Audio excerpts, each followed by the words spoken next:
Hall of Fantasy.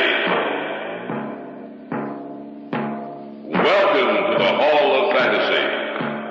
Welcome to the series of radio dramas dedicated to the supernatural, the unusual, and the unknown. Come with me, my friends. We shall descend to the world of the unknown and forbidden, down to the depths where the veil of time is lifted, and the supernatural reigns as king.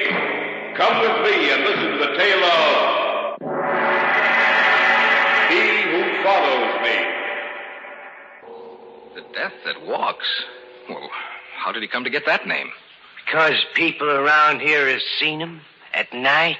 But he's dead. That's right, he's dead. And they've seen him walking. It must be their imagination. It ain't their imaginations, I know. I've seen him myself. What are you trying to do? Frighten us? I ain't trying to frighten you none. I don't have to. He'll frighten you. Old Mr. Thomas, the death that walks. Because he'll come for you. He'll come for you. In just a moment, the Hall of Fantasy will present He Who Follows Me. And now for our story. Adapted for radio by Richard Thorne, entitled He Who Follows Me. I have before me the diary of a dead man. He and his wife were my best friends. The words he has written down tell a tale so fantastic it's almost impossible to believe. Yet I know that Bill and Helen Mason lived the last few months of their lives in dread fear of the slow steps that followed them. It is late evening as I read his words. I have come to their house, now so empty, and sit in the large, overstuffed leather chair in the library. Outside, rain pummels against the side of the house. The wind blows the fall leaves from the trees, and the sound of thunder gives vent to the anger of the storm. There's something in the house. A tension. A fear, perhaps. I feel almost as if unseen eyes were watching me. As if someone is here with me. Here in this room.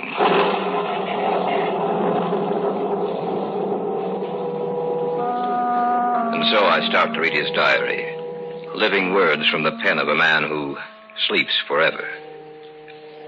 March 3rd. Today, Helen and I came across one of those delightful old southern mansions. We decided to stop and make a study of the place. And Helen was especially interested in taking some color pictures to illustrate our lecture series in the fall. Well, I guess no one will mind if we take a look around the place. No, I'm sure they wouldn't. Oh, it's a shame that whoever owns the house and grounds lets the place run down this way. It must have been beautiful in its day. I imagine it was, Helen. And the house could still be saved, renovated. Beautiful place. Oh, wait a minute. I'd like to get a shot from here. If that turns out, it'll make a nice picture. Helen? Mm-hmm. I wonder what that building is over there. Where? Right over there, just in back of the house. Oh, well, no one's to stop us. Why don't we take a look? All right, let's do. Can't understand why anyone would let the grounds and house deteriorate so. Well, it must have cost a lot of money to run a place as large as this, darling. The real estate office probably couldn't find a buyer. You're probably right. I noticed the other building doesn't seem to be so run down. No. It's in remarkably fine condition. It must have been built a lot later than the house. Seems to be made of stone. Gray stone. I wonder what it's used for. Don't know. Actually, I believe that someone lived in the old house not too long ago, and I think probably the second building was constructed during that time. Well, it's a crime to let a beautiful old place run down like this. Well, here we are. Bill? Yes, dear? It doesn't have any windows. Yes, I noticed that. Seems rather strange. Oh, well, maybe it was used for a storehouse. Oh, look at the door. Well, what's the matter with it? I think the lock's broken. Hey, you're right. Why don't we take a look inside? All right. The lock's all rusted through. There. Yeah, that does it. And now to see what's inside. Well, there might not be any windows, but there's a skylight that lets in the sun. Come on, let's go in. All right.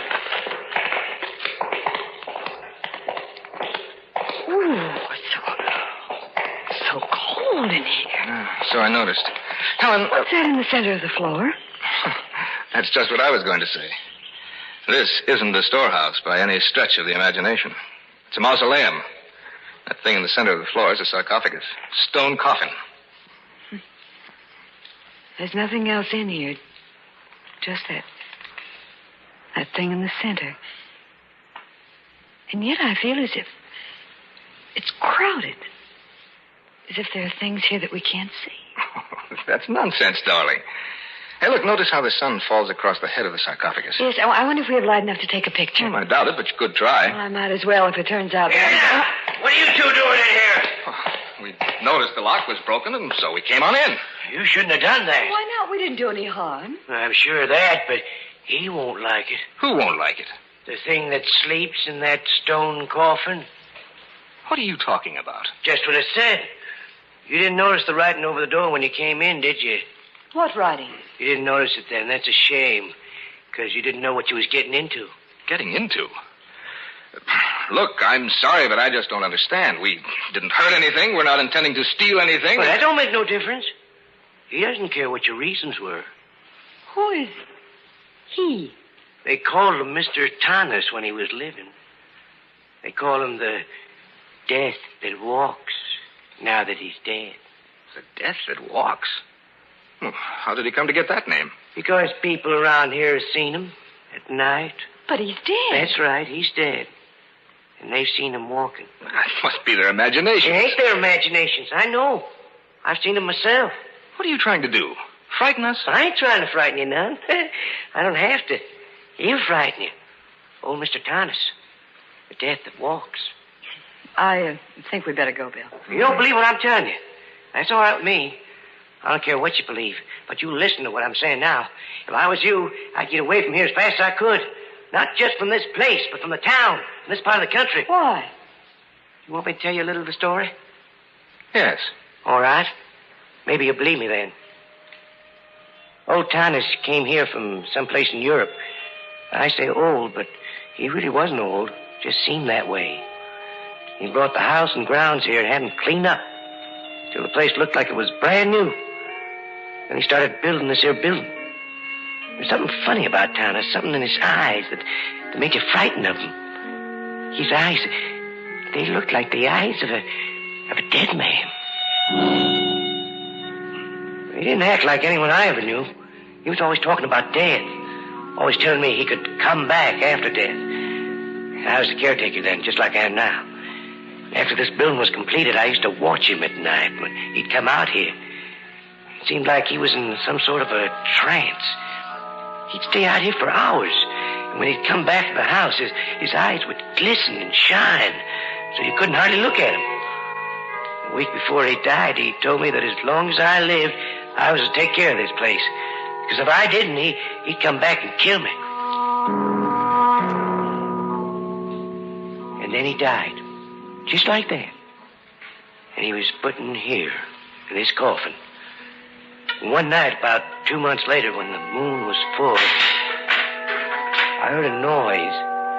And when I come out to look, I saw the door to this place opening, and him come out in the moonlight.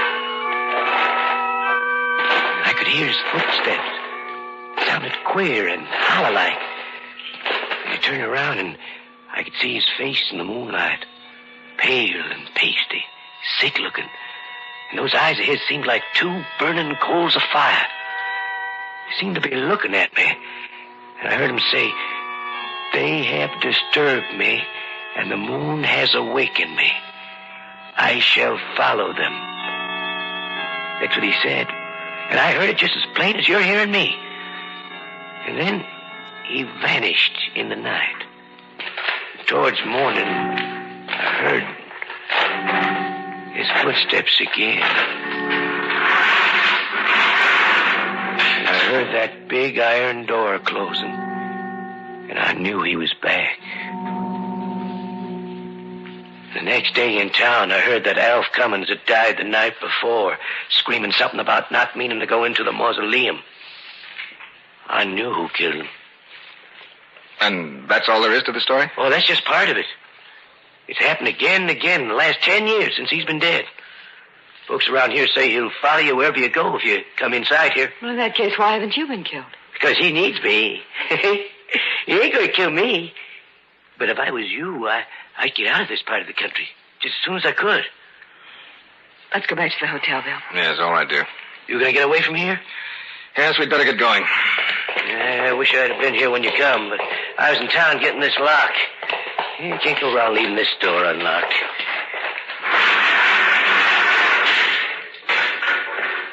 Yeah, that ought to satisfy him. There's the inscription, Bill. Yeah, that's the writing, I mean. Got a nice sentiment, ain't it? If you enter here, into the realm of death, I shall follow you and bring him with me. March 3rd, later. I sit here and write these words. It's quite late and the moon has risen full in the sky. Helen is standing by the window looking out. For some reason, I am frightened. And yet I know that a few months from now I shall only laugh at the memory of my fright. However, in the morning, I do believe that we will leave this place. All through? Yes, for tonight at least. I think we'll be leaving tomorrow, Helen. Oh, I'm glad. I don't believe the caretaker story, and yet I'm afraid. Yeah. It's a beautiful night. Yes, isn't it? That moon's so big and full that it could... Bill. Yes, dear? Look down there at the street. There's a man down there. Oh, there's nothing to be... Bill! He's looking straight up at us and pointing to us. Look at his face, Bill. Look at his face. Pale, pasty looking. And his eyes like two burning coals of fire.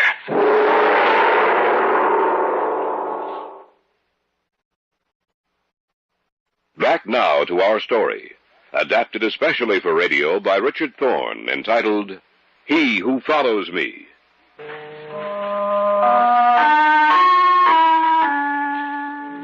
As I read these pages, the words stare up at me, and their formations bring to life a nameless terror which I feel all around me. Outside, the storm still rages, yet the sound of it fades from my mind as the terror in the pages of the volume I hold before me becomes increasingly apparent.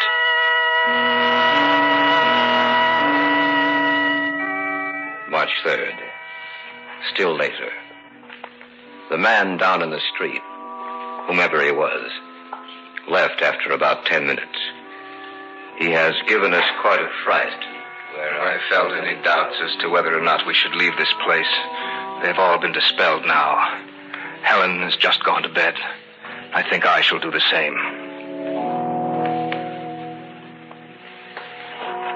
If we're going to leave in the morning, you'd better get to sleep, Bill. I want to get out of here as soon as I can. Yes, I was just coming to bed, Helen.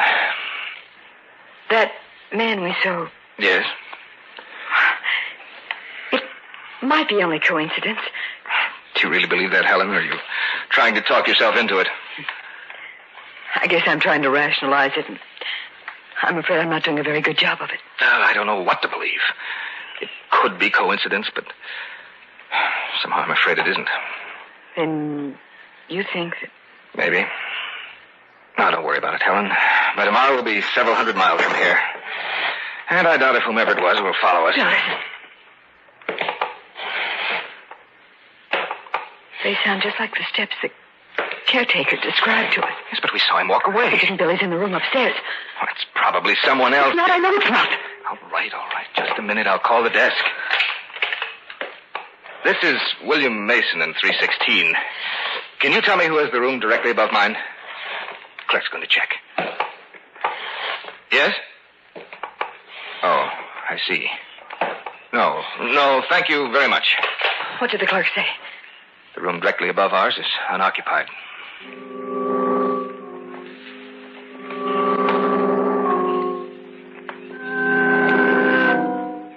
March 4th. We left the hotel a short time after we heard the steps.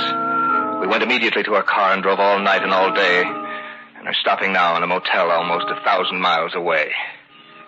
It's reassuring to know that he could not possibly follow us. I am very tired. We'll go to bed and get an early start in the morning.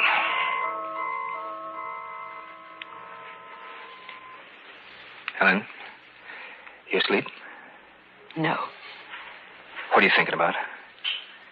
The words that were written above the mausoleum door. If you enter here into the realm of death, I shall follow you and bring him with me.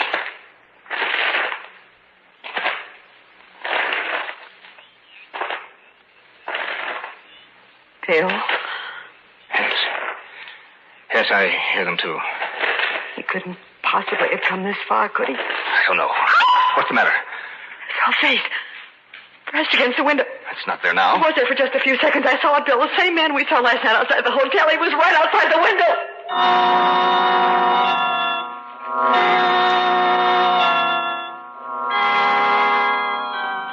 March 5th. This morning when I went in to pay the bill, the man who owns the motel said a strange, pasty-faced man had been in earlier and told him to tell me that he would follow me.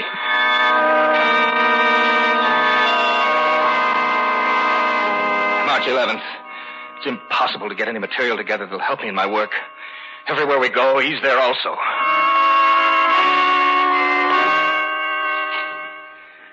March 16th. Yeah, Mr. Mason, this guy said it was all right for you to go on ahead because he was going to follow you.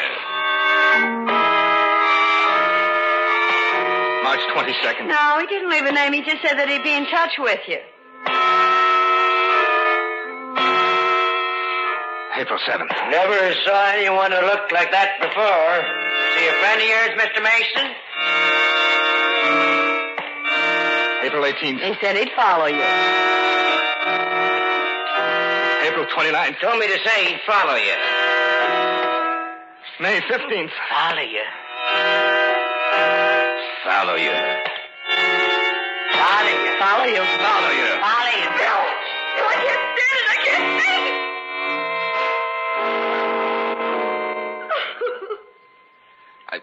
I wish there was something I could do, Helen, but there's nothing. I've done my best to lose him, but I can't. I want to go home, Bill. So if we go home, it'll be the same thing. Maybe it won't. I can't stand this anymore. All right, darling. We'll leave for home right away.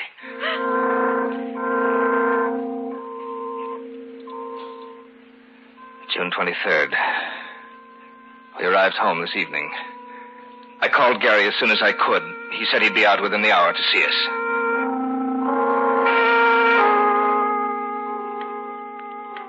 He wasn't able to help us in any way. I really didn't expect any help. But I was hoping that he might be able to offer some concrete suggestion as to what to do. However, last night was the first night in months that we haven't been aware of his presence. Maybe Helen is right. Perhaps he won't follow us here.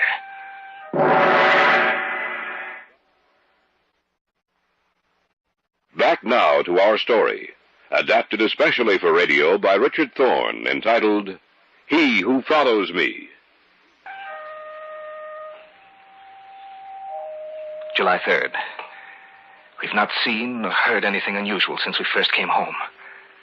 I feel as a man might feel who has been given a new lease on life.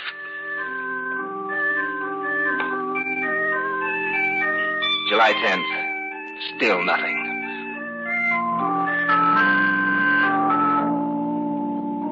August 19th. For the past 2 months, a feeling of peace and security has enveloped the house. Helen and I have been able to go around with no sense of danger nor of dread. But last night, that feeling was shattered. Gary had come out for dinner. It was almost 10 o'clock. Well, it's about time for me to get along. Oh, it's only 10, Gary. Sure you don't have to go so soon. I'm afraid I must, Helen. Tomorrow's a working day for me. I thought I might be able to get you into a game of chess. Oh, some other time, Bill. Well, next time, don't stay away so long. Don't worry. I think we ought to... Tell me, is someone upstairs? No. Well, listen. He's back. Who's back? The man we told you about. Those are his footsteps. I'd know them anywhere. I should. I've heard them enough. What are you going to do? Look, will you come upstairs with me, Gary? Yes, of course. You stay here, Oh, Helen. don't go up there, Bill. Don't let him, Gary. No, Helen. This time I'm going to meet him face to face. And I'm going with you. No, you're not. You're going to stay right here. You ready, Gary? Yes. Okay, let's go. Be careful. As careful as we can. If he is up there, what are you going to do? I don't know. We'll find that out when the time comes. Those steps came from the guest room. I don't hear anything. Well, let's see if he's in there. Stand back, Gary. I'm going to open the door. Right. It's empty. There's no one in here. But I heard someone up here. Yes, he was here, but he's gone. I can feel it when he's near me. I know that... Come on. Helen! Helen, where are you? Helen! There she is. In the front room. Helen. What's the matter, Helen? Helen, answer me. She can't, Bill. She's sitting there with her eyes wide open. She's dead.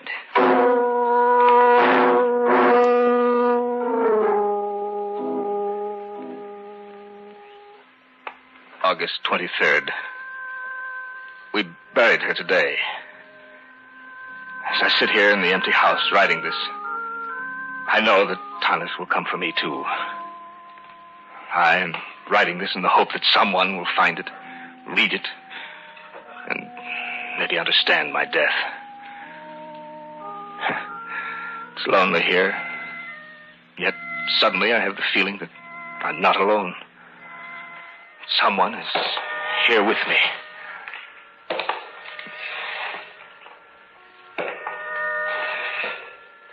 He is here, in this room with me. I'm afraid to turn and meet him. To have those eyes of his burning into me. And yet I must. I pray that someone reads this. Perhaps he will...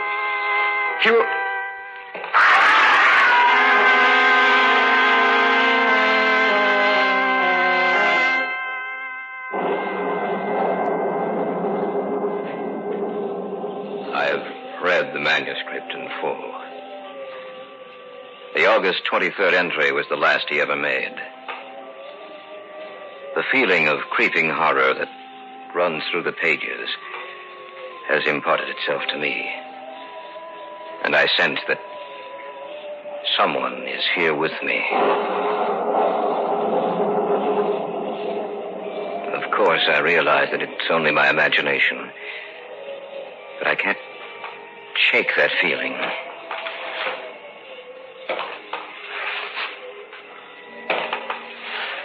There is someone here.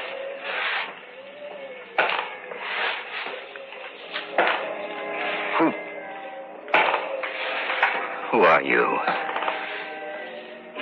Who do you think I am?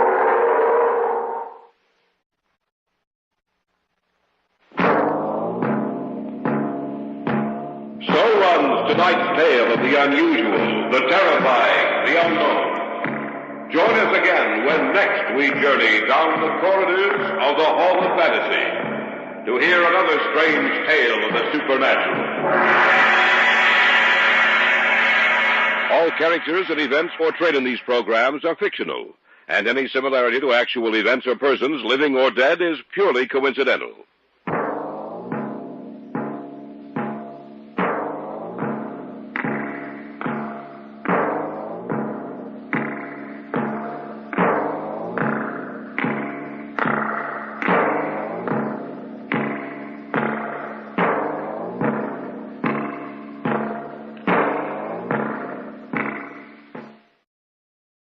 And now, the Hall of Fantasy. Welcome to the Hall of Fantasy. Welcome to the series of radio dramas dedicated to the supernatural, the unusual, and the unknown. Come with me, my friends. We shall descend to the world of the unknown and forbidden. Down to the depths where the veil of time is lifted and the supernatural reigns as king. Come with me and listen to the tale of the Silver Flask.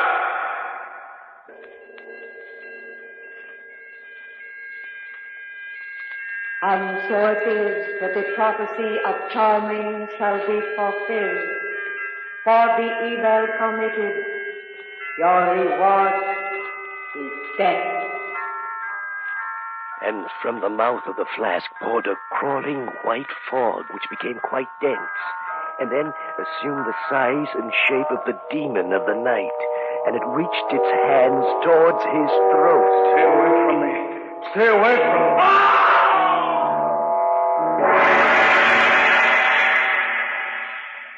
In just a moment, the Hall of Fantasy will present The Silver Flask. And now for our story. An original tale of fantasy by Richard Thorne entitled The Silver Flask. And so it was that you charmed caused the silver flask to be made. Small and thin it was, with a diamond embedded into its face, so that it could see. And he summoned the sorcerer Charming, and bade him bestow upon this flask the mantle of magic. And this was done. For goodness, it will return good. For evil, it will bring death. It began commonly enough. Chris and Pat Redfield and I had dropped into an art dealer's shop in the avenue. I don't know what made us go in. I think it's mere circumstance. There was an auction going on. Going once, going twice, 3 times and gone. Sold to the lady in the brown fur coat. Oh, that was a bargain, Chris, a real bargain. I don't know, maybe. I wonder what'll be up next. Probably an old bed warmer. We might as well leave. I don't think there's anything here we'd be interested in, Pat. Oh, just a few more minutes, Chris. But we'll be late for... Oh, all right, Pat, but just a few minutes. Oh, now there's a husband for you. May I ask for your attention once more, ladies and gentlemen? Thank you. Now I ask you to look at the object in front of me. It's a flask, a silver flask, perhaps tarnished a trifle, but silver nonetheless. How old this object is, no one has been able to ascertain. How it came into the possession of this company is a mystery, but the workmanship is definitely Oriental. For a collector's item, it would be perfect. I like the Now, looks of who that. will Bid start for the it, then. bidding on I this think I will. valuable piece of art? Come, ladies and gentlemen, who will be the first to make a bid on the silver flask? Go ahead, Chris. $10. $10. The man in the blue overcoat bid $10. Do I hear 15? 15. 20. $20 for the silver flask before me. $20 is the bid. Do I hear 25? 25. 30. 50. 50. No, Chris. $50 is the bid. $50. Do I hear more? $50 is the bid. Going once. $50 going twice. $50 for the third time. Sold to Mr. Henry Stebbins. Come on, let's get out of here. All right, Chris. You really wanted that flask, didn't you, Chris? Yes, I don't know why, though. Oh, it just caught your eye, that's all, darling. Excuse me. Pardon me, please. Will you let me go through? Now, look, Chris, there's the man who outbid you. Oh, he seems to be coming over here. He's waving to us. Wonder what he wants. Please, madam, will you let me by? Thank you. Excuse me, sir. I couldn't help but notice you bidding against me. I'm terribly sorry that only one of us could own the silver flask. Oh, it's perfectly all right. Allow me to introduce myself. My name is Stebbins, Henry Stebbins. I'm retired now, you see, and my hobby is collecting unusual art objects. Your name is... Oh, excuse me, Mr. Stebbins. This is Larry Reardon. How do you do? My wife, Pat Redfield. How do you do? And Chris is mine. Really? I'm very pleased to meet you, all of you, you know. Are you by any chance interested in collecting art objects, Mr. Redfield? I have an interest. I'm not a collector. Mr. Reardon? I'm afraid I'm in the same category as Chris. I see. Well, I was wondering, I do have a rather good collection, you know, and I hope you won't think it presumptuous, but it's so infrequent that one meets people who are interested in the same things as he. Why don't you, all of you, come to dinner at my house next week? Say Monday? Why, of course, Mr. Stebbins, we'd be delighted. Here's my card. You will come, won't you? I'm sure you'll find it very interesting.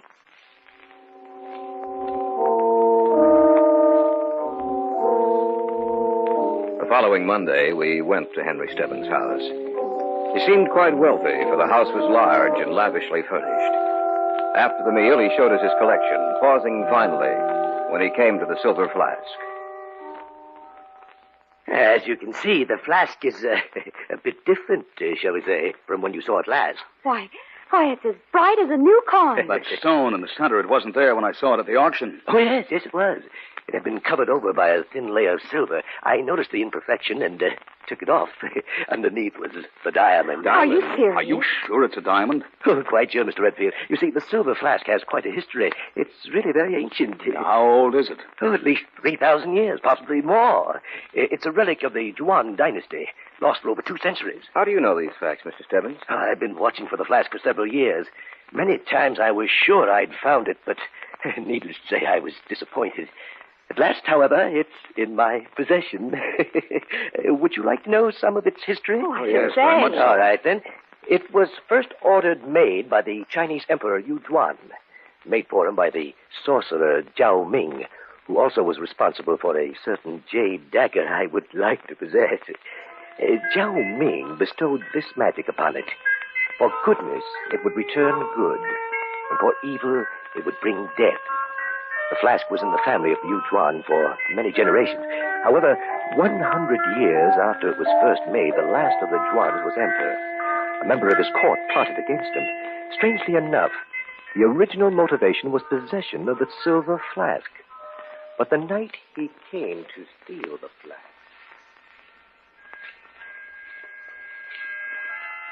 Oh, there's Emperor's bedchamber. Who is in here? What do you want? Where are you? It is so dark my eyes cannot see. It is pity you not see dagger which brings you death.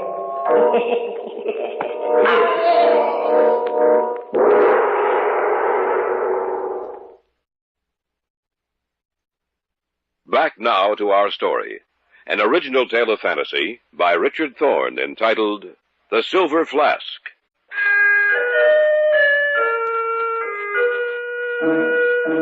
Our eyes were upon Stebbins as he talked. Yet we saw not the man before us, but the scene which his words conjured up in our minds. Is this story true, Mr. Stebbins? Every word of it, Mr. Reardon. Is that all to the story? Oh, no, not at all. There's a good deal more to it. A good deal. I'd like to hear the rest of the story. You're sure I'm not boring you? No. All right, then. Let me see. Where was I? The Emperor had just been murdered. Oh, yes. What had originally started as a covetous fascination about the silver flask resulted in the murder of the last of the Juans. The killer knew of the supposed magical properties of the flask, yet he thought it only legend, with no true significance. He took the silver flask with him when he left the side of the murdered emperor. No one knew of the emperor's death. When the killer retired for the night, he put the silver flask next to his bed. But he was unable to get to sleep, and his gaze was drawn to the diamond in the flask, the all-seeing eye that Zhao Ming had given it. It began to glow and shine in the darkness, becoming a thing alive. The killer watched it in horrible fascination, and then he heard a voice. And so it is that the prophecy of Zhao Ming shall be fulfilled. For the evil committed, your reward is death.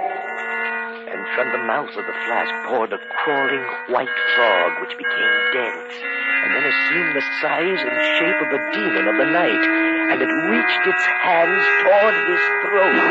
Stay away from me! Stay away from me!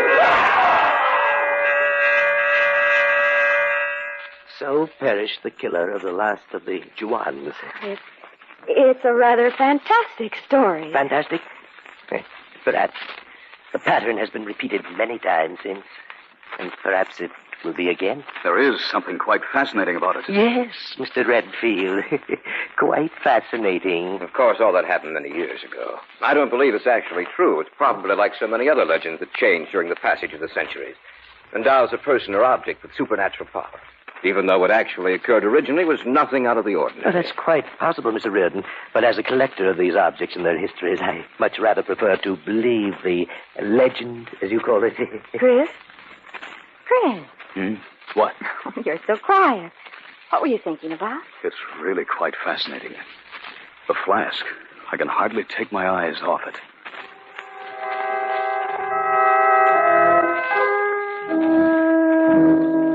The evening ended shortly thereafter with another invitation from Henry Stebbins that we'd return soon. Chris was silent as we drove home, his mind lost in thought, only occasionally joining in the conversation. I knew that he was thinking about the silver flask. I was inclined to think of the story Henry Stebbins had told us as coming from a man who was highly nervous, a man who, because of his loneliness and preoccupation with himself, would read into the slightest glance a willingness to commit murder.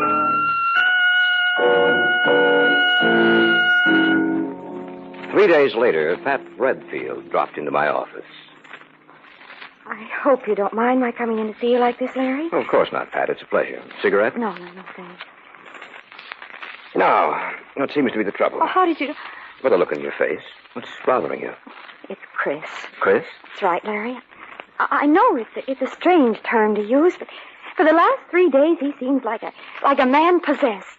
Even at night when he's asleep, he has a nightmare. He talks and screams out. When did this start? That night we'd seen Henry Stebbins. I can't understand most of his words, but every once in a while I hear him say something about the silver flask. He seems to be struggling with someone or something. I just don't know. I'm so worried. I can't even think. Oh, it's a story that Stebbins told us. I know, but there must be some truth to it, Larry. Look at the tremendous fascination the silver flask holds for Chris. Sometimes I even think he'd be willing to kill Stebbins just to get his hands on it.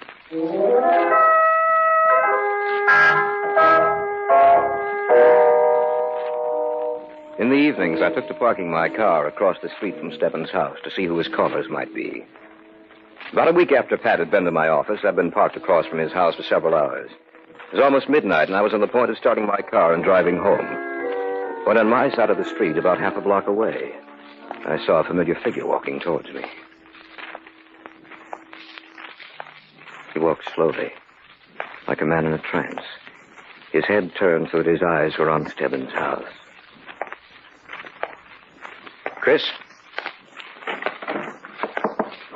What are you doing out here, Chris? I might ask you the same question. Been waiting for you. Why me?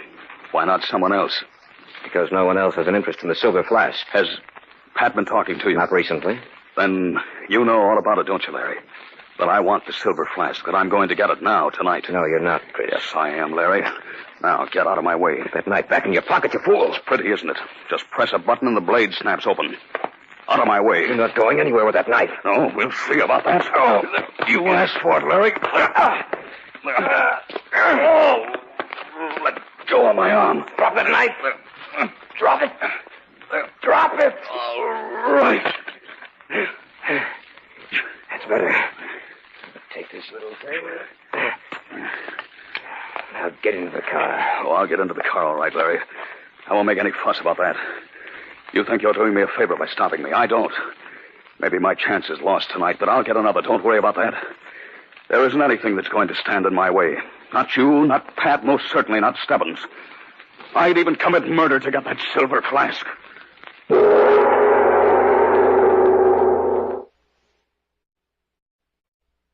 Back now to our story.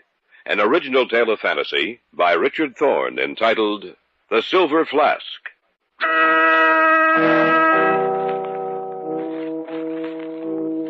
Chris was quiet and sullen as I drove him home. He didn't say a word to me all the while we were together. I watched him enter the front door of his house, and I drove back to my apartment. When I got there, I called Henry Stebbins. Hello? Mr. Stebbins, this is Larry Reardon. Oh, yes. You'd better make sure that your house is locked up tight from now on. Your friend? Yes. I've been watching the front of your house for several nights. Tonight, about midnight, I saw Chris. I think he intended to break in. I'll be careful. Thanks for calling.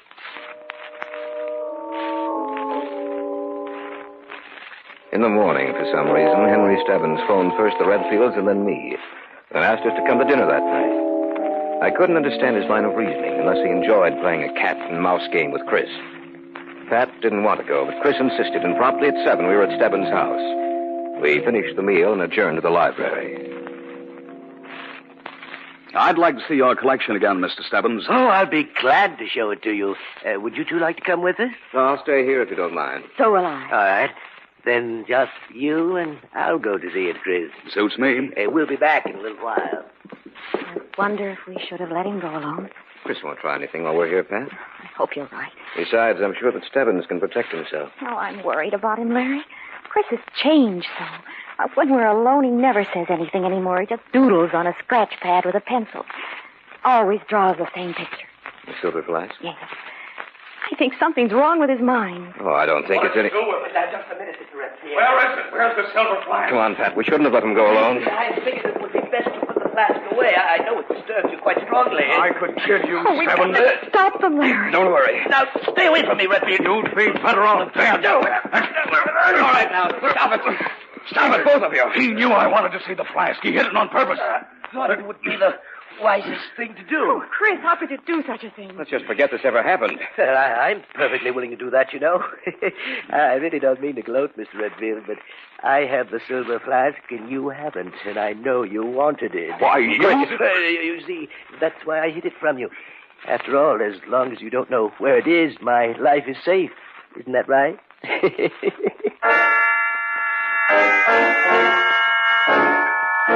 Stebbins was right, of course. As long as Chris didn't know the whereabouts of the silver flask, Stebbins' life would be safe. But if Chris knew where it was with his overpowering obsession to own it and Stebbins stood in the way, his life would mean nothing to Chris. For Chris had told me that he wouldn't stop, even at murder.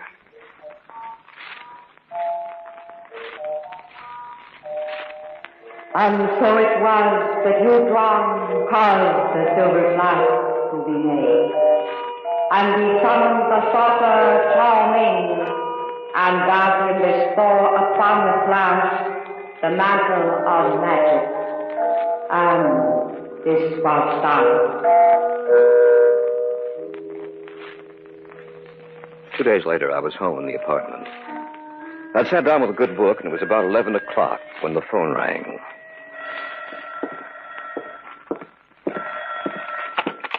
Yes? Oh, Larry, this is Pat.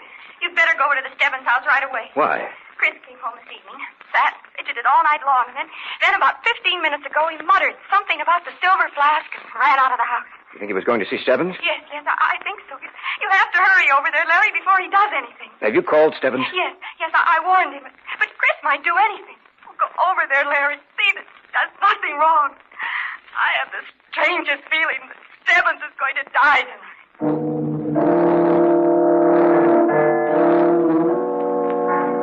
At last the time had come. I knew it would, sooner or later. Chris had to be stopped from entering that house at all costs. I hopped into my car and drove over to Stebbins' place as quickly as I could. Within 15 minutes, I was knocking on his front door.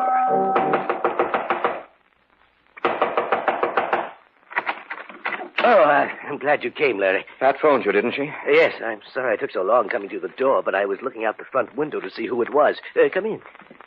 It's strange what power the silver flask has, Larry. You should never have invited him back here after I told you what had happened. We might as well go into the library. You know, I think you better call the police. You think it's that serious? Yes. I'll call from the library. Is your house secure? Oh, yes. Everything's locked and bolted. Sit down, won't you? I'll phone the police.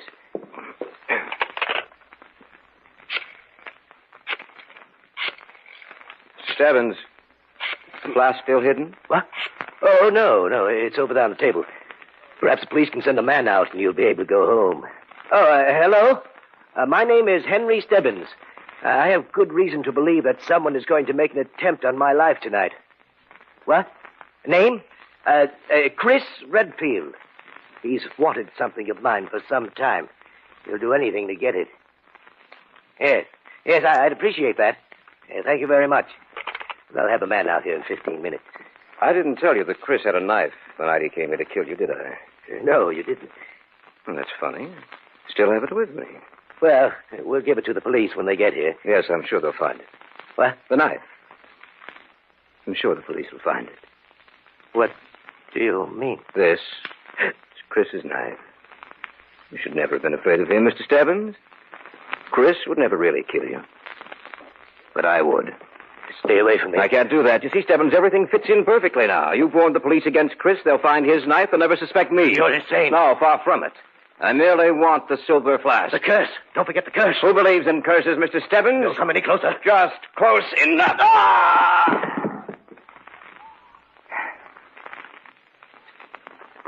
Good night, Mr. Stebbins.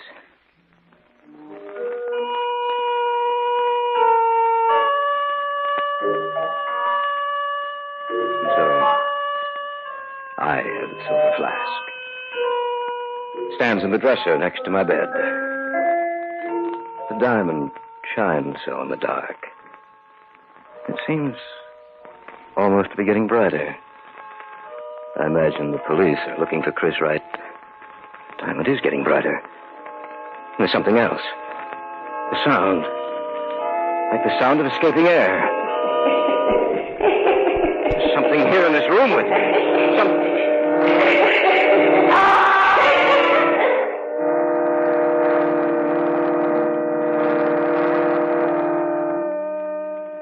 And so it was that you caused the silver flask to be made. Small and thin it was, with a diamond embedded into its base, so that it could see. And he summoned the sorcerer Charming and bade him bestow upon the flask the mantle of magic. And this was done. For goodness it will return good, for evil it will bring death.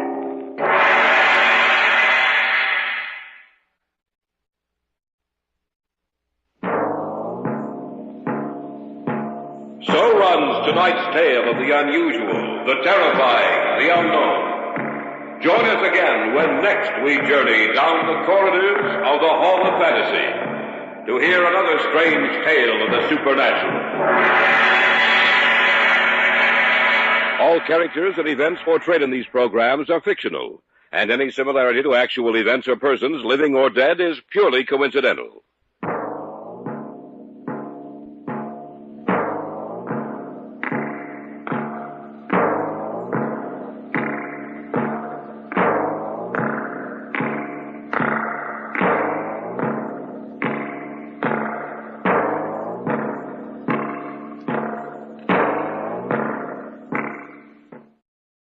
And now,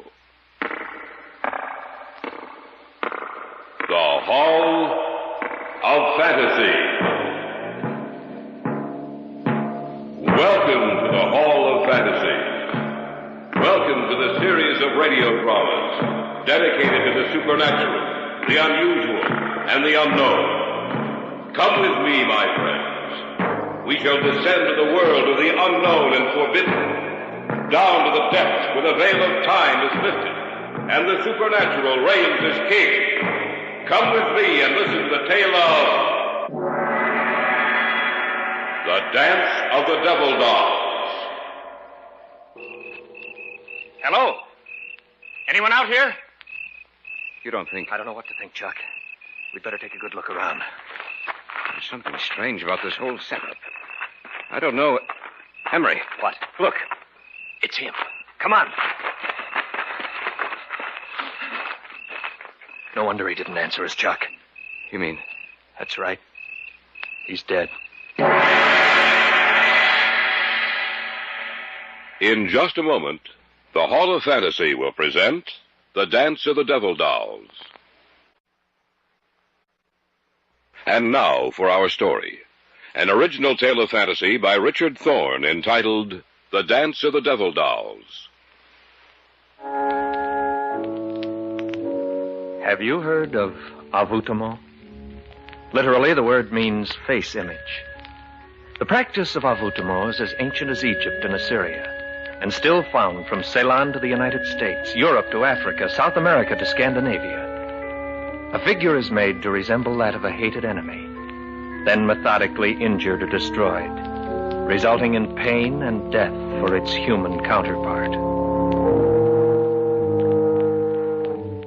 Charles and I had gone up for a weekend of fishing. Saturday night at dusk, when the sky had dulled from blue to gray, and the gray was shading darker every minute, we were walking back up to the cabin. Not a bad haul, huh, Emery? For you, not for me. I'll bet you the smallest of those 3 bass weighs over 4 pounds. What bait were you using? A spoon. Fish just wouldn't leave it alone. Anyway, we'll have a good fish dinner tonight. And maybe tomorrow my luck will change. Well, I hope so. What time is it? About 9. We've been out 5 hours. Chuck, Yeah? there's someone coming down the trail towards us. Where? Oh, yes, I see him. Can't be going down to fish this late. Oh, you can't tell. Some guys really get the bug. There's a guy I know named Lloyd Erskine who will fish off... Excuse me, gentlemen. He means us. Wonder what he wants. Excuse me, gentlemen. I lost something. I wonder if you found it. I don't know what you're looking for, mister, but we haven't found it, whatever it is. Perhaps you saw it lying on the ground. It was a doll. A doll? Yes, about 12 inches tall.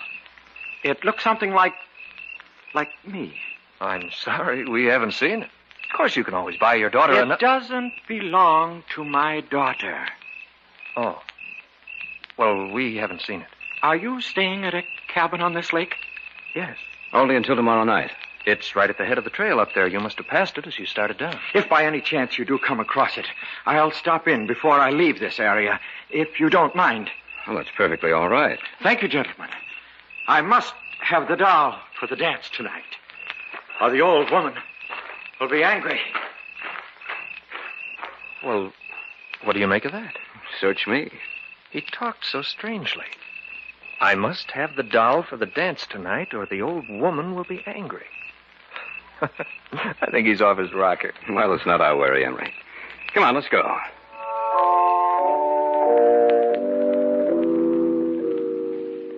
We went back up to our cabin, cleaned the fish, and had one of those fish dinners you talk about for years. It was about 11 o'clock, and we'd started to go to bed, intending to get up as early as possible the next morning when there was a knock on the door. I wonder who that is. I don't know, but we'll soon find out. Oh, it's you. Yes. May I come in? Of course. I see you found the doll. Yes. I wanted to let you know that I had. Well, thanks for telling us. Now I must take him to the dance. Well, the dance ought to be just about over. Oh, no, it hasn't begun yet. Well, you'd better get there or your wife will be angry. You misunderstood me. I said the old woman, not my wife. You see, I'm not married. Oh. I hope you'll forgive me. I see that you're just about ready to retire, but I'm afraid. Afraid? Of what? The old woman is already angry with me. I told her I'd lost the doll, and she swore that if I didn't find it, she'd kill me. That's why I've come to you. If you hear that I'm dead tomorrow, that I committed suicide, you'll know it's not the truth. If I could only get in touch with Dr. George Kaltman, he could help, but I'm caught up in something I can't stop, and it's too late to get out now. I've tried, but... Oh, my head! You dropped your doll. I didn't drop it. She caused it to move. She doesn't want me to talk. I've said too much already. I must go now. Here's your doll. Thank you. Remember what I told you. If I'm dead tomorrow, it's murder. Good night, gentlemen. After he dropped the doll, did you get a good look at him, Chuck? Yeah. The doll hit the floor on its forehead. A few seconds later, there was a heavy bruise on the right side of his forehead. You know, he said if he was found dead tomorrow, that it would be murder.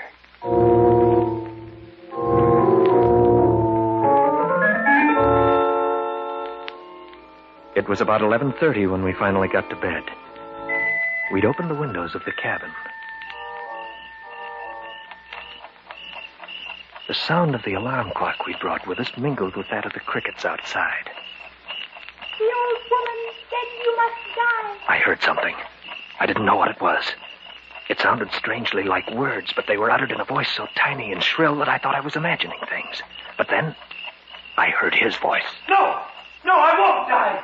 They'll help me. Emery? I didn't know you were awake. I couldn't sleep. I thought I heard a tiny little voice. I thought... Quiet. They go. The old woman will take care of them to die. I'm not going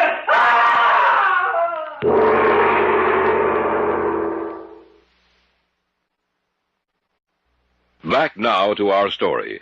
An original tale of fantasy by Richard Thorne entitled The Dance of the Devil Dolls.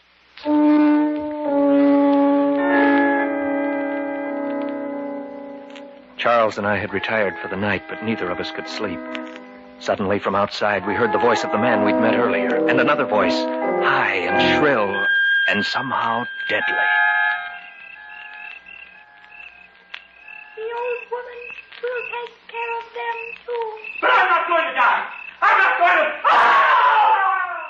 What's going on out there? We'd better take a look. A pair of pants and some shoes on. Remember what he said about dying? Yeah. You ready? Yes. All right, let's go. Beginning to think that guy belongs in an institution. Maybe. Maybe not. I think his scream came from the left. I'll take a look over there, then. Didn't tell us his name, did he? No. Well, I'll try calling him. Anybody out here? Hello? Anyone out here? You don't think... I don't know what to think, Chuck. We'd better take a good look around. Something strange about this whole setup. I don't know it. Emery. What? Look. It's him. Come on. No wonder he didn't answer us, Chuck. You mean... That's right. He's dead. That little doll that looks so much like him. I don't see it anywhere around. Neither do I.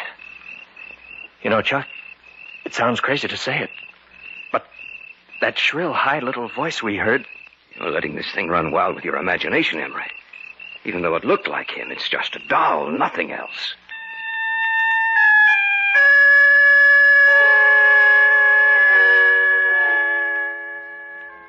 It had to be my imagination, of that I was sure.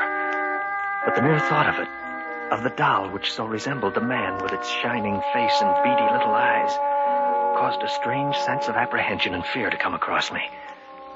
And I glanced out into the darkness and saw only the lumbering shadows of the trees, and heard the rustle of their leaves as they brushed together. I saw nothing.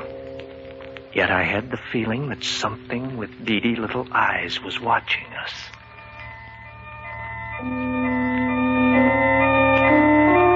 We notified the authorities. They came out, found no evidence of foul play, and diagnosed his death as being caused by heart failure. Our luck was exceptionally bad out on the lake Sunday, and we drove home that night, speaking but little, thinking only of what had happened the night before.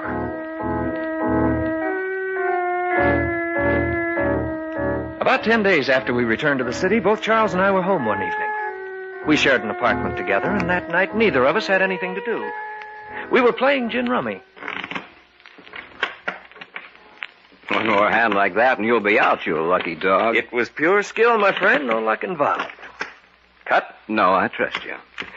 It's a good thing Pamela stood you up tonight. She knew that you wanted a gin partner. Don't be humorous. Proposed to her yet? No, but I'm working on it. You know, you deal like a card shark. I have nothing but... Expecting anyone? No, you. Mm-mm. Well, I'll see who it is. Whoever it is, get rid of him. I got a good hand. Coming right up.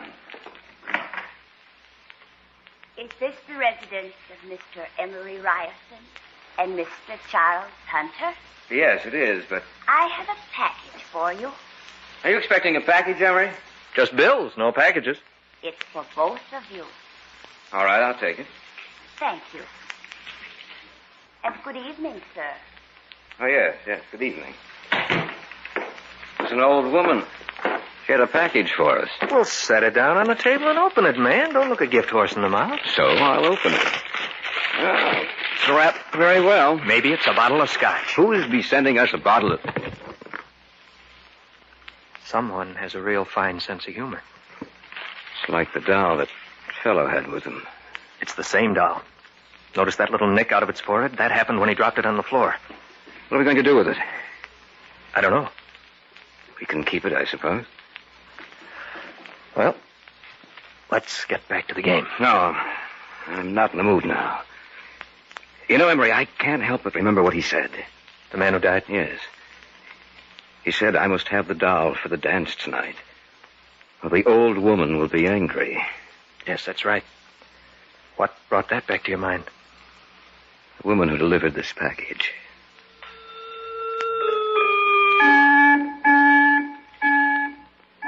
We put the lid back on the box and left it on the kitchen table with the cards we'd been using.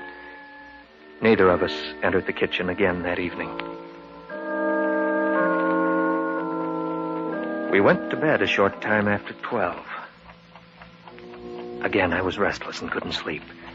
I had the same feeling I'd had that night in the cabin.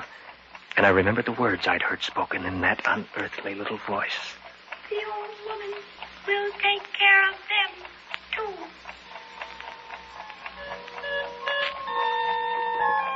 And I wondered if I'd only imagined those words, or whether they had actually been uttered by the creature in the box in the other room. It was then I heard it, like a thin, reedy piping. It sounded like music, a rhythmic, discordant melody I'd never heard before. And then I heard another sound. Henry? Yes? Am I going crazy? I hear it, too. I think we'd better see what it is. All right. I don't like this, Emery. It sounds I like... know what it sounds like. Emery. No. I can't believe my eyes. The box is open. And the little doll, Emery. It's moving. It's dancing on the table.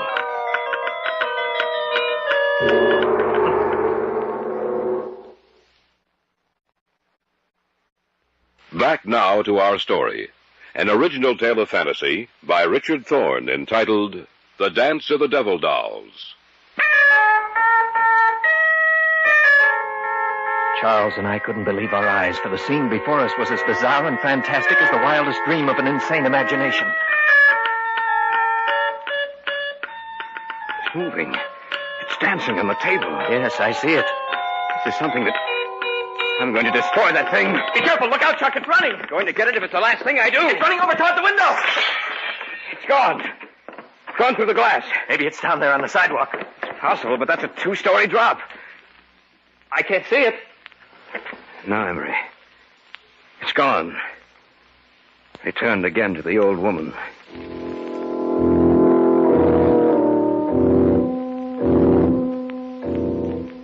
The man who had died had mentioned a name that night in the cabin. The name of Dr. George Kaltman. Now it came back into my mind. Kaltman was associated with occult research. If Kaltman could have helped the man who died, perhaps he could explain what was happening to us.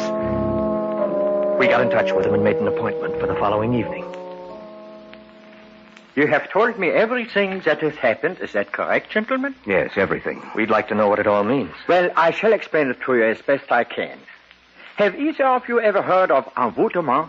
No. Not that I recall. Well, envoûtement is the practice of making little dolls to resemble a hated enemy and then methodically injuring or destroying it, thus bringing about either pain or death, or both, in the doll's human counterpart. Dr. Kaltman, this doll we saw last night, it moved, it danced. I know.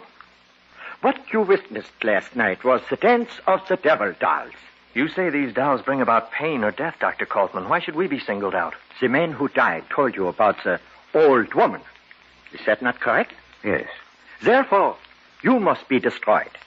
She feels that you are dangerous to her, that you know too much. Undoubtedly, the woman you saw last night, Mr. Hunter, was the manipulator, controller of the little figures.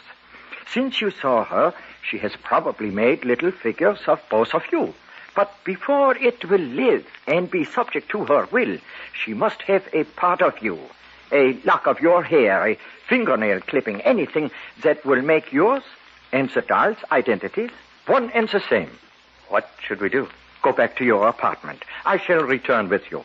She will send the little doll back to your apartment tonight. I'm sure of that. We must capture the doll, for it is the only thing that will lead us to her.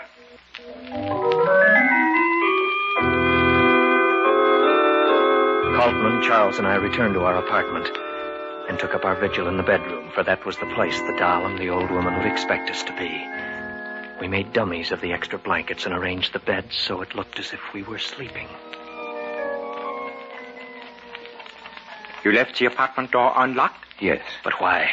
It only makes it easier for it to enter. That is what we must do. One way or the other, the doll would find means of entrance. If not tonight, then another. You have no idea what those little creatures are capable. Listen. It is coming. Be quiet. Wait until it is in here. Then close the bedroom door and put on the lights. We understand. Now, quiet. Now! Catch it quickly! There it is over there. This time it won't get away. Don't let it get near the window. I've got it. Quickly, put it in here. Ah, there. We have it. Now, what do we do? This doll will lead us to the doll woman. You mean now? Tonight? Yes, Mr. Ryerson. She will know that we have captured her little messenger if it does not return in a few hours, and she will be prepared to stop us. We must find her, destroy her if need be, before she has a chance to destroy you.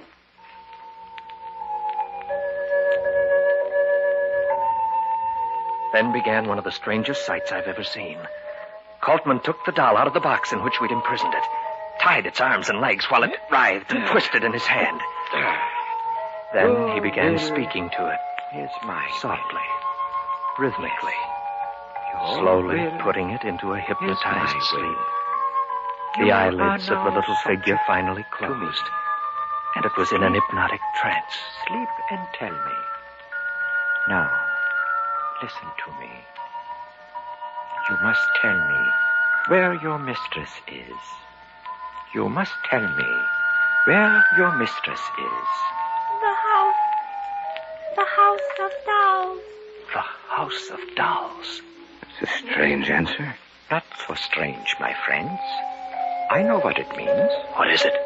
She is a diabolical person, this doll woman. The House of Dolls is a toy shop with rare and unusual dolls. What better place to hide? No one would suspect what was behind those burning eyes of hers. I myself have purchased dolls for my little granddaughter from her. We must go there immediately. We have no time to lose.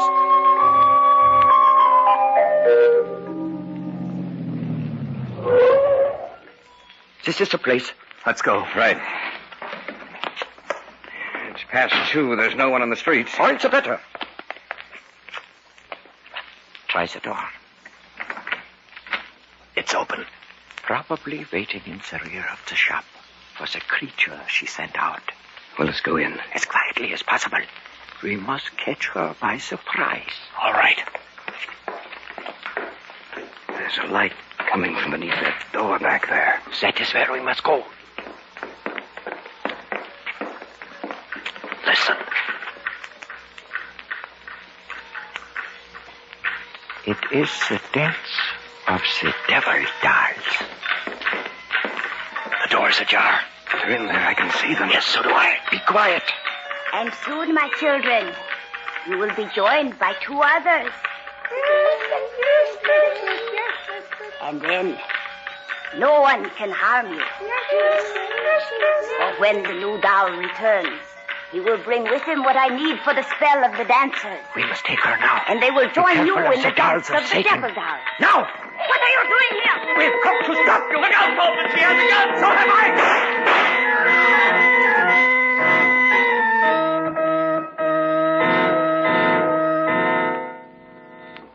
She is dead. She will cause no more harm. Seems strange to see those little creatures on the floor. All of them so quiet and still. And just a short while ago. They were participating in the dance of the devil dolls. Yes. Do not feel pity for them, Mr. Hunter. The dolls did not really live. They were a creation of evil, sparked by the malevolence of the old woman. When she died, they died with her. Perhaps the humans they resembled will rest quietly now.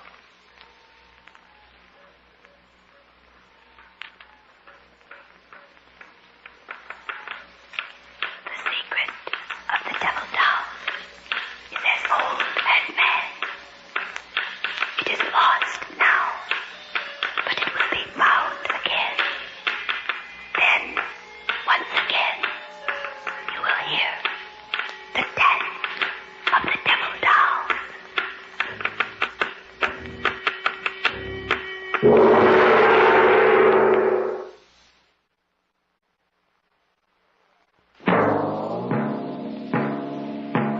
So runs tonight's tale of the unusual, the terrifying, the unknown. Join us again when next we journey down the corridors of the Hall of Fantasy to hear another strange tale of the supernatural. All characters and events portrayed in these programs are fictional, and any similarity to actual events or persons, living or dead, is purely coincidental.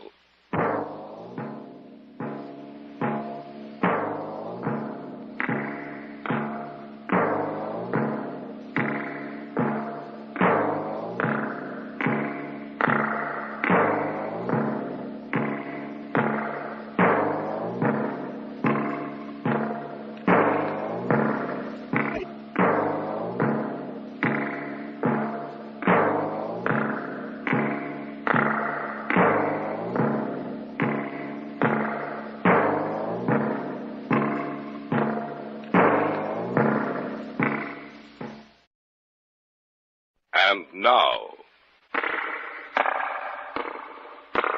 the Hall of Fantasy. Welcome to the Hall of Fantasy. Welcome to the series of radio dramas dedicated to the supernatural, the unusual, and the unknown. Come with me, my friends. We shall descend to the world of the unknown and forbidden, down to the depths where the veil of time is lifted, and the supernatural reigns as king. Come with me and listen to the tale of the Diamonds of Death. What's that? A cat. Probably a tiger somewhere in the jungle. Oh, it frightens me. Are you sure they won't attack our camp? The campfire alone is enough to keep them at a good distance. Don't worry, Sharon. You'll be safe. Listen.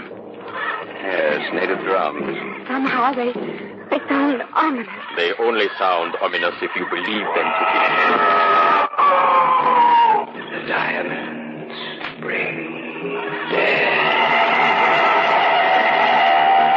What's going on out there? Just a wounded animal screaming out. Oh, no. No, there was something else. Do you think the jungle has a voice, Frau Courtney? That is only for children to believe.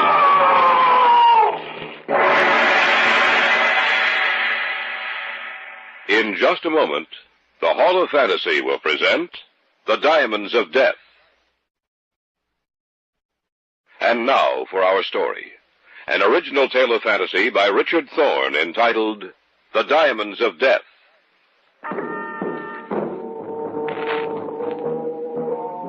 Vince Porter had just returned from a business trip to Caracas. He called me shortly after his plane landed and said that it was important that Sharon and I come over to his hotel that evening.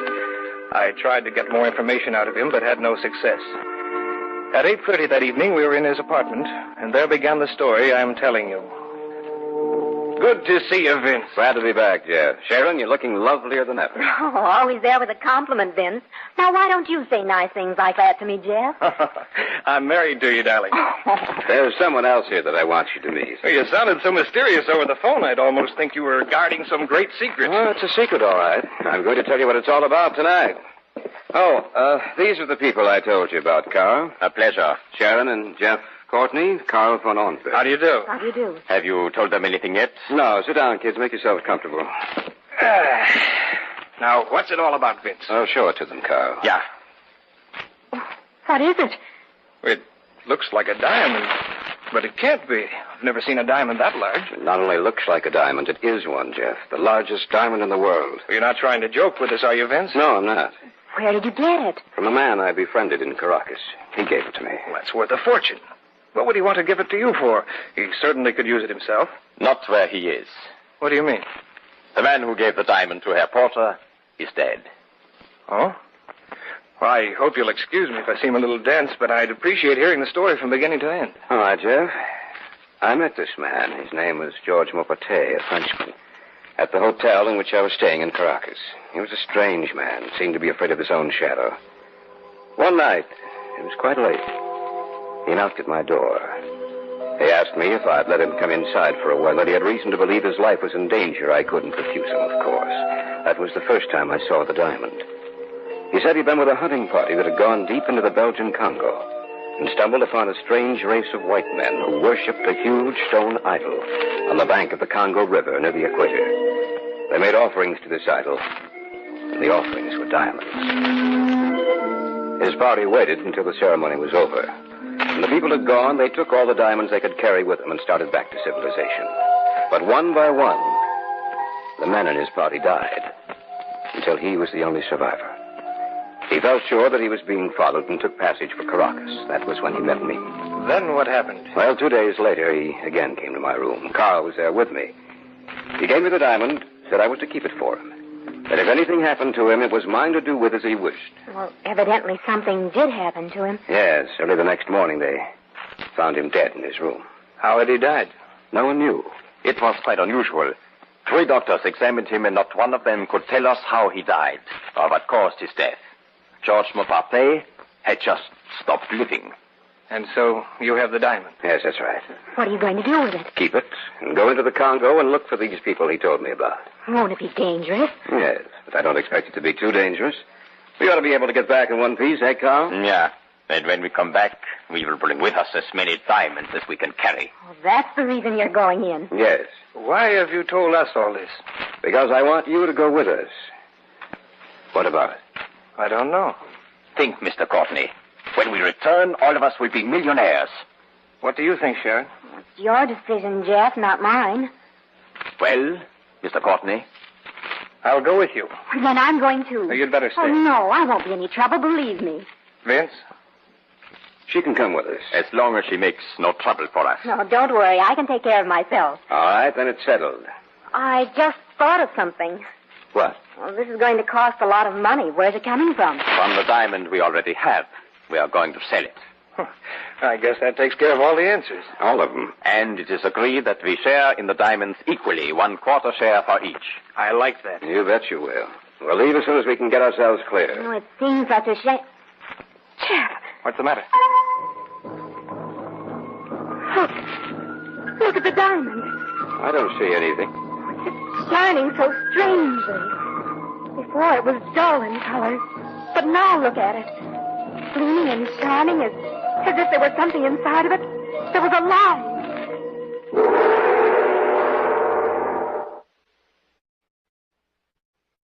Back now to our story.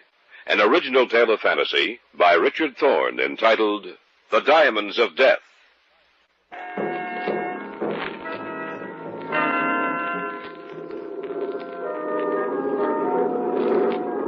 A month later, we took off from New York, bound for Dakar. There, we changed planes, and several hours later found us in Leopoldville, where we bought a car and a truck and our provisions, hired 3 native men to come with us, and set out on the last leg of our trip. The roads were good for the first 500 miles, but eventually we were forced to abandon the car and truck and set out on foot. How much farther have we to go? About 250 kilometers. I've been noticing the natives we brought with us. They seem to be getting nervous and afraid. Yes, I've heard stories about the idol in the jungle, and they're afraid of it.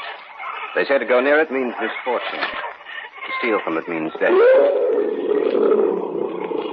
What's that? A cat. Probably a tiger somewhere in the jungle who has just found his dinner. Oh, it frightens me. There's nothing to be afraid of, Sharon. We can protect ourselves. We have all the guns and ammunition we need. I was wondering, Vince, you don't think there's any danger of the natives taking off some night and heading back? I don't know. They don't know where we're heading, do they? No, but they do know it's in the general direction of the Stanley Falls. I think that's what's making them nervous. I should think the closer we get to the falls, the more apt they'll be to desert us. They will die if they try to desert us when we get close to the falls. I will see to that. Well, you mean you'd shoot them down? Not really, but I will say that to them if need be. They will think twice then before they try so foolish a thing. Elephant. Are you sure the animals won't attack our camp? The campfire alone is enough to keep them at a good distance. Don't worry, Sharon. You'll be safe. I hope so. Listen. Yes. Native drums. Somehow they sound ominous. They only sound ominous if you believe them to be. Bring death. What's going on out there? Just a wounded animal screaming out. Oh, no. No, there was something else. I heard it, too. A voice that spoke from the jungle. You're imagining it. I don't know. You think the jungle has a voice, Herr Courtney? That is only for children to believe.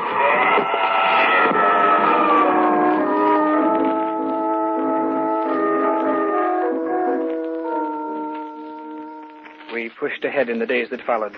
The deeper into the jungle we went, the more difficult was it for us to travel. And the drums, the jungle messenger who throbbed out before us that we were coming to steal the diamonds from the idol.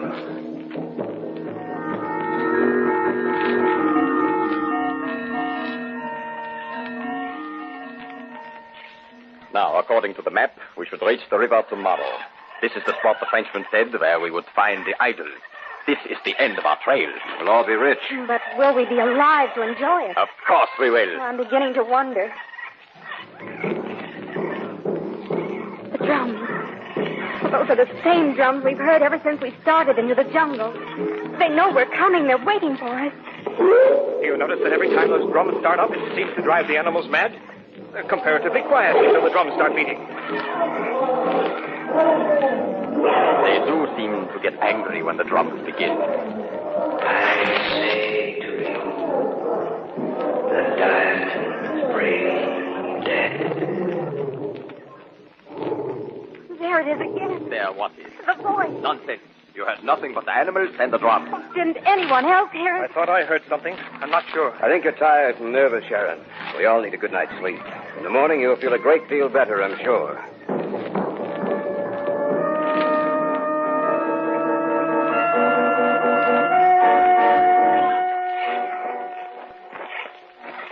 Keep moving. Keep moving. They're going as fast as they can, Carl. They are afraid, and their fear makes their feet lag. Why don't you relax, Carl? We're almost there. Because I won't be satisfied. Look. The idol of the diamonds.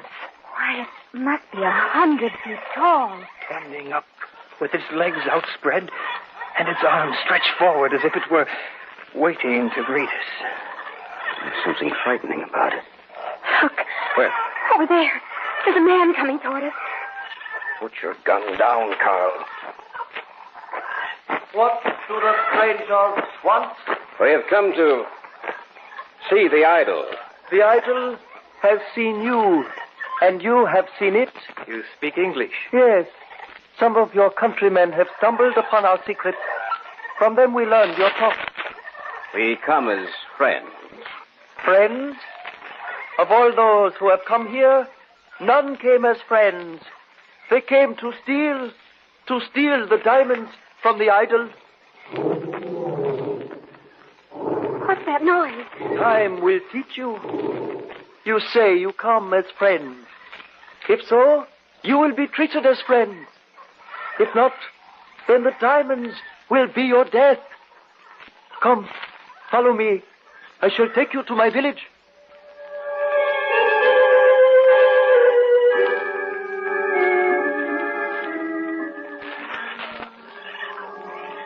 I guess we're to spend the night here.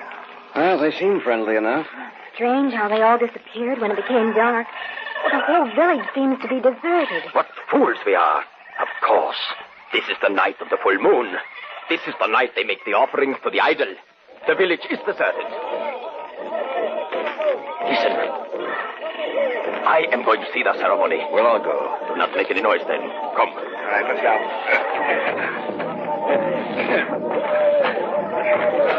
Don't go so fast. Be quiet. They must not hear us. They must not know we are watching them.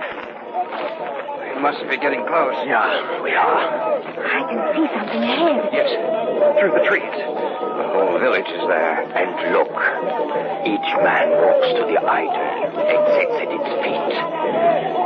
Diamonds.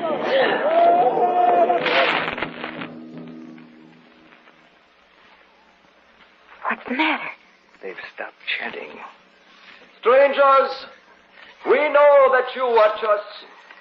Step out into the clearing, but always remember that if you betray our trust, death will reach out and touch you, and the power of the diamond idol will destroy you, even as it has destroyed all others who have betrayed us. Strangers, step out into the clearing!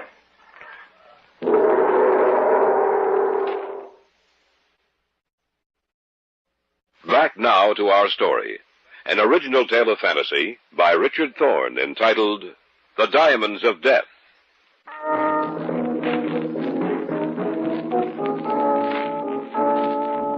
We had followed the sound of the chanting, and it brought us to the riverbank and the clearing in which the idol stood, white and tall, rising up into the sky. We thought they weren't aware of our presence, but we were wrong. Strangers, step out into the clearing. They know we're here. Let's do as he says. Right. Don't try anything, Carl. That is as far as you can come. Stop there. You have followed us, strangers. You say you are interested in the idol of diamonds? Then you may stay here. You may watch the ceremonial offering.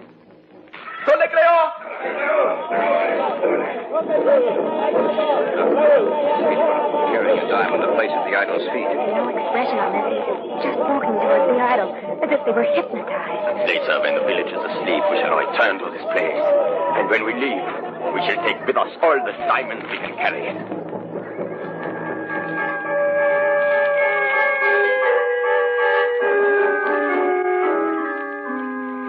And now I leave you. You will spend the rest of the night here. Thank you.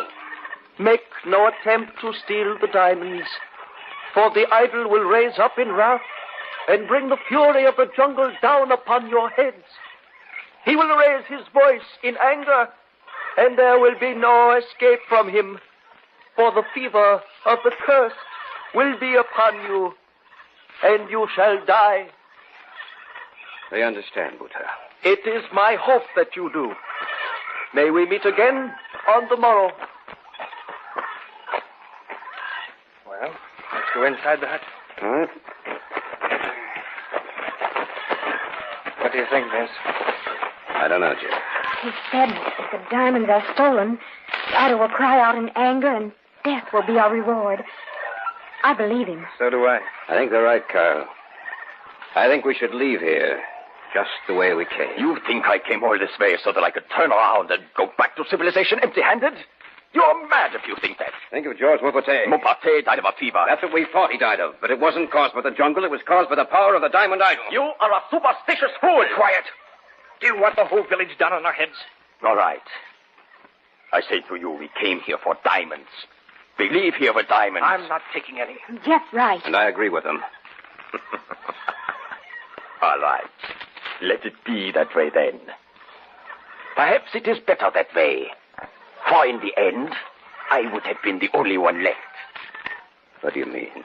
That when we got near the edge of the jungle, I was going to kill you. Because I wanted them all, not just 1/4. But now you have said you want none of the diamonds. That means I own them all. And you will help me carry my diamonds back.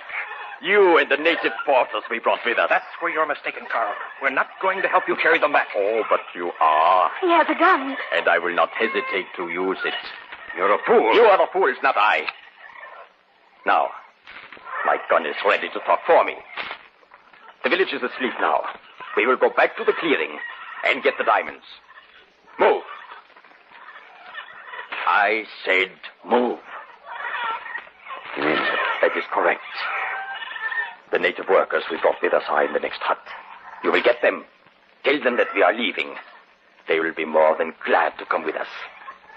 Now get your packs, and we shall go.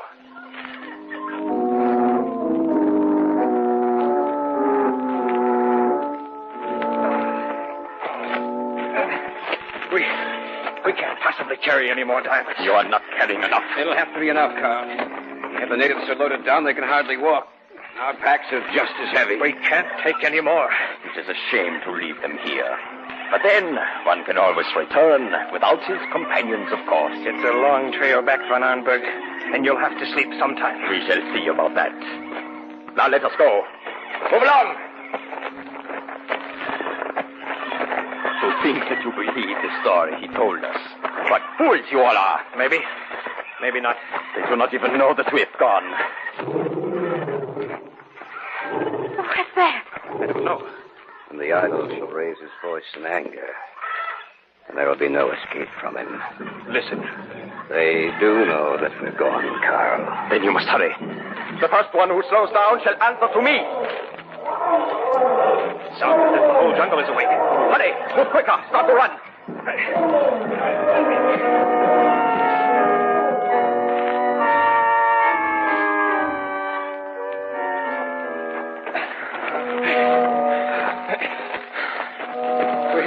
We have to stop to rest. We've been traveling like this for 2 hours. You cannot rest. Even you're tired, Carl. We must rest or we won't be able to go on much longer. Oh, please. For your own good, too. If we don't rest along the way, we'll drop down in our tracks and we won't be able to carry the diamonds out for you. Stop then and rest. But do not try anything. Don't worry. We won't. We won't have to. Shut up. Vince. Yes? Haven't we been here before? Don't get you. This is the spot we were in when they discovered us watching the ceremony. Are you sure? Yes. Just ahead of us, there should be a clearing. The clearing in which the idol stands.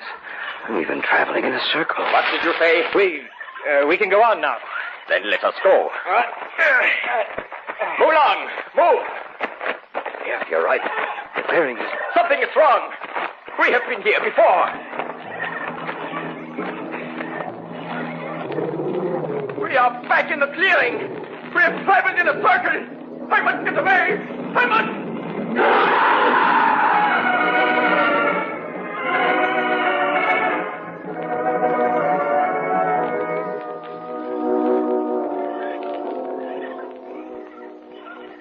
The animal.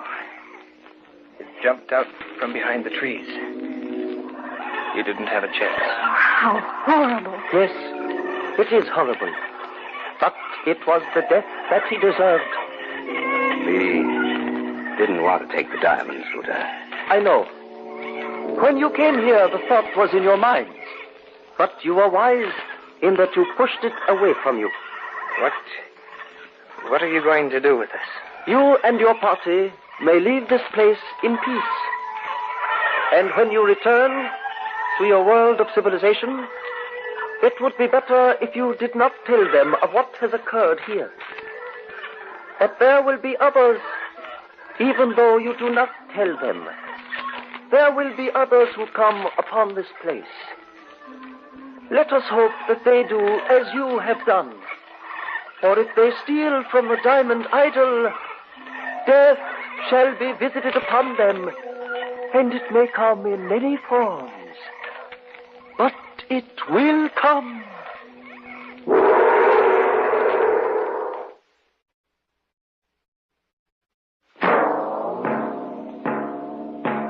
So runs tonight's tale of the unusual, the terrifying, the unknown. Join us again when next we journey down the corridors of the Hall of Fantasy to hear another strange tale of the supernatural.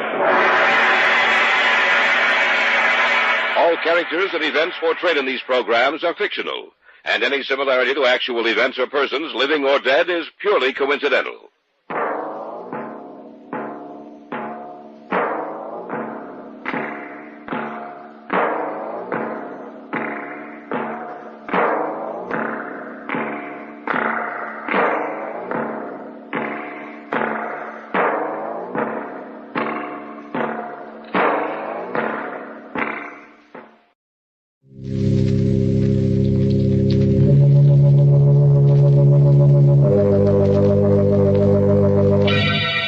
Lipton Tea and Lipton Soup present Inner Sanctum Mysteries, starring Wendy Barry.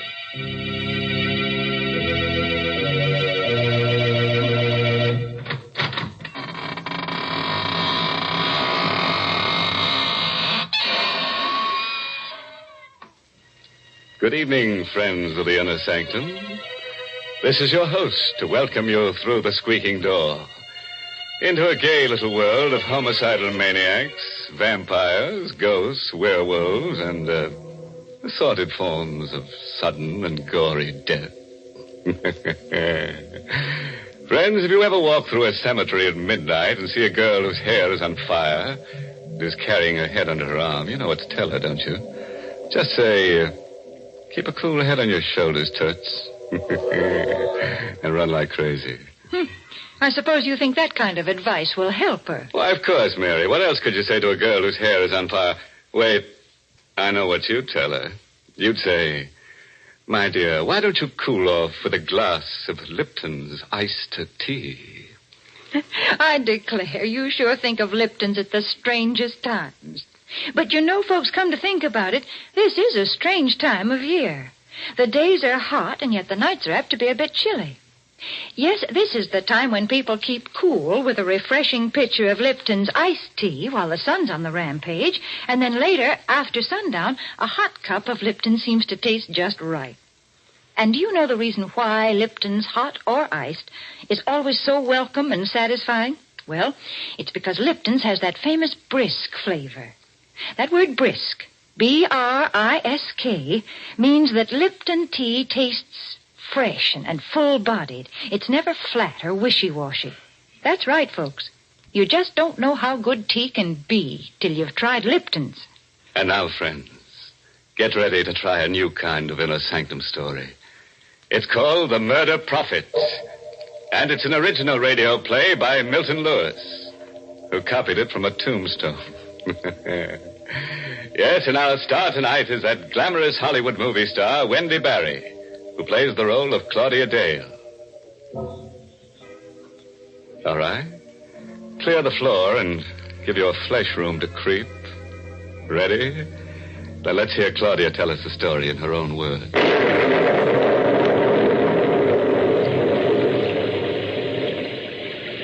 At exactly midnight, I saw him for the first time. My headlights picked him up when he hailed me along a lonely stretch of road near my home. I wouldn't have stopped, but the storm was so fierce, I felt sorry for him. I drew up to the side of the road. Thank you. Going far? No, not far. Where to? I'll let you know. Oh, what's that? Where? There on the side. Tombstone. Oh, there's a cemetery where I picked you up. Yes, Birch Lawn. Cigarette? No, thank you. I don't smoke.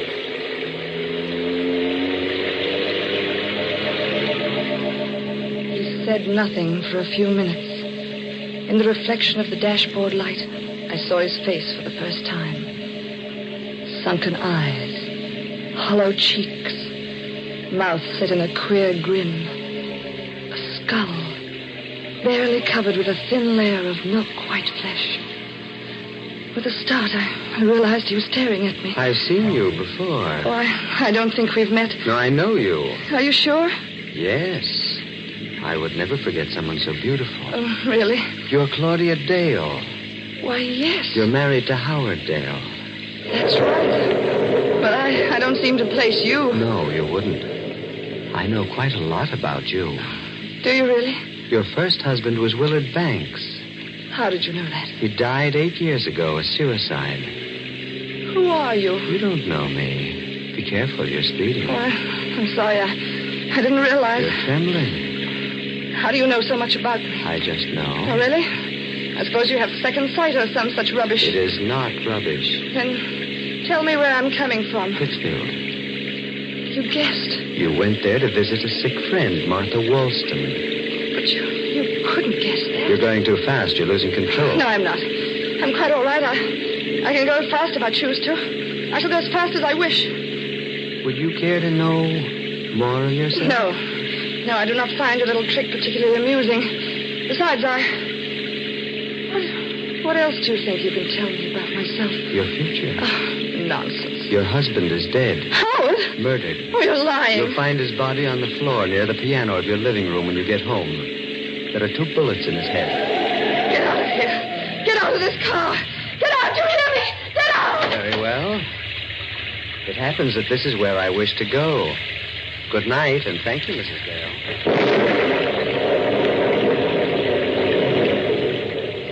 He vanished into the shadows on the side of the road. And then I noticed something white and shining queerly the spot where he disappeared. I looked closely. It was another tombstone in another cemetery. I raced madly for home, fighting the hysteria that seized me. The nightlight was burning in the living room. It couldn't be true. Howard would take me in his arms and kiss me when I stepped into the house. I rang the bell. No answer. Somehow I managed to get the key in the lock. I ran into the living room. Don't move.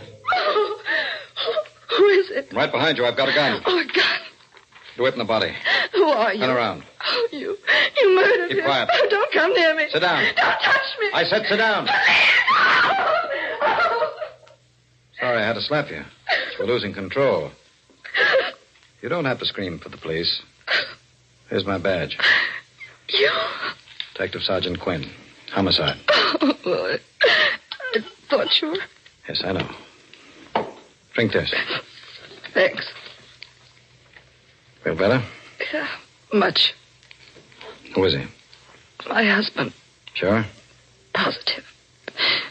When was he killed? About 20 hours ago. 4 yesterday morning. How do you know? One of the bullets went wild. Hit that clock on the mantel. Where were you yesterday morning? Pittsfield. I stayed with a sick friend, Martha Wallstone. Here, look at these things. I took them out of his pocket. They all his? Yes. Where's the snake ring? There were no rings. But he had one. It was quite valuable. He was never without it. I gave it to him. All right, now look. Did he wear it on the third finger of his left hand? Yes. There's a mark, but no ring. When did you come here? I drove in behind you. You left the front door open. I think I know who killed him. Who? A man I met on the road coming here. He knew my husband had been murdered. You did, huh? He even said his body would be near the piano. When did you see this guy? Oh, 10, 20 minutes ago. Picked him up on the road. Where? At Birch Lawn Cemetery. Where'd you drop him? At another cemetery near here. He seemed to walk behind one of the tombstones. Oh, I know it sounds mad, but it happened just as I said. What's his name? I don't know. But he looked like a human cadaver. Like a man who's dead and... Oh, you don't believe me. Why'd you kill your husband? What? What are you saying? You heard me. Well, I told you I was in Pittsfield. Why'd you go there? Martha was ill. Were you there at 4 yesterday morning? Well, of course. Don't lie. Stop shouting at me. I told you who killed him. What are you trying to do to me? Isn't it enough to come home and find Howard like that without you trying to... Oh, in heaven's name, leave me alone. Leave me alone.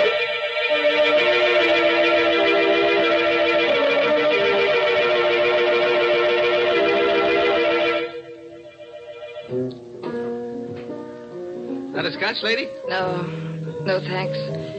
Here, keep the change. I'm leaving. Sit down, Mrs. Dale. Don't go yet. You? Yes. Won't you please sit down? Yes. Didn't expect to find you here. Nor I you. Are they making it difficult? It's a nightmare. You told them about me? Yes. You shouldn't have. They wouldn't understand. Did you kill him? Would you care for another drink, Mrs. Dale? No. Who are you? I'll tell you later. Why'd you come here? To talk to you. I knew I'd find you here. Yes, you knew. You're not so skeptical now. No. What did you want to tell me? That you are the most beautiful woman I have ever seen and that I love you. I've loved you since I first saw you 7 years ago. When you came here to live with your husband. Is that why you... Why I killed him? Is that what you meant to say? Yes. I am not an ordinary man, Mrs. Dale, but I'm not a fool. Now, on this card, you'll find my name, address, and telephone. Do you really believe I'd phone you? Yes. There will come a time when you shall want love. Good night, Mrs. Dale. Good night.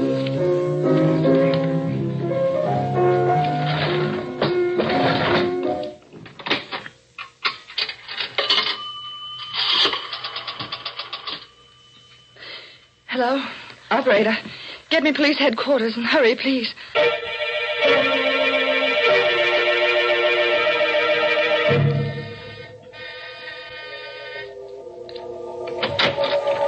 Yes? That's him, Detective Quinn. That's Garth Dragman. Thank you, Mrs. Dale. Do you mind coming down to headquarters, Mr. Dragman? Not at all. Did she tell you that I murdered her husband? Yes. I thought she would. I'm not angry, Mrs. Dale, and what I told you earlier this evening still goes. I'll come along right now, Mr. Quinn.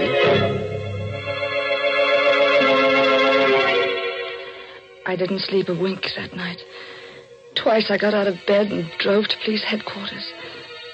The lights were blazing in Quinn's office. I went in the third time. I couldn't bear waiting. Oh, Miss Dale. Well? Glad you stopped by. I checked everything Dragman said. Seemed he was in the same bar and grill where you met him tonight when your husband was killed. You believed him? Naturally. Bartender and several regular customers backed up a story. Seems they all left together after the place was closed to play poker. Well, what about the things he said to me in the car? How could he know about the murder before you or I? That I don't know. Perhaps he does have second sight. Odd-looking fellow, isn't he? You can't arrest a man for murder because of that. He's criminally insane, I tell you. I know he is. My dear Mrs. Dale. Oh. What's the use? I loved Howard. I loved him to the point of insanity.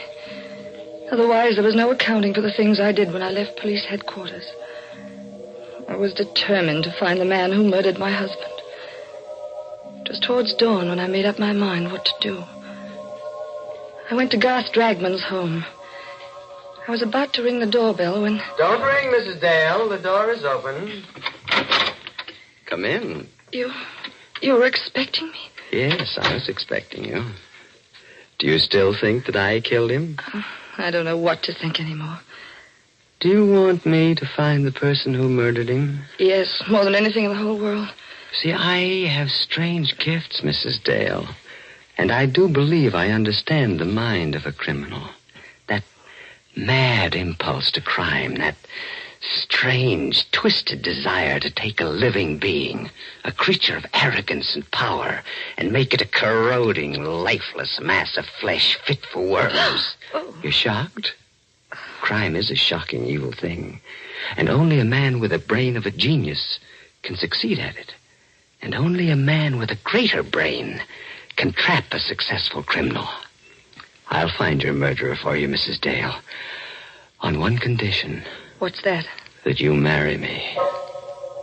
I felt my body turn to ice. I knew I was talking to a madman. I was sure I was talking to the man who'd murdered my husband.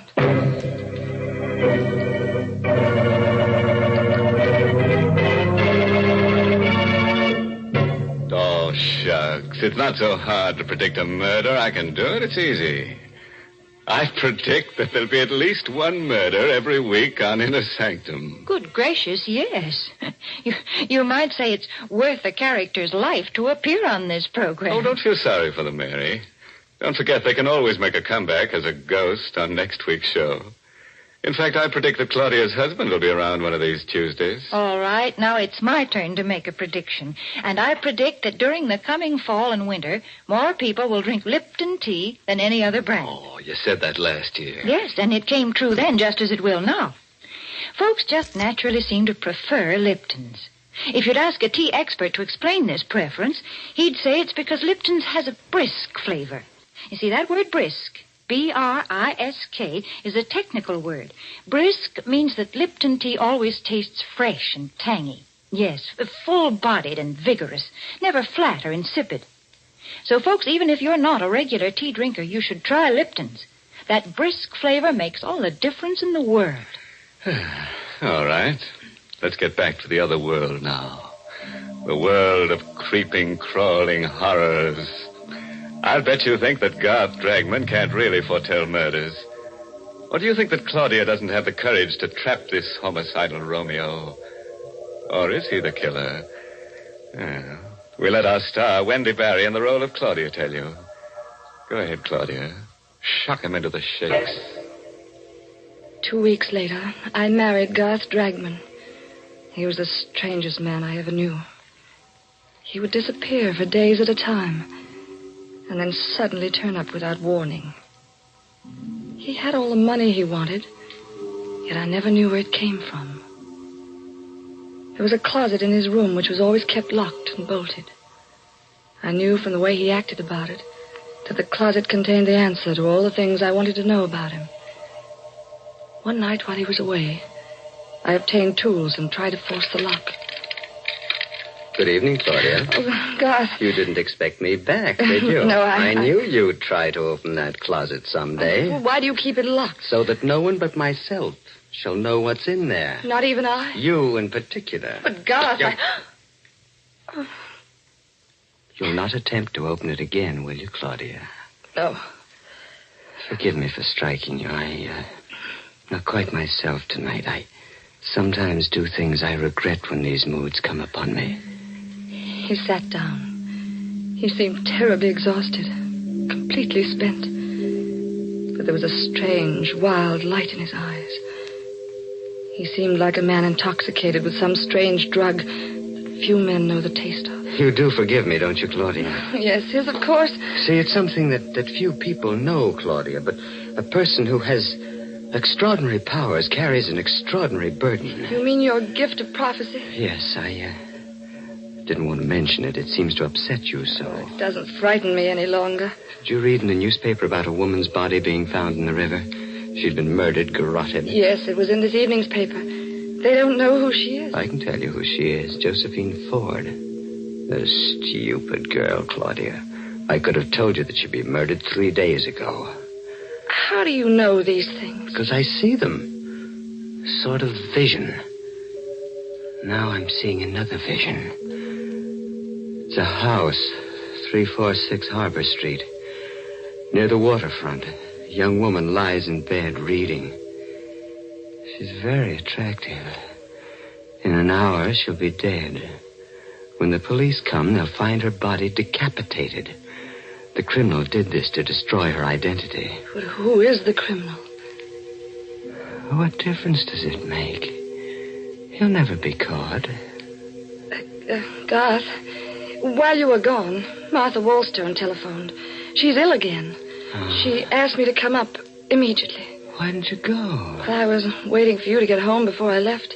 You want to leave immediately? If you don't mind. It's really an emergency. You may go, Claudia. I shall go to sleep. I'm extremely tired.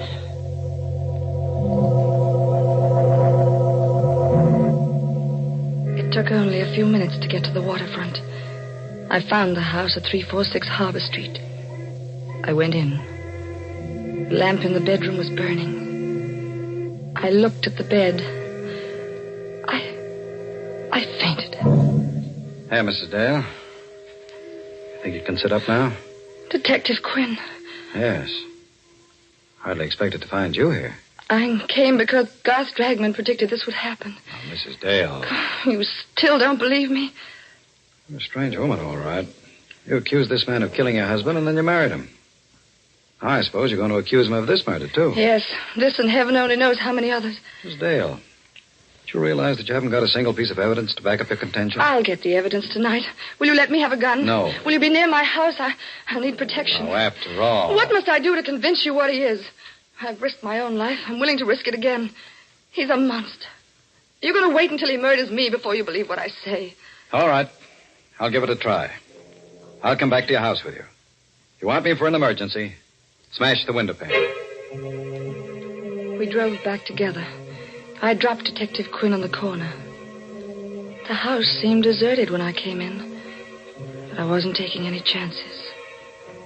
I went to the kitchen, got a knife, hid it in the folds of the long-sleeved gown I was wearing. I went into Garth's room. He wasn't there, but the closet door was open. What I saw in there nearly made me ill. Clothes. Garth's clothes. Some of them soaked in blood. I forced myself to examine them. And I found something that made my heart beat faster. A little jewelry case. I'll take that, Claudia. Oh, Garth. Give me that jewelry case, Oh, no. please. No, don't take it. Thank you. Garth. Get away from that window, Claudia. Go on. Oh, don't shoot, Garth. You were so anxious to see what's in that closet. Well, now you have. And perhaps you'd like to see the latest addition to my collection. It's in this box. That box? Yes, Claudia. A hat box. Garth! Sit down, Claudia. What are you going to do? Tell you who killed your husband. You? No. You. You're insane. I've written out a confession for you to sign. What'll happen if I don't sign it? Well, I credited you with more imagination. Would you like to hear it? Yes. Yes, read it, please. Sit over here, away from that window. Yes. I, Claudia Dale, murdered my first husband, Willard Banks, for his insurance by administering poison. My first husband? Yes, Claudia. See, I mean to make this document strong enough to send you to your death if I wish. I've got all the details here, just how you murdered your first husband, how you killed your second. Shall I go on? No. You know it's all a lie. Will you sign it? Of course not. Just what is your game anyway? If you want to kill me, why don't you shoot? You've been very successful before. There's no reason you shouldn't succeed again. Go on, shoot. You put me in a very difficult position, Claudia. You see, you have found out certain things about me. Things that could cost me my life. I will not tell you again to get away from that window, Claudia. I should prefer to see you live because I love you. But I shouldn't hesitate to murder you. You love me? Yes. You haven't taken me in your arms once since I know you. The right time had not arrived. What do you consider the right time? When I feel that you understand me. When I feel that you, who murdered two men, understand the deep and strange cravings and desires that race in my blood. You really believe I'm a murderess? Of course. That's why I love you. Then the time is now. The time? To take me in your arms. Claudia. He still held the gun. He wasn't more than 2 inches from me. I turned my lips up to him. I twisted my body to get out of the range of his revolver. When I felt his lips touch mine, I slowly let the knife slip into my hand. Slowly, caressingly, I drew my hand up towards his neck. Then I plunged the blade in. Claudia! Detective Quinn, hurry! I'm coming. What happened? I killed him. And here's the proof that he murdered my husband. I found it in the jewelry case he had in his pocket. It's the snake ring that was missing from my husband's body. Now do you believe me?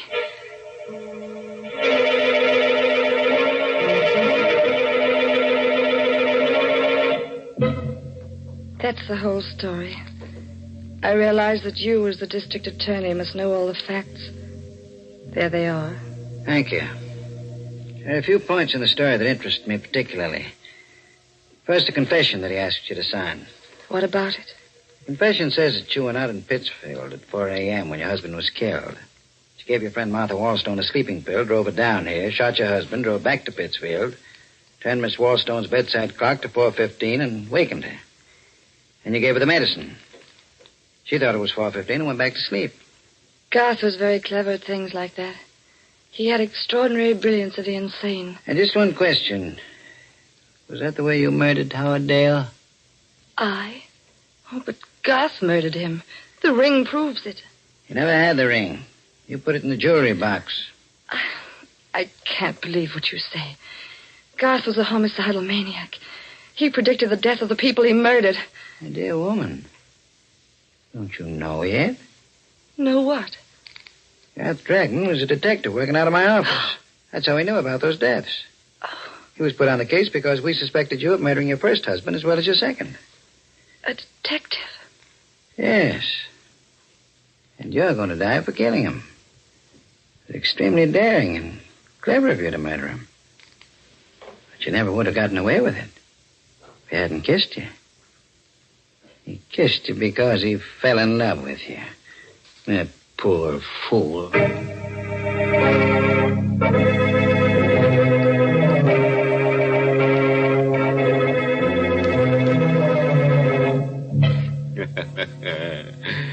Well, friends, that just goes to prove that you should never pick up hitchhikers who come out of cemeteries at midnight. And I bet you've guessed the moral for our story. It's taken from a famous quotation that Harry the Hangman uttered during a nightmare. Never steal the rings of people you murder, on account of that's robbery. My goodness, you call that a moral. That's one of the most immoral things I've ever heard you say. All right, Mary, I'll take it back. Here's one you really like. There's many a slip twixt the cup and the Lipton. That's why teaspoons were invented. That's very clever. But I guess the reason they're called teaspoons is because people drink tea so many times during the day. Yes, folks enjoy that brisk Lipton tea not just at mealtime, but between meals as well, such as when friends drop in for a visit. That's why it's a good idea always to keep a good supply on hand. So folks ask for Lipton tea in the larger, more economical size packages. And now here's a cheerful little thought. You can let a man murder you once, but you'd have to be a stiff to let him do it again. Oh, by the way, this month's Inner Sanctum mystery novel is Puzzle for Wantons by Patrick Quentin. Yes, and next week's Inner Sanctum story, directed by Hyman Brown and brought to you by Lipton Tea and Lipton Soup. Next week's story is about a woman with canary yellow eyes, murderous eyes. Everyone she looks at, she wants to kill. And you know what? She keeps a harpoon in her house. Well, well, you never know what's going to harpoon next. And now I'm afraid it's time to close the squeaking door. So, good night. Pleasant dreams.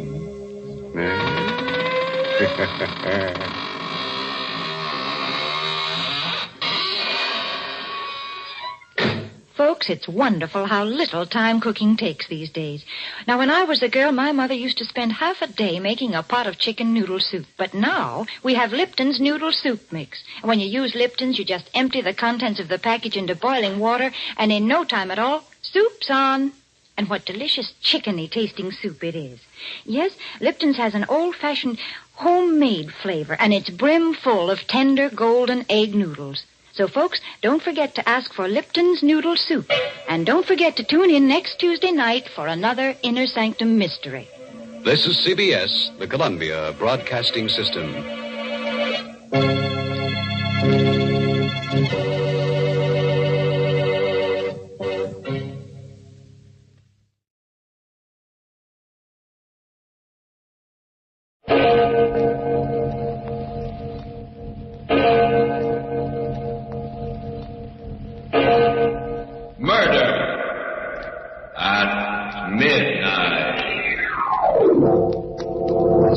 Glass tube was pointing at Matson's body. When the switch went in, there was a whining noise. And then a white light shot out of it. I know you won't believe this. When it hit the body, it went all soft. It was just like the bones had gone out of it. It just went all soft and kind of poured off the chair and onto the floor. Midnight. The witching hour when the night is darkest, our fears the strongest, and our strength at its lowest ebb. Midnight, when the graves gape open and death strikes. How? You'll learn the answer in just a minute in The Heavy Death.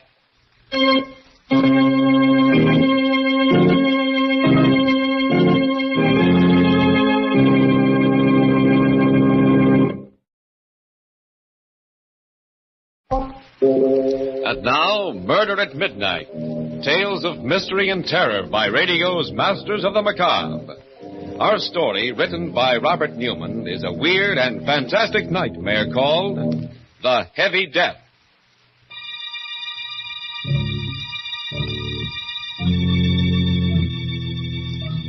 A road just outside the small town of Medford. And running up at his face white and terror-stricken in the moonlight is a small, slight man. He pauses every once in a while, his breath whistling in his nostrils, listening, then runs on again. Finally, seeing the two green lights of the state police barracks, he moans with relief. runs in. Oh, thank God there's somebody here. I was afraid. Look, officer, you got to get me away from here fast. Huh? Yeah, just a minute, Mac. Take it easy. No, easy.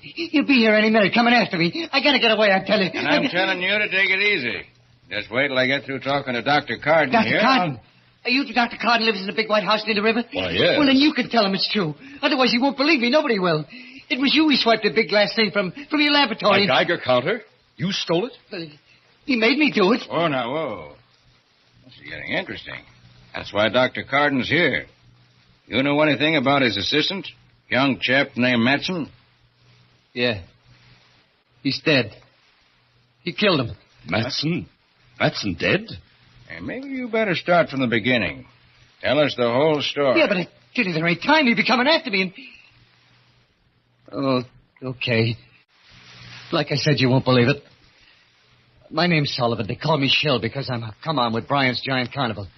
Weight guessing is my racket, but I turn my hand at almost anything, you know, Shell, game, 3-card Monte. Well, we hit town about 10 days ago for a 3-day stand. The first 2 nights was pretty quiet. The third one was when it happened. There was a pretty fair crowd around, and I was warming him up for some weight guessing, with maybe some side bets, when he came up. Okay, folks, okay. Step up, hurry up. And let Hawkeye Sullivan guess your weight. A Cupid doll if I'm 3 pounds off either way. Now, what do you say, lady?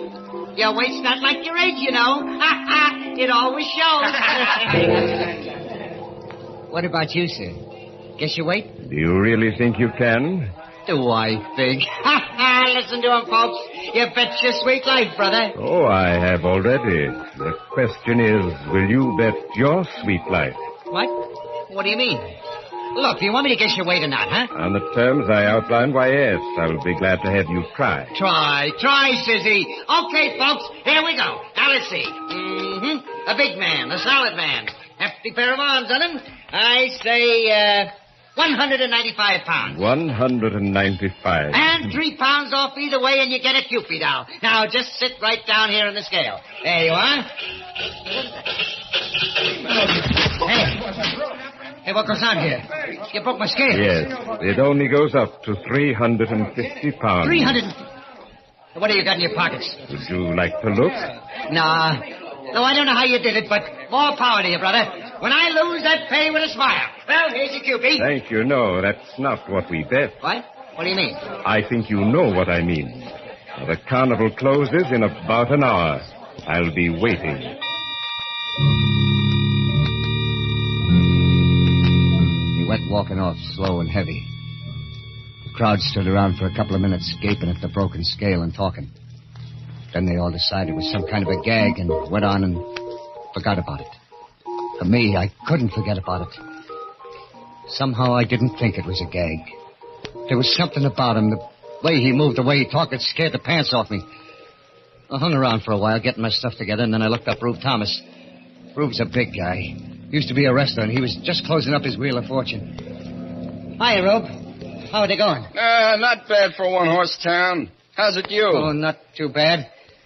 Till some wise guy busted my scale. Huh? Busted your scale? Yeah. Well, Rube, that's why I come over. He was a queer duck. I just couldn't figure his pitch, but he said something about waiting for me when he closed up, so I thought... So you thought maybe you should have some protection walking down to the station. Yeah. That's a hot one. What is? You're on your side bets. Well, don't worry about it. Ain't no one gonna lay a finger on you when you're with Rube Thomas. I helped Rube take down the wheel. But even then, we were about the last to leave the fairgrounds. We went out through the main gate. It was pretty dark, but I wasn't worried anymore. I'd never yet seen anybody Rube couldn't handle. Then I heard footsteps. Slow and heavy ones. And then... There you are.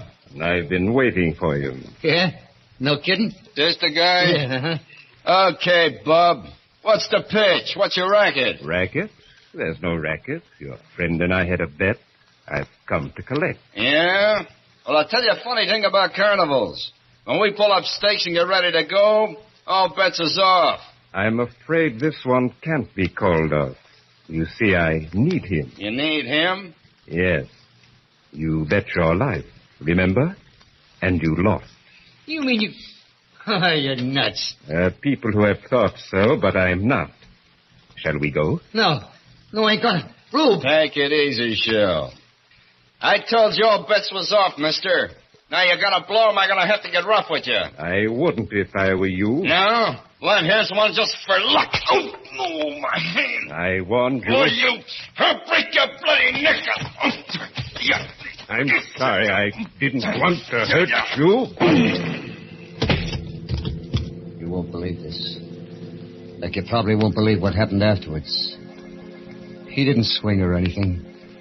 He just kind of dropped his fist on Rube's head. And he smashed in his skull like it hit him with a lead pipe. Good Lord, you killed him. Yes. Shall we go? No, I... Look at me. Into my eyes. That's right. Now remember this. You're mine. Mine to do it exactly as I wish. And you do exactly what I wish. Do you understand? Yes, sir, yes. Good. Then let's go. Something happened. Happened to me then and there.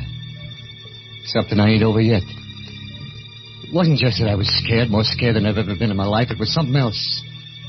When I looked into his eyes, it was like I just plain didn't count. That no one or nothing did. Then I just had to do whatever he wanted, whatever he said. We got in his car and drove to your place, Doc, and we stopped in front of it, and he pointed at a kind of low building behind it. That is Dr. Carden's laboratory. He has something there I need. A Geiger counter. You're going in and get it for me. You mean swipe it? Yes. It would take too much time to make one of my own, and as I said, I need it.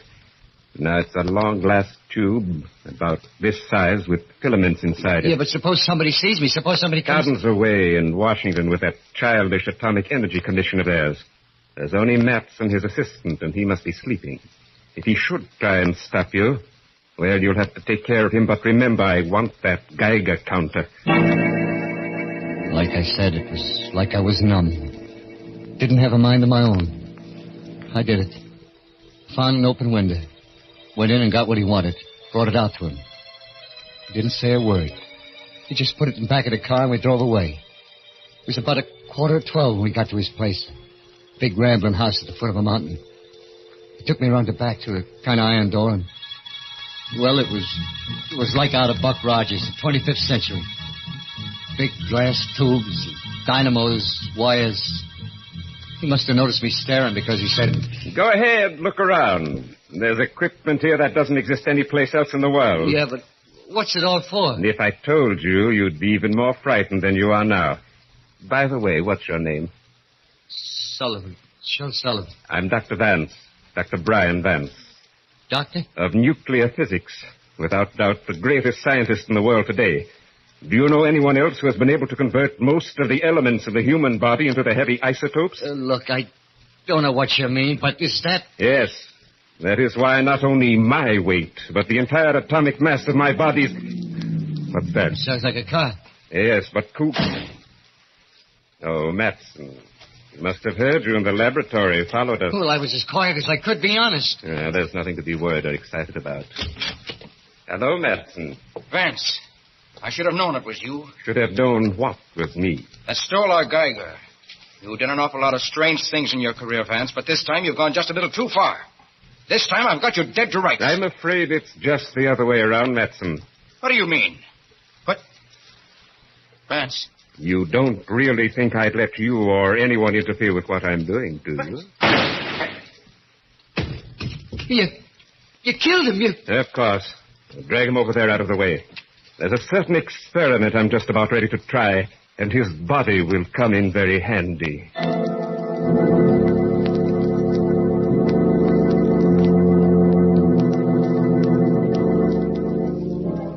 With Shell Sullivan staring at him in abject horror, Dr. Vance turns away from the body on the floor, lumbers over to one of his instruments, and begins examining it. And far away, in the town's church steeple, the clock strikes 12 for... Murder at midnight.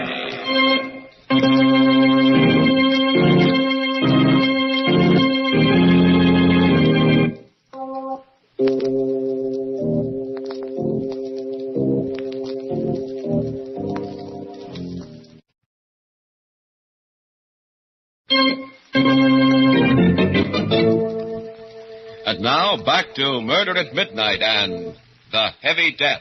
It's just a moment later. Sergeant Rowe and Dr. Carden are staring incredulously at Sullivan as he pauses for a moment in his terrifying story.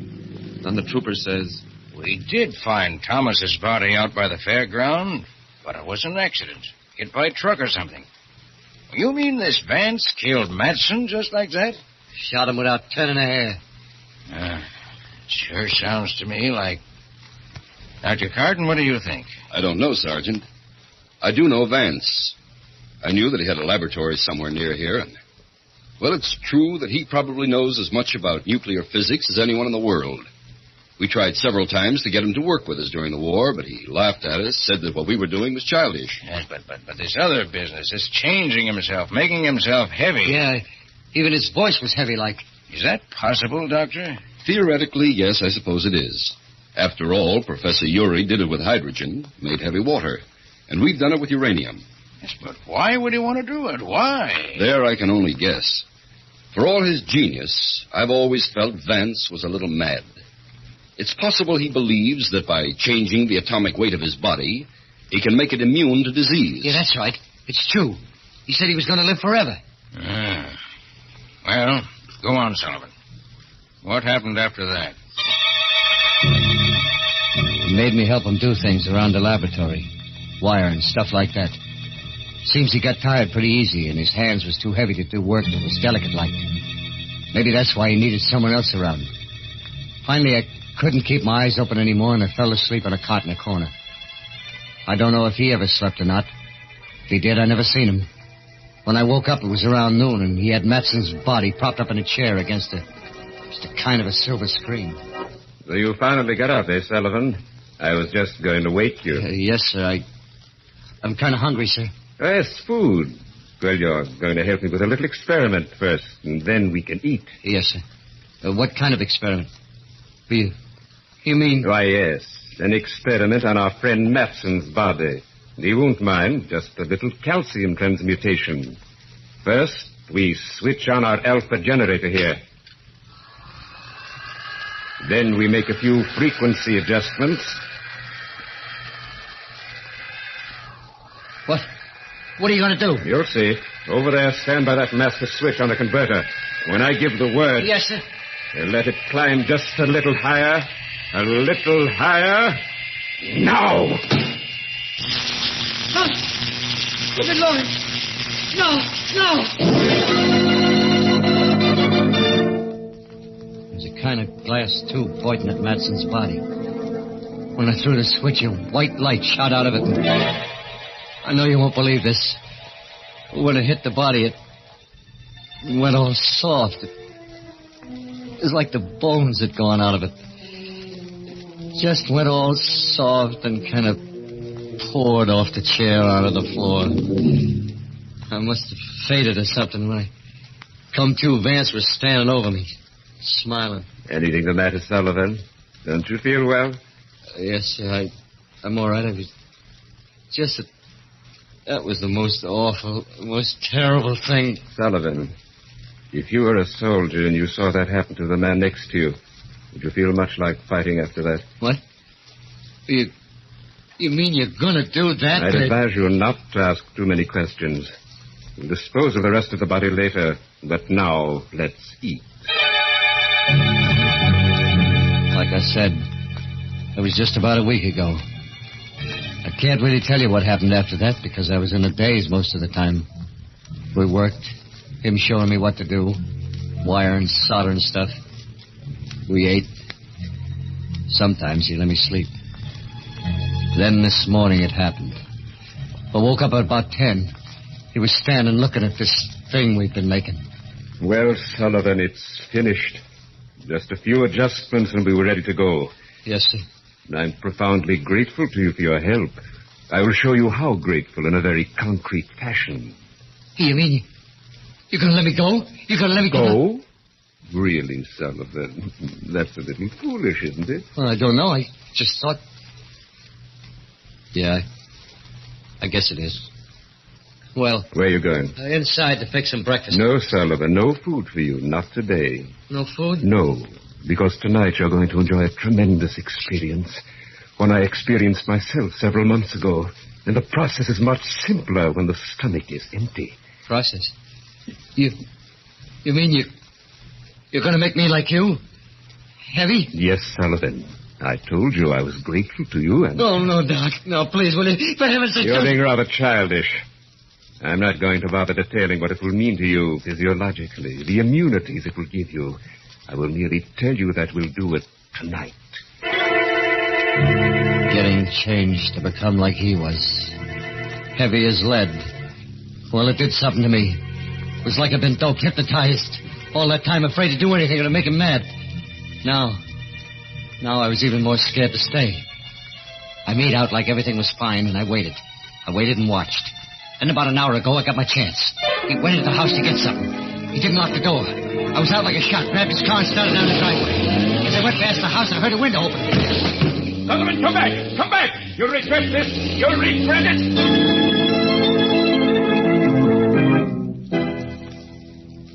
That's the story. I was so jittery, I went to a ditch just outside of town and had to run the rest of the way. I don't care whether you believe me or not, whether you think I'm nuts, what you do to me. I just want one thing. Get me away from here. Get me far away fast. Because he's going to be coming after me, I know it. Well, I'm not saying what I think. Not yet. What about you, Dr. Carden? I wouldn't like to say either. Knowing Vance, I believe he's capable of everything Sullivan told us. And theoretically, everything he described is possible. I told you, I don't care whether you believe me or not. Just get me away from here. I can't for an hour or so. Have to call Bridgeton and have them send down some men. Then we can really go into this. In the meantime, I'll put you in one of the detention cells. You'll be okay there. Are they strong? Really strong? Plenty strong enough to keep you in and anyone else out. Come on.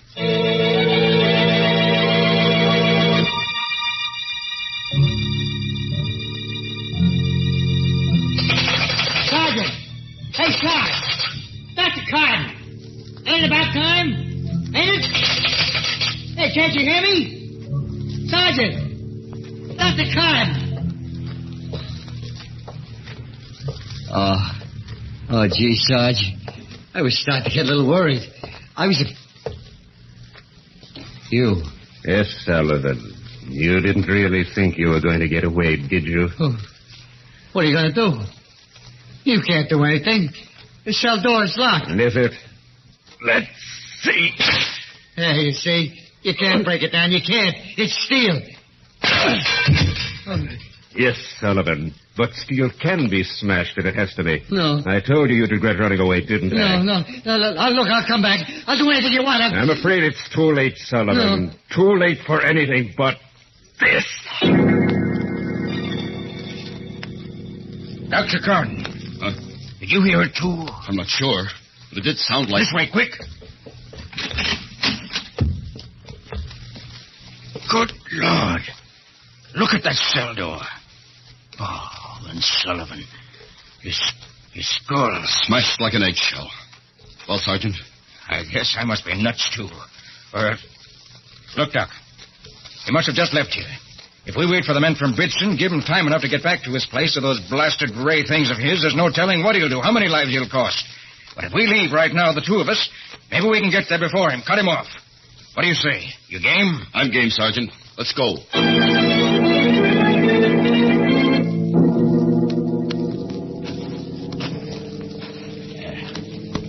That must be it. Right ahead. The laboratory's probably around and back. Well, Sergeant, the lights are on. Yeah. Maybe he left them on when he came into town and got Sullivan. Well, maybe...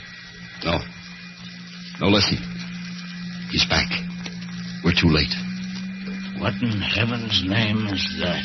An electrostatic generator or a cyclotron. He's... Oh, good Lord.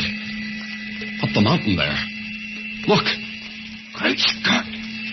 Looks like a hole or something. But it's moving. A neutron beam. Disintegrating. Eating its way into the mountain. He must have found some way of harnessing... Dr. Gordon, swinging his way. Must have seen us. Come on, run. No good, Sergeant. Seems to have a range of almost half a mile. But eating through solid rock that way. If it hits us...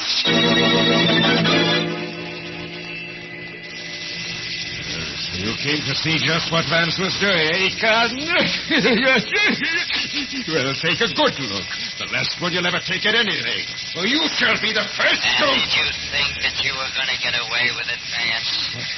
Who's that? Take a look at the Geiger. Gentlemen, too much. I've got to cut that down. And what'll happen when you release the load? But I've got to cut it down. Besides, you're Jesse Sullivan. Yeah. That's because I'm dead that you joined me. You can't do it alone. Too heavy. But I Too slow. It climbs in the high. Good Lord, the generator. I've got to cut that down, too.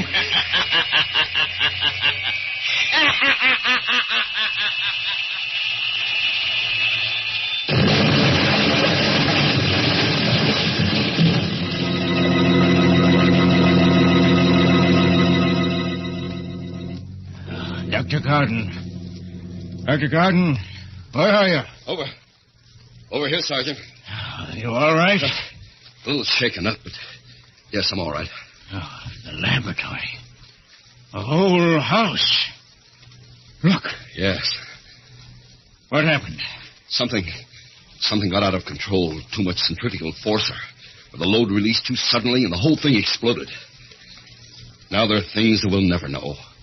Except something we knew already. That science can either be man's servant or his master and his doom.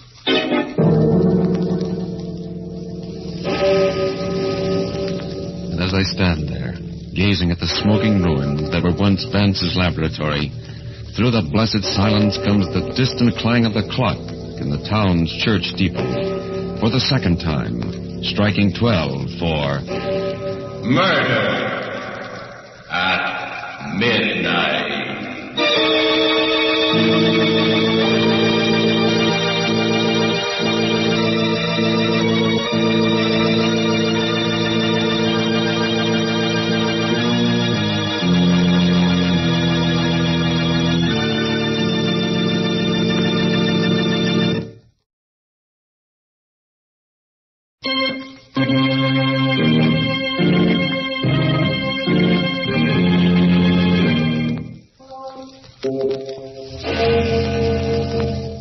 Remember to be with us again when death hovers like a dark cloud and the clocks strike 12 for... Murder at midnight.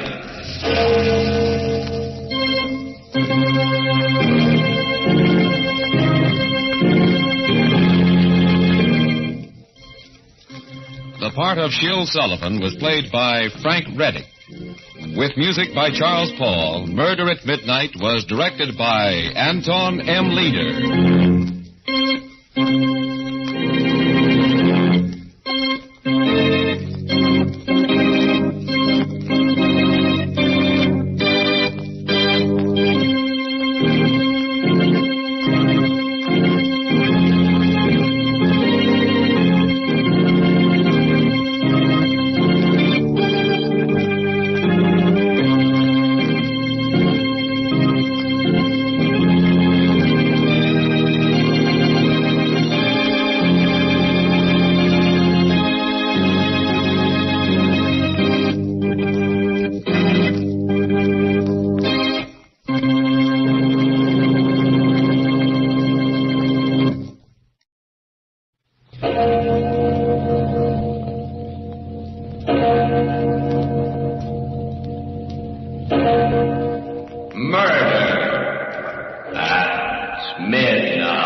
Dead tired. But I kept on walking through the mist. And suddenly I started hearing footsteps behind me. I turned around, and then I saw him. He was walking along slow, dragging his feet, walking as if he couldn't see. His face was all covered with blood. But I know who it was. It was Miller, the guy I'd killed. Midnight, the witching hour when the night is darkest. Our fears the strongest, and our strength at its lowest ebb. Midnight, when the graves gape open and death strikes. How? You'll learn the answer in just a minute in The Dead Come Back.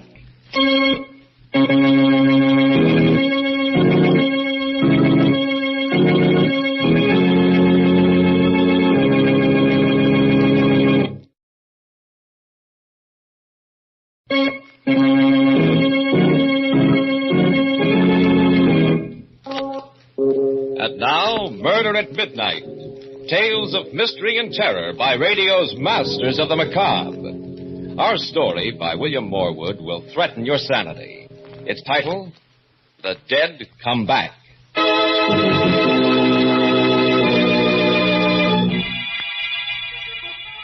About 1 o'clock in the morning, on a dark, deserted street, standing in the doorway of a gloomy brownstone house, a man with a wild expression on his face rings the bell desperately. There is no answer, and he rings again. Then... Hey, Doc Paget. Why, yes. The brain doc knows what goes on inside a guy's head. Well, yes, I'm a psychiatrist. I gotta talk to you. It's very late. If you come back tomorrow during office hours... Now, Doc. Something's been happening to me. Something that's driving me nuts. I'm sorry, but... Get inside. Be careful with that. He won't go off until I pull a trigger.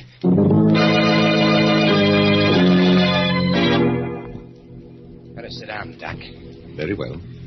Just to make sure we understand each other, I'll put this gun here on the desk. And my watch. We got just half an hour to get everything cleared up. And then? And then, I got a guy to kill. Suppose we start at the beginning. Your name? Lefty O'Connor. O'Connor? So you heard of me, huh? I'm not sure, but the Tilson murder case. That's right. But as I remember That's right. They decided I was nuts, put me away. But get this straight, Doc. Yes? I wasn't ever out of my head, and I ain't now. I see. Insanity was something that I cooked up to keep from burning. I played it up all right. Good enough to make monkeys out of the doctors and the jury. But when I got to the nut house, it was different. I didn't have to pretend no more. You know, Doc, some of them whacks act just as sane as you and me. Yeah, I was getting along fine. Till 2 nights ago, when I was called in to see the superintendent. He was a white-haired old guy, named Miller. Sit down, Lefty. Cigarette? Thanks, Mr. Miller. Here you are. What's that? This? Just a music box. Plays when you open the lid. That ain't just a... What are you trying to do to me? Oh, what do you mean, Lefty? I just offered you That's the box they kept talking about at the trial. The one old Mrs. Tilson kept her jewels in. I'm afraid you're mistaken, Lefty. In a pig's eye. I know what you're trying to do. But I don't remember nothing.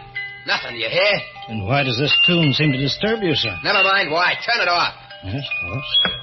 Take it easy, Lefty. I called you in here because I want to help you. You're trying to trick me into admitting I knew what I was doing when I hit old lady. Nothing of the kind. Next you'll be asking me where I hid the jewels. Don't you think I know that routine? There's no routine here, Lefty. You're a liar, Mr. Miller. You got me in here to give me the 3rd degree, to try to break me down all over again. Well, you won't do it. Not again. I've had enough. Lefty, put down that paperweight.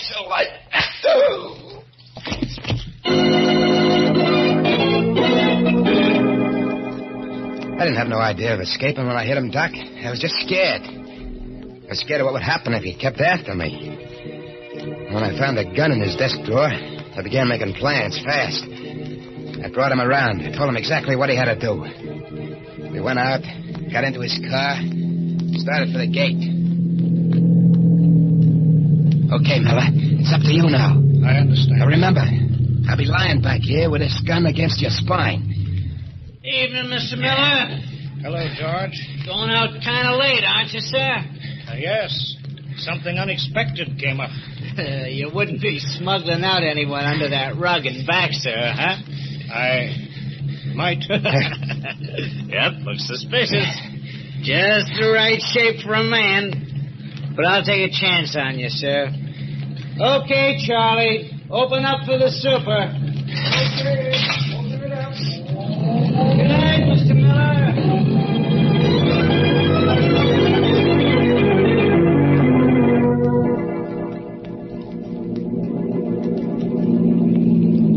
Turn the left fork here. The Ganville Road. I was afraid of this, Lefty. The Tilson Estate's up this way, isn't it? You're too smart for your own good, Mr. Miller. You can turn off here. There's no road. In under the trees.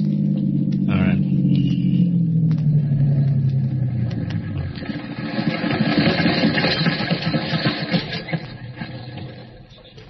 What happens now? Do we walk the rest of the way? One of us does. Get out. You You're no use to me anymore. Let you know. Put that gun away. You can't. You fool. You won't get rid of me this way. You...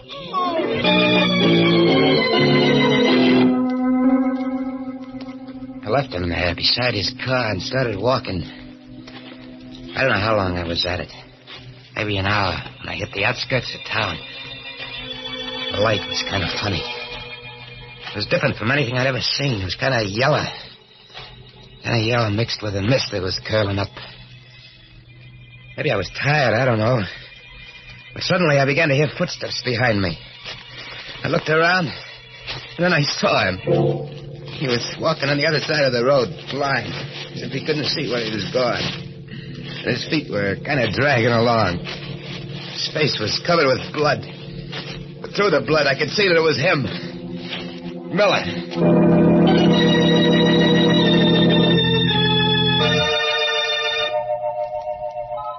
I don't know what happened then, Doc. I must have passed out. Because the next thing I knew, people, faces bending over me. He's coming too, Tom. Yeah. How are you feeling, chum? Hey. He's as white as if he'd seen a ghost. Who are you? I'm Ruth Mason. This is my brother, Tom. We live right by. We heard you yell and came running out. Did you see anyone else? I know. On the road? No. You were lying right in the middle of the road till we pulled you off. What happened? Did a car hit you? I don't remember. Well, take his arm. Help him up, Tom. Okay, sure. Here we go, Mo. The name is Sims. Johnny Sims.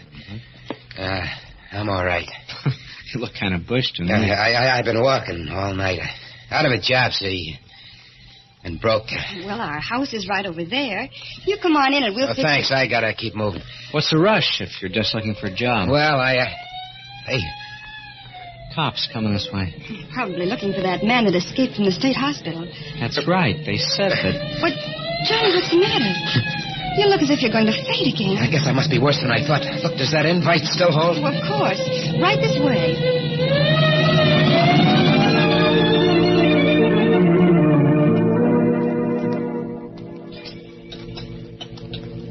Something more, Johnny? No, thanks, Ruth. Couldn't manage another thing. Full up. Oh, then you lie right down on that sofa. That is, if Tom will get off with his paper. Oh, sure. I was just reading some more about that guy, Lefty O'Connor, that broke out of the asylum. Seems he forced the superintendent to drive him out in a car. Please, Tom, let's not talk about it. It gives me the creeps to think of anyone like that being loose. Maybe he ain't so bad. He's a murderer, Johnny. A homicidal maniac. How do you know? Maybe the super deserved killing. The super? Yeah. But the paper doesn't say anything about the super being killed. Well, Ruth said... I meant the old lady, Mrs. Tilson. Oh. Yeah, I guess I must have heard. Maybe I just thought... I'll try the radio. Maybe there's some late news on it. Though you're probably right, Johnny. The super wouldn't stand a chance. Sure. The way I figure... What's the matter, Johnny? Turn that off. What? I said turn it off. Why? Johnny. Hey, what gives? Well, I'm sorry. I don't like radio. Oh, it's all right, Johnny. We understand. Now suppose we show you to your room and you take a good long sleep.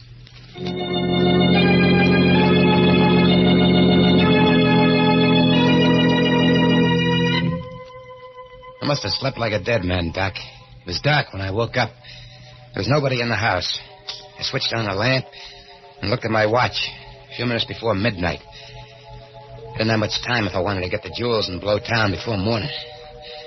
So I started for the door, but before I reached it, it opened. And standing there, smiling, kind of sad-like, was Miller. Hello, Lefty. Did you get the jewels? You! It can't be you. You're dead. I told you you wouldn't get rid of me so easily. What do you want with me? Nothing, Lefty. Just what I wanted before, to help you. You're lying. You still think you can break me, get me to confess, but I'll show you. I must have hit the lights, Doc, or maybe they were never on, because suddenly the room was all dark. I struck a match, I bent down to look at Miller, make sure that he was really dead this time. And I ain't crazy, Doc. You gotta believe me. But the man lying face up on the floor was Tom Mason. A dead man who came back. And now, a second victim, as the hands of the clock move inexorably to the witching hour. And yet another.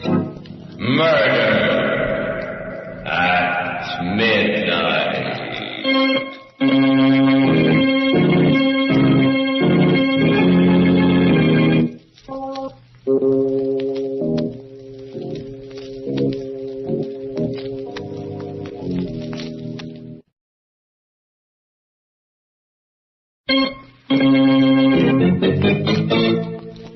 And now, back to Murder at Midnight. To Lefty O'Connor, sitting in a psychiatrist's office with a gun in front of him, trying to convince the doctor and himself that he is sane. My hand was shaking so much that the match went out. It was Tom, all right. Tom Mason, dead. But it was better that way than what I'd thought, because it meant that Miller hadn't come back from the grave. I'd probably just imagined I heard him talking to me. I frisked Mason, I got the keys to his car, and went out. It was a little coupe parked in the driveway. I opened the door. I was just getting in when... Hello, Johnny. Ruth. You look a little better than you did before. How do you feel? Oh, fine. Oh, that's good. You were sleeping so soundly when I left it. Are you going somewhere? Well, yeah. There was something I had to do, and Tom told me I could borrow his car. Oh, all right.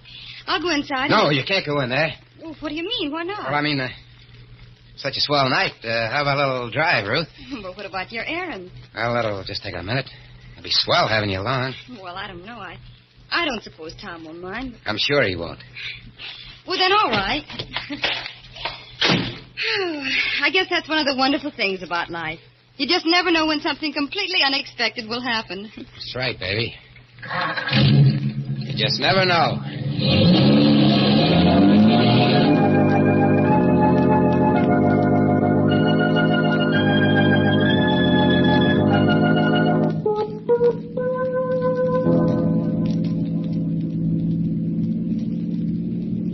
Why so quiet, Johnny? Huh? You asked me to come driving with you, and I do. You don't say a thing to me. What should I be saying? Well, you might start by telling me something about yourself. Like I said, I'm just a guy looking for work. What kind of a job did you have before? Chauffeur? Well, that sounds interesting. Did you work around here? Why? I just wondered. You seem to know the roads so well. Listen, baby, let's not talk about me. I'd rather hear about you. Well, there's not much to tell. I'm 21, fancy-free, and I work for a living. I'm a nurse in a psychiatrist's office. A what? Psychiatrist. A doctor who, well, helps people who are disturbed mentally. Like people who see things that ain't there? Oh, yes, he gets a lot of those kind of cases. What does he do? Talks to the patients, explains away the hallucination. His name is Dr. Paget, and he's really wonderful. Johnny? Yeah? Where are we going? Why, baby? We've turned off the main road. This leads past the old Tilson mansion. What's that? The house where that terrible murder took place about a year ago. It's all boarded up now, of course. Yeah, that's the job Lefty O'Connor pulled, yes. huh? Yeah, he was old Mrs. Tilson's chauffeur. What? Chauffeur. Quite a coincidence, ain't it? Johnny, you're turning in the driveway. Yeah. See, a couple of nights ago, I broke into this place to sleep. It was just an empty house to me. I didn't know anything about no murder. I left the parcel behind. I want to pick it up. Oh, I see. You think I had any other reason for coming here? No, Johnny. Sit tight, baby. I'll be back in a minute. All right, Johnny. Well, why are you taking the keys? Just to make sure the car stays here, and you with it. But of course I'll stay. You better, baby. Or it'll be just too bad.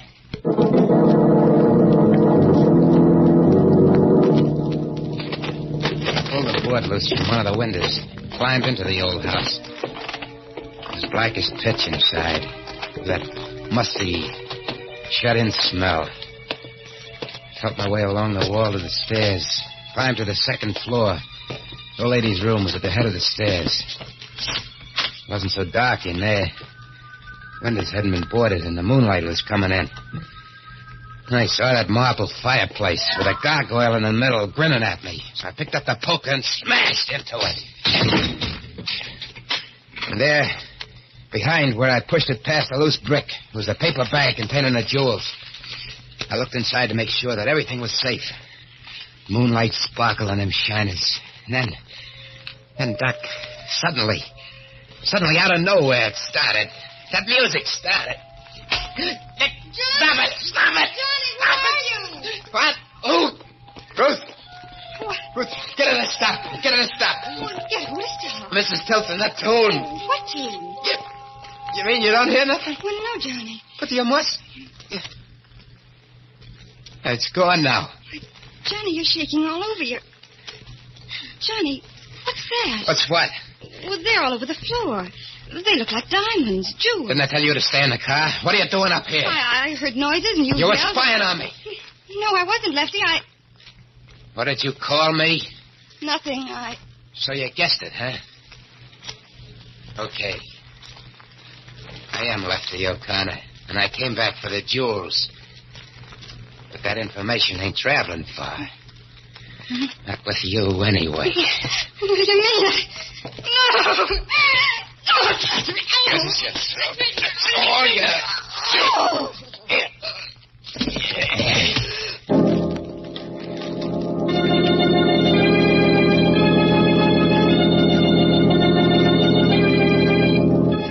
I was rattled, Doc. The music did it. That and everything else. I left it lying there, and I picked up the jewels and beat it. Started the car fast. Just about hit the main highway when the wheels started acting funny. I stopped and got out to look. It was a flat. My luck had played out. If I took the time to change it, someone might come along, and just then I did hear a car coming. I froze, waiting for it to pass. Instead, it stopped, and... Hi, Johnny. Tom, mate. I got out as soon as I could. Which is the flat? What? How did you know? How did I know? Why, you just called me. You told me you couldn't find the tools. I called you? Why, yeah. Don't you remember? No, I don't. I couldn't have.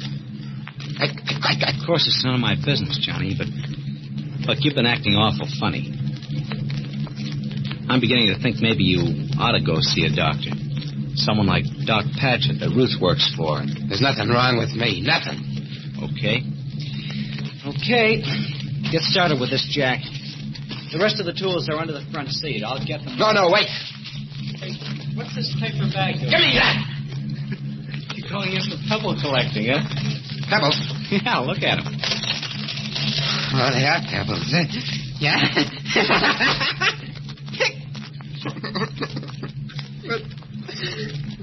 What's happening to me? Oh. I don't know. But I told you don't look well. Hey, where are you going? Hey, wait a minute. I told you that was a borrowed car. Get off that ramp, boy. I say get off. You're nuts, Johnny! You're nuts! You're crazy!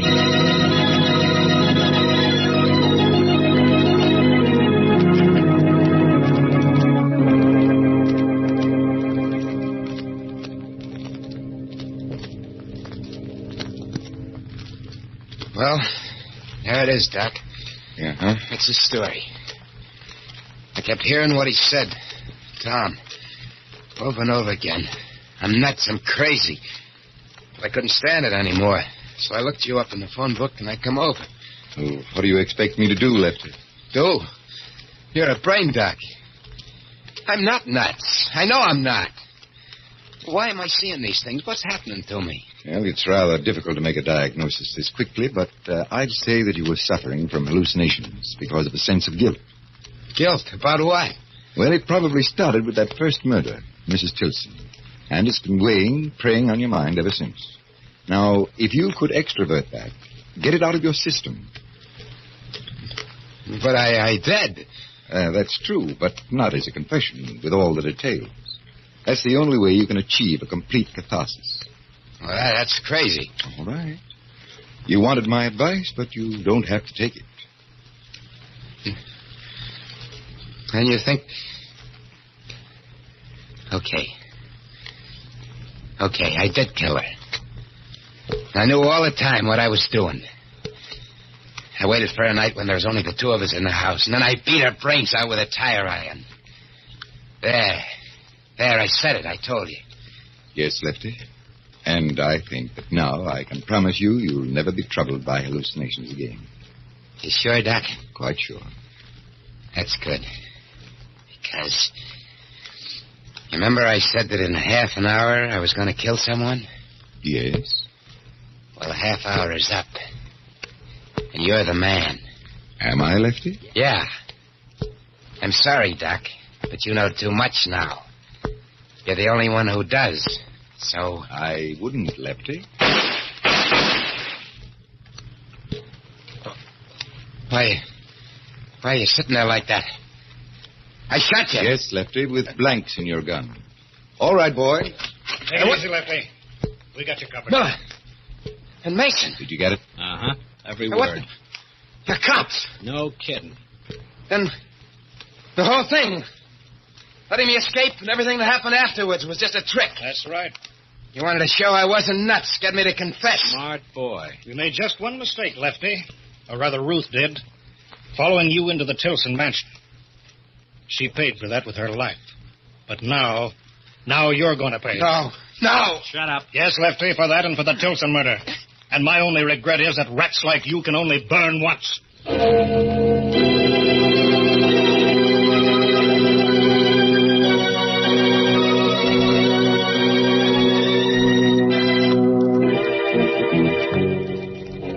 Moving forward, the two grim-faced men take hold of Lefty O'Connor. And Lefty knows that he has come to the end of the road. The road began when he first heard the clock in the old Tilson mansion strike 12 for... Murder at midnight.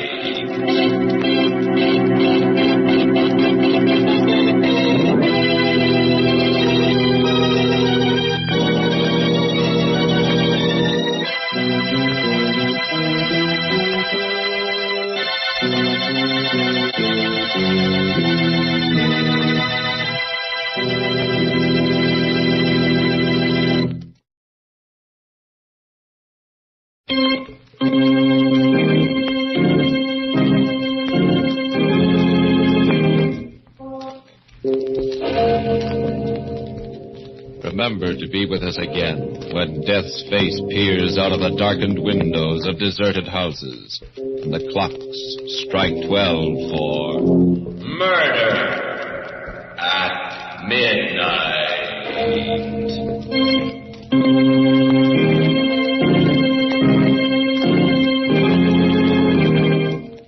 The part of Lefty O'Connor was played by Joseph Julian. With music by Charles Paul, Murder at Midnight was directed by Anton M. Leader.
Murder by Experts.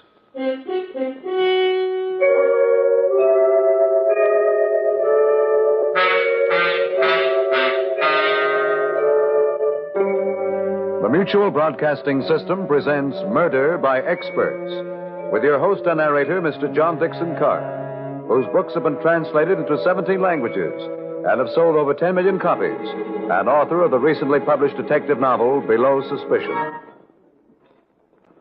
Good evening. This is John Dixon Carr. Each week at this time, Murder by Experts brings you a story of crime and mystery which has been chosen for your approval by one of the world's leading detective story writers. Tonight, our guest expert is the noted mystery novelist Craig Rice. In keeping with the spirit of the holiday season, Miss Rice, herself a witty and humorous writer, has selected a hilarious and suspenseful comedy mystery by Joseph Roscoe. And now we present Carl Eastman in The Case of the Missing Mind. Let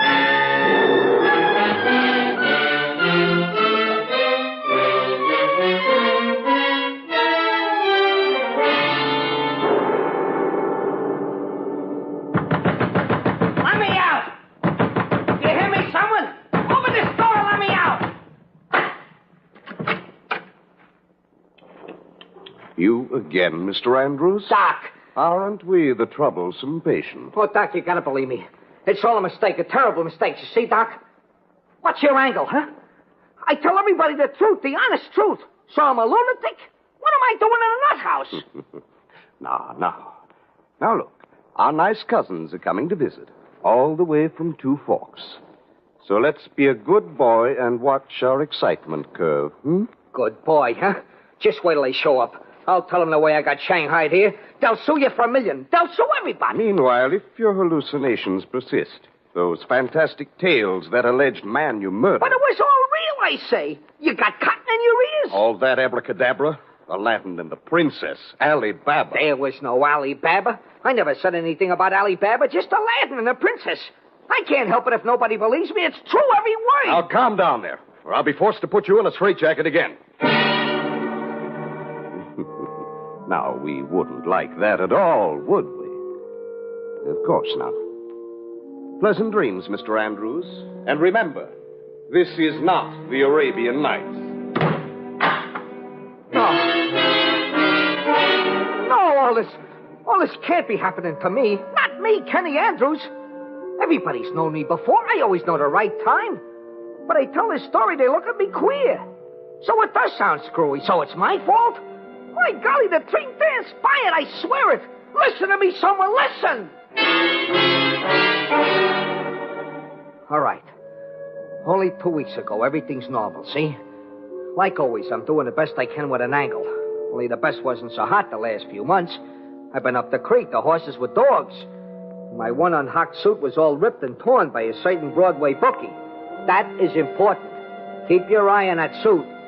I was absolutely from hunger, sitting in the lobby of a cheap hotel in the 40s, when, lo, this strange-looking character walks into my life. Good morning, friend. Do you ever dream? Just like that he began, the strange-looking guy with the purple hat. Do you ever dream, my friend? I'd noticed this character before, shadowing me for days. On Times Square, I buttoned my shoe. How do you do? There he is.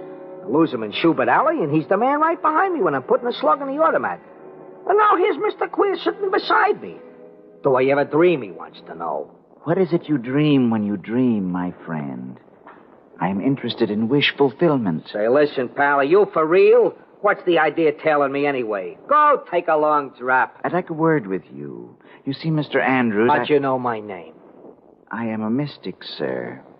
I know all. Oh, yeah?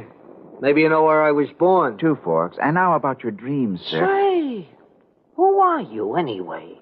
Oh, call me Aladdin. Huh? Caught you kidding. Aladdin? Yes. Would you like to try my magic lamp? The guy is strictly from a nightmare, I figure. But let him talk. Look who's selling who to Brooklyn Bridge. Answer, friend. You began to rub my lamp the wrong way. Now look at Mr. Aladdin. Suppose you scram before... Freeze, fellow. Put up your hands. Reach for the moon. Suddenly, the crazy little guy had me covered. With a little green gun. Reach! Hey, what is this? This thing up? You fool! To throw away good fortune when it seeks you out. For the last time, sir, what is it you dream when you dream? The theme that keeps returning. Your heart's desire.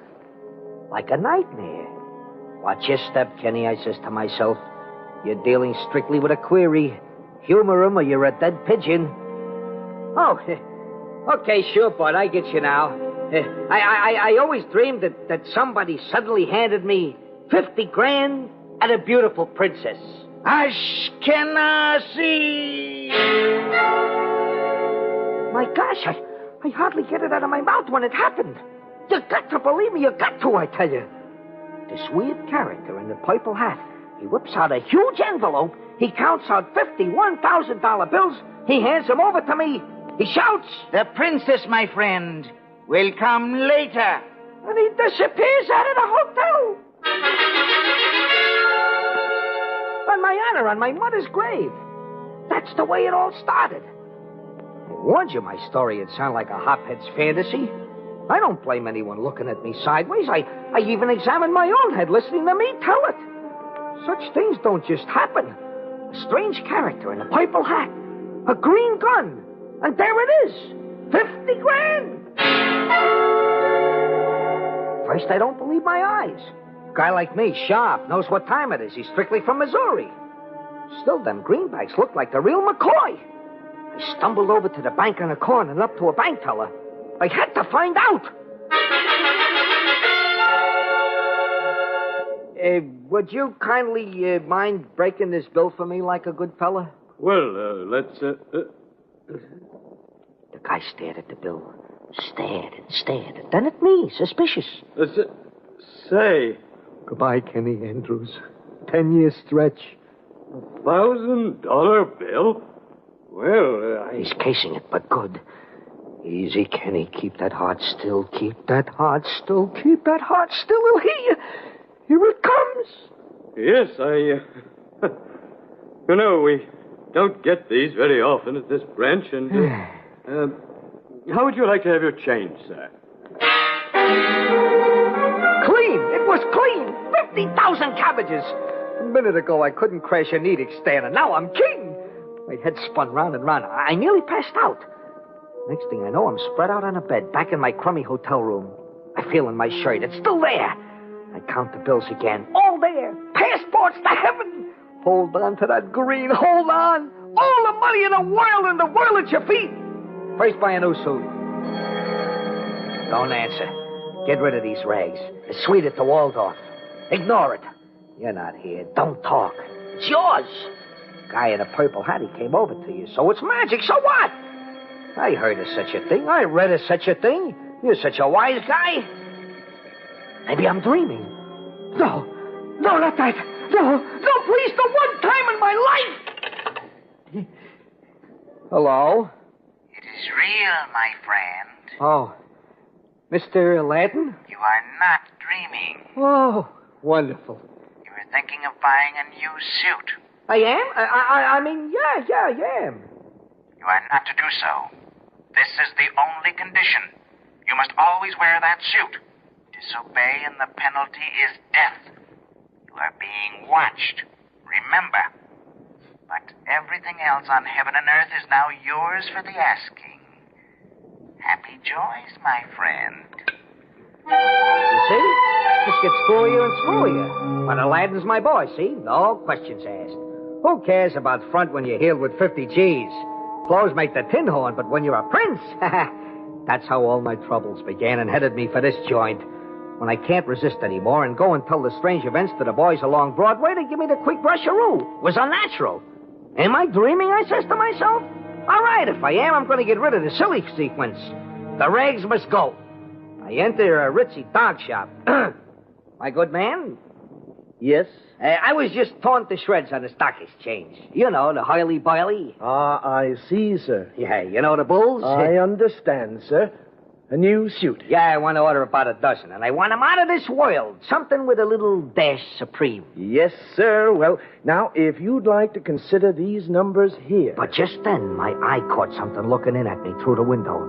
It was another eye, and it had a mad stare. And over it was a purple hat. And the pocket was aiming at me against the window. And without seeing it at all, I knew it was a little green gun. These charming summer worsteds, sir? Look, pal, what are you showing me suits for? Who said suits? I said overcoats. You said overcoats? With a fur collar. A fur collar? In July? Are you mad, sir? Why not?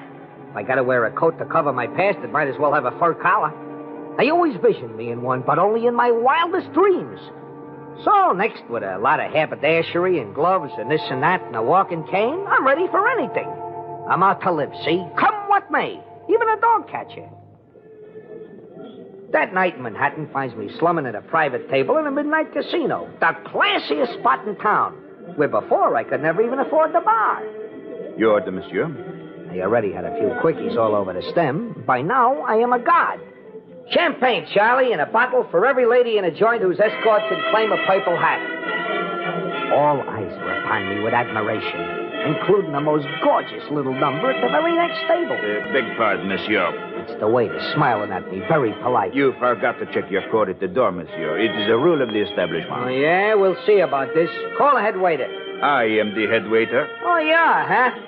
Go drop dead. Gentlemen, please. It's that luscious brunette with the creamy shoulders sitting alone at the next table. Pierre, your manners. You disappoint me. But he's wearing an overcoat. Silence. Why do you not take this gentleman's order? But it is a rule of the house. Rules are for the riffraff. Can you not see he is perhaps an eccentric millionaire? That he is moreover to be my guest. Oh, so, Princess. In that case, Princess, 1,000 pardons, Your Imperial Highness. Go ahead, say it. Tweet, tweet. Kenny Andrews got the DTs. All right, don't swallow it then.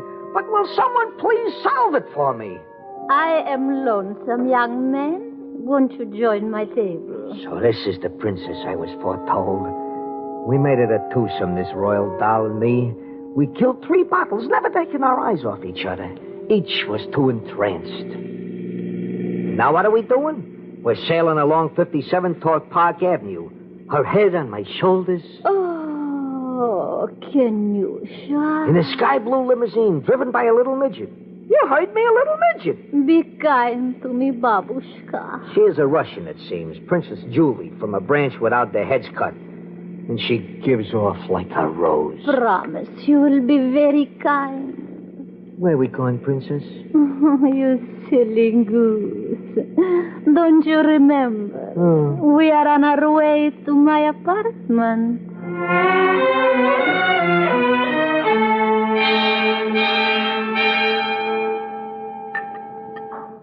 Sit closer. More vodka, my darling. It is the champagne of the Volga. Sure, why not? And what about some delicious joiva? What's that? Oh, joiva is the love candy of the Orient. Open your mouth, my little Kenyusha. Oh, it's wonderful stuff. Oh, this ain't happening. This ain't really happening, is it? Oh, hush, my life. Go on, tell me more of your philosophy. Where was I, Princess Baby? Angles? Oh, yeah. It's all a matter of angles, see? I'm full of them, Your Highness. In this town, if you're sharp, cut your wits, never give a sucker an even break, one can rise to millions. Now, taking 2 forks. 2 forks? Who is 2 forks? In Oklahoma, where I was born. Out there, they don't even know what time it is. If I stood out there, Your Worship, I'd commit suicide. Mm-hmm. I ran away when I was 12. More vodka, Kenyusha. You tell me about it. I must know all about you. Naturally. I live with my Uncle Iggy, see? Well, a poor yokel, he spends all his time digging in his backyard. For what? Wine. Can you tie that? How quaint. Go on. Yeah, my cousins, Your Excellency. Just as dopey. Joe and Fanny and all the rest. The cows giving milk today? It stifles me, get it? There's no room for a smart guy with an itch in a place like that. You listening? Yes, drink up, my love. So I get my first angle. I organize a cousins club, elect myself treasurer, buy me a ticket to New York, and shake the dust forever. That's it, pretty good, huh? Your Grace. Your Grace, the room's turning sideways. Oh, come closer, my heart. Kiss me again. Kiss me. It's hot in here. Then why not take off your overcoat, Kenyusha? Oh, no. I'm all right now. Say, Princess. Whose cane is that over there by the piano? It's not mine. No, my sweet. It is my husband. Some music. You what? Oh, don't be alarmed, Kenny. He's out of town. Oh, I hate him. I hate him, the beast. He abuses me so. Oh, he does, huh? Oh, Babushka, why am I telling you all this? Because always in my lonely life I am looking for someone. In my dreams I have seen him, and he has caressed my cheek. But the days go by and the years, and he does not come. And yet, always I know that someday, and tonight it happened at the Midnight Club, one glance. Oh, Your Honor. Do you feel that way, too? Oh, Kenny, you do love me. Oh, do I? Oh, Princess, I'm crazy about you, Your Honor. With all my heart and soul, and it's a great privilege I never visioned. I'd do anything for you. You do anything? Anything, just to have you. Would you commit murder for me? Murder? Would you commit murder for me, Kenny? What's that? Speak low. This is a speaker. My husband. It's his knock. Your husband? I thought you... Would you kill for me, Kenyusha? He's got his key in Then the door. here's my gun. Take it. When he opens the door, shoot. Yeah, but do you love me, Kenyusha? Do you want me? Oh, my heart, think only that monster stands in the way. The door, it's opening. He's coming in. There he is. What are you waiting for? Shoot. What do you dream when you dream, my friend? You killed him. My golly, it was him, Mr. Aladdin.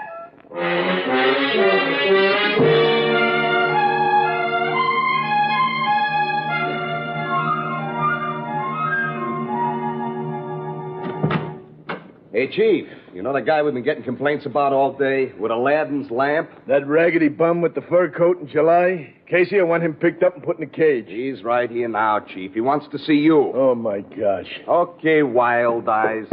I can't stand it anymore. I'm going to give myself up. Casey, don't go away. I don't want to be left here alone with this lunatic. What's up? He says he just bumped off a guy a half hour ago. What? Who'd he bump off? Aladdin. Aladdin? Ain't that a hot one now? I don't know what made me do it. I killed him in cold blood. I don't know what come over me. But she's absolutely in a clear, I tell you, and I'm willing to fly alone. Hold on there. She. Who is she? The princess whom I was doomed to meet. The princess? Why, sure. Now, don't give me any more of that Arabian Nights. What the devil are you wearing a fur coat in July? I think you're crazy. I'm beginning to think so, too. Shut up. Stop shaking. Now, what about that 50 grand fairy tale? It's gone. After we killed him, we ran out of her apartment. I felt in my shirt, and it was gone. We killed him. Where's the princess? She had an appointment with a hairdresser. What? Sit down. You mean that murderess? What murderess? I absolve her. I turned her head. For once in my life, I'm going to act like a man. I killed him. But I can't stand it anymore. My conscience been haunting me. It's like a nightmare. You expect me to swallow that hocus pocus? What do I look like? Then don't swallow it, but please solve it for me. Where is the corpus, if any? Laying dead and to be. All right, let's go. But if you're dragging me along on a wild goose chase, I'll put you away in a padded cell. Now, come on.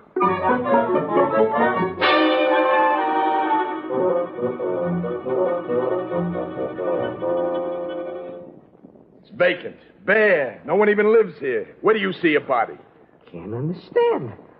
My gosh, officer, I was just here, but now it's empty. Hey, what are you trying to pull on Can me? I help you, gentlemen?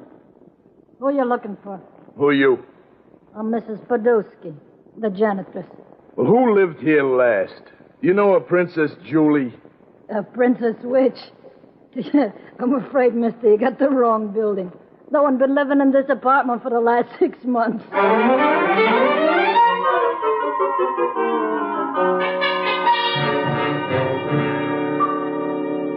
What about it, Pierre? You're the head waiter in this nightclub. Do you ever know or wait on such a dame? Princess Julie. Yeah. But no, Monsieur Inspector. She is utterly unknown in this establishment. That's a lie. You remember darn well just a couple hours ago. My fur coat. She was sitting at the next table and... Yeah, do you know this eccentric jerk here? Take a good look at him. Monsieur, I have never before seen him in my whole life.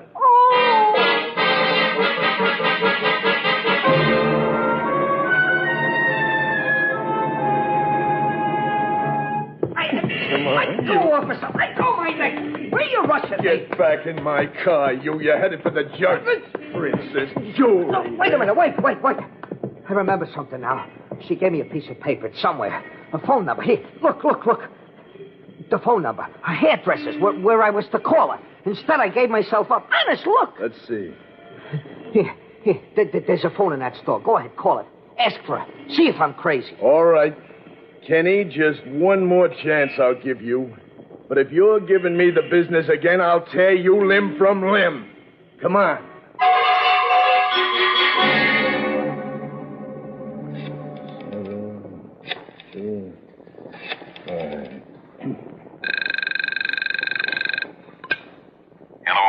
Hello, is this a hairdressing parlor? What's that? What number do you want? Who is this? Describe her. A ravishing brunette. Shut up. This is Inspector Ross Police Department. Is this a hairdresser's? My dear fellow, this is a private sanitarium for the insane. What? Dr. Bennett speaking. Tell him her teeth are like a pile. Tell him... Shut up, you. Sorry, Doc. I guess this is just a bum steer. You see, I got a prisoner here told me that a Princess Julie... What?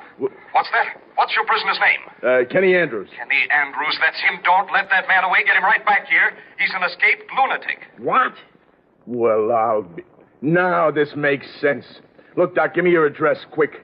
I'm delivering him myself in person, and it'll be a pleasure. Is the princess there? What do they say, huh? What do they say? Brother, you're going home.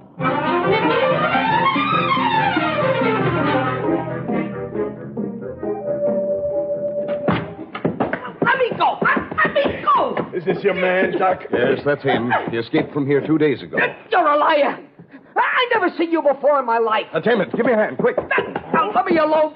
What are you doing? I'll bust you one. Hey, please, this is a terrific... Thank you, Inspector. It's lucky for the community you found him. Yeah, and am I glad to unload this baby. What a ride he took me for. What an imagination. He's definitely a schizophrenic, poor lad. Too bad. Well, of course, we'll just keep him here under observation till he's committed elsewhere. You notified his relatives? Yes. They're on their way now from Oklahoma. They haven't seen him since he was a child. I hope they won't ask for his release. That would be tragic. It'd be bloody murder. Why, he's a menace. I'm sure glad you're taking him out of circulation.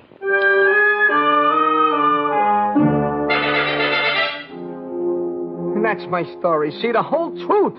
I swear it all transpired. Listen to me, someone.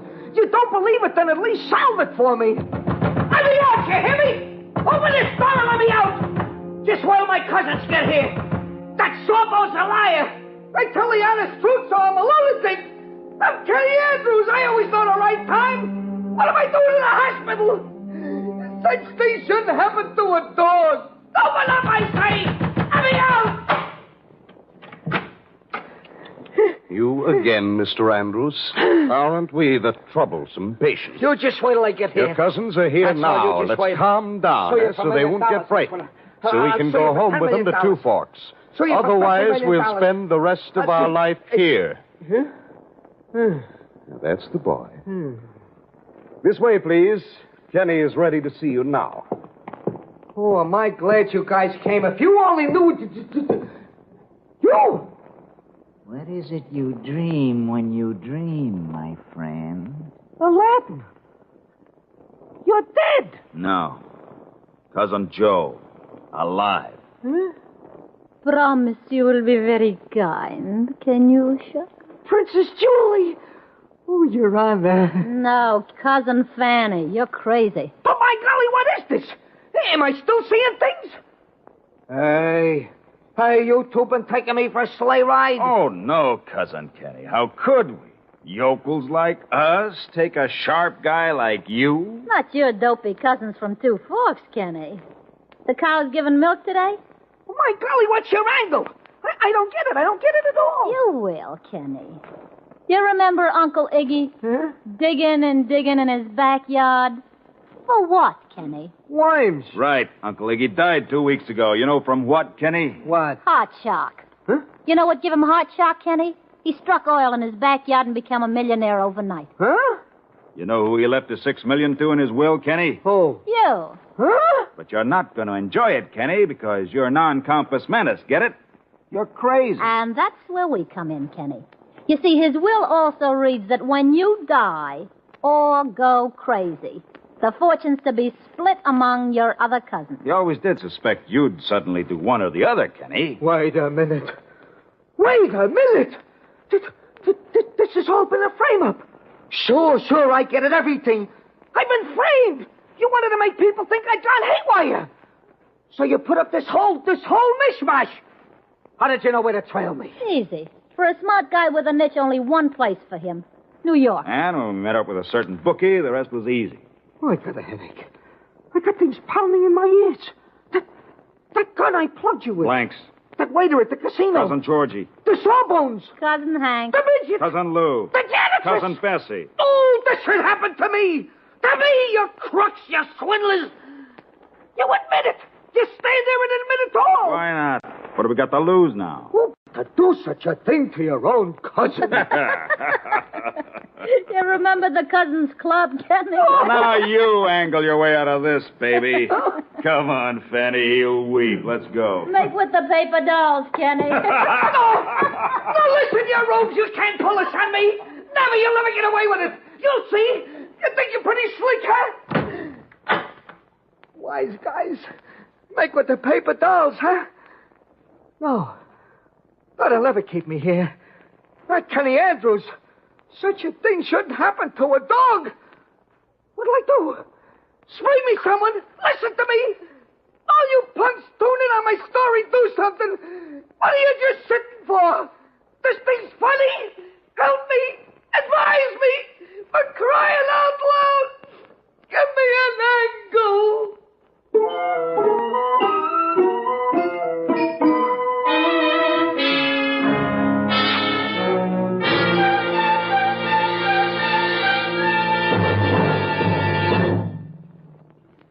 And so the curtain falls on the case of the missing mind, which was chosen by guest expert Craig Rice.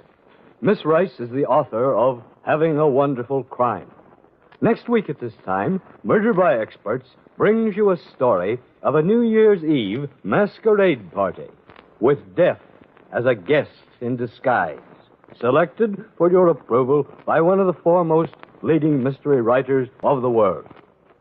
Until then, this is your host, John Dixon Carr, hoping you'll be with us again next week at this time.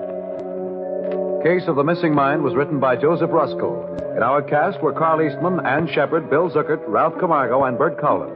Music under the direction of Emerson Buckley, composed by Richard DuPage. Murder by Experts is produced and directed by Robert A. Arthur and David Kogan. Bill Tonkin speaking. This is the Mutual Broadcasting System.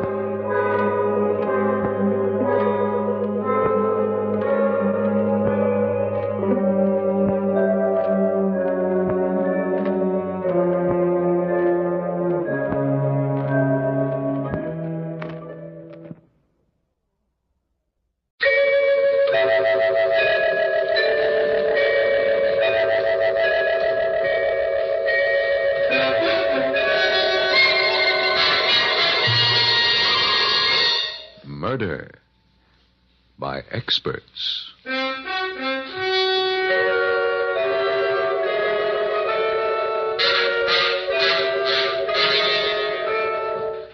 Mutual Broadcasting System presents Murder by Experts, with your host and narrator, the noted mystery writer, Brett Halliday. Mr. Halliday is creator of the world-famous detective character, Michael Shayne, author of 25 mystery novels, and whose latest work, This Is It, Michael Shayne, has just been published. Good evening. This is Brett Halliday. Each week at this time, Murder by Experts brings you a story of crime and mystery which has been chosen for your approval by one of the world's leading detective story writers. Tonight, our guest expert is the noted mystery novelist Harold Q. Masur. From his vast knowledge of the field of mystery, Mr. Masur, with tongue in cheek, has chosen a light and fast-moving comedy mystery by that very witty writer, Milton Lewis. And now we present Lawson Zerby and Marilyn Erskine in Two Can Die as Cheaply as One.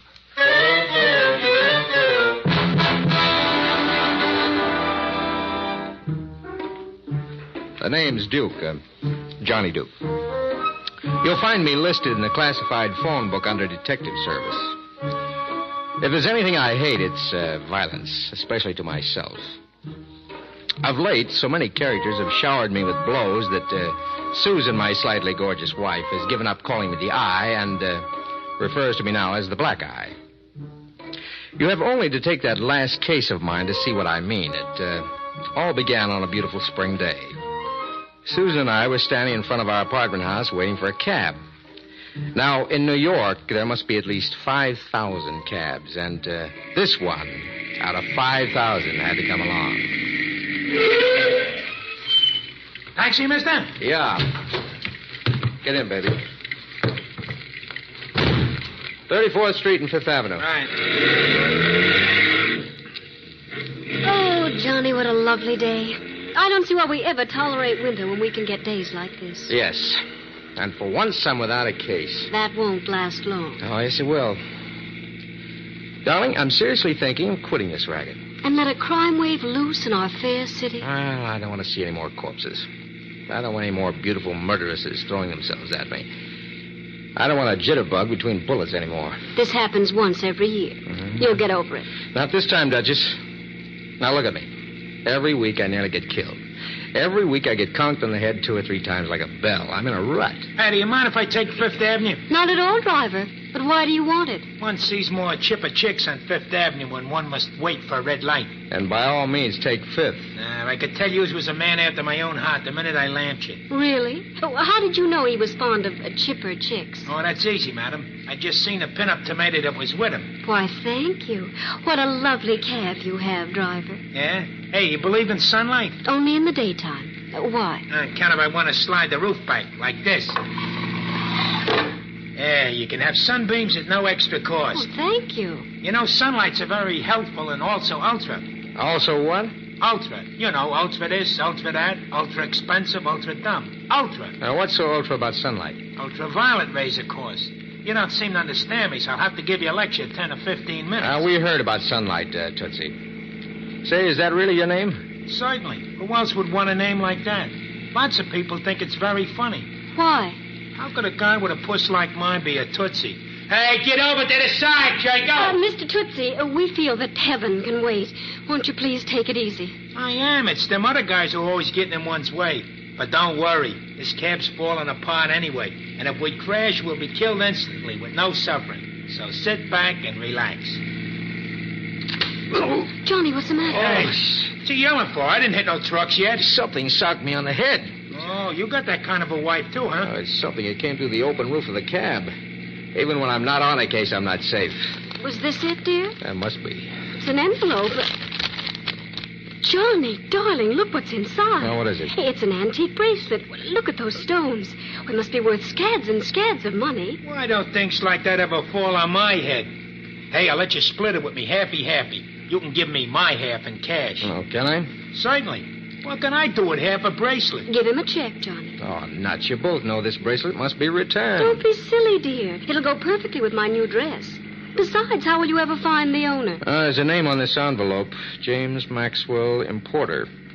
Oh, the address is one of the office buildings we just passed. Well, all I can say is that anyone who throws a bracelet like this at a perfectly innocent head doesn't deserve to get it back. And besides, I want it. Sure, finders keepers, losers weepers. That's right, Johnny. And didn't you just say you were in a rut? Well, what's that got to do with it? If you return it, you'll probably find out it was stolen by some beautiful siren who murdered a half-dozen people to get it. Yeah, and she'll probably try to murder me to get it back. I'll bet she worked with a cutthroat accomplice I'll have to arrest before I'm killed. See why you shouldn't give it back? Why, you're dead already. And they'll probably murder me just because I'm your wife and I know who the killers are. See, you're both dead already. And if I return it, I'll spend this beautiful day bleeding in strange apartments, being mauled around, getting kicked in the head, having my teeth knocked out, getting back into the same monotonous routine of mayhem and murder. That's right, dear. Don't you see why we should keep it? Yes.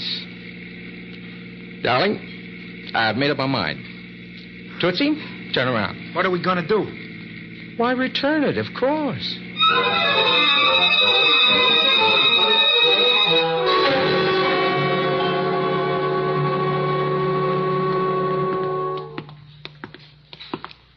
James Maxwell, importer. That's the office, dear. Yeah, come in. Try to make it snappy, darling. Remember, Tootsie's waiting downstairs in his cab. Seems to be no one here. Well, try that inner office, darling. Excuse me, miss. We'd like to see... Johnny, what's the matter with her? I don't know. She seems asleep. At her desk. Don't touch her. Oh, but Susan, I said... Steady, baby. But she's been murdered. 2 slugs in places where they count. I knew we should have kept that bracelet. Oh, if you'd only listened to Now, me. that open window in back of her faces a street. She or the killer must have thrown it out there and it landed in our cab. Don't move. Either of you. Hello? You both do exactly as I tell you, or you'll get a bullet in your brain. Do as the man says, dear. You know your brain isn't large enough to hold bullets, darling. What's the idea? I'll take that bracelet. Bracelet? What bracelet? He must have wandered into the wrong place. Give me that bracelet. Humor him, dear. He's obviously a homicidal maniac of the crazy type. Yeah. What's the racket, pal? How'd you know I had it? I know why she was killed. I know who killed her. And I know exactly what I'm going to do about it. He's a smart murderer, Johnny. He knows a lot. Oh, take that gun away from Johnny's head. You'll muss his hair. I'm going to do more than that, madam. I'm going to kill him. Now. Oh, Johnny, it's Tootsie. What Tootsie? This Tootsie, pal! Oh. That was a nice ride for an underdeveloped guy. Thanks.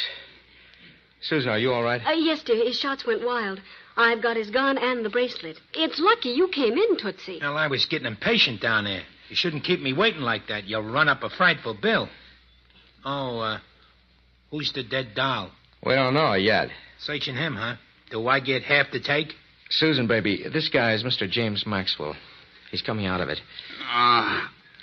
My head. Get up, Maxwell. Now, explain it simply so my childish mind can grasp it. Why did you murder her? Come in. I'll open it, dear. Yes, what do you... No, don't. Oh. I've got a gun, gentlemen. Now, will you please tell a poor innocent girl what this is all about? And play no tricks, or you'll be covered in your own gore. I told you should have stood in bed with that bracelet. Who owns the female I hit over the head with the hat rack? I do. She's my wife. You'd better pick her up. Someone might step on her. Oh, Johnny, buy me a new head. I'll help you up, baby. You'll be all right. Thank you, Blanche.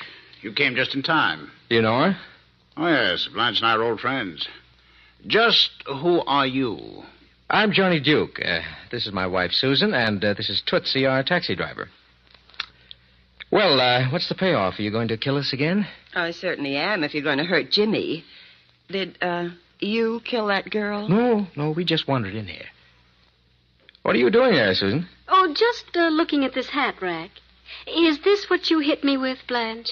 Yes. I heard you in here, and I thought you were harming Jimmy. If I hurt you, I'm terribly sorry, dear. Oh, that's all right. I was just trying to figure out how you use the hat rack. Well, you must have swung it like this. No, don't! Oh! I've got the gun back, Johnny. Oh, my brains are aching. If I hurt you, I'm terribly sorry, dear. That was lovely. You'd make a good female blacksmith. Thank you, Tootsie. Drag her to that chair, Mr. Maxwell. That's right. Now we'll go on where we left off. Why'd you kill her, Maxwell? I didn't kill her. I was with Blanche all day. Wasn't I, dear? That's right. He was at my place. What were you doing? We were playing Ring Around a Rosie in my living room, dear. What's your full name? Blanche Werby. Why? Did you ever see this bracelet before? I can tell you about that bracelet. It belonged to my partner, William Baldwin. It's worth a fortune. At least $80,000. I told you we should have kept it. Where is Mr. Baldwin now, Mr. Maxwell? I don't know. He disappeared 6 months ago and was never seen again. He had that bracelet with him. Who's that dead girl? Well, she's Miss Ruth Perkins, my secretary. Oh. She evidently threw the bracelet out the window. How'd it get here? I haven't the faintest idea, Mr. Duke. I'm sorry I lost my head before. I thought you killed her when I came in before. I heard you talking about the bracelet. I thought you murdered her to get it. Whoever gave that bracelet to Ruth Perkins knows who my partner is. This looks like quite a case. Yes, Duchess. And for once, we're going to let the police solve it. Call them up, darling. We'll probably be tied up with them until evening. There goes our lovely day. And that should teach you a good lesson. Next time you get hit on the head with an $80,000 bracelet, you keep it. Police headquarters, please.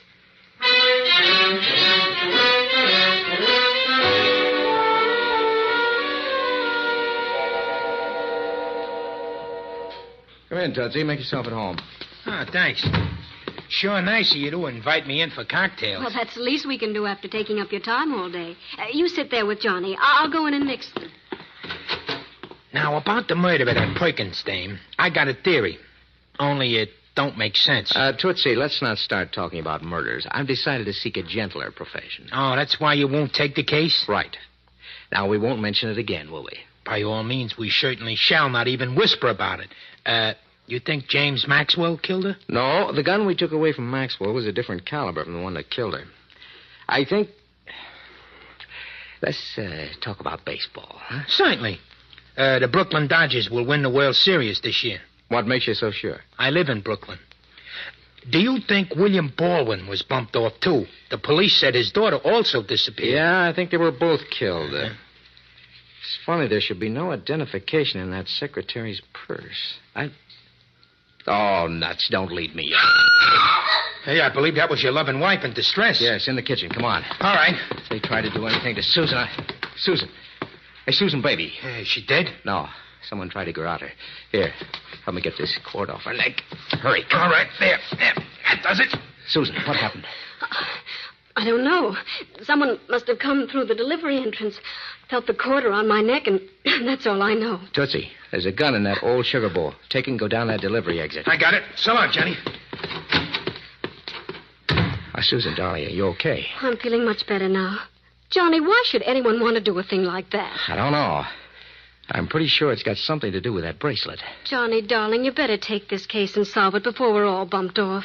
I know it may all be just too annoying for a jaded sleuth like you, but it's better to be bored to death than murdered. You win, baby. I thought I would. That's why I took these things out of the dead girl's purse. Their two addresses are on different sheets of paper.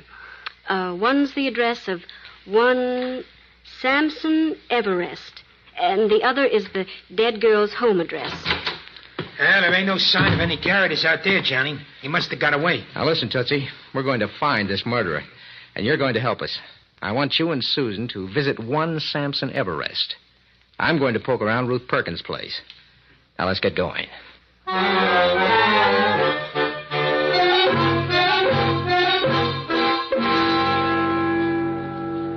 Welcome to the Solid Comfort Funeral Parlors, madam. Samson Everest at your service. How do you do, Mr. Everest? I'm Mrs. Johnny Duke. How do you do? You've seen our advertisement for a bargain in funerals, no doubt. We're running a sale, you know. Is it for someone close to you, your husband, perhaps? No. In fact, we didn't know you were an undertaker at all. Oh, by the way, this is Tootsie. Hiya, Samson. How do you do, sir? You remind me of a very dear, dear friend of mine. Yeah? Yes. I buried him 5 years ago. Ah, yes. Whom do you wish to put to rest, Mrs. Duke? Well, no one exactly. Come now. Surely you can think of someone. A sale like this doesn't come along every day. Dear me, no. Why, 2 can be buried as cheaply as 1. I just want to ask you a few questions. Do you know someone named Ruth Perkins? Is she among the living or dead? The dead. I've never buried anyone by that name. She was murdered today. Why would your name and address be in her purse? Perhaps she knew she was going to be killed and wanted to get in on our bargain. Really, Mrs. Duke, you should take advantage of this. It's truly a cutthroat sale. Just what do you get for your money? For only $75, you get a hearse, fresh lilies, 2 limousines, and a plot in an exclusive cemetery. Yeah? What kind of coffin? Oh, a beauty. So comfortable to lie upon, you'll never want to wake up. Excuse me, Tootsie.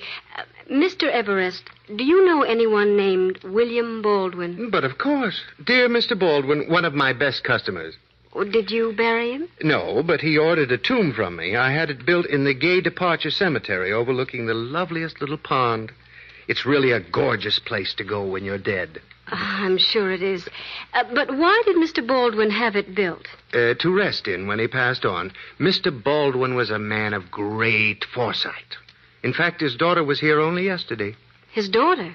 As a customer or a victim? Oh, she was quite alive, I think. Of course she was. She talked to me. She wanted to know where her father's tomb was.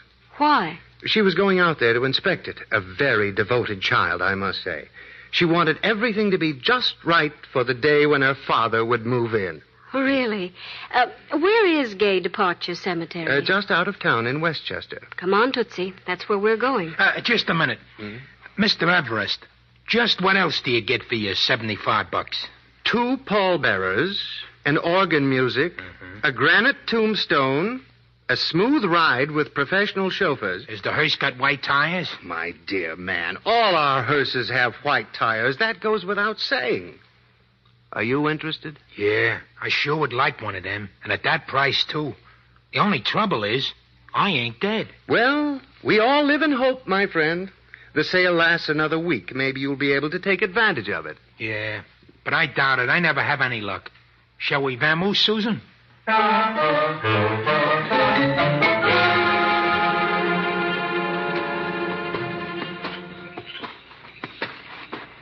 must be the tomb, Tootsie. It's right near the pond. How picturesque. Susan, don't you think we should have told the caretaker to let us in? I didn't want to wake him up. Besides, I don't think he'd permit us to come here at this hour. Get out your flashlight. There. Yep, this is the tomb. Here rests William Baldwin. Shall I ring the bell? You don't have to. Someone forced open the door. Huh? You think some of these ghosts is burglars? If they are, they'll be arrested. Come in.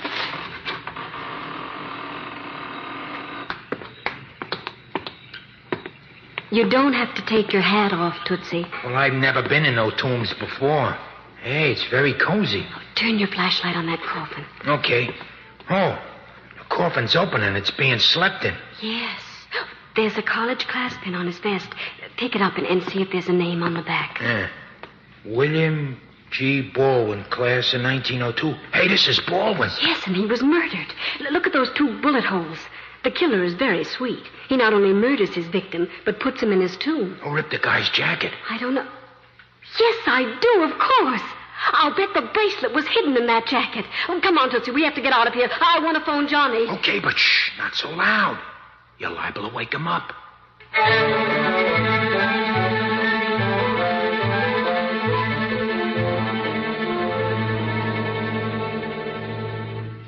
Yes, Inspector Farrell. Yeah, I relieved the flatfoot you had here at the Perkins girl's place. How about finished now?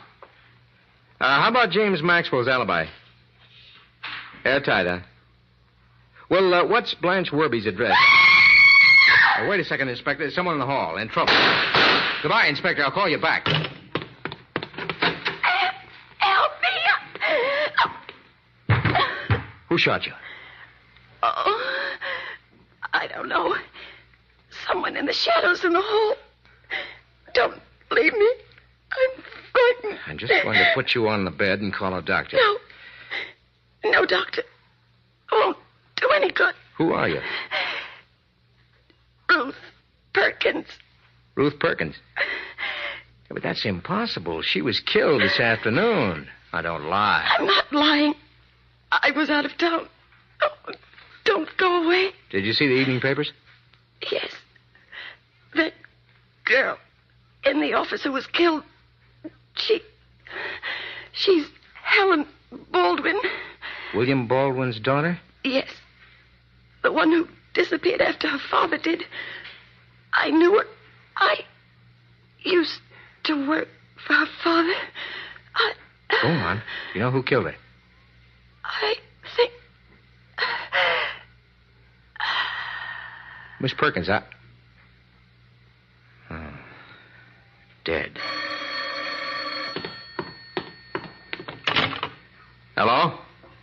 Oh, Susan. Yes. Go on. Baldwin, huh? Okay, baby.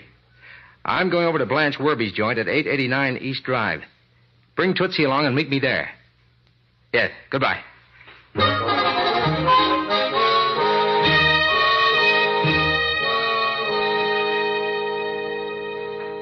Won't you have a drink, Steve? Thank you, Blanche. Think I can use one. Here you are. What makes you think Jimmy and I were lying about being in this apartment when that girl was killed? I think Jimmy killed her. But I told you. I know. You were playing Ring Around a Rosie. Right here in my living room. Shall I show you how it's done? Oh, I've played it in my time. Not the way I play it. You be the Rosie. I'll make the ring around you with my arms. Like this. This is a new way of playing it. Uh-huh. And it's some fun. You look startled. Naturally. I've never been a Rosie before.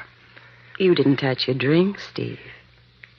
Blanche, would you like a new and thrilling experience? Uh-huh. That's my hobby. What is it? Being murdered.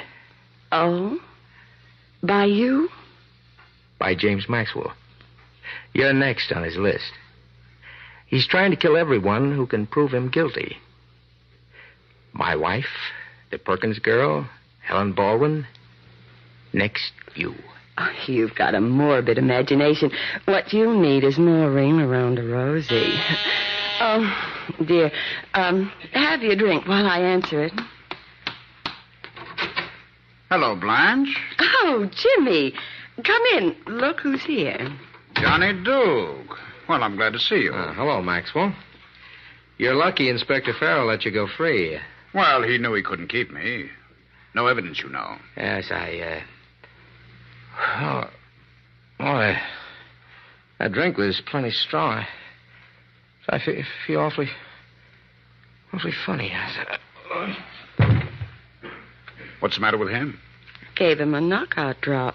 He's getting very wise, Jimmy. You know what he told me? He said you tried to kill me. The little fool. I told him he was out of his mind. What are you laughing about? Well, it's so funny. Not for you. As it turns out, he's 100% right. Jimmy, put that gun down. No, Blanche. It was very nice of you to lie and alibi me. But now I can't trust you. So you're going to die. No.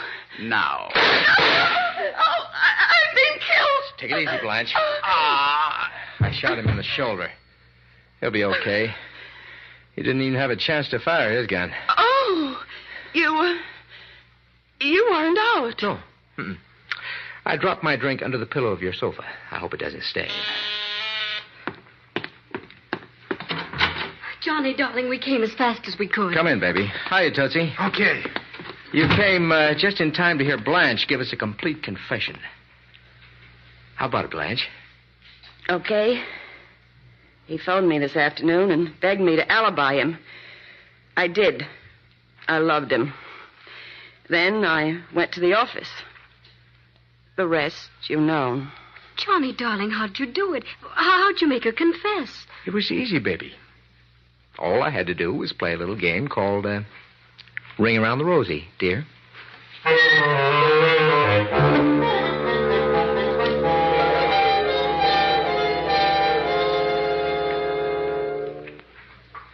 There's no place like home. And so peaceful. Johnny, you still haven't explained. Well, it adds up to this, baby. Maxwell killed Baldwin to get that bracelet. Mm-hmm. He didn't know that Baldwin had it sewed into his suit. And Helen Baldwin, suspecting what happened, disappeared in order to investigate. Mm-hmm. She found out that her father's body was in the tomb. Right. Now, she must have known where the bracelet was, too. She came back with it, accused Maxwell. Mm-hmm. He pulled a gun. She threw the bracelet out the window. Where it conked you. But why did Maxwell lie and tell us that the dead girl in his office was his secretary, Ruth Perkins? To protect himself and stall for time. If we knew who she was, our suspicion of Maxwell would be strengthened. He wanted to carry out the bluff by killing Ruth Perkins. They made a mess of that job, though. Yeah, but what good would that bluff have done him?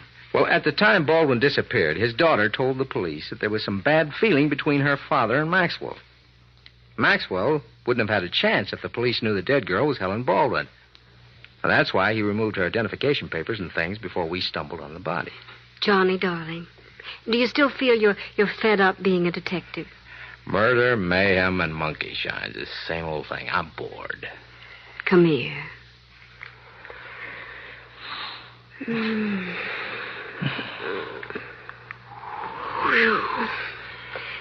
Still bored? Still feel you're in a rut? Mm-hmm. But, who says I want to get out of it? Come here, baby.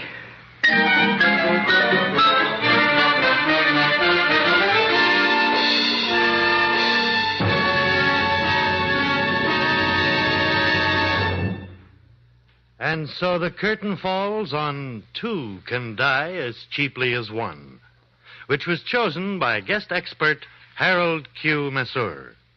Mr. Masseur is author of the recently published mystery novel, Suddenly a Corpse. Next week at this time, Murder by Experts brings you a drama of a young newspaper reporter who covers the biggest story of his career, only to find murder dogging his footsteps. As selected for your approval by one of the world's foremost detective story writers.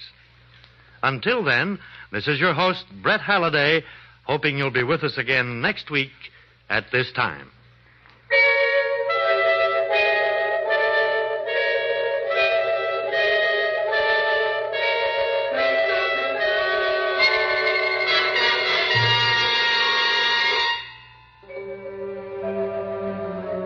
Two Can Die as Cheaply as One was written by Milton Lewis.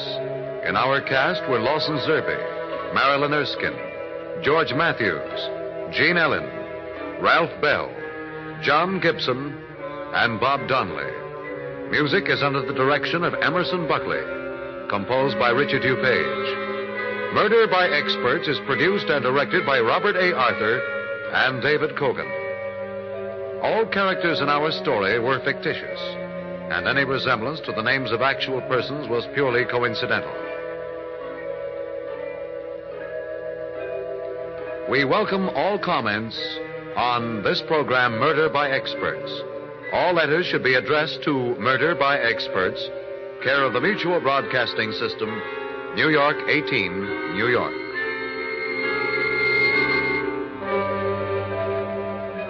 Bill Tonkin speaking. This is the Mutual Broadcasting System.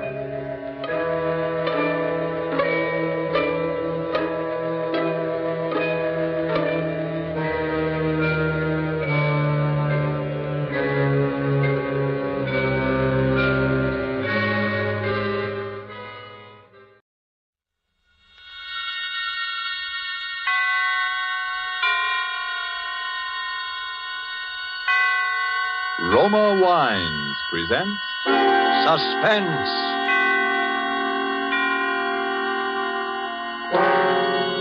Roma Wines, made in California for enjoyment throughout the world.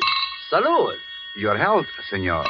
Roma Wines toast the world. The wine for your table is Roma Wine. Made in California for enjoyment throughout the world. This is the Man in Black, here for the Roma Wine Company of Fresno, California, to introduce this weekly half hour of suspense. Tonight from Hollywood, Roma Wines bring you Mr. Sonny Tufts in a suspense play that tells of a murder in Boston and of perilous adventure in Vermont's snow-covered hills. And so with Cat and Mouse, and with the performance of Sonny Tufts as John Guthrie, an engineer, we again hope to keep you in suspense.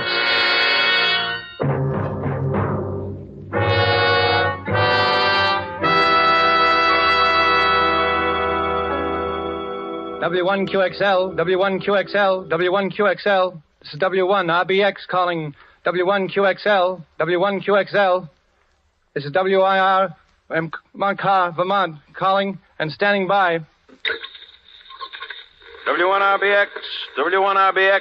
This is W1QXL in Boston, returning. Hiya, Guthrie, how you been? Signal's clear, good signal. Come in.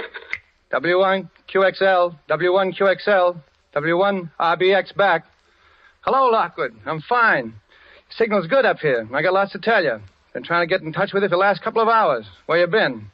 Out to dinner with Valentine? Go ahead. Sorry, Guthrie, I haven't seen Val today. She hasn't answered her phone. Guess she's awful tired of picking it up and hearing me on the other end proposing. Anyhow, I've been working hard. Oh, had a little excitement here at the laboratory an hour or so ago. Thought we had a prowler on the grounds. But guess it was a false alarm. Nerves, I guess. What's your news, Guthrie? I've got a bit for you myself, but let's hear yours first. Go ahead. Okay. Well, as far as I'm concerned, kiddo, you can set up a date for demonstration for the Army Signal Corps and the Naval Ordnance people just as soon as you like. We're in the clear now for keeps. I got the last bug out of the screen this morning, and it ought to make the prettiest little image you ever saw. And if the brass hats put the steam on, I don't see why it shouldn't be in there fighting in a couple of months. Now, let's hear about you. Go ahead. Boy, that sounds great. Hold it, Guthrie. Something going on here. Keep listening. I'll be back in a second. Who is it? Who's out there? Who's there? Get out from there or I'll shoot. Come out. Stop. Stop.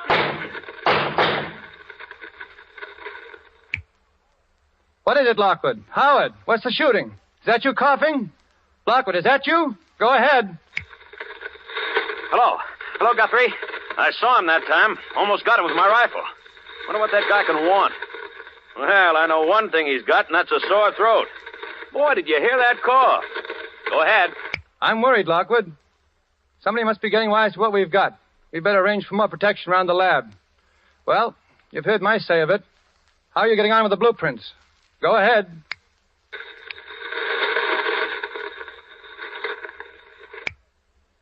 Did you hear me, Howard? Go ahead. W1QXL, W1QXL. What's happened? Come back in. Go ahead. Hello. This is W1QXL. I'm going away. I'm going skiing. I'm going skiing up in Sunbury, Vermont at the Phoenix Hotel. The Phoenix. Have you got that, Frank? Frank? What's all this about you going skiing? You've never been on skis in your life. Besides, I'm coming up to see you, and it's important. We'll get together now on the blueprints, okay? At the Phoenix Hotel. Go ahead, Frank. What's this gag calling me Frank? What's going on? I hear voices behind you. Sounds like interference. You all right? I say, are you all right? I'm leaving here for Boston in the morning. I'll bring the whole works. No, don't. And don't contact Val. If anything happens to me, the man with the cough. The man with the cough. The cough. Lockwood, what's up? You still there? Come in. Come in, Lockwood. Lockwood, come in. Lockwood, go ahead.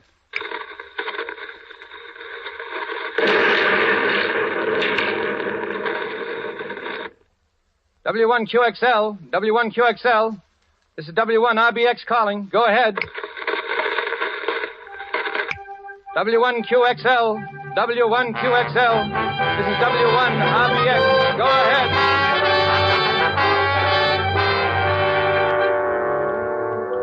Tonight for Suspense, Roma Wines bring you a star, Mr. Sonny Tufts, whom you have heard in the prologue to Cat and Mouse by Hugh Pentecost. Tonight's adventure in suspense.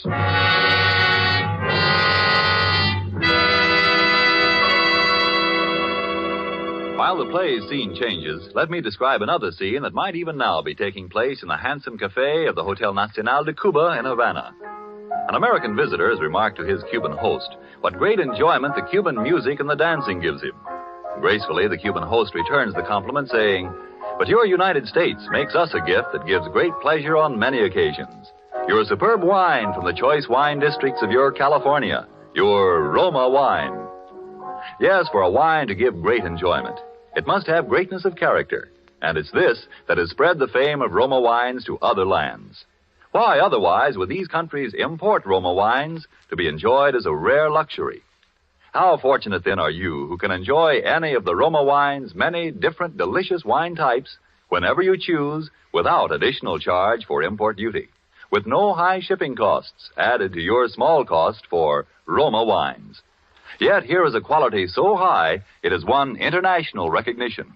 Quality coupled with cost so modest that Roma wines are America's largest selling wines. Why not make your own taste test of these good Roma wines and discover for yourself the fine wine qualities acclaimed by wine experts of many lands? I'll spell out the name for you. R-O-M-A. Roma wines, made in California for enjoyment throughout the world. And now it is with pleasure that we bring back to our soundstage our star, Sonny Tufts, as Engineer John Guthrie in Cat and Mouse, a tale well calculated to keep you in suspense.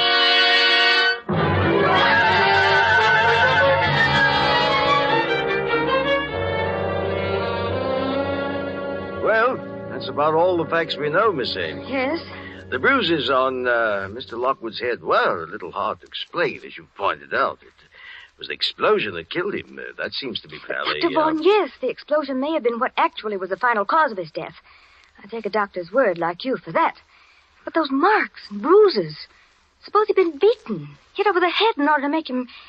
In order to make him what? But I can't say any more, Dr. Vaughn. I don't know quite what I'm talking about anyhow, I guess. You see, Howard had been experimenting with something. He had a collaborator. Collaborator? Yes, I don't know who. Howard would never... Well, he used to talk to this other man on shortwave. They both had shortwave sets. Radio hams, you call them. Those amateur radio operators. Yes.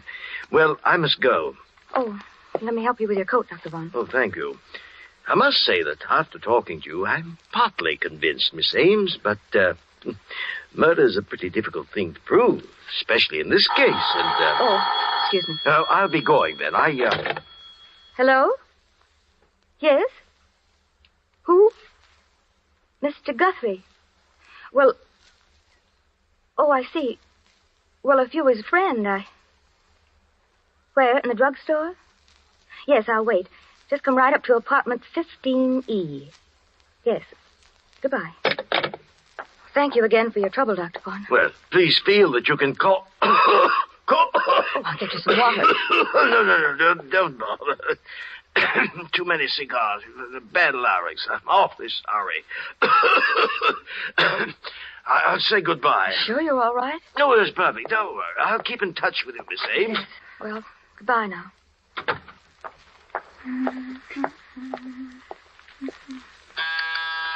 Oh, just a minute.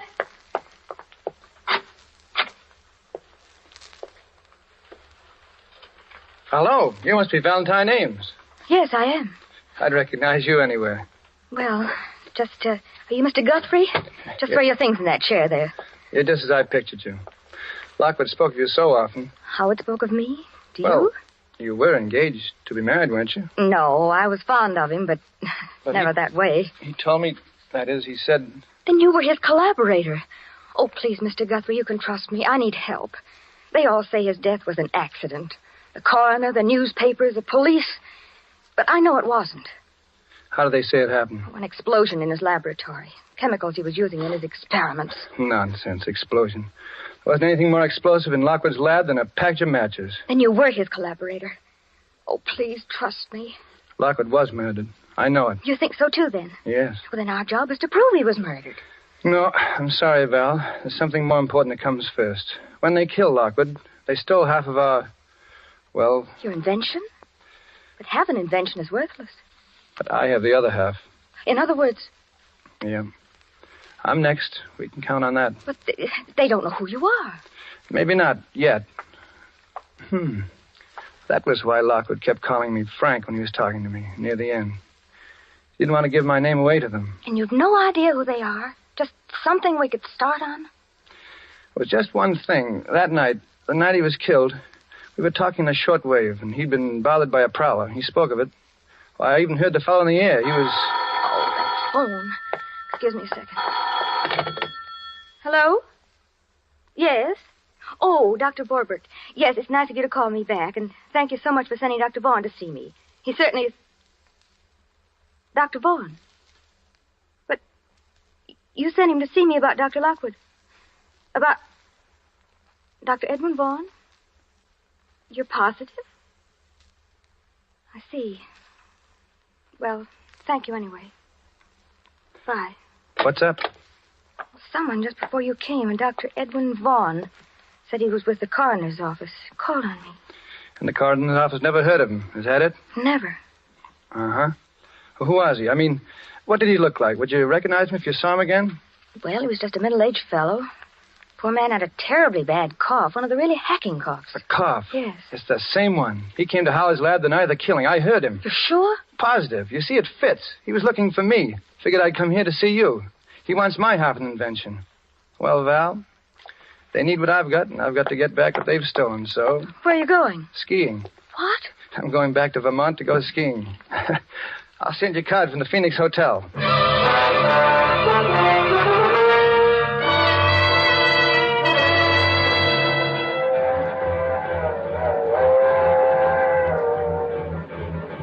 Next up is Sunbury, Vermont. Sunbury. Bring me an orangeade, Porter. Well, hello. You're new up here. Beg your pardon? You're going to the Phoenix Hotel, of course. It gets so you know a skiing fan when you see one. I know most all the Phoenix crowd. This must be your first trip to the Phoenix, huh? Yeah, it is. Name's O'Brien. John Guthrie. Oh, excuse me. Do they serve drinks in this lounge car? Yes, they do. Yeah, you're new, too. Well, yes, I've only been in the States a few weeks. Oh, no. I mean new to our weekend skiing contingent. Skiing contingent? Yeah. Oh, yes. I'm O'Brien. This is Mr. Guthrie. What'd you say your name was? Well, Thanks, Porter, thanks. And bring me a couple more cigars, will you? Here, take one of mine while you're waiting, Mr. O'Brien. Oh, thank you. Now, that's what I like about the Phoenix crowd. They're sociable. Everybody pals with everybody else. Sounds very pleasant. Yes, I suppose so. Well, well, anyway, you wait. By Monday, everyone in the place will be calling you by your first name. Oh, really? Well, I guess I'd better be getting back to my compartment. Very happy to have met you, gentlemen. See you later. Weird duck. Unsociable like. Now, I always say, you take a fellow that don't mix. Be quiet a minute. What's the matter with you, Mr. Guthrie? You look like you'd seen a ghost.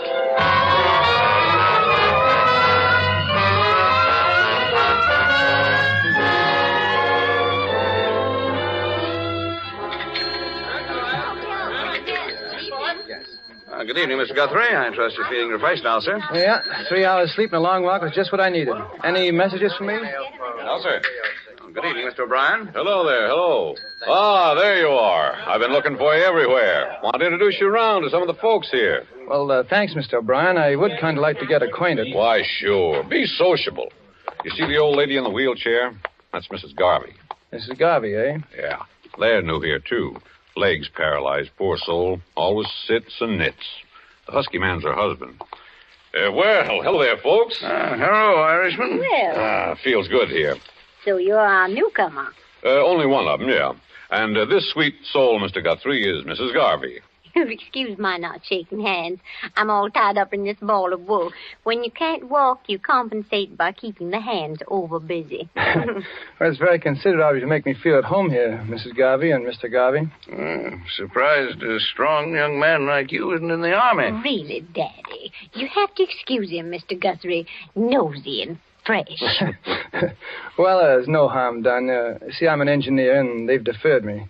Theory is I'm doing my share as is, I suppose. Yeah. I'm a promoter myself. Here, Daddy. Hold out your hands. That's it. Now, don't wiggle or my wool will slip. And I'm not in the Army because I'm too old. Took advantage of the over 38 law. I'm 59. He's a card, isn't he? Sure is. Just what is a promoter, Mr. Garvey? Careful, Daddy. Those knitting needles almost stuck you then. They're special needles, Mr. Guthrie. Sharp. Why, they could cut ice or pierce wood. Or kill a man. Yes. Yes, I'll be careful, Mother. So you're an engineer, Mr. Guthrie. I knew an engineer. Fine boy. Oh, I remember him. He was a dear boy. Anybody I know? No. I thought I'd try to get him to come up here. Was working on an experiment I was very much interested in. He wouldn't do business with me, though. Yeah? Now, bring your hands together, Daddy. That's a good boy. Fine. Daddy has such big, strong hands, yet they're so gentle. Well, the boy's dead now. Met with an accident, I think. Really? What did you say his name was? Howard Lockwood. Yes, Lockwood. He had a collaborator I've been trying to locate. He and I could really have a long talk. Say, by the way, Guthrie, have you seen that bird, the unsociable one we came up in the train with? No, I haven't. He's probably a big businessman. He seems so nervous. I tell you, it doesn't pay. Be sociable. Business can always wait. Definitely. When I see how little you fellas get out of life, I thank heavens I had the sense to retire. How long have you been retired, Mr. O'Brien? Be 4 years in June. You were in business for yourself? No, I was a professional man. Oh, I see. Medicine? No, detective. I was with the FBI. FBI?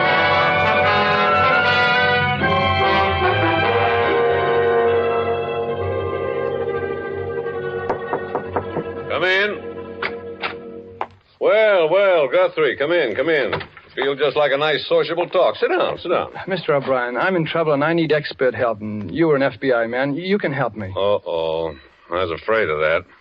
I'm sorry, Guthrie. I'm retired. Too old for the game. You get a hold of the Boston office. They'll get someone up to help you in a jiffy. Call Jack Porter. He's in charge now. They'll mention my name. But there's no time now. You see, Boston is 6 hours from here. I need help right now. Oh, take it easy, boy. Relax. I suppose you're another engineer with some gadget that's going to win the war. That's a familiar one. Mr. O'Brien, this is serious. There's a murder in this hotel, and if I don't get him, he'll get me. Now, take it easy. If you'll just give me a hand. You know, I felt there was something going on here this weekend. Things weren't sociable like they usually are. Mm-hmm. What have you noticed? Nothing in particular. Just people seemed to act funny. You take that Garvey and his old wife, and that bird with a cough that came up on the train with us. What's he up to, eating his meals in his room? Look, will you help me, Mr. O'Brien? I do have an invention, as it happens, and... Oh, excuse me a minute. Hello? Mr. Guthrie? Yes, he's here. The gentleman in 421. Right now. Very well. Goodbye. It's for you. Party in 421 wants you to step in and see him. That's him. That fake Dr. Vaughn. Well, this is it. And you refuse to help. Oh, now, look, I'd like to, I guess, but after all... All right, O'Brien, but look, just this. 421 is right down the hall. And if I'm not back in 10 minutes, will you knock on the door?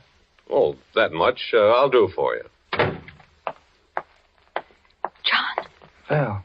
Valentine, what are you doing here? We agreed that you... Oh, John. Open your door quickly before we're seen together. Look, Val, I've got something important to do. Wait in my room for me. If I can only find a key. The door's open. It's funny. I locked it. Look.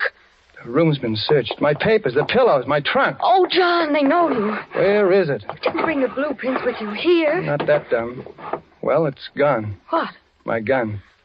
Oh, John, I'm afraid. I feel as if I'd known you for a long time. My dear. Val, you know I love you, don't you? John, we shouldn't talk about that now. But, you see, I've been in love with what I think you are. I've only known you for 2 days, and... What are you trying to ask me, John? Why you came when we agreed that you shouldn't. Because I was afraid that you... And why I find you hiding near my door and find the door unlocked when I had locked it only 10 minutes ago, and then I come into my room and I find this. Oh, John, don't. Please don't. I came because I wanted to help you. I felt that if you were in danger, it wasn't right for me to stay home, safe, not knowing. Yeah. I'm sorry, Val. I trust you. Look, stay here. I'm going down the hall. Somebody's waiting. Oh, don't go, John. Don't, please. I'm afraid for you. You got a gun, Val? Yes, I thought I might need it. Well, give it to me. Now, kiss me. Oh, John, Wait here. If I'm not back in 10 minutes, get the police. Where are you going? Room 421. To talk to a man about his cough. I'm going with you. This is his room. I'm going in with you. You're staying outside. Step back. Don't let him see you. Open up. His door's open, too. There on the rug, the body. Dr. Vaughn, he's dead. Look at the gun. He's holding it. He killed himself. You mean he's supposed to look as if he killed himself? He was shot in the back of the head. A bit too neat. What do you mean?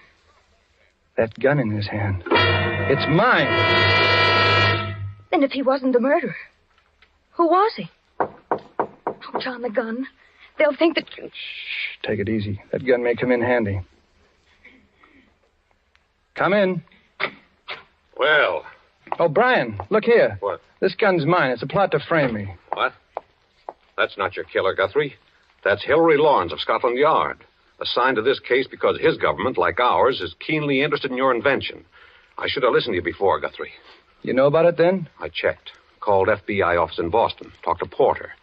Yes, your Dr. Vaughan was Hilary Lawrence of Scotland Yard. He was the one you heard in Lockwood's lab the night he was killed. He must have got a little too close in the tail of the real killers. Mr. Garvey was... Well, I really don't know enough to talk. I better shut my big mouth.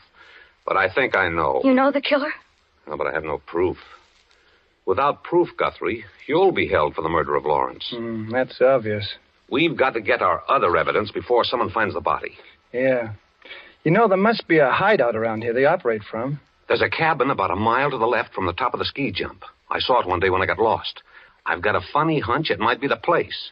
If we can get there and find something involving them before the hotel people find this body and arrest you, we'll be... Well, what are we waiting for? Come on, let's go. Come on back to my room, Val. See you downstairs in 5 minutes, O'Brien. If we don't find proof, John, what then? Then we get murdered or get held for murder.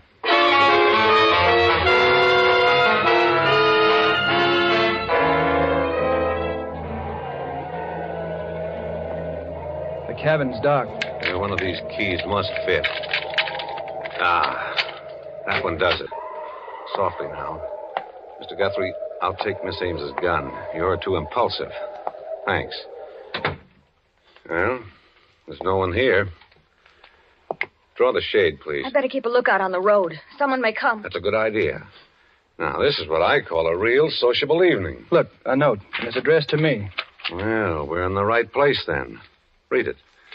Guthrie, 200,000 in cash for your blueprints, and you can get the cash first, wherever you designate, with no questions asked as to what government gets them. Why those... Calmly, my boy. You don't have the prints here, do you? No, they're in a safety vault, and my name is San Francisco. What's that there, that panel? It's a radio rig, sending and receiving. Someone's coming. Who? Quick, turn up that light. Sneak a look, John, here, through the window. It's Garvey, and he's alone. Alone? Are you sure? Where'd he put that wife of his? Take another look. He's alone, all right. I knew she was a phony. She does too much knitting. I wonder where she is. All right, Miss Ames, out you go, quickly. Get to the foot of the road before he does. It's your car, understand? Yes. You're lost, looking for a way back to the Phoenix. Delay him from coming in here. Right. I'll go outside. You search the place, O'Brien, with Val. No, let the girl go. Her best weapon is her charm. Hurry now. Stall him as long as you can. Good luck. Don't worry. I can see them from here. Look at it. Shortwave. Yeah. With this outfit, Garvey could hear Lockwood and me talking over our work. Yeah. Pretty clever operator, I'd say. Can you see Val? Yeah. She's getting near him now. Brave girl, that one. The best. There she is. He's seen her. Let me have a look. See them? Over my finger, between that row of trees. Yeah, she's talking to Garvey now. She'll stall him. Yeah. Hey, come on, O'Brien. Let's start searching his place. Wait a minute. Look, they're coming this way. The two of them. Well, I should have known. Val? Oh, no, it can't be. Sorry, Guthrie, but you're seeing right. The girl's with Garvey. But she loves me. I know it. She's honest. I swear it. They're coming up the path. You stand behind the door. I'll stand up on the balcony and cover them from behind with a gun. You all set, Guthrie? All set. You spring out on them as they close the door, and I'll cover you from here. Val, Garvey, duck. He's got the gun. Above. Oh, my arm. O'Brien. All of you reach. Don't stoop for that gun, Guthrie. Up with your arms. 3 of you are going to join the late Mr. Lockwood. The girl and Mr. Garvey of the FBI who poked his nose in the boot too far. You're out of your mind, O'Brien. What will you get by killing us? I've got the information you want, and if I'm dead, you'll never get it. I'm fighting for my life now, not your invention. With you 3 out of the way, I've got a chance. A fire in this lovely cabin will do the job nicely. Now get into that closet, all of you. Get started. You're missing one, O'Brien. My wife. I'm not worrying about that. Drop your gun, Mr. O'Brien. That point you feel in your back is my knitting needle. Drop it. Remember, it can crack ice, pierce wood, or kill a man. Okay, Mrs. Garvey. Certainly nice to see you again. Nice job, Guthrie. You tipped us off just in time. Sit down, Mother. You look tired. You must be standing behind the kitchen door for an hour. Look here. Just be quiet, Mr. O'Brien. Formerly of the FBI. Kicked out for improper conduct, he was. The service has had its eye on you ever since, my friend. Yeah, you see, you made a slight error, O'Brien, when you said you'd call the porter of the Boston FBI office. The outgoing lines from the hotel have been out of order since 5 o'clock. Oh, your arm, Daddy. Here, let me bandage it. You better get going and have it looked after. Oh, it's bleeding. I think I'm going to faint. Faint ahead, Val. I got a pair of arms that aren't doing a thing.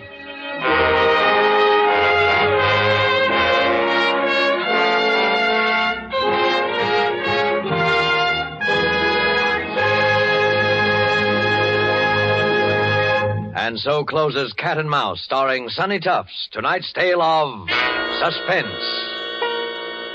Mr. Tufts appeared through the courtesy of Paramount Pictures and will soon be seen in the Paramount picture, I Love a Soldier. Few spots in the globe boast the unique and perfect combination of nature's gifts, which makes possible truly good wine.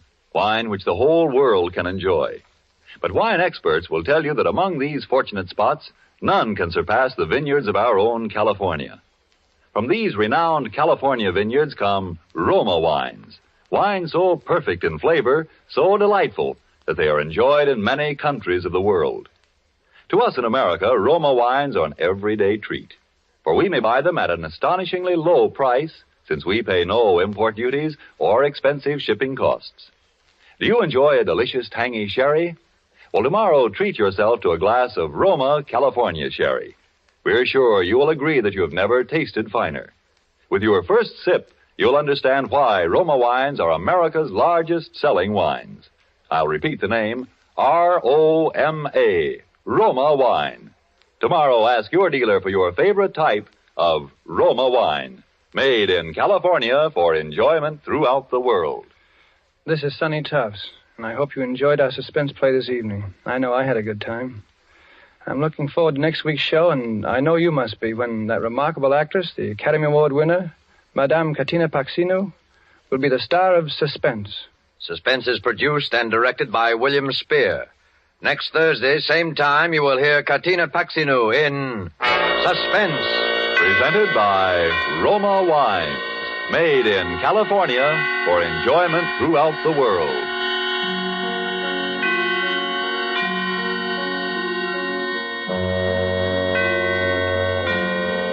This is CBS, the Columbia Broadcasting System.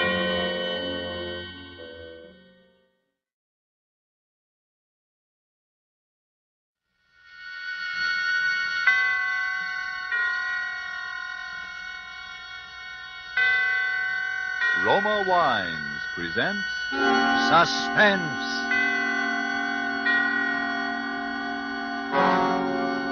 Roma Wines, made in California for enjoyment throughout the world. Salud. Your health, senor.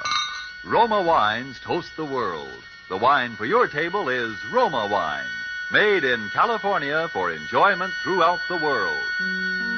This is the Man in Black, here for the Roma Wine Company of Fresno, California, to introduce this weekly half hour of Suspense.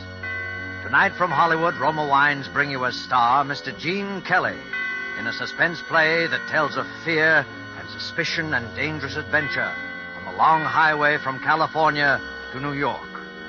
And so, with Death Went Along for the Ride, and with the performance of Gene Kelly as a man named George Javery, we again hope to keep you in suspense.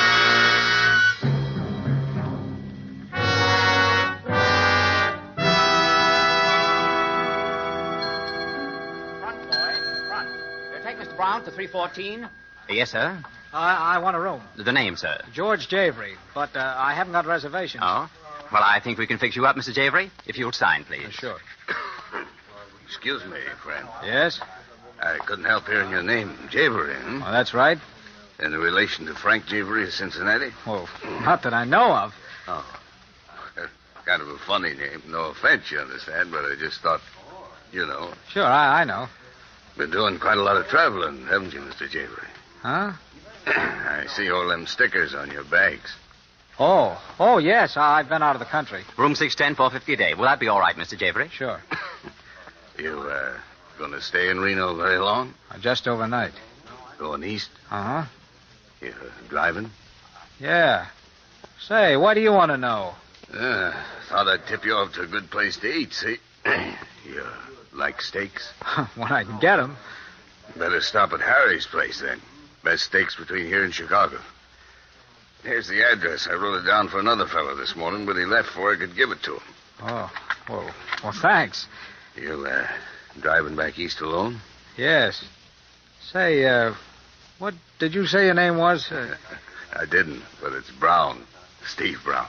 Well, look, Mr. Brown, if you want a free ride east, why don't you just... Me? No. I'm heading up to Portland, see? Oh, well, have a good trip, Mr. Brown. Same to you, Mr. Javer. Thanks. Don't forget to stop at Harry's place, Mr. Javer. I think you'll find it a very interesting spot. Very interesting. Mr. Javery. What is it? Did you notice a fellow with only one arm? Oh, no, where? I didn't think you did. He said he was a friend of yours, but don't have nothing to do with him, Mr. Javery. He's no friend of yours. He's no friend of anybody. Don't have nothing to do with him. Oh, here's your drink, Mr. Javery. Thanks. Oh, did your friend find you, Mr. Javery? What friend? One-armed fella. He was looking for you. He said I should keep my eye out for you. A one-armed man, Mr. Javery? Why, no, there's no guest at the hotel that answers that description. I tell you, I seen him coming out of your room, Mr. Javery. I don't know how he got in there, but I seen him coming out. You heard me. I'm checking out. If there's anything wrong... Oh, no, there's nothing wrong. I'm just checking out, that's all. But at 3 o'clock in the morning... Look, I said I'm checking out. Now, please get my bags out to the car.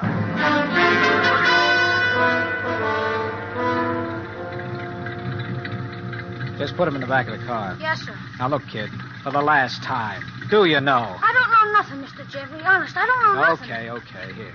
Gee, look, here he comes now. Hey, wait a minute. Thanks, Mr. Javery. You, going east, mister? Oh, it's you, huh? Say, what's the big idea? What big idea?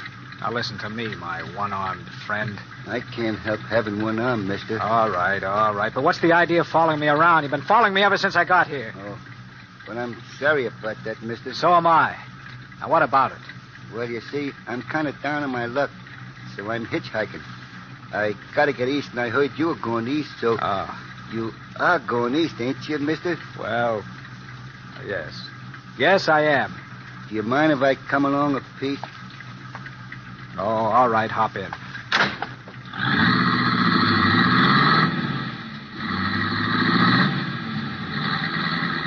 Say, there's one thing you haven't explained to me yet. What's that? What were you doing in my room? Hitchhiking? I was never in your room. The bellboy said he saw you come out. I don't know what he said, but I was never in your room. Oh. It's kind of late to start driving, I guess. I don't mind. I'm used to night work. Oh. Say, I don't think I got your name. Jones. One-armed Jones, they call me mostly. You traveling far, Mr. Jones? As far as St. Louis. Uh-huh. Have you been in San Francisco lately? No, I came by way of San Diego.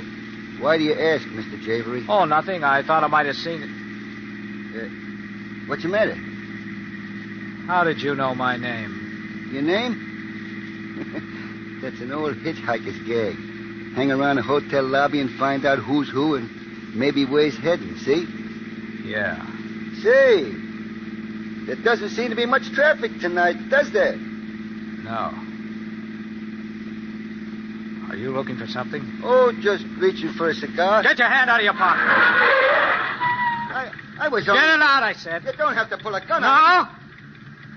All right, Mr. Jones. Come on, let's have it. What's your game? Game? Yeah, your game. Come on, spill it. I don't get it. Neither do I. I suppose you haven't been tailing me ever since I checked into that hotel. Well, I explained about the hitchhiker. Get out. Out of the car? You heard me. Okay. But, Mr. Javery... What? Don't be too surprised if you see me again sometime. Good night, Mr. Javery.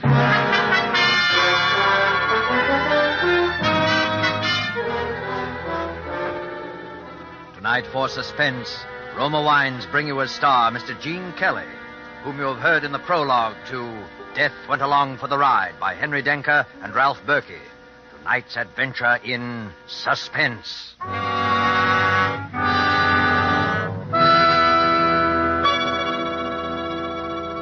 In this brief intermission in the play, let's imagine we're listening to a conversation taking place at the smart Coral Beach and Tennis Club in Bermuda. An American about to depart for the States thanks his Bermudian friend for the gracious hospitality shown him, and in particular for the especially enjoyable wine his friend served. He remarks how much he'd like to be able to get some of that same wine at home. The Bermudian chuckles as he says, "But my friend, that wine you enjoyed so much, it comes from the great wine districts of your own California. It is Roma wine." Yes, friends, many Americans are still not aware that Roma wines are so highly rated in many foreign lands that they are imported to be enjoyed as rare luxuries. But here in America, we can still enjoy these superb Roma wines as a daily pleasure, well within reach of the most modest purse, with no high import duty, no expensive shipping costs included. That's why Roma wines cost you so little. Have you been overlooking the enjoyment these richly satisfying Roma wines offer? As a delectable beverage at any time, as the addition that can make any meal an occasion, as a sure-to-be appreciated offering to your guests when you entertain. You get some idea of the great worth of these fine Roma wines when you learn Roma wines are America's largest selling wines. I'll spell the name for you. R-O-M-A, Roma wines, made in California for enjoyment throughout the world. And now it is with pleasure that we bring back to our soundstage our star, Gene Kelly, as George Javery in Death Went Along for the Ride, a tale well calculated to keep you in suspense.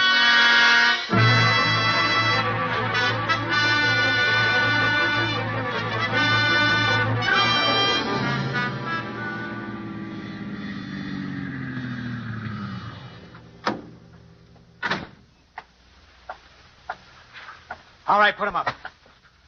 Come on, get him up and step out in front of those headlights where I can see you. Come on before I let you... Shoot, mister. Well, what do you want?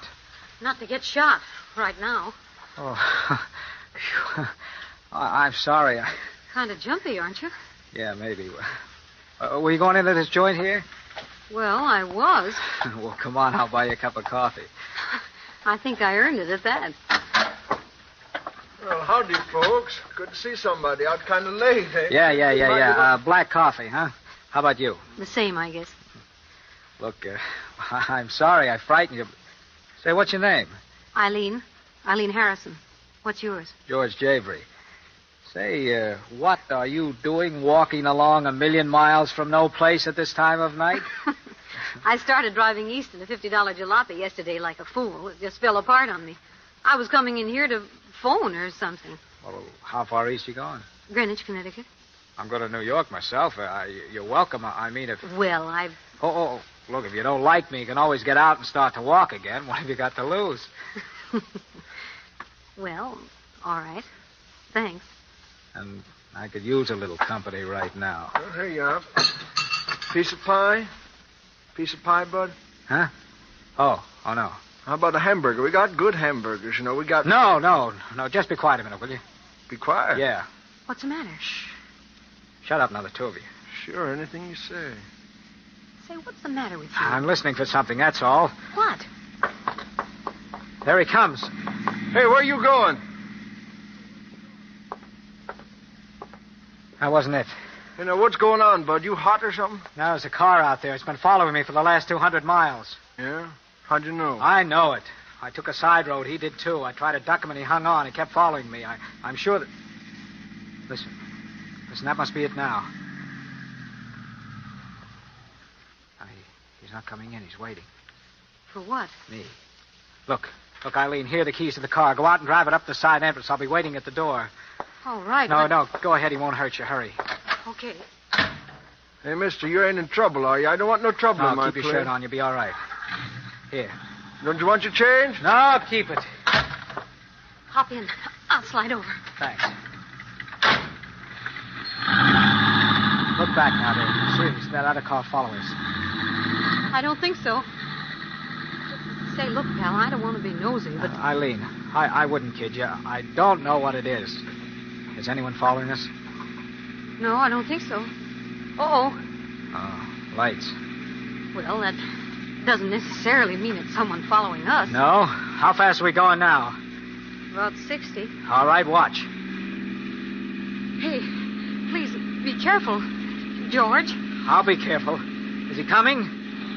Uh-huh. I think he's gaining on us. Yeah, I thought so. Well, we'll see how much this guy wants to play. He had a pretty big car, you know. Yeah, I know. Is he still gaining? He's closing up pretty fast. Oh, I can't stand this much longer, and I'm going to do something about it. What are you going to do? I'm going to pull to one side, slam on the brakes, and see what happens. Hey, George! I'll force him into the ditch if I have to. It's what he's trying to do to us. Hang on. George! He's passing! You're going to hit him! I'm trying to. That's close! It's going to turn over!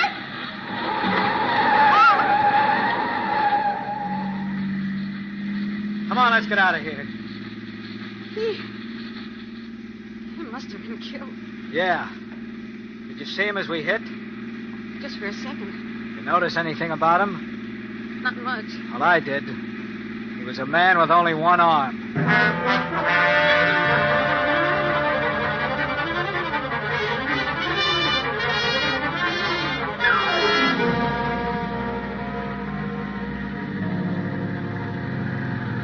Well, this is that Harry's place that guy told me about. You sure you like steak? Who doesn't? Well, this is the place for you, then. Finest steaks this side of Chicago, they tell me. Come on.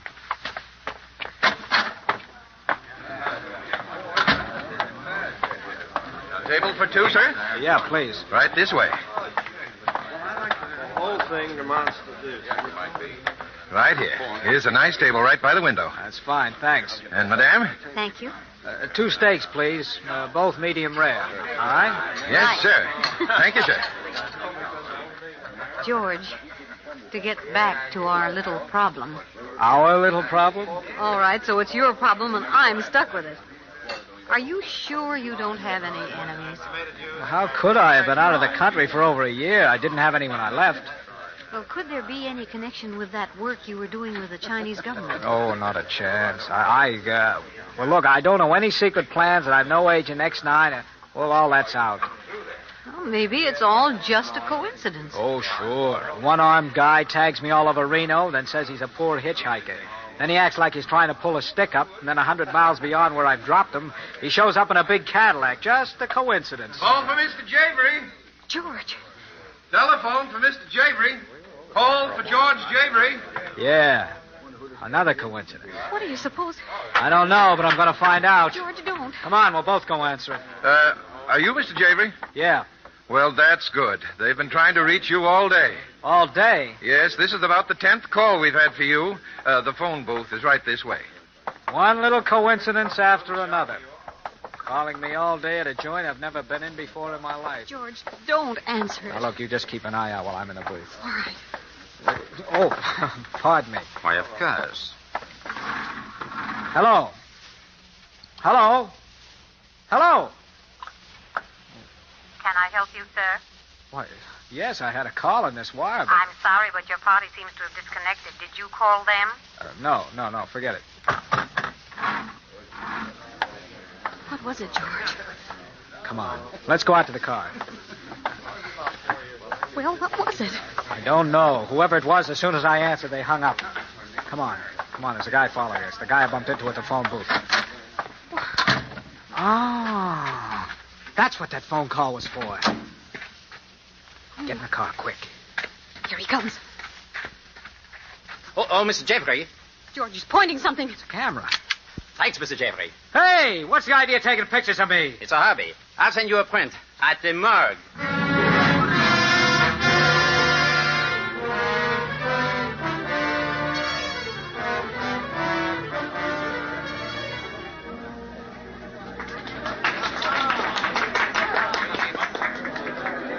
Come on, George, have fun.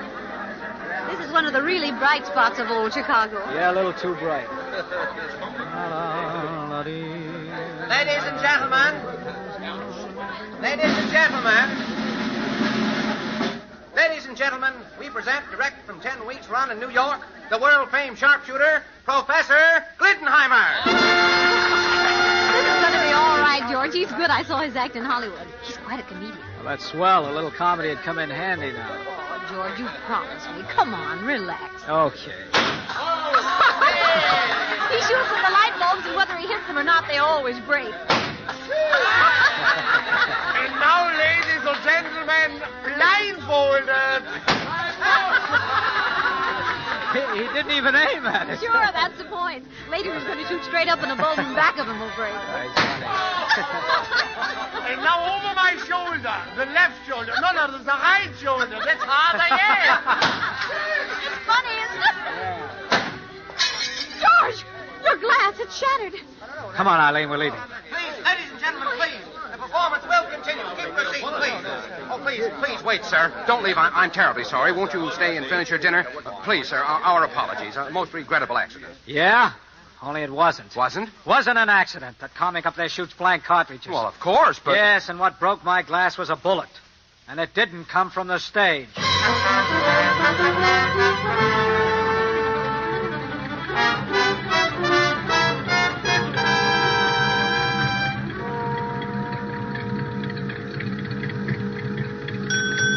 $1. Thank you. Good old Bear Mountain Bridge. Well, we're almost there. Yep. With any luck, we ought to be in New York by 10 o'clock. And the way you've been driving, I don't see how anyone could have followed us. Oh, why do you think I was driving that way? Gee, it's a beautiful night. Look at that moon. Yeah. Let's stop a minute. Why? Oh, I don't know, just to look down at the water. All right. It's been a long time since I've seen the old Hudson River. I guess I better turn off the lights. I'm not sure I'm allowed to stop in the middle of the bridge. Come over here by the rail, George. Gosh, isn't it lovely? Yeah, it really is. Oh, look at that boat down there. It looks so little. I wonder how far it is down to that water from here. Oh, I guess about 150 feet or so. I'm awfully glad you decided to come this way. Why did you? Oh, it's less traffic and not as many cars as on the George Washington Bridge or the tunnel, and, well, there's less chance of being spotted. You still thinking of that? That's kind of hard to forget, isn't it? Just the same, I wish you would. It's not doing you. Look. What? It's a car, and it looks like it's going to pull up behind us. George, you don't think... I don't know, but if some monkey's looking for trouble, he's going to get it because I've had enough. What are you going to do? Now, look, I'll crouch down in front of the car here where he can't see me. He'll pull up behind us so his headlights will be on us if he's up to anything funny. He's beginning to pull over now. Now, look, okay. You talk to him. Stall him, then we'll see. All right. But, George... Hey, don't you know you're not allowed to stop in the middle of the bridge? Why? I just stopped a minute to look at the water. You alone? Why, yes. Oh, I thought I saw a man standing here with you just now. No? The California plates on your car, ain't they? Yes, I just drove through from the coast. You pick up any hitchhikers on the way? Anybody that looks like this? Like what? Like the guy in this picture. Well, that's the picture someone took at... I thought so. All right, sister, where is he? Right here, bud. George, look out, he's got a gun. Why, you... Now, let's see how good you are without a gun. George, the railing, he's trying to throw you over. He's... George! Come on, kid, let's go.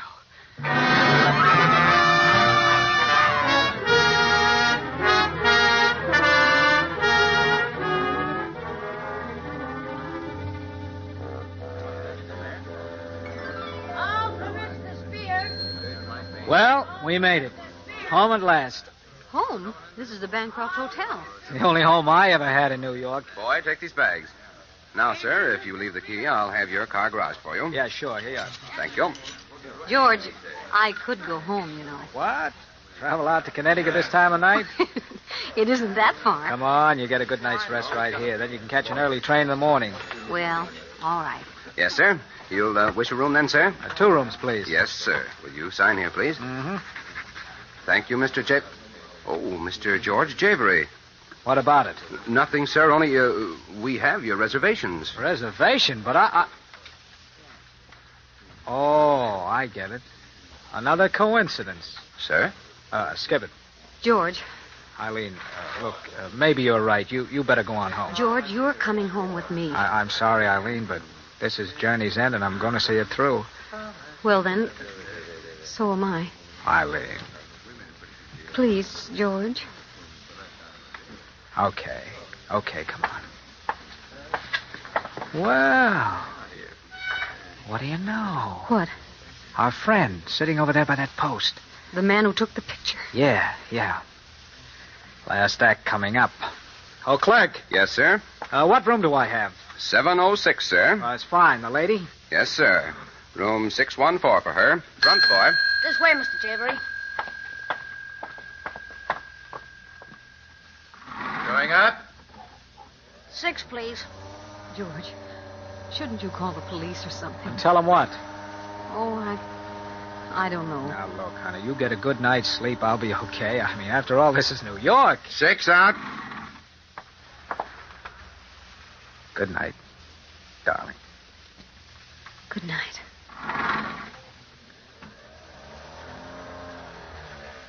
Servant? It's right this way, sir, to the left.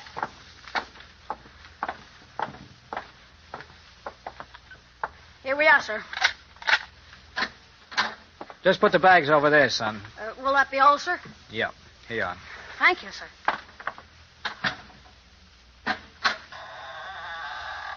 Hello, George Javery.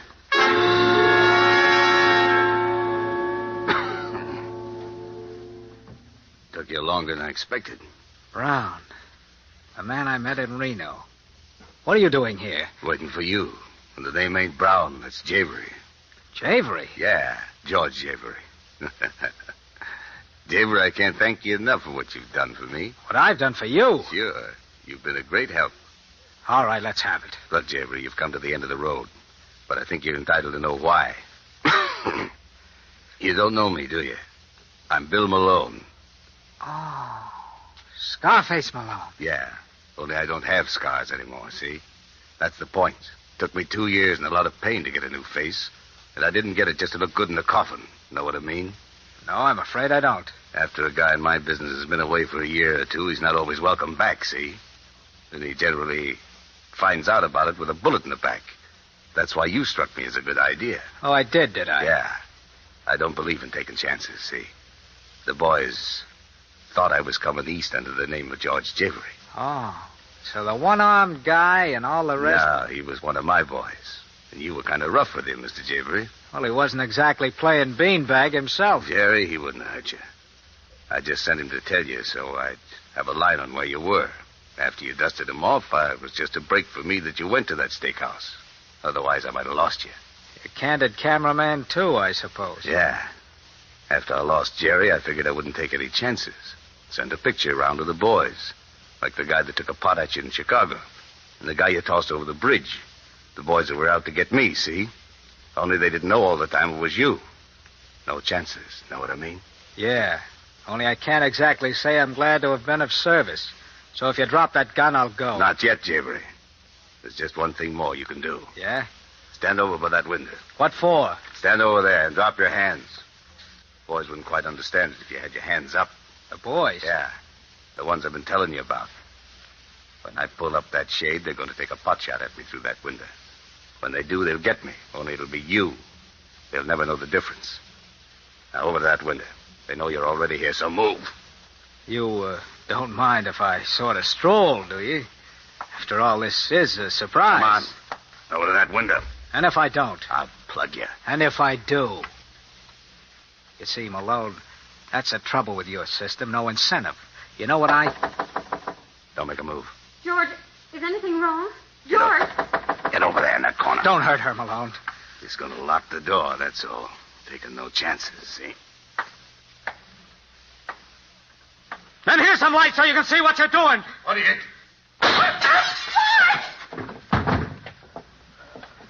George! Oh, George! Oh, it's all right, Arlene. It's all right, darling. No. Well, there lies our nemesis. The late Mr. Scarface Malone. Otherwise known as the guy who never took chances. But he's dead. Yeah, smart guy. But he made just one mistake. He forgot that the door is right in line of fire with the window. George, what are you going to do? I'm going to call the police and explain this little drama to them. After all, I think it's about time people stop taking pot shots at your future husband. Don't you?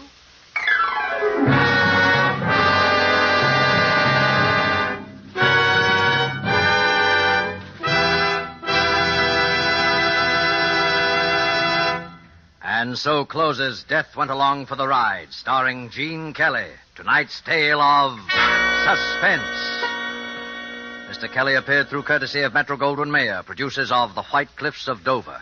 When entertaining guests at your home, are you able to go into your Roma wine cellar and say, which would you prefer, this delightful sherry or this sweeter, heavier port? Whichever of these or any others of the many equally fine Roma California wines you offered your guests, they would find you had poured a world of satisfaction into their glasses. If you are not one of the millions already enjoying these good Roma wines, don't put off this great treat another day. You'll be surprised at the tiny cost your Roma wine dealer will ask for such great enjoyment. Only pennies a glass by actual check. Now you can boast of your own private wine cellar, your private Roma wine cellar.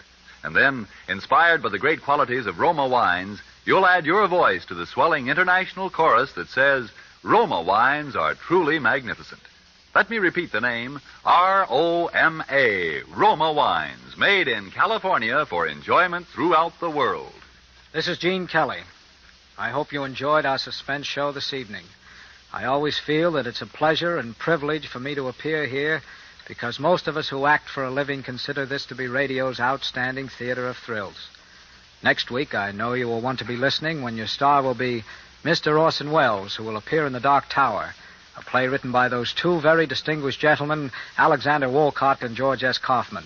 And now just one more word. Fellow Americans, the attack for victory is on. You help make the victory more certain and bring it sooner when you buy more war bonds. Suspense is produced and directed by William Spear. Next Thursday, same time, you will hear Orson Welles in Suspense. Presented by Roma Wines, made in California for enjoyment throughout the world. This is CBS, the Columbia Broadcasting System.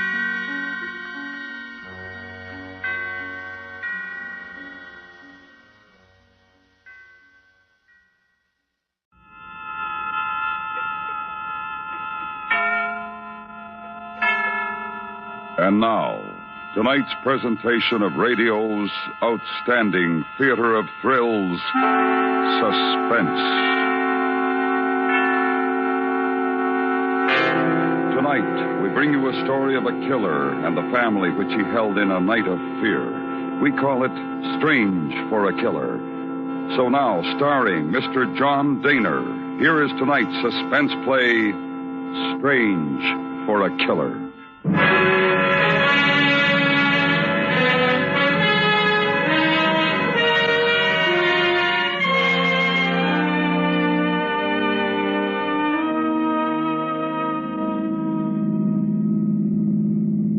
How's this, Henry?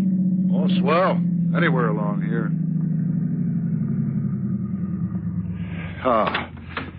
Thanks, Buck. So you're sure you don't want to stop in for a minute? You haven't seen the kid yet, have you? Gee, I'd like to, but I have to get home early myself tonight. The wife's got some kind of meeting, and I'll have to take care of my own. Okay. See you tomorrow. Yeah. Night, Hank. Night.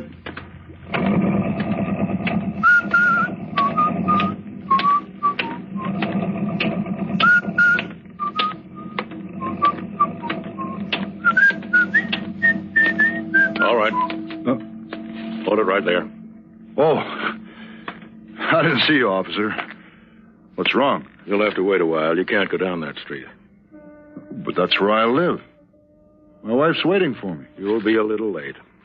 Well, now, wait a minute. Look, will you keep your voice down and stay back? You'll get hurt if you don't. Oh, you after someone? Roy Jaleska. Jaleska? That's right. And he's been living in this neighborhood? Where? Right across the street, down 3 doors. There's a cop every 10 feet from here to the river. You better go back in that drugstore and wait. Call your wife if you want. Yeah, I think I'd better. Where'd you say he was? Cross and down 3 doors. Yeah. We're in the apartment house right next to her. You don't think there'll be any shooting? Just tell her to stay inside and keep her door locked. She'll be all right. Oh. Thanks.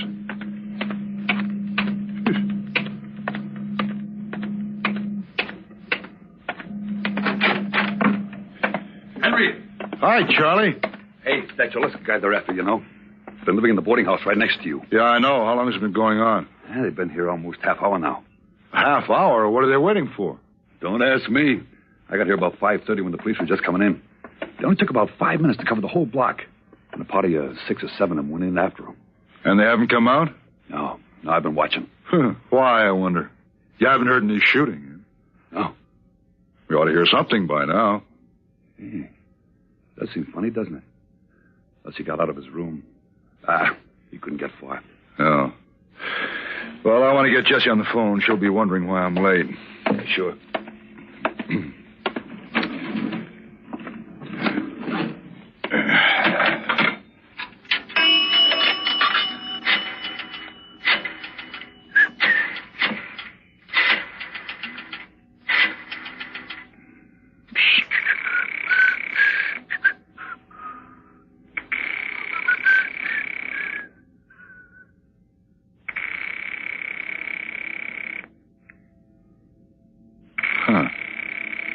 Funny.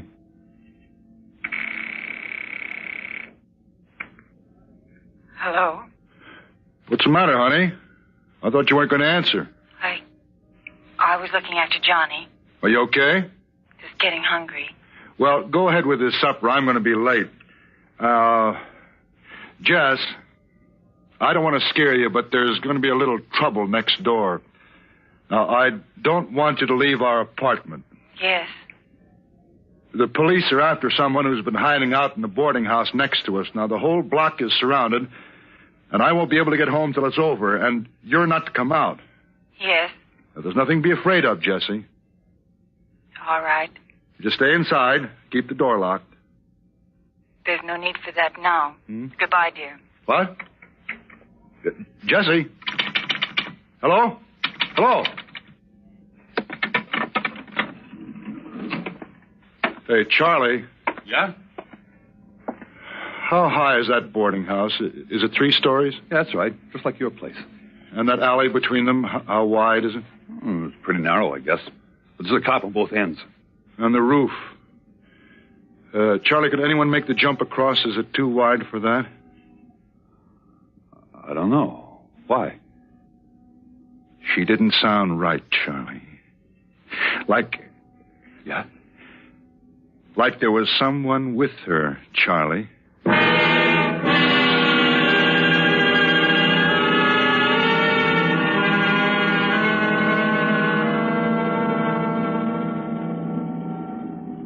I tell you, I spoke to her on the phone about 10 minutes ago, and I'm sure there's something wrong up there, Captain. What makes you sure? Well, she was afraid of something. I know she was. Something right there in the room with her. Where do you live? In the boarding house? No, the apartment house next door on the 3rd floor. Reader? Yes, sir. Farrell's got some men going to the apartment house next to Jaleska. Stop him. Yeah. He's in there with her, isn't he? He's in with my wife. I don't know, fella. He could be anywhere now. Well, you didn't find him in his room? No, he's not in the boarding house. I knew it. He's with Jessie and my son. Take it easy, Hayden. Well, he got across the roof, didn't he? Our apartment is on the top floor. He could get in easy enough. Maybe. Look, let me go up there, Captain. Please, let me go up there. No, I want to be with my wife and kid. I'm sorry, Hayden. If it's true he'll use them as hostages to make us hold our fire, it's better that there are only 2. What difference does it make? Look, we're not even sure he's there. You haven't given us any real proof. It's the only way you can make sure. Look, now. Look, if everything's all right, if he isn't there, I'll call the drugstore and have them tell you so. If he is, I'll let you know somehow. We can think of some kind of signal. You can't stop me anyway. It's my home. My wife that's in danger. I have a right to be there. I could stop you, mister. I should stop you. But you won't. I can go? All right. Listen to me. Yeah? You may be wrong about this, but what do you want me to do? Go straight to your wife. Don't do any investigating on the way. No looking down the alley or around corners. Get in your apartment. Lock the door behind you. He's trapped, Hayden, and he's scared now, and he'll kill you if he thinks you're onto him. I know it. If he's not in your place when you get there, call headquarters and ask for Grimes. I'll have him standing by. He'll flash the message to my car. Yeah. If he is there, well, there's nothing I can tell you. You'll be on your own. But don't try to signal. Now, if I don't get your call 10 minutes after you go in, we'll know. Yes, sir. I can say this, Hayden. If he's there, don't try anything brave. You know what I mean? Yeah. That's about all. Just be careful. We want this man, Hayden. We want him badly. But we don't want anyone hurt getting him. You understand? I do. Thanks. Okay, Captain. Farrell's holding up his men, but he wants to know the score. Get over to my car, Reader. Have his men surround the apartment house, block every exit, put someone on the fire escape and on the first floor, but no noise. Do it quietly. Okay, Hayden. You can get going. Yep. If he's not there, get the call in right away. Sure.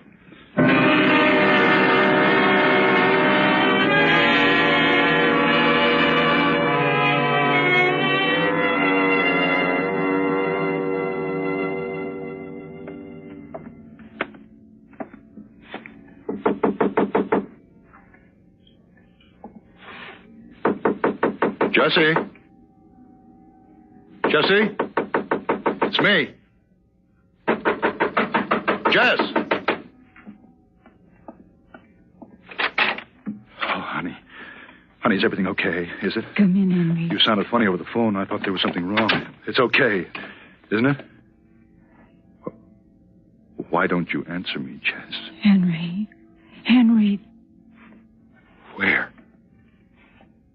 Where?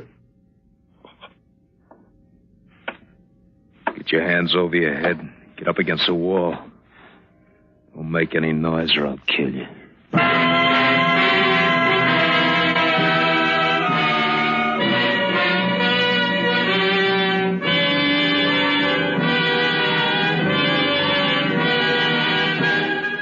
You are listening to Strange for a Killer, tonight's presentation in radio's outstanding theater of thrills, Suspense.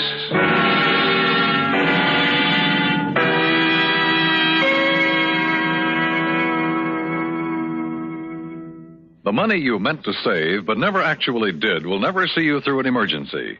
Start immediately to put regular sums aside through your bank's bond-a-month plan or through weekly payroll savings deductions.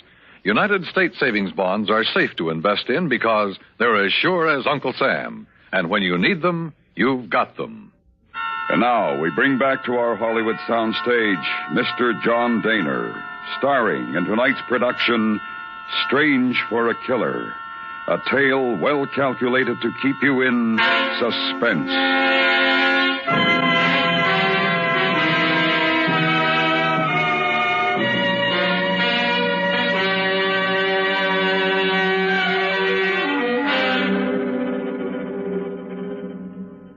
I know what you're thinking, but don't you try it, mister. There's a 45.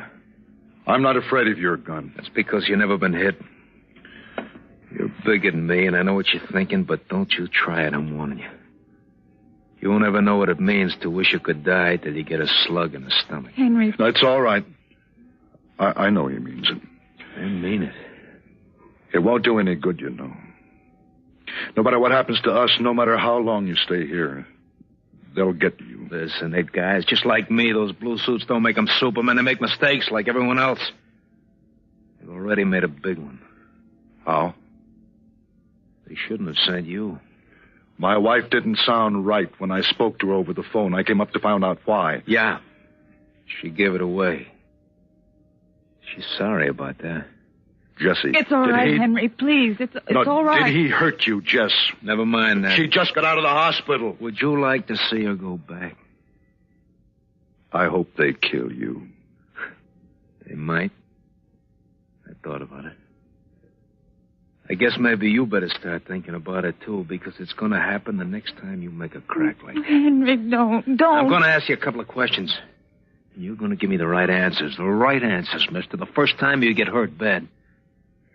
What do you want to know? Where were you when you made that phone call? Drugstore. Across the street. And your wife don't sound right. You think maybe something is wrong. Yes. You want to get up here, you want to find out why. Yes.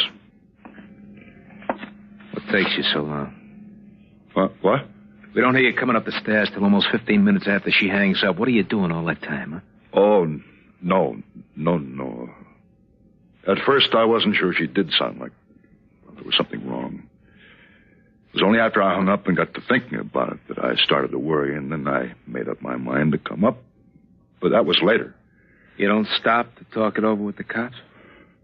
Why should I? How could I know it was you in here? Cops all over the block looking for me, searching every building. Streets probably closed off, and your wife sounds scared over the phone, but she won't say why. Sounds like someone's with her. She don't say who. But you don't think it might be me? Well, yes. Maybe I began to. Yeah, but you don't say nothing to the cops, though. No. Just come up all by yourself. Yes. You sure of that? Yes, Okay. No, please. Please don't. Leave him alone. Oh, Henry. Henry. It's all right. I'm all right, Jesse. All right. What's the big plan with you and the cops? I don't know. I don't know about their plan. I don't know what they're going to do. But they know you're in here. Don't stop, mister. I did go to the police when I thought it was you here with my wife. I don't think they believed me at first, but I talked the captain into letting me come anyway. If you weren't here, I was supposed to call him right away. And if I was? Nothing. Just wait, and if they didn't hear in 10 minutes, it meant I couldn't call. You were in this room. You old lady, go get the kid. No. Why do you want him? We'll do anything you say. You don't need to touch our kid. You look okay. You don't want to hurt the kid. Get him, lady. Henry. It's all right. I'm sure of it.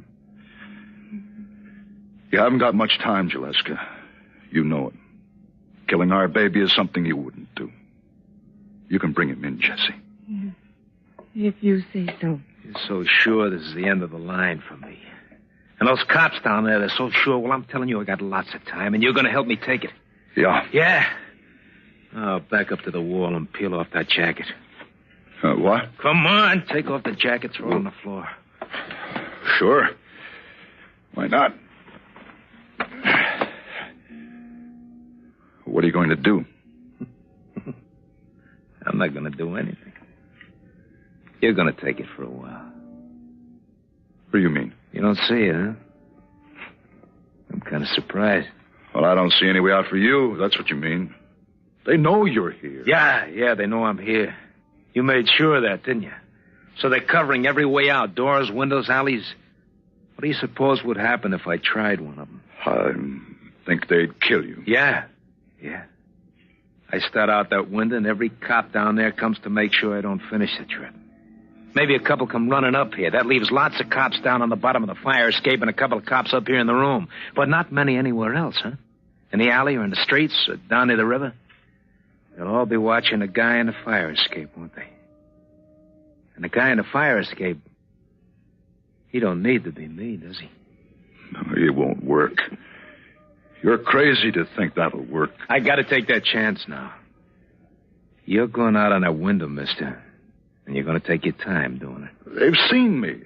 They know what I look like. They saw a guy in a leather jacket right close up. Now you're a guy in a white shirt 3 stories over the street coming down a fire escape. That makes you a different guy. That makes you Roy Jaleska. Little guy. Bring him in. He's asleep. You won't... He's asleep. What's his name? Johnny. Johnny. It's a nice original name. It's a cute little kid, too. I don't guess you're going to put up any arguments, huh, mister? No. No arguments. Yeah. I'll be right here with the wife and the kid until I see our little scheme is working, so don't you try no tricks on the way down. No. What does he mean? Henry, what's going to happen? You can read about it in the papers, lady. Now go turn out the light. The light? Turn it off. Don't you try nothing, neither one of you. You got your kid in here now, and there's no telling who'd get hit if I had to shoot wild. Turn it out, Jesse. Henry, Come on. Now you. The window.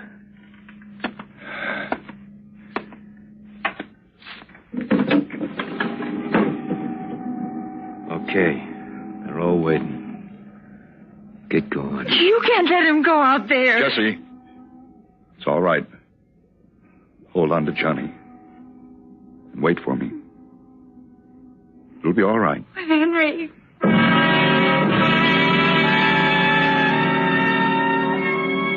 I stepped out onto the iron platform.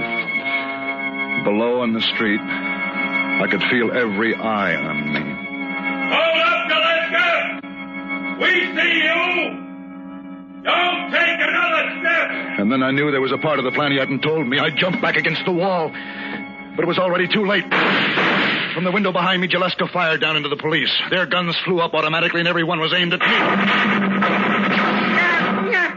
There's pain. Pain. It went everywhere.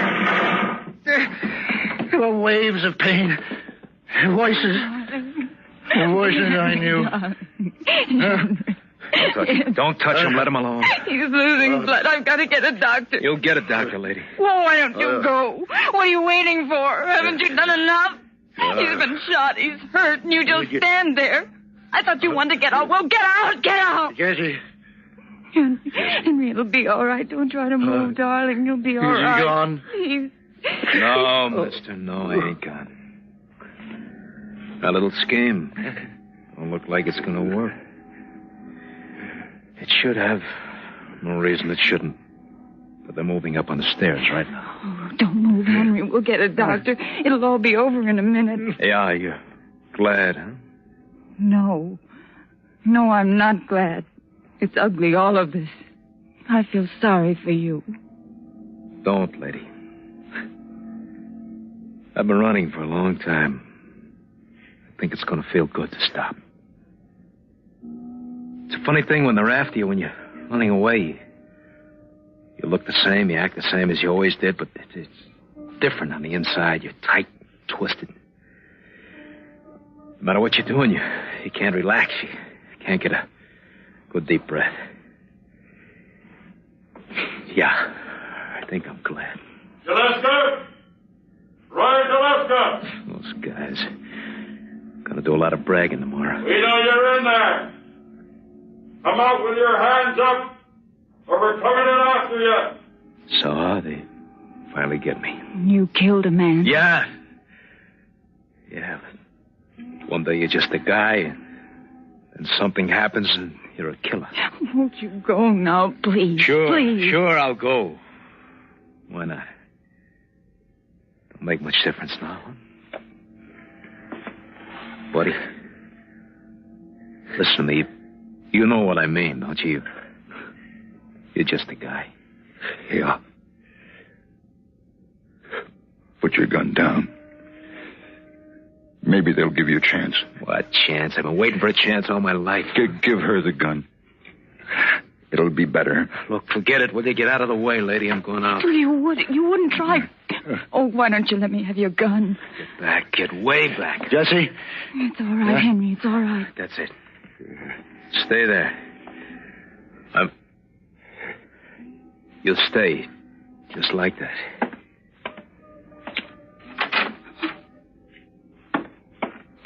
Oh, Henry. Okay, son. Hold it right there. Don't come any farther. There are 6 guns on you, Jaleska. You haven't got a chance. Now drop that thing and come down with your hands over your head.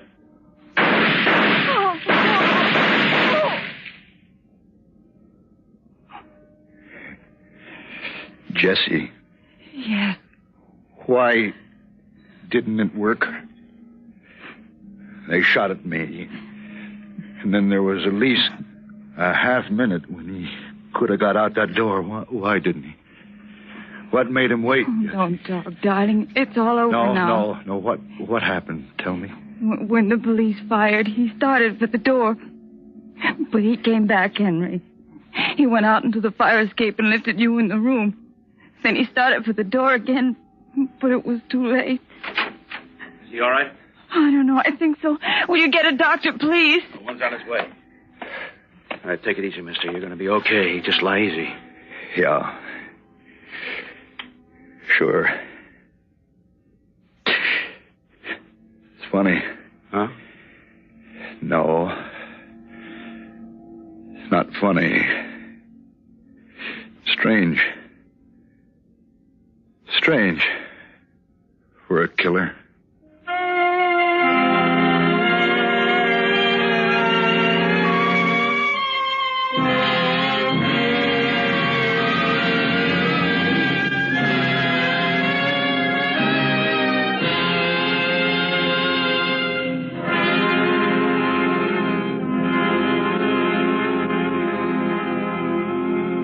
Suspense, in which Mr. John Daner starred in tonight's presentation of Strange for a Killer. Next week, tune in again for radio's outstanding theater of thrills, Suspense.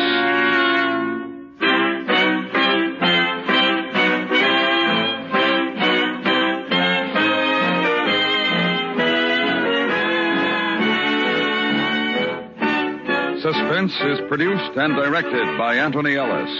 Tonight's script was written by Robert Essen. The music was composed by René Guéraguin and conducted by Wilbur Hatch.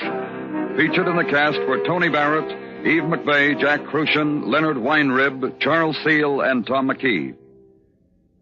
Tomorrow night on CBS Radio, hear The Scientific Touch on the FBI in Peace and War, a new wrinkle in criminology and an exciting wrinkle in countermeasures.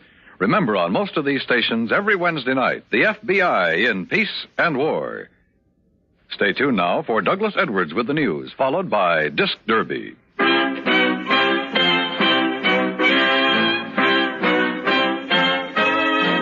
night, The Whistler brings mystery on the CBS Radio Network.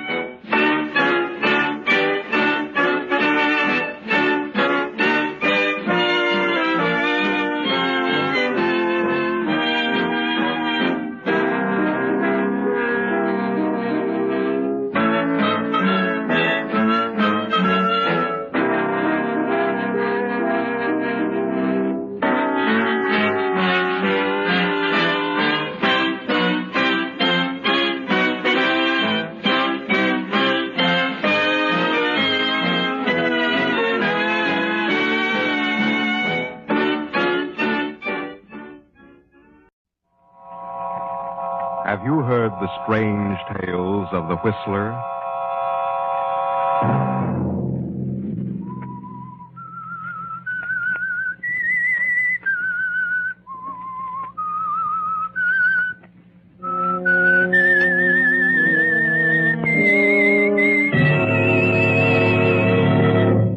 I'm the Whistler. Please, Paul. Take me away from here. I can't stand this lonely place. I'm frightened. It's too quiet here. If you don't take me away, I'll leave by myself. Saturday night, and again, CBS presents The Whistler.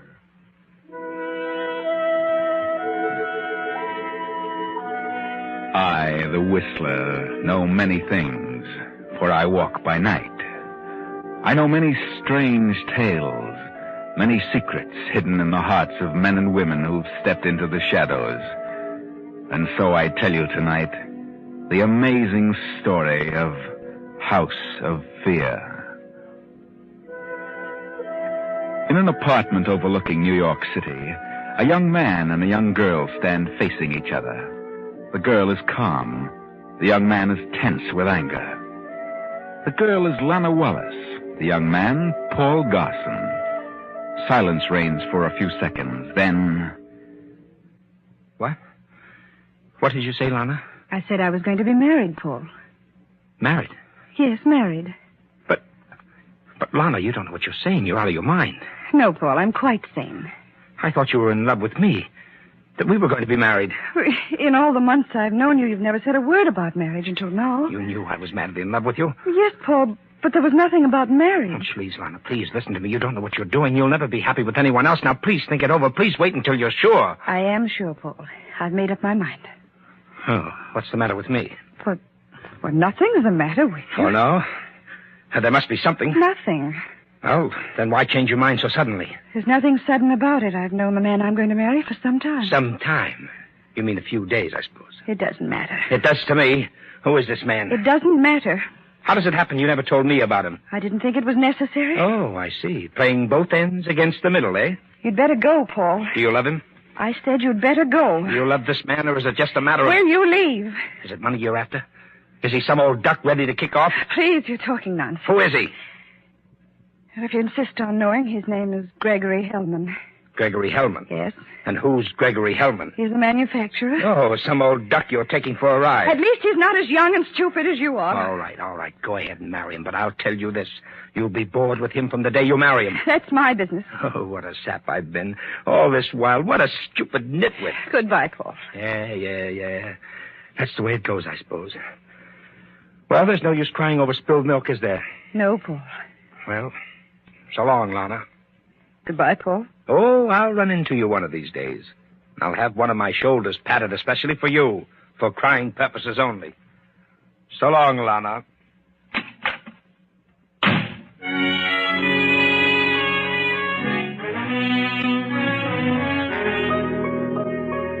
Nevertheless, Lana had a mind of her own. A few weeks later, found her married to elderly Gregory Hellman. Now they're on a train, following the ceremony, on their honeymoon. Well, my dear, are you happy? Oh, of course I am, Gregory.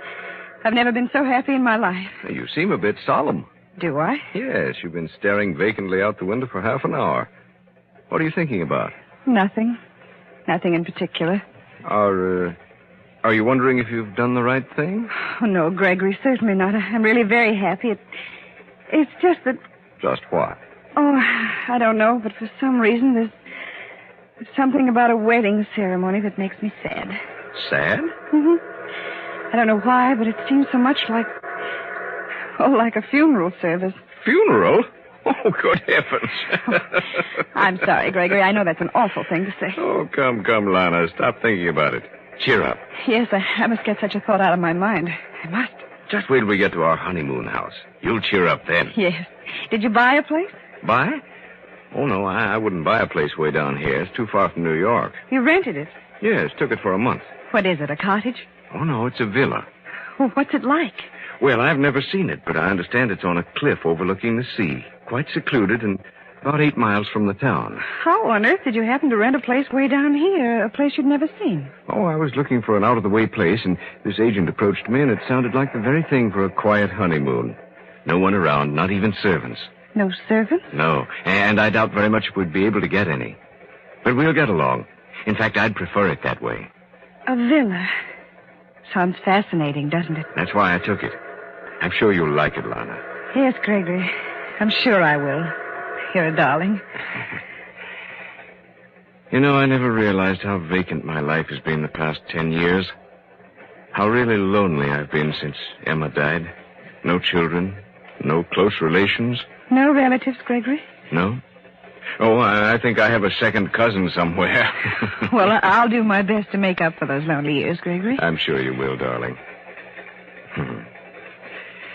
It's strange.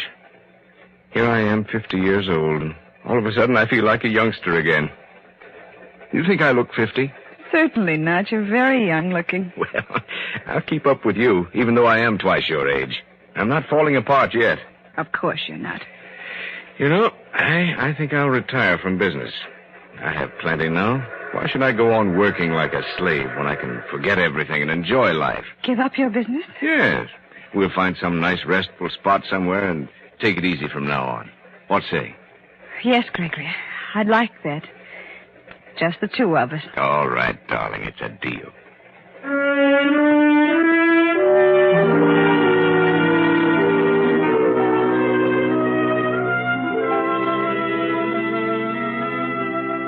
And so 2 weeks go by. 2 lazy weeks. Happy weeks for Gregory.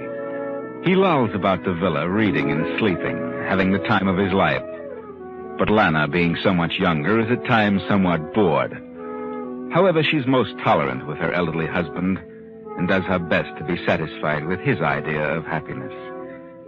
Then early one morning, Gregory flies up to New York and returns in the evening. Well, Lana, I'm back. Gregory, so soon? I didn't really expect you this early. No? Well, it's a quick trip by plane. Good weather all the way. How did you find things at the office? Oh, running along as though I'd never left the place. That's good. Well, the business will have to run without me from now on, darling. Without you? That's right. I'm through with it. You mean you're not going back? Nope, I've sold out to another firm. Gregory, you don't mean it. I do mean it. It didn't take an hour. I had several good offers, so I took the best one. Closed the deal, signed the papers, and said goodbye to the whole thing. Well, and what are you going to do now? Oh, I don't know. Take it easy. Travel around as much as we can and look for a place to settle down. Maybe a farm or a ranch. You'd like that, Lana. A farm? Well, it doesn't have to be a farm. Just some place where I can putter about with a few flowers and maybe a little garden. Putter about? Oh, we'll find a place and we'll keep going till we do. Gregory? Yes, dear? What's wrong with this place? This place? Well, yes, it's secluded. There's plenty of ground for you to grow things and putter about. Why not this place? Well, I hadn't thought about this villa, but I suppose it would be all right. I'm sure it would be the very thing. You may travel the country over and never find another spot so nice as this. Well, maybe not. Do you like it here? Yes, I like the quiet and the sea. It's very restful. Well, maybe it isn't for sale. You could find out. You sure you'd like to stay here? Yes, Gregory, I'm sure I would. Well, then I'll see the local agent in the morning. Yes, Gregory. Oh, by the way, aren't you driving in tomorrow to the hairdresser's? Yes. Well, then why don't you see the agent? I? But I wouldn't know how to handle it. Oh, of course you would. If the place is for sale, take an option on it. And perhaps it would be best to lease it for a year with an option to purchase. That's simple enough. I don't know what the place is worth. Well, offer him $75,000. But if it comes to a showdown, I'd be willing to pay $100,000. There's a lot of land here. Very well, I'll talk to him. Who owns the villa? Oh, I don't know. It's part of a huge estate. I don't think anyone lived here very much. You know, at first I was depressed here. There seemed to be something about this villa that made me feel so alone. A sort of melancholy feeling. But it's apparently worn off, and I'd like to own the place. Well, then we will, by all means. What did you tell your associates at the office? Oh, I just said so long that they probably wouldn't see me again for a long time because I was just going to travel around the country for a while. That's good. At least you won't have your mind on business from now on. Nope, nothing but rest and putter about in the sun. Well, dinner's ready, if you are. I'm famished, darling.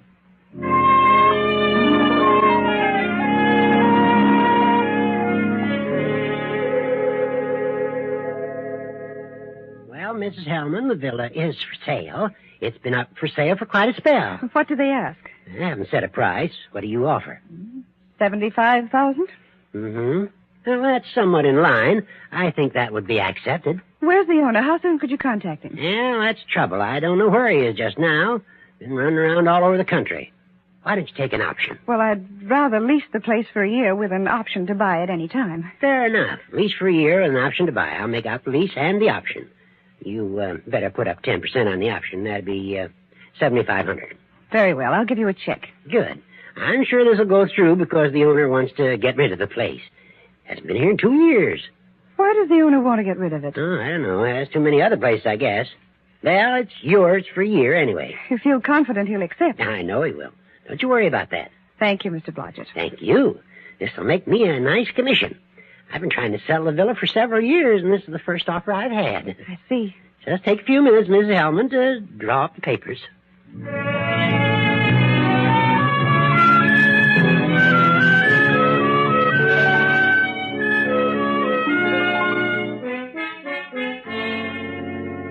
Then 6 months passed by.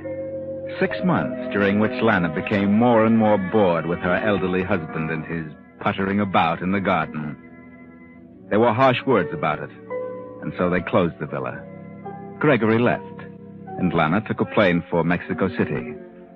And there she ran into, of all people, young Paul Garson. Why, Lana, what on earth are you doing in Mexico City? Oh, nothing in particular. Well, I'm certainly glad to see you. Are you, Paul? Yes. And now I guess now is the time to apologize for the way I acted when you ditched me. You don't need to apologize, Paul. I wish I had listened to you. What? Didn't your marriage work out right? No. Oh, what happened? Oh, I just couldn't stand it any longer. I was bored within an inch of my life, so I up and left him. Left him? Well, no, not exactly that. He left me, too. We just left each other. He went away, and I came down here. Well, why down here? To get a divorce. Oh, Lana. A divorce? Did you get it? I did. What happened to your husband? I don't know. He was notified, but he didn't contest. He didn't even answer the charges. Incompatibility? Yes. Did you ask for a property settlement? No.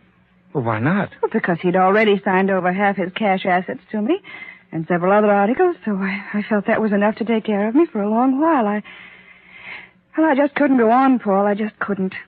No. He was so much older than I. He was ready to settle down in an armchair and sit the rest of his life away. I just couldn't do that. I understand, dear. You're wide awake, Lana. You're just starting. I know how it must have been. Oh, he was nice enough, but I just couldn't go on. I just couldn't be 50. Lana, dear, can you forgive me for saying the things I did? Yes, Paul. I was so much in love with you that, well, I thought I couldn't live without you. But you have, Paul, haven't you? No, Lana. No, I haven't. I've banged around all over this hemisphere since you turned me down, and I haven't been happy one single moment. Haven't you, Paul? No, dear. No, not until this very moment. Oh, I'm sorry. So sorry. I made a big mistake. You did? Yes. I should have married you. Then why didn't you? Well, I'll tell you. This is a confession. As a child, I lived in poverty. Everything I had was a hand-me-down. My father never earned his salt. My mother was always in need, so I made up my mind that love wasn't worth it, that I would sacrifice love for the things I felt I deserved. So you turned me down for this man, Hellman, because he could give you the things you've always wanted. Yes. Well, how did you know that I couldn't have given you those things? How did I know you could? You didn't indicate that. Oh, I took you to cheap little cafes. I was apparently penny-pitching, but it wasn't necessary. What?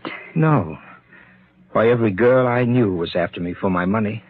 That's why when I found you, I acted as though I didn't have an extra dollar. I never dreamed it was money you wanted. Oh, I loved you, Paul. I still do. But I made up my mind that I wouldn't marry a poor man. Understand? Yes, Lana, I understand. And I sympathize with you. I see now what it must have meant to you. But I have money, Lana, plenty of money. I admire you for your sacrifice you made. You do understand, really? Yes, I do. You still love me? Yes, Paul. Then why not marry me? Well, no reason. I'd love to, if you still want me. Oh, wonderful, darling. We'll be married as soon as possible. We can be married tomorrow. Then tomorrow it is, darling. Yes, Paul. And where shall we go for a honeymoon? Where would you like to go, Lana? Oh, I don't care. Anywhere. I'll leave that up to you. All right, darling. I know just the place. You'll love it. Cuba? No, not Cuba, but quite like it. Wherever you say, Paul. Oh, darling, I feel as though I've been born all over again. I feel like a new man. I'm happy. Oh, Paul, what a fool I've been. I should have known better. Oh, from now on, darling, I'll see to it that your life is filled with surprises. Never a single monotonous moment. Yes, Paul.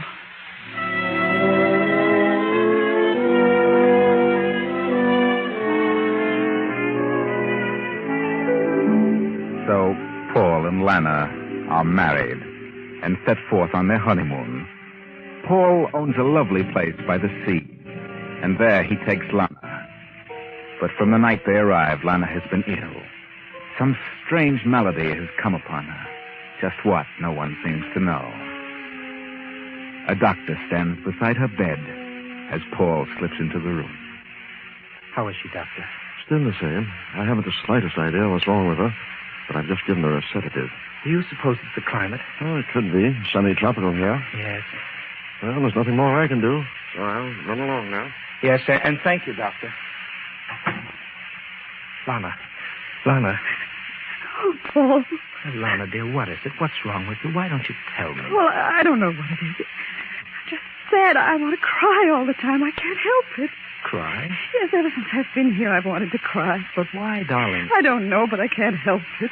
Don't you like it here? I don't know, Paul. I don't know what it is. I'm afraid. Afraid of what? I don't know.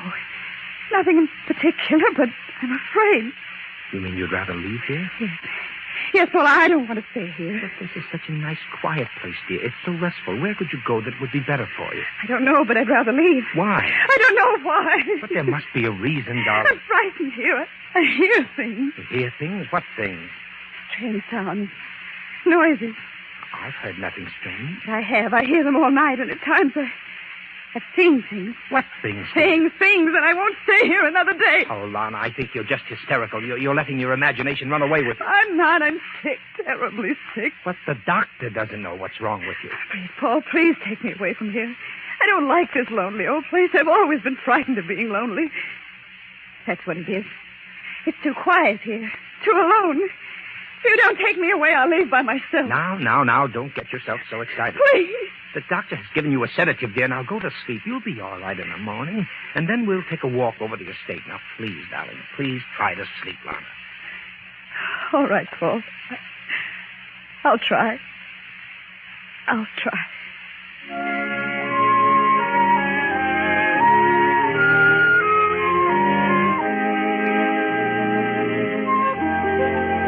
Well, Lana, apparently you are allergic to big houses, big, silent houses.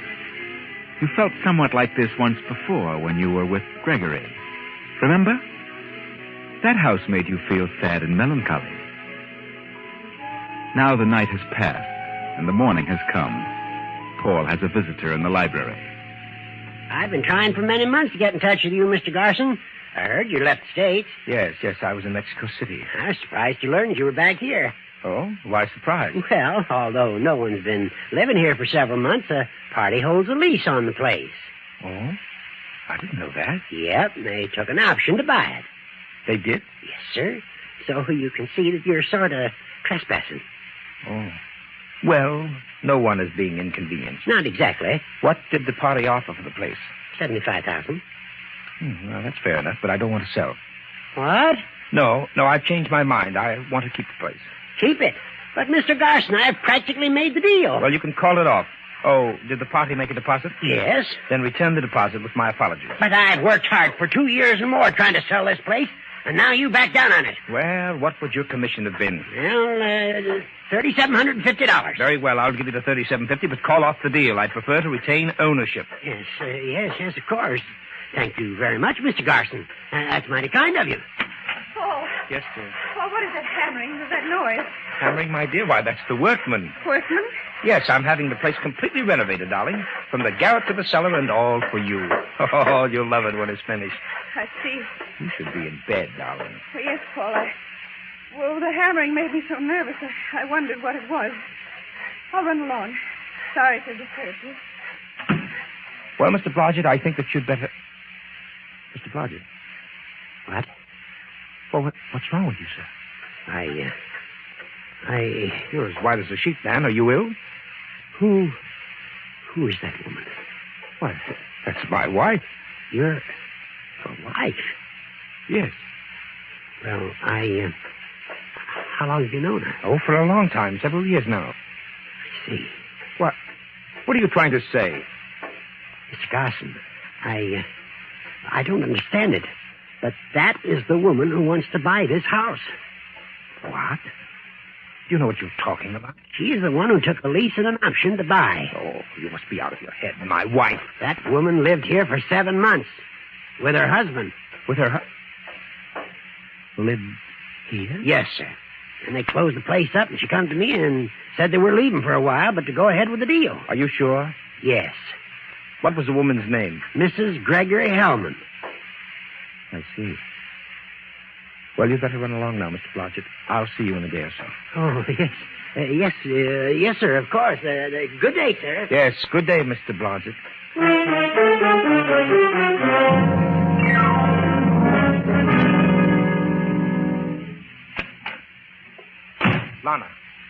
Lana, what are you doing? I'm packing.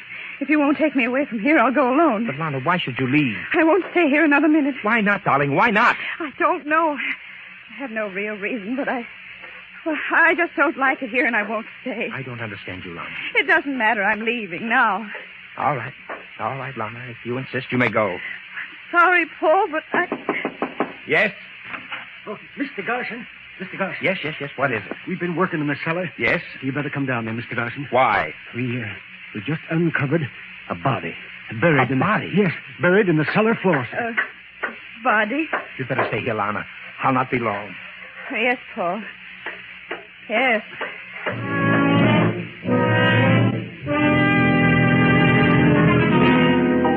Paul accompanies the workmen to the cellar, examines the body buried in the dirt floor, calls the police, and several hours later is talking with a detective in the living room. Well, there's no doubt about it. It's the body of Gregory Hellman. Oh, no. What do you mean, no? Well, it can't be. How could it be? Mr. Blodgett, you were the agent for this estate. Did you ever rent this house to Mr. Hellman? Why, Go ahead, Blodgett. Go ahead. Tell the truth. No, I didn't. I never saw Mr. Hellman. The house was rented by another agent in New York, but it was rented to Gregory Hellman. You never saw Mr. Hellman? No. But... But what? Well... Go ahead, Blodgett. I knew Mrs. Hellman. Mrs. Hellman. And where is she? That woman is Mrs. Hellman. This woman? But I thought she was Mrs. Garson. She used to be Mrs. Hellman. She came to me and wanted to buy the place. Took a year's lease with an option to buy and made a substantial deposit. That right? Yes, that's true. I did. I was Mrs. Hellman, but I was divorced in Mexico. Divorced? Why did you get a divorce? Because Mr. Hellman and I decided to separate. We couldn't get along together. He said he was going to New York. I left first and went to Mexico. Are you sure you left here first? Well, yes, of course I'm sure. Why did you try to buy the place? Well, because my husband, Mr. Hellman, asked me to. Why didn't he attend to it? Well, I don't know. He asked me to see to it. Did you get part of the estate through this Mexican divorce? No, Mr. Hellman had given me considerable cash and property before that. Are you telling the truth, Lana? Are you? Yes. I don't believe you. From the day you arrived here, you wanted to leave. You became ill. You said the place depressed you, frightened you. Oh. Now I know why. Why you were so upset. Why you wanted to get away. Because of what was buried in the cellar. No, Paul, no. You told me yourself that you were bored, that you couldn't stand him any longer. Then you went to Mexico. He was dead when you divorced him. No wonder he couldn't contest the case. Paul, please listen.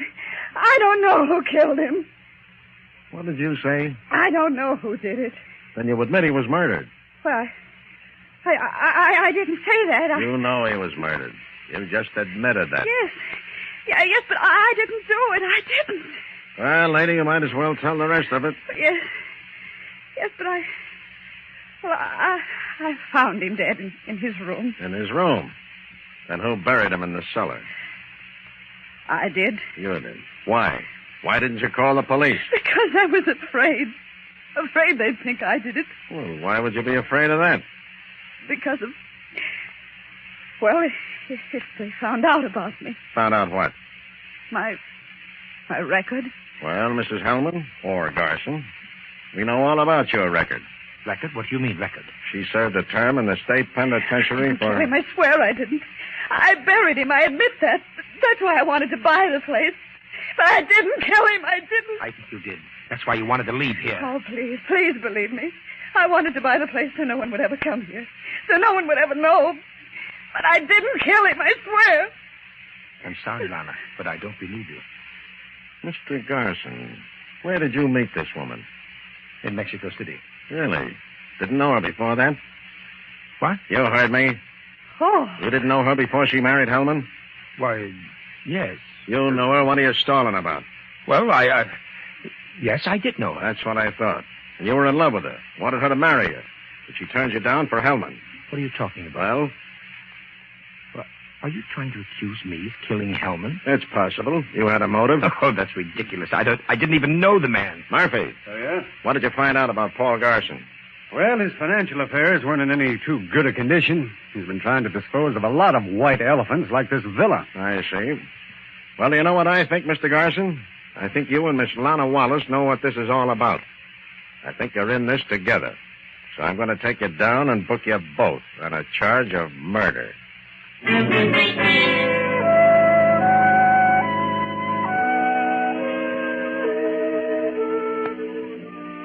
And that's just what the officer did.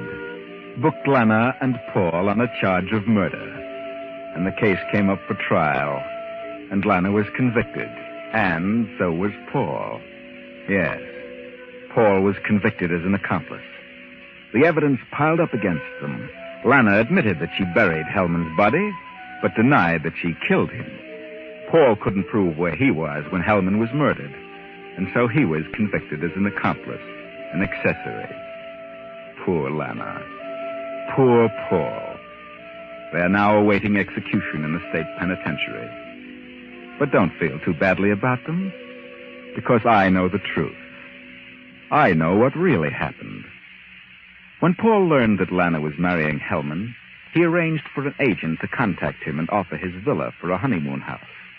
Paul himself killed Hellman, hoping to have the blame placed on Lana. But when nothing was heard of Hellman's death, Paul followed Lana to Mexico City and enticed her back to the villa to find out what had become of Hellman's body. And he found out, much to his sorrow.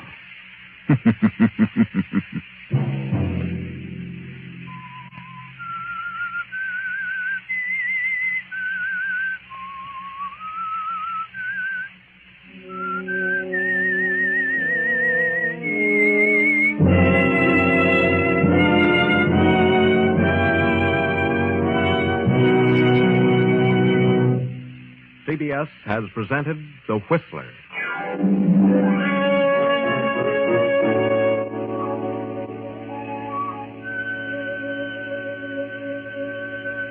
Original music for this production was composed and conducted by Wilbur Hatch. The Whistler is written and directed by J. Donald Wilson and originates from Columbia Square in Hollywood.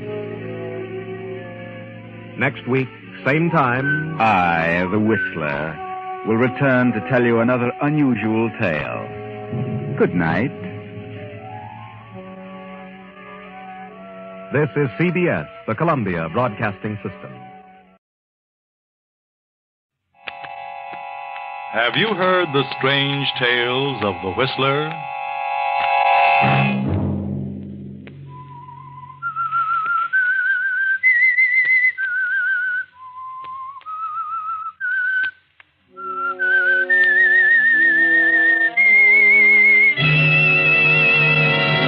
I'm the Whistler.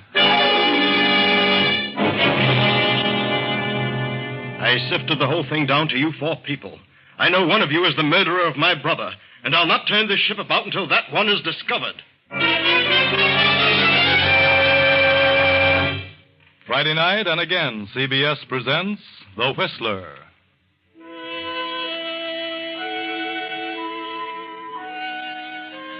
I, the Whistler, know many things, for I walk by night.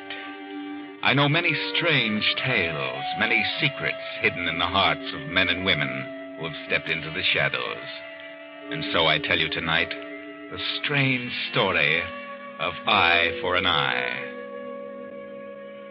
Just before dawn of a day in 1940, a small seagoing yacht with a crew of 4 and a passenger list of 5 puts out from the Honolulu Yacht Basin and heads southwest into the open sea. This is the yacht of Dr. Paul Durant, scientist and marine biologist, for many years a resident of the islands. Dr. Durant is already in the wardroom as one by one his guests arrive for breakfast. Keep your course due southwest, Captain. Due southwest? This summer weather is treacherous. Due southwest. I'll tell you when to put about. Yes, Doctor. Just as you say. Morning, Doctor. Oh, come in, Professor Mallory. Breakfast in a few minutes. I've been on deck for some time, Doctor. I can't understand it. We seem to have lost sight of land. Have we? Well, fog, perhaps. No sign of fog. I thought we were going to cruise around the island. Oh, well, it gets too rough when you stay close to shore. Does it? Good morning, everybody. Where on earth are we? I don't see land anyplace. What goes? I have a feeling we're miles out to sea. Do you, Ona? I had the same idea, Ona. I ordered the ship out to deeper water so we could do a bit of hunting. Hunting? Hunting for a nice school of big fish. A lot of killers out here now. We should be able to catch one of them. Good morning. Doctor, I'd like to ask you a question. Yes, I'm sure I know what it is, and I'm sure I can answer it. Why are we so far out to sea? Yes.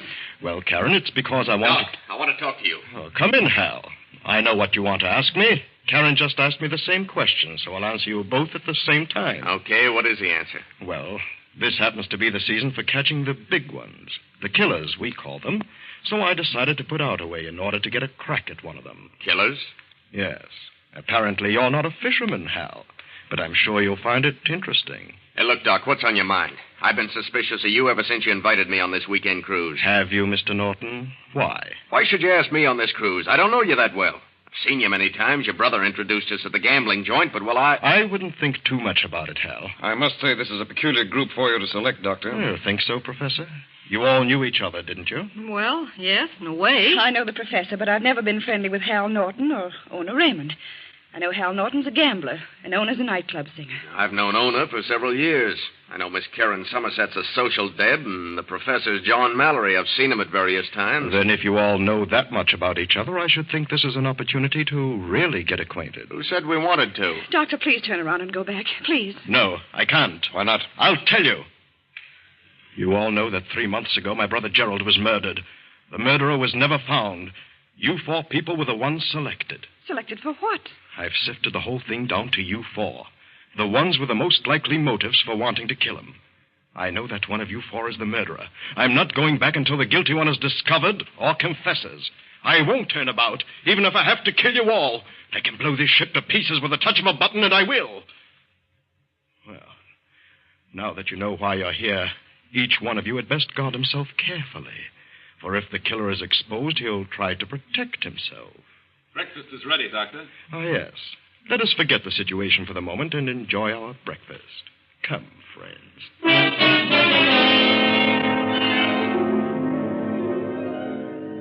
Well, Dr. Durand, now you have set up a situation in which each one of the 4 suspects the others. And each one knows that if he is to return alive, the guilty party must be discovered as soon as possible. Because the doctor is serious. Now, for some strange reason, the gambler Hal Norton seeks out Karen Somerset, the society girl. Well, Mr. Norton, what's on your mind? I want to talk to you. What do you want? Look, Doc's serious. He's got us out here, and he means what he says about blowing all of us up. Now, let's straighten this thing out. There's no use all of us being killed. Oh, you think I killed his brother, Gerald? Well, you certainly had a motive. You were in love with Gerald Durant, and you knew he'd fallen for Ona Raymond. You were afraid he was going to marry Ona and ditch you, so you killed him. That's a lie. I knew about him and Ona, but I didn't kill him. Well, it's a good motive, a strong motive. Well, I'll admit I was madly in love with Gerald. When I learned he was smitten with Ona, I was wild, but I didn't kill him. If I'd killed anybody, it would have been Ona. I can imagine. What about you? You had a motive, just as good as the one you attribute to me. Don't be silly. What motive? You were in love with Ona. You figured she was tossing you over for Gerald. You couldn't take it, so it was only natural that you killed Gerald. I know how you gangsters think. What do you mean, gangster? Yes, Hal Norton, you had just as good a motive. So you better forget all about it. A clever bluff, Karen. But I don't fall for that stuff. And I don't fall for your type of bluff. You think I had a motive, and I think you had one. So we're even, understand? Even, Mr. Norton. Good night.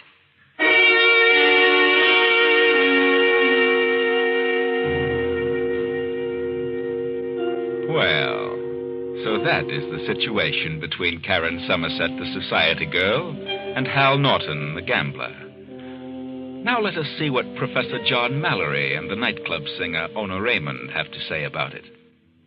Oh, hello, Professor. What do you want? I'd like to talk to you, Miss Raymond. Don't be so formal. My name is Ona. Of course. You're aware that the situation existing aboard this yacht is most serious. Maybe. Dr. Durant means exactly what he says. I think he's temporarily unbalanced. He's convinced that one of us killed his brother. And what do you think should be done? I think the guilty one should confess and save the lives of the ones who are innocent. I agree. So, why don't you confess, Professor? What? You certainly had a motive. You were in love with Karen Somerset. She refused you because she was in love with the doctor's brother. Turned you upside down and you couldn't take it, so you killed Gerald. What are you talking about? It's a That's good pure motive. imagination. It's a good motive. Motive? If anyone had a motive to kill Gerald, it was you. That's sure silly. No, Ona, you. You had the best motive of all of us. And I can tell you what it was. What? You, for the first time, decided you wanted to get married. You asked Gerald Durant to marry you. And he told you he had no intentions of marriage. You were furious. You knew then that he wasn't in love with you. That he was really in love with Karen. So you did the only thing one of your kind could think of. You killed him. You. Why, you get out of here. Get out. You did it, and I know you did, and I'll prove it if I die in the attempt.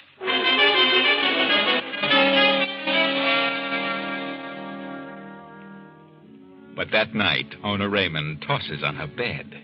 She cannot sleep. All she can think of is the professor's accusation. Then, toward midnight, she leaves her cabin. And finally, after wandering about the deck, she makes her way to the doctor's quarters. Doctor, I've been making investigations, and I've learned something. What have you learned, Ona? I know now who killed your brother, and I can prove it. You seem to be very frightened, Ona. But I know the one who did it. And who is it? I'd rather not tell just now. Why not? If you put the ship about and return to port, I'll tell you. Why not now? No, I'm afraid. Afraid? Afraid of what? The guilty one knows that I know. I see. Well, then suppose I fix it so that no harm can come to you if you tell who it is. What then? Can you guarantee that, Doctor? I can. You tell me and nothing will happen to you. I'll see to that. Who is the guilty one? Well, it's... Doctor... Oh... Who's there? Who's out here? Well... now that leaves just 3.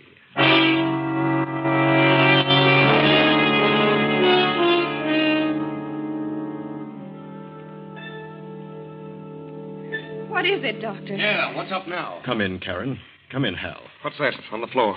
What's happened? Remove the sheet, Captain. Let them see what's happened. Very well. Good Lord. Oh, it's Ona Raymond. Ona? When did this happen? Just 15 minutes ago. Surely one of you knows all about it. Where did it happen? She was standing right there. She was just about to disclose some information regarding the killer of my brother when there was a shot from that window. I ran to the door, but there was no one in sight. Where were you, Karen, 15 minutes ago? Well, I was in my cabin. And where were you, Professor Mallory? I was on the deck. On the deck, huh? And now may I ask, where were you? Are you crazy? Why should I want to kill Ona? I was in love with her. That may be true, but maybe she was about to tell the doctor something you didn't want to know. You're nuts. Just where were you 15 minutes ago, Hal? I was in my cabin. In your cabin? And you didn't hear the shot? I did not. You say you were in love with Ona. But did you love her enough to let her reveal the murderer of my brother? Especially if you were the murderer? You'd better be sure before you start accusing me, brother. I merely asked a hypothetical question. Well, why don't you try some hypothetical questions on Karen and the professor here? They had just as good reasons to get rid of your brother. And Ona, if she was going to spill something. Ona is dead. That obviously eliminates her. Yeah? How do we know? Maybe you figured she was the one who killed your brother and you let her have it. And figure you can blame it on one of us. Dr. Durant, this is getting out of hand. I insist that we put about and return to port before anything else happens. If there's a killer on this yacht, let's go back and allow the authorities to handle it. And I refuse to do so, Captain. This is my yacht. And I am the captain. Are you? Well, if you interfere in my plan, I can very easily take care of that. I'll not put about until I'm satisfied that I know who the killer is. But that's ridiculous. A murder has been committed. I'll stay out here in the ocean till I learn the identity of the killer, even at the expense of the life of everyone on board. We have enough fuel to keep running for more than a month. And if the engines are turned off, why, we can drift for many months. What about food and fresh water? If it's necessary to stay out that long, then when hunger and thirst come along, maybe one of you will be ready to talk. Why, you're crazier than I thought. Oh, Captain, have this body removed and placed in ice. I want to take back all the evidence. Well, I think you may all return to your quarters. Good night. Yes.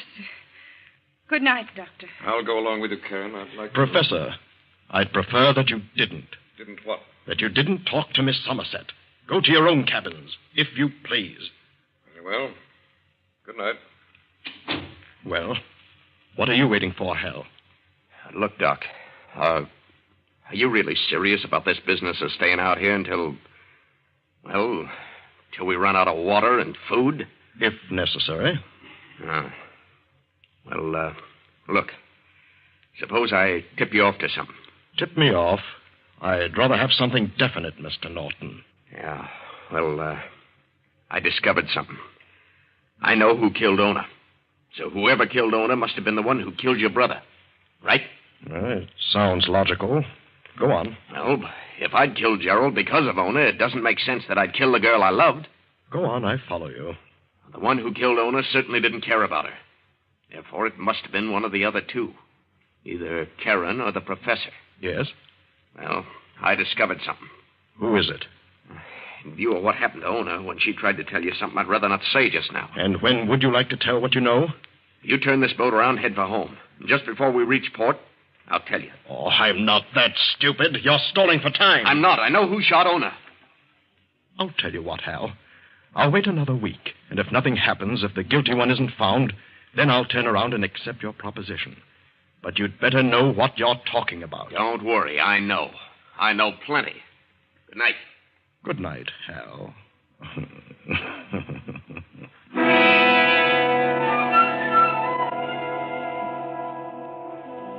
Hal Norton steps out of the doctor's cabin, completely unaware of the figure in the shadows by the open window, and goes to his cabin confident that he now has complete control of the situation. A few moments later, the captain in his cabin is manipulating the radio phone, attempting to make contact with the mainland. Hello.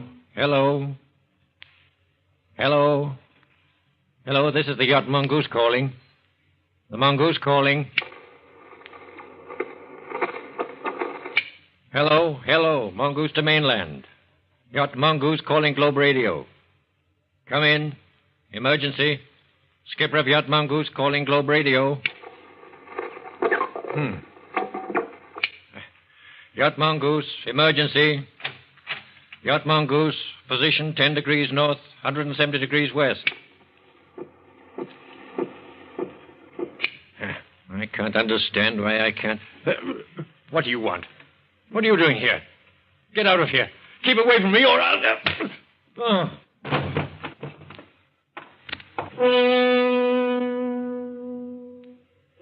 Now, with 2 murder victims aboard, the ill-fated yacht and its strange cargo pushes on south and west. Ona Raymond dead, and now the captain, and the radio phone damaged beyond repair. The captain's body is not discovered till sunup, but immediately following the discovery, the doctor calls his guests to his cabin. What's happened now, Doctor? Why rout us out at this early hour? Why, don't be so excited, Professor. I'm not excited. Sit down, Professor. Have a cigarette, Doctor? Yes, thank you. Light? I think, Dr. Durant, that you had best sit down and take things easy. What do you mean? The way your fingers and hands are trembling, something's upset you considerably. Is that so? Yes. Well, what's happened now? Someone tried to kill you during the night? I'll wait till Miss Somerset gets here, if you don't mind. And Hal Norton. Have you decided to go back, Doctor? No, I'm not going back. And of that, I'm determined. Do you know what I think? I think you're somewhat unbalanced. What is it, Doctor? What's going on now? Well, come in, Karen. The doctor wants to talk to us. But he won't talk till the 3 of us are here. Sit down, Miss Somerset. Sit down and be calm. Why are you trembling, Miss Somerset? Why shouldn't I be? To be waked out of a sleep and... Well... Go on, Miss Somerset. Well, this isn't the most pleasant voyage I've ever been on. What has upset you, Karen? Why, nothing. Nothing but the whole idea back of this trip. Don't worry, Karen. I just asked the doctor the same question. For some strange reason, he didn't want to say what made him upset. I prefer to say no more about this until Hal Norton gets here. Hal Norton and the captain. I want the captain to be present. He said he'd be right in. All right. All right, Doctor. We'll just wait till they get here. And you, Karen, you don't mind waiting for the captain? Certainly not, but I... What were you going to say? Oh, nothing. I'm going to have the captain radio phone the mainland. Radio phone? What? That the murderer of my brother is aboard. that I know who it is. You should, Radio, that you have a lunatic aboard. You yourself. One of you knows that the radio... One of us knows what? What about the radio? I'll wait till Hal Norton gets here before I continue. Well, what's keeping him? Doctor, I just went after Mr. Norton, and he's dead. Dead? Yeah, dead as a doornail. He's been stabbed. Dead? Yeah. He's cold as an icicle. I see. Will you tell the captain to come to my cabin at once? The captain? Well, I don't think he can. I mean... You heard what I said, Johnson. Yes, sir. Yes, sir. Well? What's the matter with that sailor? I haven't the slightest idea. He seemed startled. Did he? Doctor, you're lying. What's happened to the captain? He's dead. What? Doctor. Yes. Someone killed him and smashed the radio phone. The same one who later killed Hal Norton. Why were you stalling? I wanted to watch your reactions when I said the captain would be here in a few moments. He's trying to frighten us. Unfortunately, neither of you reacted in the way I'd expected. Well? But now that Hal is dead, it obviously narrows down to just you two. You, Karen, and the professor. One of you. And the sooner you give up, the better. Because as sure as I'm standing here, one of you, the guilty one, will kill the other. Nonsense. Suppose I did kill your brother because I loved Karen. Why should I kill Karen, the one I love? Wait a minute, John. I hate to say this, but you did have a motive for killing his brother. You were in love with me, and I told you definitely that I could never marry anyone but Gerald Durant. I know. You could have killed Gerald, and then when you came aboard this yacht and learned the situation... Karen, what are you trying to say? Ona Raymond could have learned something about your having killed Gerald. And when she was about to tell the doctor, you could have killed her. And maybe Hal, maybe he knew in some way who killed Ona. And you learned that, so you killed him. That's very logical. But on the other hand, take yourself, Karen. This is purely hypothetical, understand. You learned that Gerald, the doctor's brother, was madly in love with Ona Raymond, the chorus girl. So you killed him. Then, when Ona started to tell the doctor who it was, you killed her. Yes, that's logical, too, but... Wait now. Hal Norton discovered who had killed Ona. And when he decided to tell the doctor who did that, well, you could have killed Hal. Oh, very well. But Hal said he knew who killed Ona, but he wouldn't divulge the name until this yacht had reached its home port. Probably because he was afraid of the same thing that happened to Ona when she started to tell what she knew. But it's now reduced down to two suspects. You, Professor, and Karen. That's right. So I'll leave it as it is, for the two of you to figure out. And will not return until the score is settled. It might have been Ona who killed her brother, or it might even have been Hal Norton. And another thing, do you know whom I consider another suspect? Whom? You, Doctor. You could have killed your brother. Why should I go to all this trouble if I had killed him? To place the blame on someone else. Why, you're mad. Stark, raving mad. I think you're the one who's mad. I think you're a diabolical maniac. Get out of here. Get out. Come on, Karen, let's go. And it's my opinion that we'd better not close our eyes tonight. Not once.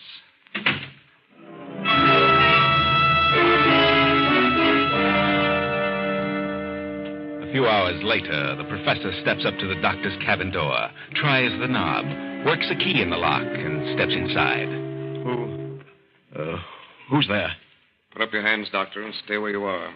What do you want, Professor? Pick up that phone and order this ship to head for the nearest island. I'll do no such thing. Do as I say or I'll kill you. All right. But you won't get away with this. Yes, sir? Set a course for the nearest island at once. Yes, sir, at once. And order all hands to abandon ship within 1 hour. What? Because I have a time bomb set in a certain place and the ship will blow up in an hour. Go on, tell them. All hands abandon ship within 1 hour. Why, sir, what's happened? Tell him not to stop the engines. Don't stop the engines. I understand, sir. That you yourself have hidden the bomb and the ship will blow up in an hour. Go on. I've planted a time bomb in the yacht and it'll blow up in an hour. What? Why, yes, sir, I'll give the orders at once. Doctor, what? Abandon ship. Hang up. Abandon ship. Now, Dr. Durant, you might as well sit down on that bed and relax. Relax? How can I relax? Like this. That will keep you quiet, Doctor. Abandon ship! Abandon ship! The doctor's gone crazy! He just phoned me. What does he mean? He's lost his mind. Says he planted a time bomb to blow us up. Well, why should he do that? He's insane. It may go off sooner than an hour. Abandon ship! Abandon ship! John! Abandon ship! John, what's wrong? What's happened? Get back to your cabin. Get back and stay there. Hurry. What do they mean, abandon ship? Get back to your cabin. I'll be there in a minute.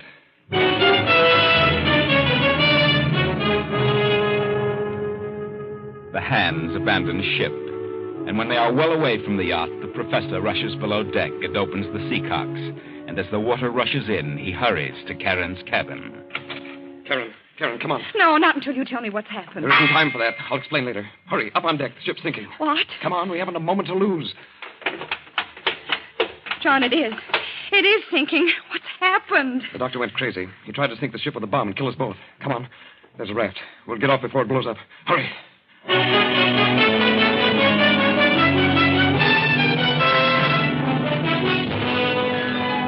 Karen and the professor make themselves fast aboard the raft, and a few minutes later the yacht throws its bow in the air and shudders for a moment. Then...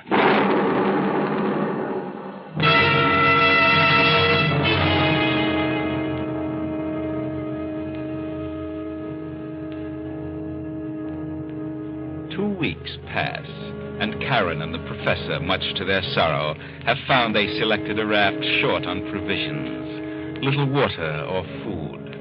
Now the tropic sun is slowly devouring them. John. Yes, Karen. Are you sure there's land around here? I thought there was. Or what, John? I wouldn't have done it. Why don't you tell me the truth, John?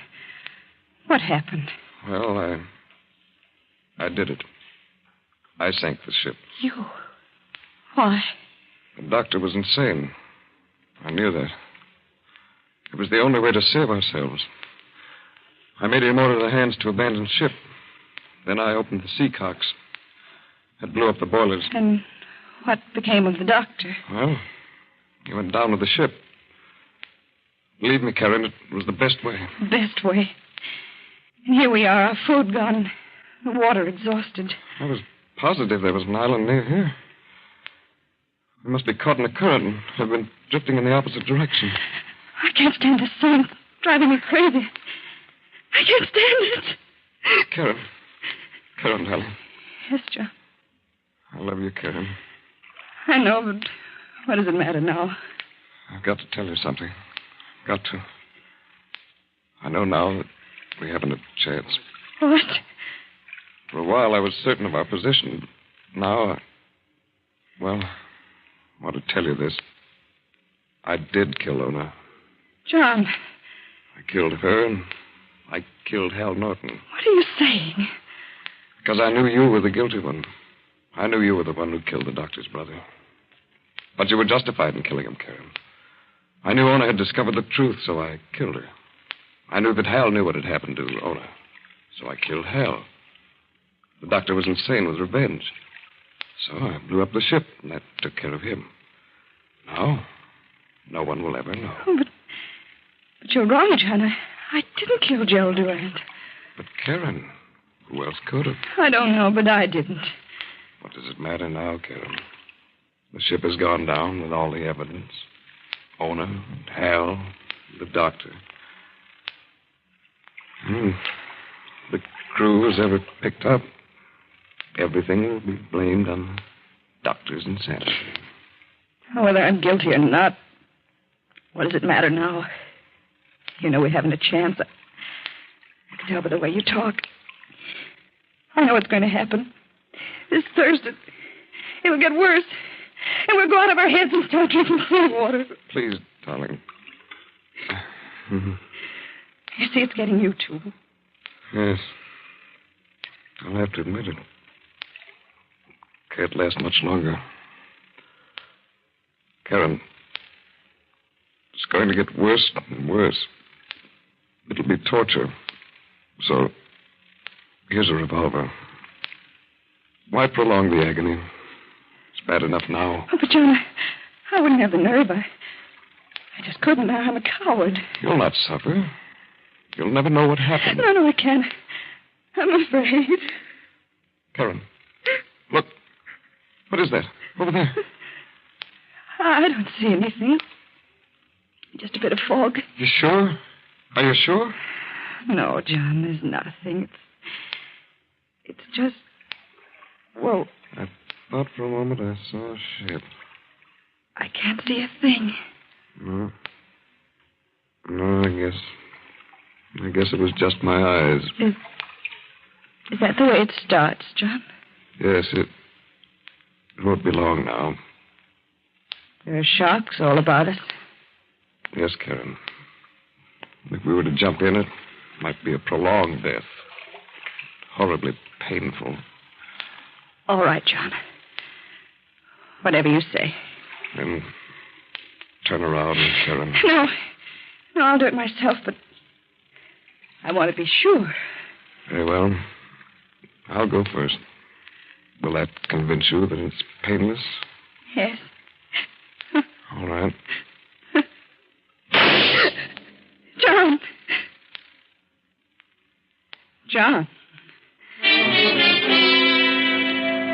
Professor John Mallory had killed himself. But an hour later, the ship John thought he saw pulled alongside the raft in response to Karen's frantic signals. And on the raft were a woman and a dead man, a suicide. Yes, it was the ship John thought he saw. The ship Karen said she didn't see. But she saw it. She knew it was there. But she lied so that John would die first. Very clever, Karen. You are now safe aboard the ship, and no one knows but you and I that you were the one who killed the doctor's brother. And the captain of the yacht, and now all those who might threaten your freedom are out of the way. Not one remains. Most ingenious, Karen.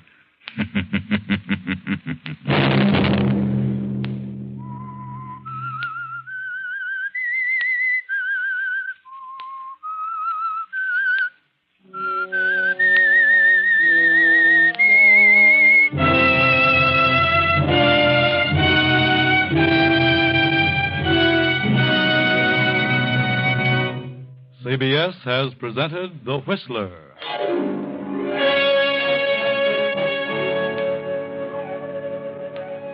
Original music for this production was composed and conducted by Wilbur Hatch.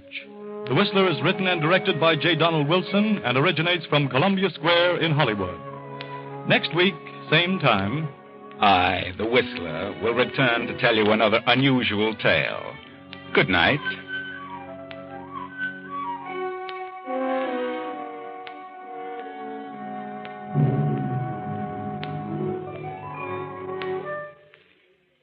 Here is a bulletin from the CBS News Bureau. Allied Headquarters, North Africa. General Dwight D. Eisenhower has just officially announced that the Allies are invading Sicily. The communique reads, Anglo-American Canadian forces under command of General Eisenhower began landing operations in Sicily. Landings were preceded by an air attack. Naval forces escorted the assault forces and bombarded the coast defenses during the assault. Stay tuned to CBS for late developments. This is the Columbia Broadcasting System.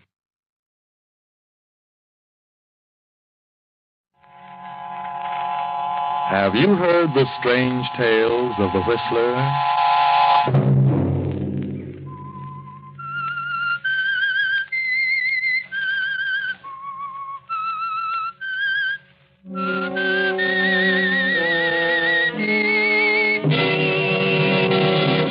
I'm the Whistler. Look, I know I haven't a chance.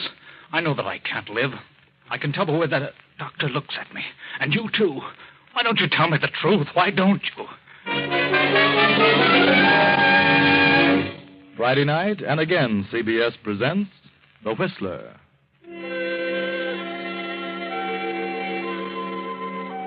I, the Whistler, know many things, for I walk by night. I know many strange tales, many secrets hidden in the hearts of men and women who have stepped into the shadows. And so I tell you tonight the unusual story of death in the air. A girl, a rather ordinary brunette of 18, plainly dressed, steps out of an elevator on the 14th floor of a swank apartment house and moves silently down the hall, pauses for a moment before a certain door, then turns the knob and steps inside. A handsome man of 35 jumps to his feet, stares at the girl a moment. Then she closes the door behind her. Who are you? What do you want? You don't know me. You never seen me before. But I know that you're Fred Blake. Yes, I'm Fred Blake, so what? What's the idea of walking into my apartment? I'm Mary Alberti.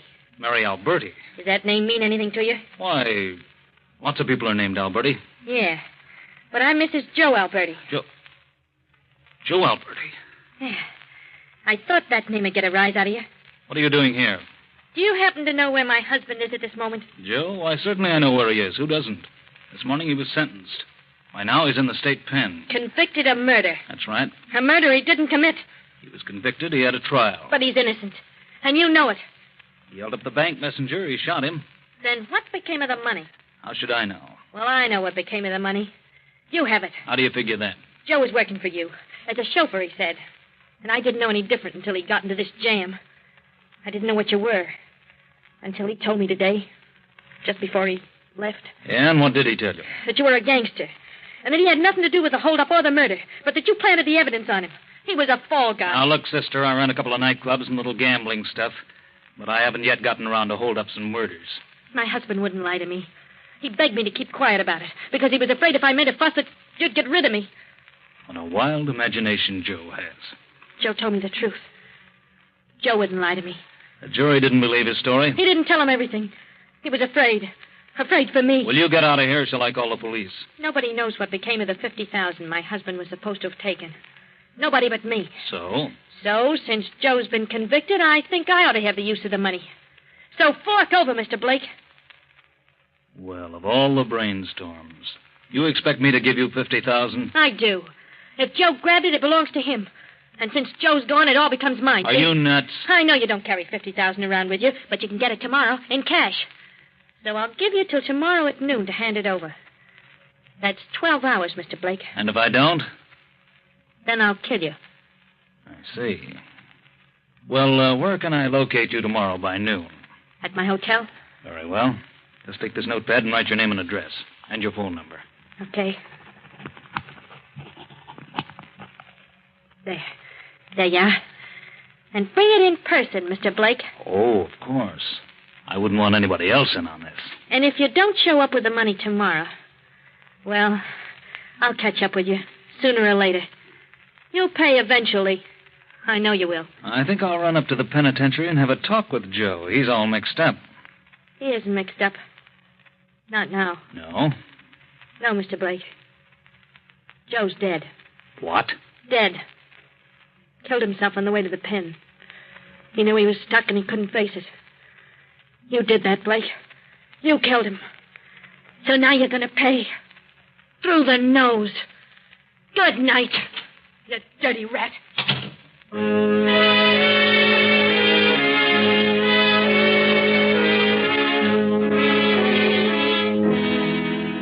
For 10 minutes or so, Fred Blake sits at his desk, thinking, studying the peculiar situation. Then there comes a knock at the door. He steps across the room and... Yes, who is it? Carl Winston. What do you want, Carl? I want to talk to you a minute. Okay, come in. What's on your mind? Well, I was told you wanted to see me. Yes, Carl, I do. But I didn't expect you here at this time of night. What do you want with me? As if you didn't know. What are you going to do about this phony check? Well, I hadn't got the money now, but I'll get it eventually. I've given you a month. Now I want the money. Well, I'll get it. Really, I'll get it. Well, if you can't get it, I can. What do you mean? Your father's district attorney of this county. I'll go to him. He'd pay it to hush it up. Oh, please, Blake. Or maybe I'd tell your father you ran up a liquor bill. Look, Blake, I hadn't got the money, but if you wait, I'll get it. I've given you all the time I intend to. I want the money now. Put up your hands, Blake. Now, wait a minute. Don't try that bad man stuff on me. Put up that gun before you hurt somebody. Give me that check. Hand it over. Okay, Carl. But you're crazy. Give me that check. Sure. Here you are. Let go. Get away from me. I'll kill you. You crazy little fool. Blake. Blake. Good Lord.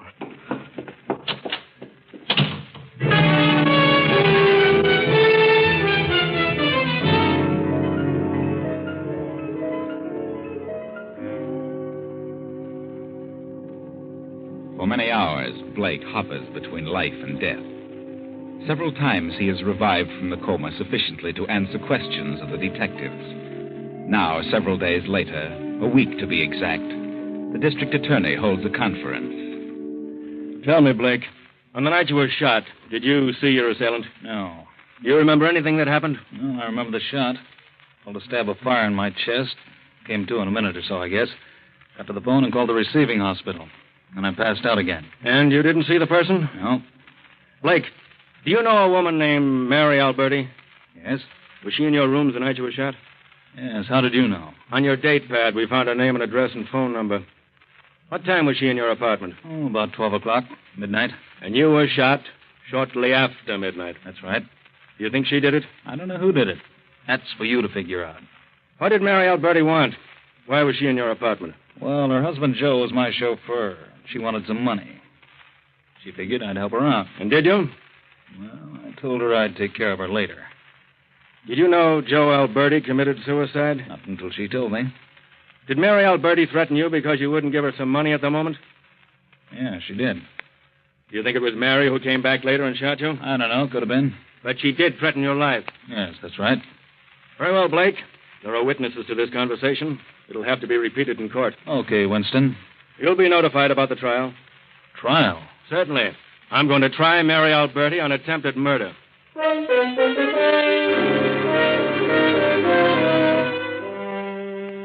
And so Mary Alberti is tried and convicted and sentenced for from 5 to 20 years. And now, 5 years, 5 long years have passed. Fred Blake has become wealthy, the boss of every racket in the county. And District Attorney Winston has been reelected on a new platform, a vice cleanup campaign. Fred Blake sends for the district attorney. Come in, Winston. Sit down. Have a cigar? Thanks. What's on your mind, Blake? Well, I wanted to have a little talk with you, Winston, about your campaign. Campaign is over. I've been reelected. Yeah, but I mean your so-called cleanup campaign. When does that start, Winston? It started the day I was reelected. I see. My name at the head of your list? I'm starting on you, Blake. And if I put you where you belong, well, that'll be a great accomplishment. I think you're being foolish, Winston. Do you? Why? If you just dropped all this Puritan stuff, I could make it more than worth your while. Blake, I was fortunate enough to be born the son of a very wealthy man. And money doesn't interest me in the least. Money? Oh, no, not money. Something that's worth more to you than all the money in the world. Blake, you couldn't bribe me no matter what you offered. Mr. District Attorney, I'm going to change your mind in less than 1 minute. All right, Blake. I'm listening. 5 years ago, you sent a girl to the penitentiary for attempted murder. My murder, remember? Well, you were wrong on that one. She didn't shoot me. What? Then why didn't you say so? I was saving it. Saving it for a rainy day. What are you talking about? The Alberti woman didn't do it. She was in my apartment that night, but she left. And a man came in. He owed me some money. He didn't have it. I threatened to tell his father that he had lost at gambling, and he went crazy. Pulled a gun and shot me. Who was this man? Your son, Carl. Carl? I don't believe you. Oh, but I can prove it. Look at this. His phony check. That's why he came to my apartment. He demanded the check. We scuffled when he pulled a gun. I hit him, and then he shot me. He left in such a hurry that he forgot the check. I see. But there's something more important than the check. Yes? What? A gun. A revolver. Whose gun? Take a look at it. 1 shot fired. Recognize that gun? Why, yes, it's mine. If ballistics were to check this gun and compare the bullet taken from my chest, they'd find a definite similarity in rifle markings. I see. Well, that's all there is to it. What do you say now, Mr. Winston? You've really got me in a tough spot, haven't you, Blake? If you care anything about your son or his future, you forget this cleanup business. All right, Blake, I'll think it over. It's something that can't be decided in a moment. Good night, Winston.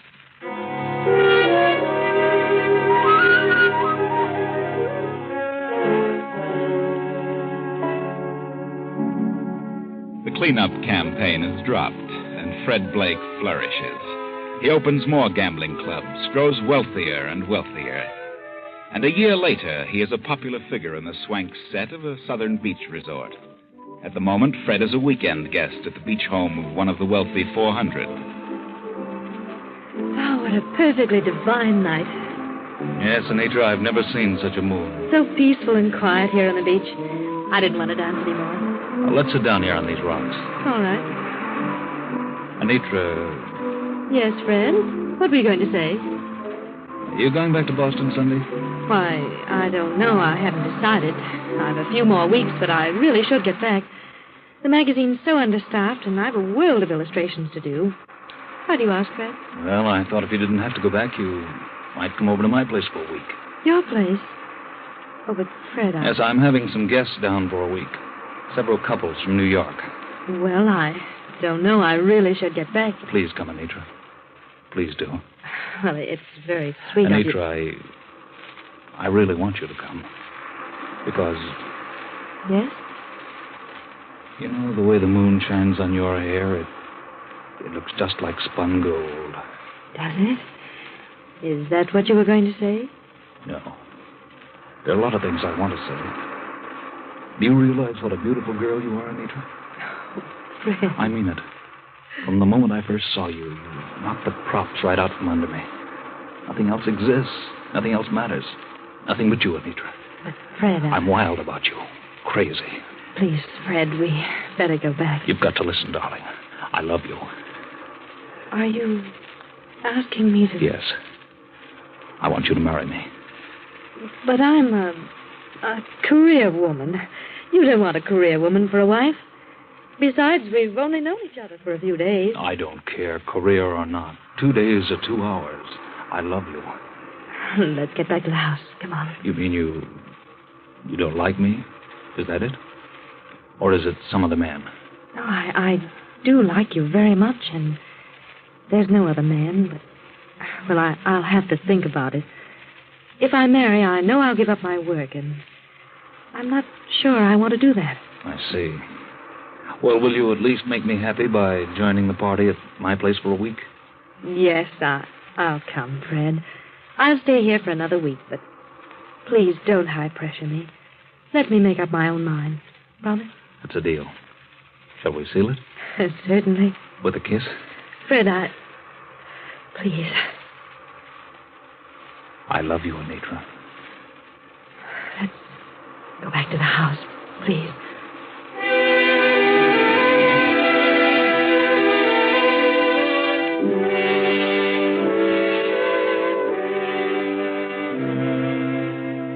But Fred doesn't keep his promise. Fred isn't the type. When he wants a thing, nothing can change his mind. And by the time the week is up, Fred has made up Anitra's mind. They are married and decide to spend their honeymoon in Florida. But a few weeks later, their honeymoon is interrupted. Fred is stricken with an illness. In this room, Dr. Phillips. Thank you. Fred, Yes, darling. this is Dr. Phillips. Yes? Well, Mr. Blake, what seems to be the trouble? I don't know. I don't know what it is. Dr. Phillips is a specialist from Miami. Yes? Suppose you tell me a few things, Mr. Blake. Well, I'm afraid it's some sort of paralysis. Paralysis? Yes.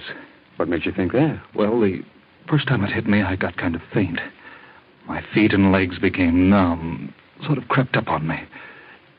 At first, it wasn't so bad, but the next time it came, it affected my hands and arms, too. I got dizzy and I passed out. Oh, I see. You become nauseated, Mr. Blake? No. But after the attacks, I'm so exhausted, I can't even get out of bed. Well, I'd better give you a thorough examination. What do you think it is, Doctor?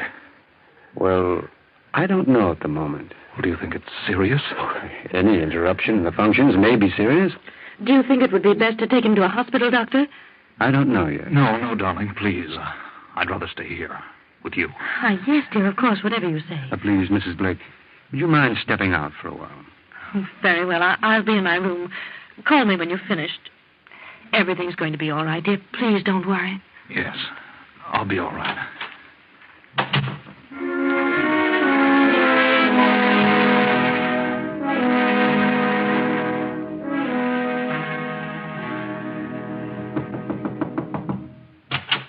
May I come in? Oh, yes. Come in, Mrs. Blake. I've finished. It's been an hour. I just couldn't wait any longer. Quite all right. How do you feel, Fred?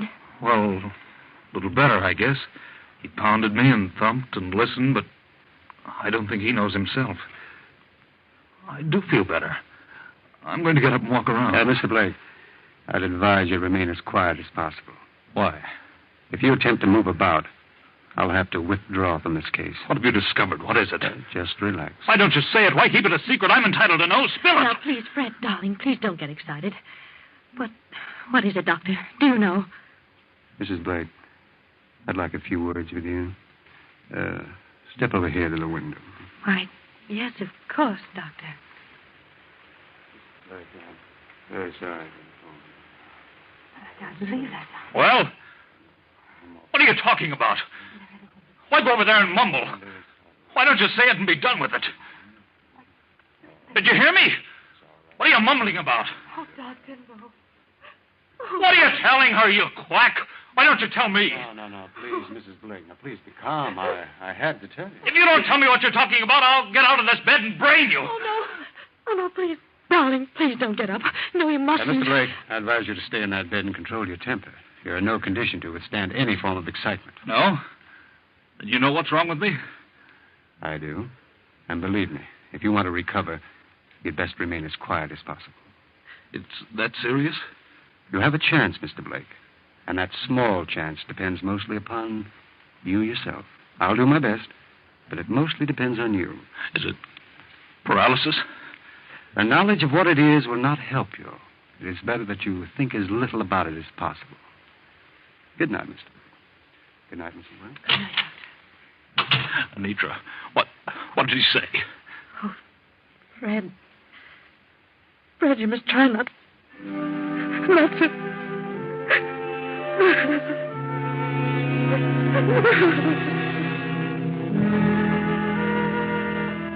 Another week passes, and Fred still remains in bed. He has had several more attacks, each one a bit more severe than the last. The doctor has made several visits, and Fred is now terribly frightened by the doctor's concern regarding his progress. Shortly before midnight, Fred feels another spell coming on, a little more severe. Anitra! Oh, yes, darling. Yes, Fred? I'm getting fainted. It's coming on again. Get the doctor. Oh, yes, Fred. I've already called him. He'll be here in a few moments. Now, be quiet, dear. Please don't exert yourself. This is the worst yet. Please be calm. You're all right. No, I'm scared. This is it. I know this is the end. Oh, Fred. Fred, don't say that. I can tell. No, you've nothing to fear, darling. Nothing. I have. I can't help it. I'm afraid. Fred, you must get hold of yourself. You must. I know I haven't a chance. You know that. The doctor knows he told you. I know, too. Oh, please, Fred. There's something I've got to tell. Hush, darling. You don't understand. I've got to tell someone. Oh, you must calm yourself. Oh, you've got to listen to me. You've got to. The doctor will be here in just a few moments. Now, please try to save your strength, darling. He can't help me. Oh, come in. I came as quickly as I could, Mrs. Blake. It's another attack, Doctor. It seems to be worse than the last. He's terribly frightened. Come now, Blake. You must try to get hold of yourself. The pulse is... Well... Pulse is what? Just a second. My bag, please. Yes, Doctor. Thank you. Now, let's have a listen with the stethoscope. Mm-hmm. Do you have a chill, Blake? I don't know. I'm just awful numb. It's creeping up inch by inch. Oh, please, Doctor. Can't we take him to the hospital? The hospital? I'm afraid that... Well, he's as well off here as in the hospital. Why don't you tell me the truth? I've got a right to know.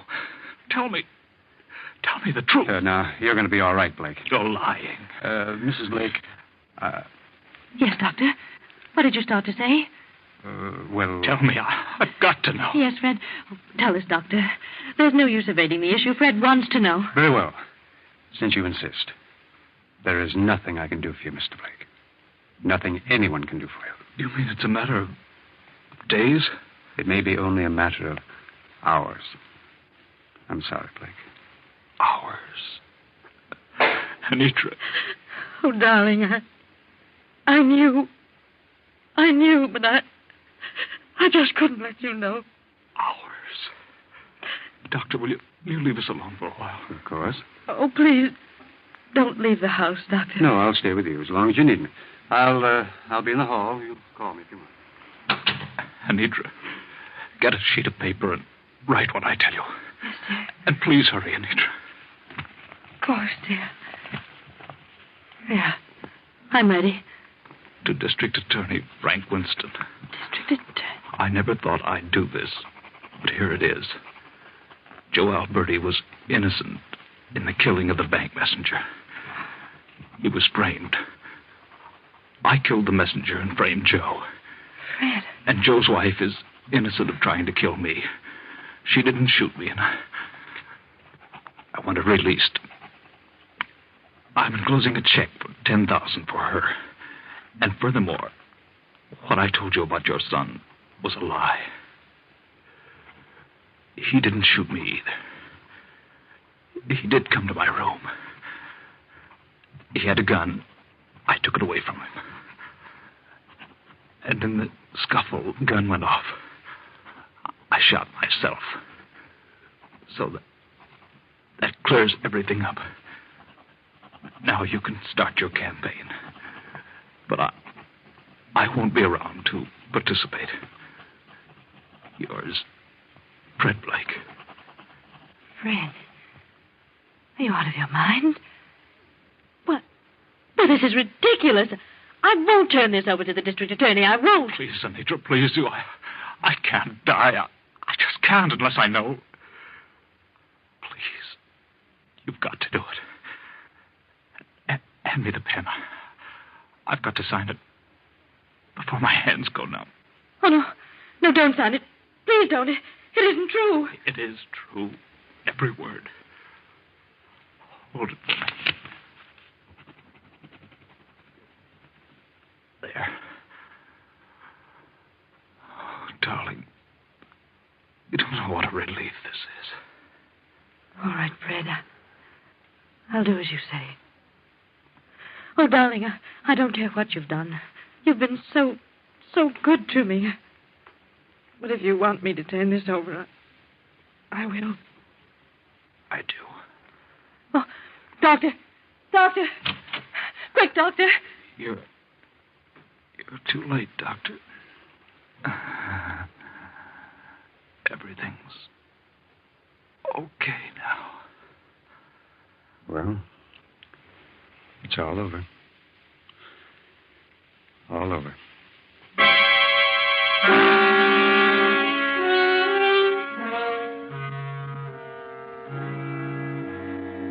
I was fortunate in getting a plane within half an hour after you phoned me, Mrs. Blake. I understand, and I appreciate your coming. Well, what is this about Fred Blake? Well, Fred has been ill for several weeks, and last night, well, he got worse, became frightened, and made me take down this letter. He signed it, and then... Letter? Yes, you may read it. It's addressed to you. And I promised him I'd see that you got it. I see. District Attorney... Joe Alberti. And what's this? Carl. Out of all things. I had a hunch this would clear up sooner or later, but how, I hadn't the slightest idea. And here's the check for $10,000 to Mary Alberti. Will you see that she gets it and is released from prison? Mrs. Blake, Mary Alberti was paroled over a year ago. You keep the check and I'll locate her for you. You can give it to her. Do you know where she can be found? I have a pretty good idea. Now, may I see your husband? I'd like to be sure that he is the Fred Blake. Yes, of course. This way.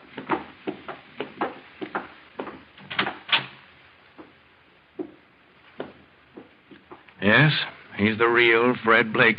That's all I wanted to know. Anitra. Is that you, Anitra? Good Lord, I thought he was dead. What is this? Where am I? Blake. Doctor, what happened? I'm not a doctor. No, then who are you? I'm District Attorney Winston. Winston? What are you doing here? Where am I? You're in your bed, but you're on your way to jail. Jail? Are you crazy? I'm sick. I'm dying. You may be right about that. He isn't dying. It's all in his imagination. Yeah? Get up out of that bed. But I can't. I can't walk. Then we'll carry you.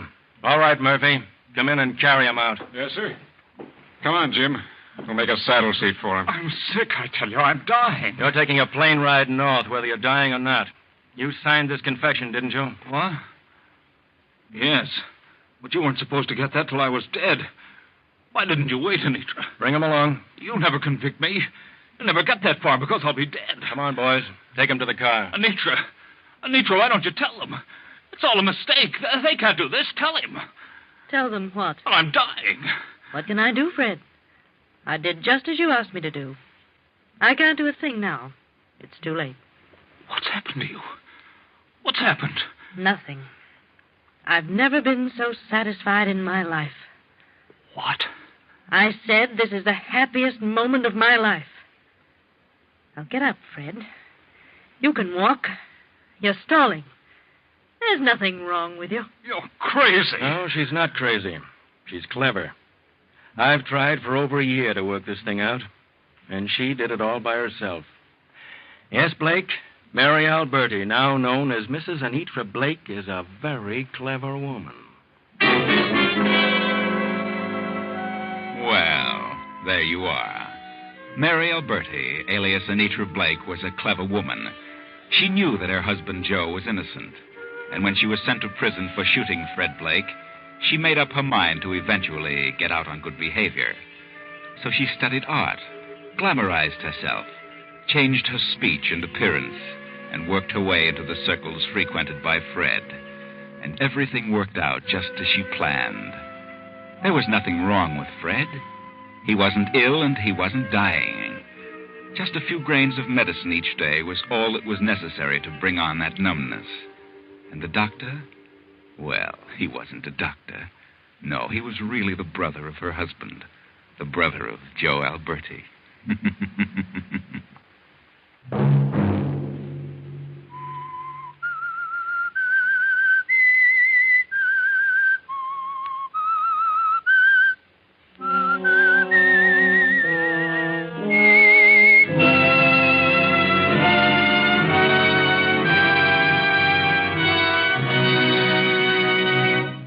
CBS has presented The Whistler.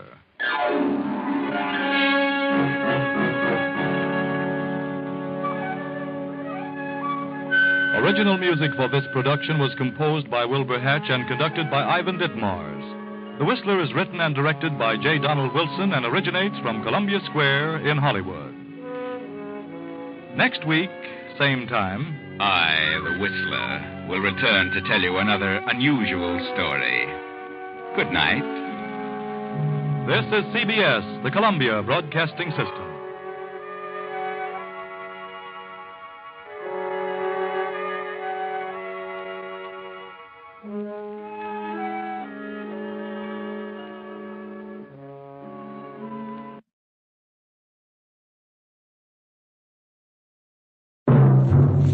The Whistler, another signal mystery.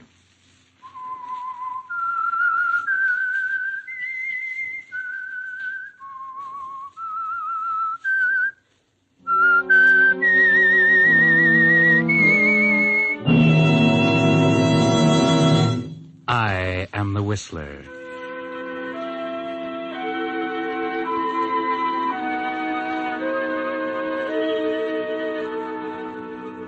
And I know many things, for I walk by night. I know many strange tales, many secrets hidden in the hearts of men and women who have stepped into the shadows. Yes, I know the nameless terrors of which they dare not speak.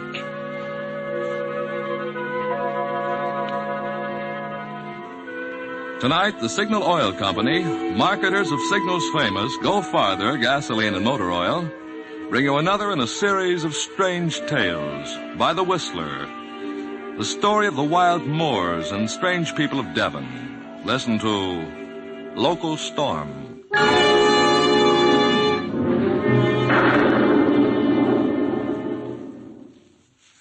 But first, I'd like to take a moment to tell you about Harry Carter, whose signal station out near one of the big motion picture studios I visited this week. When I asked Harry how long he'd been serving Culver City motorists, he replied, "I've been doing business here since 1927, and some of my first customers are still with me after 17 years. One of Harry's proudest jobs is keeping a fleet of 28 studio limousines in first-class condition. And you've never seen cars gleam so brightly or motors hum so sweetly. Naturally, a dealer that gives such service has lots of steady customers. To keep that sort of service going, there's Jerry Corelli, who's been helping Harry 12 years, and Conrad McCoy, who's been with him 6 years. Well, friends, like Harry Carter, all signal dealers are permanently in business for themselves. So you can depend on them for conscientious, thorough service that'll keep you satisfied year after year. Get acquainted this week with the friendly signal dealer near you. You'll find that for sincere interest in helping your car last out the duration, you can't beat your neighborhood signal oil dealer. And now, the Whistler.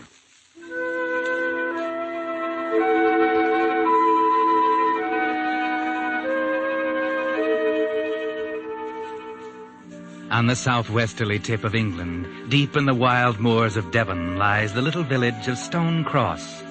Invalided Mrs. Wentworth is one of the few residents of this lonely place. She hasn't been here very long. She moved from London after the Blitz to this, safer place and bought a little white stone cottage on the moor. She has few, if any, friends. Her neurotic ways and snappy tongue and commanding attitude have turned them away. She has few visitors. The vicar's wife occasionally, and Dr. Brooks more often. He's not really a doctor. He's a masseur, and he's in the living room of the cottage now, giving Mrs. Wentworth one of her treatments. It's not going too well. The unseasonable weather seems to have upset Mrs. Wentworth. Oh. Come now, try. Just once more, Mrs. Wentworth. Oh, please, Doctor. Don't ask me to try to move again. It's agony. Agony, I tell you. But you don't try. Please try to understand it's really mostly in your mind. It's a psychoneurosis. I can't believe the pain's as bad as you say. My dear man, it's only by sheer pluck I stopped from fainting because of the excruciating agony in my legs. And this beastly weather has made it 10 times worse. I don't think you should make me exercise. You know what the heart specialist in London told me. No exertion or excitement. Besides, I don't think they help me. Well, haven't you felt any improvement from all this massage treatment? Well, the swelling seems to have gone down a bit. Swelling? Mrs. Wentworth, you've never had any swelling. Oh, yes, I did. And the aching, if only you knew. Sometimes I feel like giving up. So do I. What do you mean? I mean, if you won't try, then there's nothing more I can do for you. You say my massages don't help you, and you don't do your exercises, and you don't follow your instructions, and you don't take your medicine. Certainly. They don't do me any good. You should try something different. You promised to cure me. You ought to be ashamed of yourself. You're sworn by oath to administer to the sick and to relieve the suffering, and you say it's a waste of time. Very well. I'll see what else I can do. You'd better, or I'll cut you out of my will without a penny. Sometimes I think you're letting me die on purpose, just to see if you can get your hands on the money. But let me tell you this. If I don't feel better, a lot better very quickly, I'm going to get a fresh will drawn up. Now, please don't say foolish things, Mrs. Wentworth. I don't need your money. I assure you all I'm doing is my very best to make you well and have you walking again. And what about my wheelchair? You said you'd fix that too. Hark at it. All the time, squeak, squawk, squeak, squawk, squeak, squawk. It's getting on my nerves. Well, I really don't have time now. I have to be back at the village hall by 6 to assist at a post-mortem. Post-mortem? Who on? Old Mrs. Lynn. She was found dead last night, probably murdered. Good heavens, the vicar's wife. Yes, the vicar's wife. Oh, how awful. I never hear anything out here. I don't think you should leave me stuck out miles from everywhere with a murderer at large in this awful storm. I think it's an outrage. Olive will take care of you. I really must go. I'll phone you if I get any worse. Yes, do that. Olive will let you out. I can let myself out, thank you. Good night. Good night.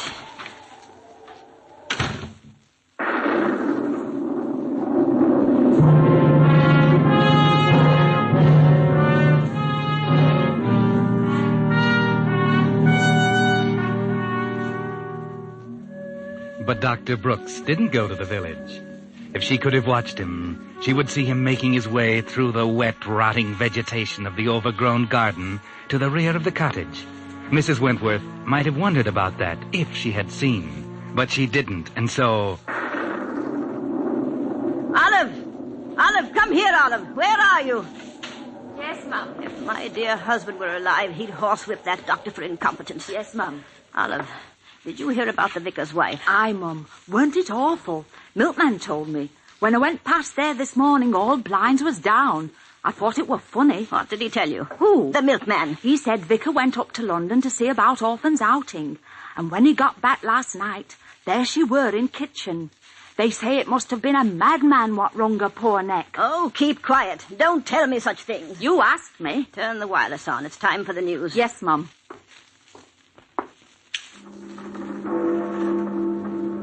That's right. Leave it there. Anything else, Mum? No, I don't think so. Yes, Mum.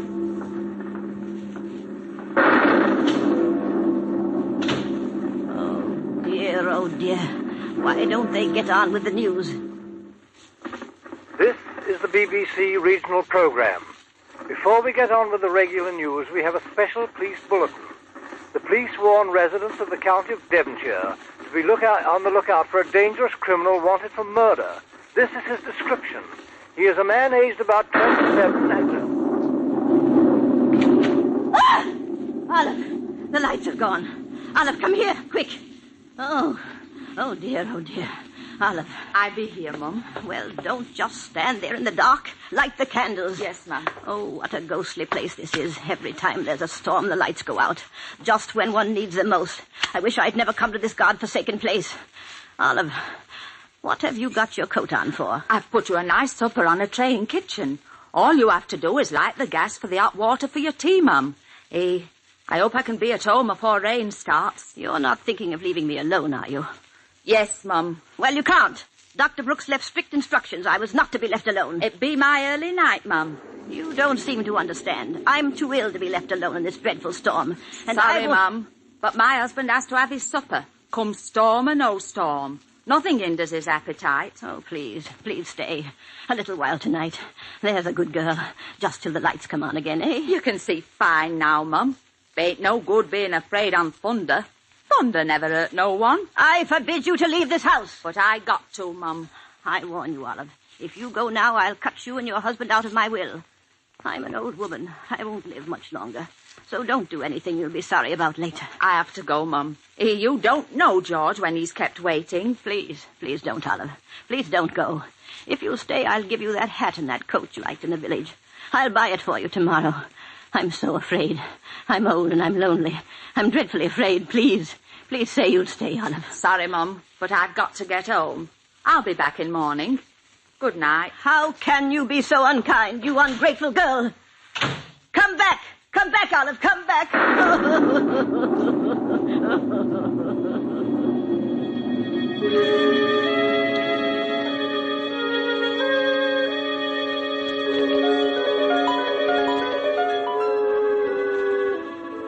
Yes, she's all alone now.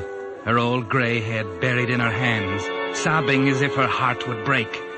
She stays that way for perhaps a quarter of an hour in the flickering candlelight. The only sound, the thunder and her sobbing, and then...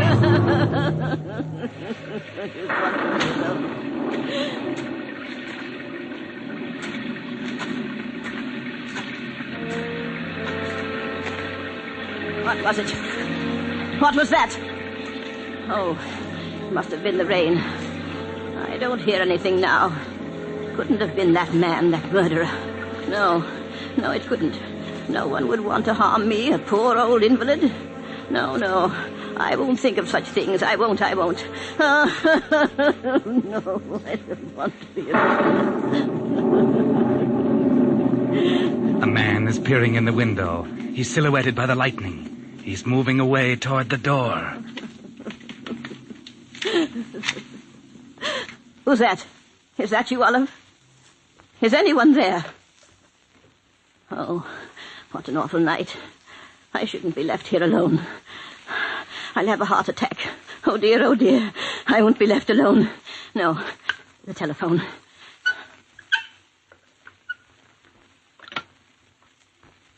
Why doesn't she answer? Oh, why doesn't she answer me? What number, please? What number, please? I want Waterfield, 1702. Waterfield, 1702. Yes.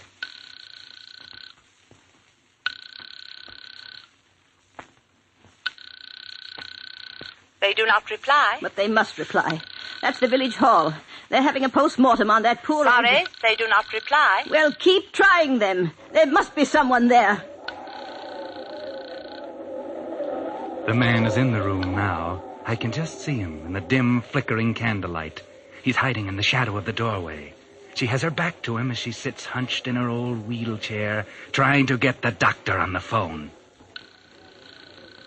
Hello?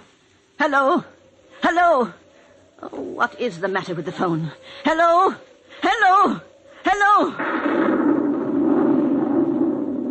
The man is right behind her now. He's raised his hands, huge hands, with the fingers outstretched, reaching toward her neck. Hello, Exchange. Oh, drat the phone, drat the whole blessed place.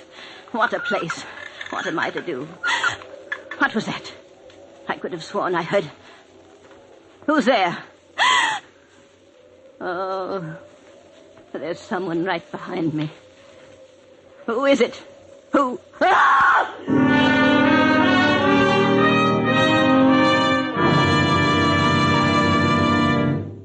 You are listening to The Whistler, another Signal mystery, brought to you by your friend, the Signal Oil Company, marketers of Signal's famous Go Farther gasoline and motor oil.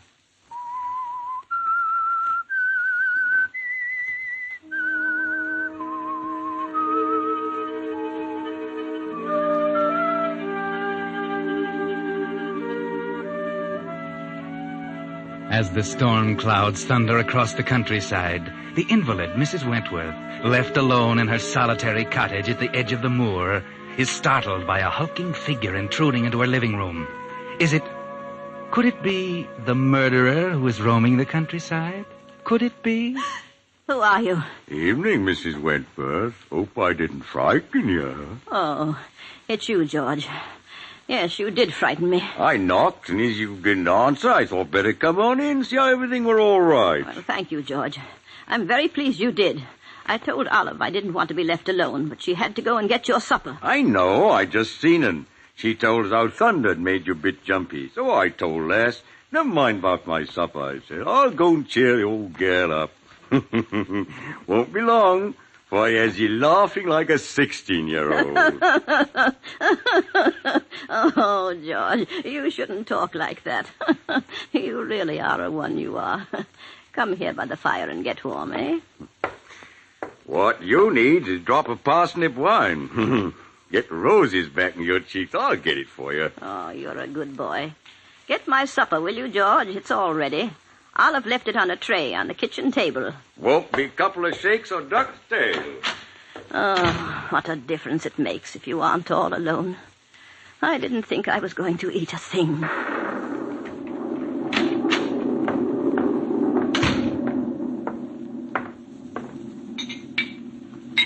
Here you be, Your Royal Majesty. Supper fit set before a queen. Oh, thank you, George.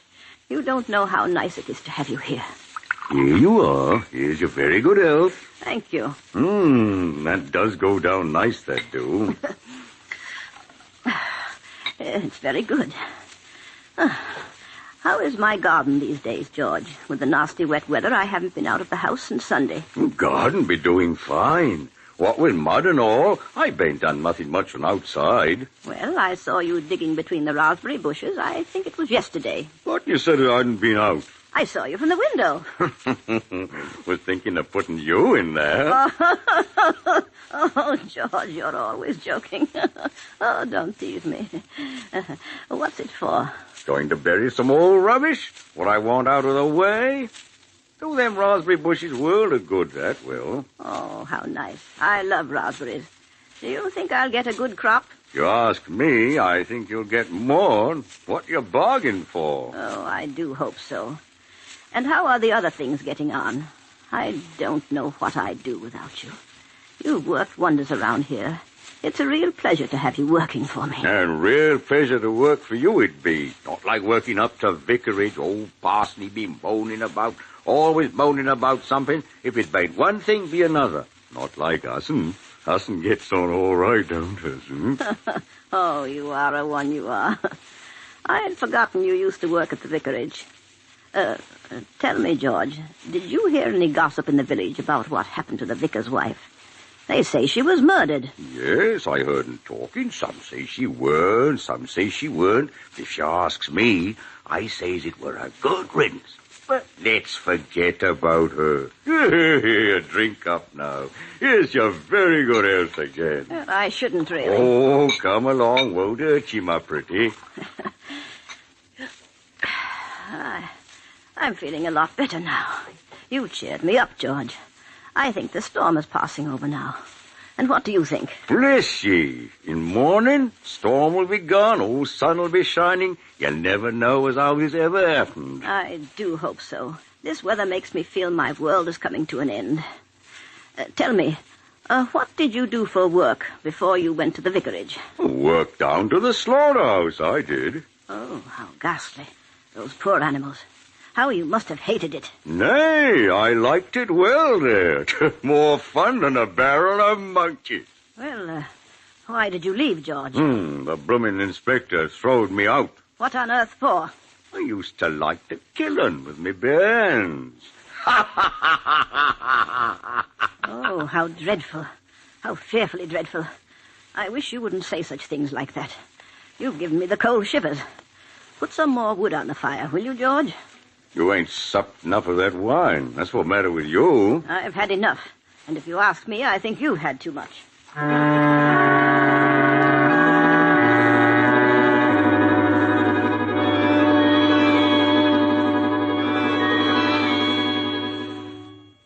George gets up and puts more wood on the fire. The blaze gives long, weird, fantastic shadows to the scene as he moves behind a chair. He's looking at his great hands now. He's slowly raising them to the level of Mrs. Wentworth's own neck. She doesn't turn, but she's tensed up. She seems to sense her danger. What are you up to, George? Let go of my chair. Stop pulling at wheels. You ain't going nowhere. Let go. Shut up and hollering. Hollering won't help you. You must be mad. The murder. That hole you've been digging. Those poor animals. Please listen to me. You can have anything you want. You won't tell it no tales of this away. You can have my money, all of it. I'll give it to you. I'll get it. Don't you worry about that. Now hold still. I'll get it over quick like. It won't hurt you. Please let me go. Please. Don't.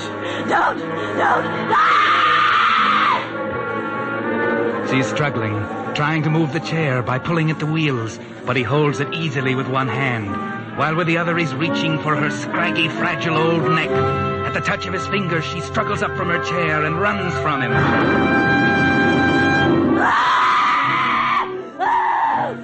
Now 2 people are running down the garden path toward the cottage. They're at the door now. Why, it's Dr. Brooks and Olive. Mrs. Wentworth is standing in the center of the room, and George is by the fire holding her chair, and he's laughing. God bless you, Mrs. Wentworth. You'll be all right now. You'll always be all right from now on. Thank God it worked. I knew it would. I'm sorry George frightened you so, but you asked me to try something else, and so I told him to do it, as if it's the only way we could get you walking again. Now, you won't ever need that chair again. So I think you'll agree that it was worth it. I'm going to faint. Leave her alone, Olive. She won't faint. How dare you trick me like this? I'm desperately ill. You might have given me a heart attack. Oh, there's nothing at all the matter with you. Get out of my house, all of you. Get out. Go on. Get out of my house. I'll see you're all sorry for this. Don't want to be well. You know what you'll be? You'll be an ungrateful old witch on wheels. And I hope you get struck like it. Get out! Get out, do you hear? You'll be sorry. The lot of you'll be sorry. I'll cut you all out of my will, all of you. Well, I'm certain that's all right with us, Mrs. Wentworth. None of us asked to be put there in the first place, so none of us will miss being taken out. If we ever were there at all. What do you mean, ever there at all? I mean, I don't think that we were in your will at all. That's only another device of your neurotic brain to force people to do as you wish. Well, I, for one, have had enough of such things. I've tried to help you, and I did. I proved to you tonight that you can walk, that there's nothing at all the matter with you. By frightening me nearly to death with that horrible man. Yeah, now, be that proper. Us were only trying to help you. Oh, never mind, George. Perhaps we'd best forget about it and leave her. Yes, get out. Get out of my house.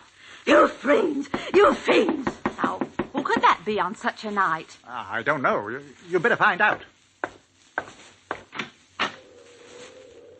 Hello. Is Mrs. Wentworth at home? Yes, sir.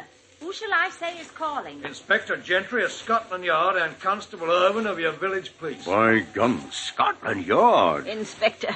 Oh, come in, Inspector. Thank God you came here. I've just had the fright of my life. Is that right now, ma'am? Well, what caused it? These terrible people. They frightened me nearly to death. Well, now, that's hardly a nice thing to do. I can explain it, Inspector. Yes, perhaps you'd better. Well, you see, Mrs. Wentworth is my patient. I'm Dr. Brooks. This is her maid, Olive, and her gardener, George. Yes, I know. And you're her doctor? No, he's not a doctor at all, just a masseur. But I was giving Mrs. Wentworth treatments, and she didn't respond. I was sure that she was not really ill, so I tried an experiment to see if I couldn't prove it.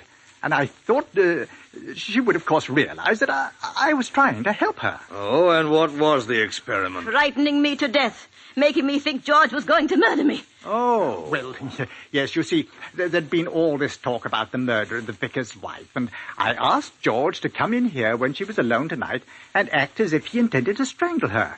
In her fright, she got up from her chair for the first time in months. So you see, the experiment did work. Rather rough on the patient, though, don't you think, Doctor? Well, I didn't intend to upset her so much. I'm sorry if I made a mistake. It was really something of a joke, you know. Nothing to get so excited about. I'm not so sure about that, Mr. Brooks. Is this the man, Constable? Aye, that's him riding off, Inspector. You see, Mrs. Wentworth, I'm not so sure they didn't really intend to murder you tonight. Because, you see, we have positive proof that this man, George, your gardener, is the murderer of the vicar's wife. George? Oh, no. Inspector, you Oh, George! Look out! Get him, Constable. Yeah. Good show, Constable. That blow should hold him for a while. Inspector, I'm sorry. I had no idea. I'd never have done such a thing if I'd known. Perhaps not. You're not thinking that I could have been planning a murder with George? I didn't say that, Dr. Brooks. Do you have a guilty conscience? Oh, no, of course not. Mrs. Wentworth would tell you. I'm one of her best, her only friends here in the village. She'll tell you. Wait a minute. Mrs. Wentworth. Mrs. Wentworth. Oh, Mrs. Wentworth. Good heavens. I don't think Mrs. Wentworth will tell us anything, Dr. Brooks. And I'm just wondering. Wondering? What? Whether the law considers frightening a person to death murder.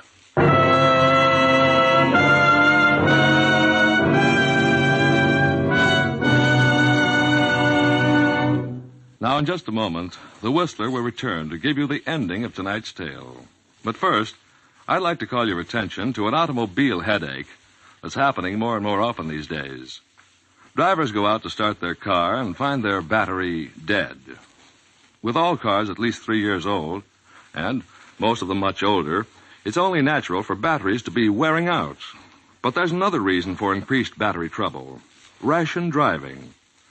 The little driving we do these days can't put back into the battery the charge used up by long-standing and frequent starts. As a result, most batteries remain in a run-down condition and wear out sooner. Now, here's a tip. So that the cold months ahead don't catch you with a battery that can't take it, see your neighborhood signal dealer now for a complete free battery inspection.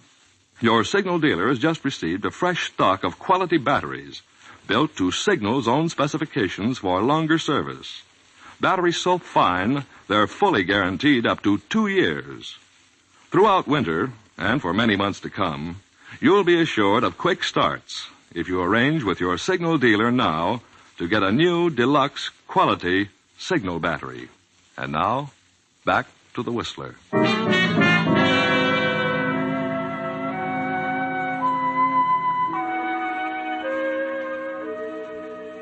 Well, that was rather a drastic cure Dr. Brooks used on Mrs. Wentworth, wasn't it? Yes, he cured her of her illness, all right, by frightening her to death.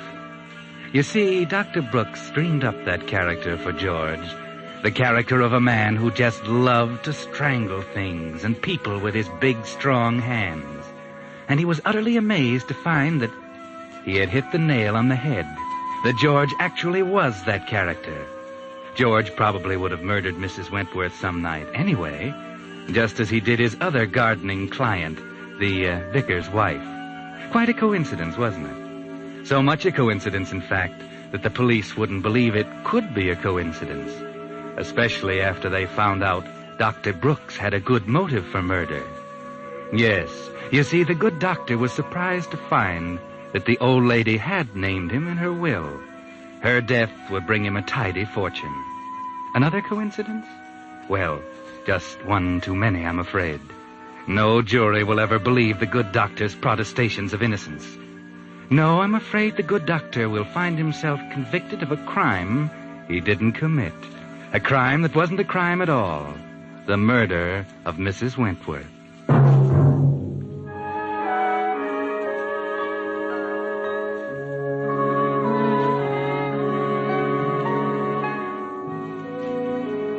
The Whistler is broadcast for your entertainment by the Signal Gasoline and Motor Oil Company and your neighborhood Signal dealer. At your service to keep your car running for the duration. The Whistler was produced and directed by George W. Allen. The story by James Sussex. Music composed and conducted by Wilbur Hatch. This program is being transmitted to our troops overseas by the Armed Forces Radio Service. Next week, the Whistler changes its time of broadcast and will be heard on Monday nights at 9 p.m.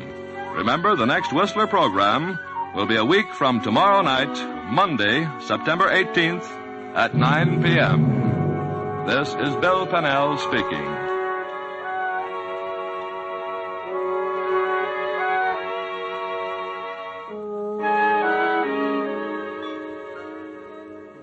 This is CBS, the Columbia Broadcasting System.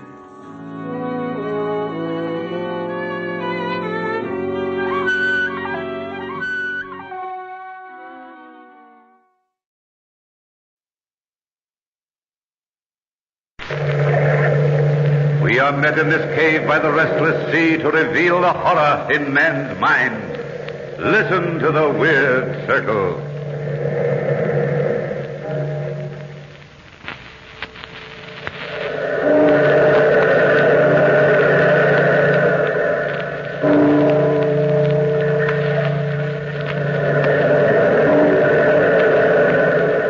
Out of the past, phantoms of a world gone by speak again the immortal tale.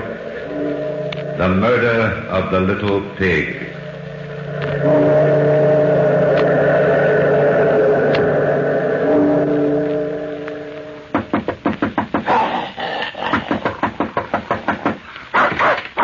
Down, Coquette. Down, I say. Now go to your corner. Welcome in, Monsieur Lahan. This is a surprise. Excuse my dropping in like this, Monsieur Lecoq, but I must see you. Oh, yes, of course. It's a pretty tough customer you've got there. Coquette? Oh, she's only bluffing. Please make yourself comfortable. Now, Coquette, stay in your corner.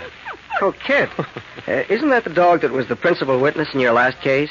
Yes, and if she only could have talked, I would have not had such a difficult time. But you've come to see me about something, my friend. What is it? Well, you know, Lecoq, I've been plaguing you for years to let me write up some of your interesting criminal cases. You know, are probably the most popular citizen of Paris. Oh, no. Oh, yes, you are. Certainly the greatest detective of our time. Why, people weigh your least word. Just imagine how they devour one of your stories, fictionized. But now, you aren't putting me off any longer. My paper says get Lecoq's stories or get out. You don't want to see me lose my job. Oh, hardly. All right, my young friend Lahan. You bearded me at last in my own den. But I've known a lifetime of crime. Where would I begin? Well, what about your last case, which involved the dog, Coquette? Indeed, why not? That was a baffling mystery. It had a strange, unearthly element, which has never been explained. And it centered around a very pretty woman. Well, it sounds made to order. And, by the way, how did you happen to acquire the dog? Well, that's part of the story. We'll come to that. Now, let me think a bit about this story. Maybe I should refer to my notes. It's file number 23. Yes, and here it is. The murder of the little pig. Well, does one murder pigs? This kind, monsieur. You know how Parisians are. They're forever giving names to people whose appearance or personality reminds them of animals. In French criminal history, we've had the wolf, the fox, the rabbit, the leopard. That's true. And the little hairdresser, Henri Coudray, was called the little pig. Well, it was past midnight when I received word to hurry to the Rue Batignolles. That murder had been done. When I arrived, the police commissioner took me to the scene of the crime. And there on the bedroom floor, the body lay in the position in which it had fallen. Well, there's little for you to do in this case, Lecoq. Old Henri Coudray, called the Little Pig, has been stabbed to death, and we know who the murderer is. Oh, well, that's pretty fast work, isn't it? Or was the murderer caught in the act? No, the murdered man himself enlightened us. Look. Look there on the floor beside the body. Say, that's a name written in blood on the parquet floor. It's a gruesome sight, isn't it? What is the word? It's M-O-N-I-S. Monish, the first half of the name Monistro, nephew of the murdered man. The Little Pig died before he could finish the name, but he gave us enough. You see, Jean Monistro is the sole heir to Coudray's large fortune. What a cinch of a case. You think the old man started to write the name of his murderer in his own blood? What else is there to think? Well, I don't know. Have you noticed the expression on the face of the corpse?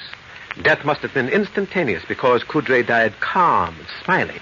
His assailant must have been known to him. Of course Coudray knew his own nephew. Yeah, but only a hope of revenge could have given so much energy to a dying old man. Imagine how desperately he would struggle to write the name. Why, every split second would count. He knew his life was expiring. And have you noticed something else, Commissioner? The name is written on the right side of the body. And written with the forefinger of the right hand. Oh, come now, Lecoq. This is a simple case. Don't try to make something complicated out of you. I'll convince you. I want you to hear the testimony of the caretaker. Oh, Jacques. Jacques, come in here a minute. Yes, monsieur. Now, will you tell Monsieur Lecoq what happened last evening? Oh, yes, monsieur. Gladly. It was about 9 o'clock when the Little Pig's nephew, Jean Monistro, came to see his uncle. Mm-hmm. Did you see Monistro face to face? Well, no, monsieur. You see, my apartment is on the first floor. Yeah. And John had already started to walk up the stairs when I looked out my door. Oh, so then you only saw the man's back? Well, yes, monsieur. But he had on a suit I had seen Jean wear time and time again. If I did not see his face, I did see his little black dog, Coquette. Our chief witness, Lecoq, is the little black dog. For it was he who witnessed the murder. But tell me, Jacques, exactly what happened. Well, monsieur, nothing really happened.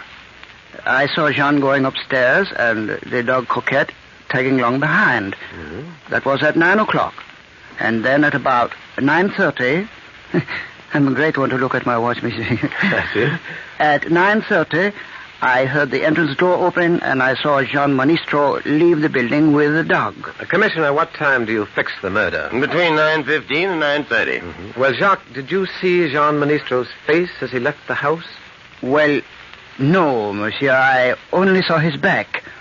But I would swear it was Jean, all right. There's no doubt it was Jean Monistro who killed his uncle to get his inheritance. I've ordered my men to arrest Monistro. Yes.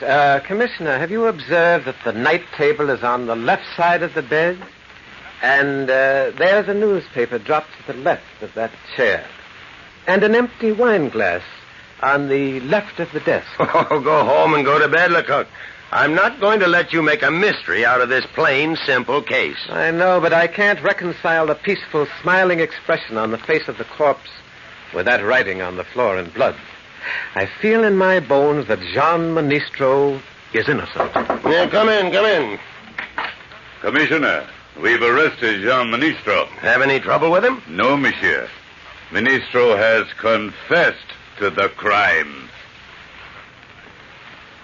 Well, I left the scene of the crime with my opinion unchanged. Though indeed my face should have been read, what with my innocent Jean confessing. And the first witnesses I examined only strengthened the state's case to establish his guilt. Really? Yes. I talked first to Marie, wife of Jacques, the caretaker. Marie, I believe, was an habitual eavesdropper. In any case, 3 days before the murder, Jean and his wife Clara called on the little pig Coudray, and listening in the hall, Marie overheard the uncle say... So you visit your old uncle in the middle of the week, huh? Never heard of such a thing. Now, don't tell me you're getting so fond of me that you can't wait until your usual Sunday visit. We've come to see you about something special, dear Uncle Henri. Not that we don't want to see you at any time. Well, you don't say. You'd ever expressed yourselves in such affectionate terms before. You must want something. Well, out with it. Out with it. My friends are waiting for me at the cafe for my usual glass of wine and game of cards. I can't keep them waiting all night. Well, you see, Uncle, Business is not going very well with me. How can you run a jewelry business, Uncle, without plenty of stock? Jean simply can't design and make decent pieces. Yes, I don't have enough stock on hand, not enough variety in jewels, and not enough general equipment. And now I have a chance to buy a jeweler's stock at the Palais Royal for 100,000 francs. 100,000 francs? Yes. That's a very great deal of money, Jean. Took me many years to save that much money. But you wouldn't miss it, Uncle, and it'll put Jean on his feet. On his feet? Or on his head? I'm not really concerned where Jean finds himself, my dear Clara. After my death, you two may throw away my money as you see fit. But until death closes these eyes, I intend to keep my money and enjoy it. Yes, all of it. No wonder you're called the little pig. Clara, hold your temper. Why should I? At last I'm going to tell him what I really think of him. You were even more beautiful, Madame Clara, when you were angry. But you should watch your words. I just might take it into my head to leave all my lovely money to a foundation for stray cats. I don't care what you do with it. The money will do us no good when we're too old to enjoy it. We need 100,000 francs now. Now. Oh, come, Clara. It's no use. Jean is wise, Clara. I couldn't even part with the 100,000 francs I've worked so hard to earn. Worked so hard to earn. All Paris knows how you earned your fortune. The rich, silly women whose hair you dressed talked too much, didn't they? I told you enough so that you could find out more. And you blackmailed them one after the other. You blackmailed them. Oh, Uncle, don't pay any attention to Clara. You know how impulsive she is. She doesn't know what she's saying. I'm too old to hold grudges. I'll come now. My friends at the cafe are waiting. Good night, children. Good night. Watch the stairs. The hall is dark. Pig. You little pig. Oh, Marie. You nearly tripped me. What are you doing out here in the hall? Oh, merely cleaning up, madame. This time of night. What do you take me for? Well, I'm glad you know now what kind of a man dear Uncle Henri is. Come along, Clara. You've said enough. Marie, when you bring up Uncle's cafe au lait in the morning, put a little arsenic in it for me, will you? Oh, madame, how you talk. Well, I hate the little pig. I'd kill him if I could. Come, Clara, come. You shouldn't say such things. Well, Marie's story made my theory of Jean's innocence seem very weak indeed. Oh, I should think so. Still, I insisted that when Jean left his uncle's house that night, he was not as yet a man driven to murder. Why, Jean wasn't even angry. He was not temperamentally the type to murder in cold blood. I see. But early in the morning after the murder, a surprise witness brought the guillotine even nearer to Jean Ministro. A well-dressed matron, Madame Dupont, told us this story. On the day previous, at some 10 hours or so before the crime, Madame Dupont went to Jean Ministro's shop in the Rue Vivienne. Good morning, Madame Dupont. Good morning, Monsieur Ministro. I am returning the bracelet. Oh, is there anything wrong? I thought I had repaired it very skillfully. This is not the bracelet I brought to you, monsieur. You have substituted paste for my genuine stones. Oh, I've done no such thing. I'll let you look at them through my glass. But I see you are right. Well, these are substitutes. Oh, I swear to you, madame, I don't know how it happened. I don't know what to say. Perhaps your wife will know what to say. What do you mean by that, madame? Your wife was in the shop yesterday when I called for the bracelet. I thought she acted very strangely. She avoided looking at me and was eager for me to leave. She is not a good thief, monsieur. But I can't believe that Clara would do such a thing. Well, if you didn't remove the stones, monsieur, who else except your wife had the opportunity? No one. Clara knows the work well enough to make the substitutions herself. Yeah. Oh, I see it all. Poor Clara's been worried half sick. We need money, and my uncle refused to help us. Clara did this thing for me. You love your wife very much, don't you, monsieur? Oh, yes, very much, madame. I swear I'll get the jewels back for you. Please don't go to the police. Why do you think I've come to you, monsieur? I could have gone at once to the police. But I am a sentimental woman, and I have eyes in my head. One doesn't often see a man so much in love with his wife. Oh, then you will promise to wait a little? I'll get the jewels back for you. But what if she's already sold them? What if she spent the money? Can you buy such valuable jewels? Don't worry, madame. I'll get the money. I'll get it somehow.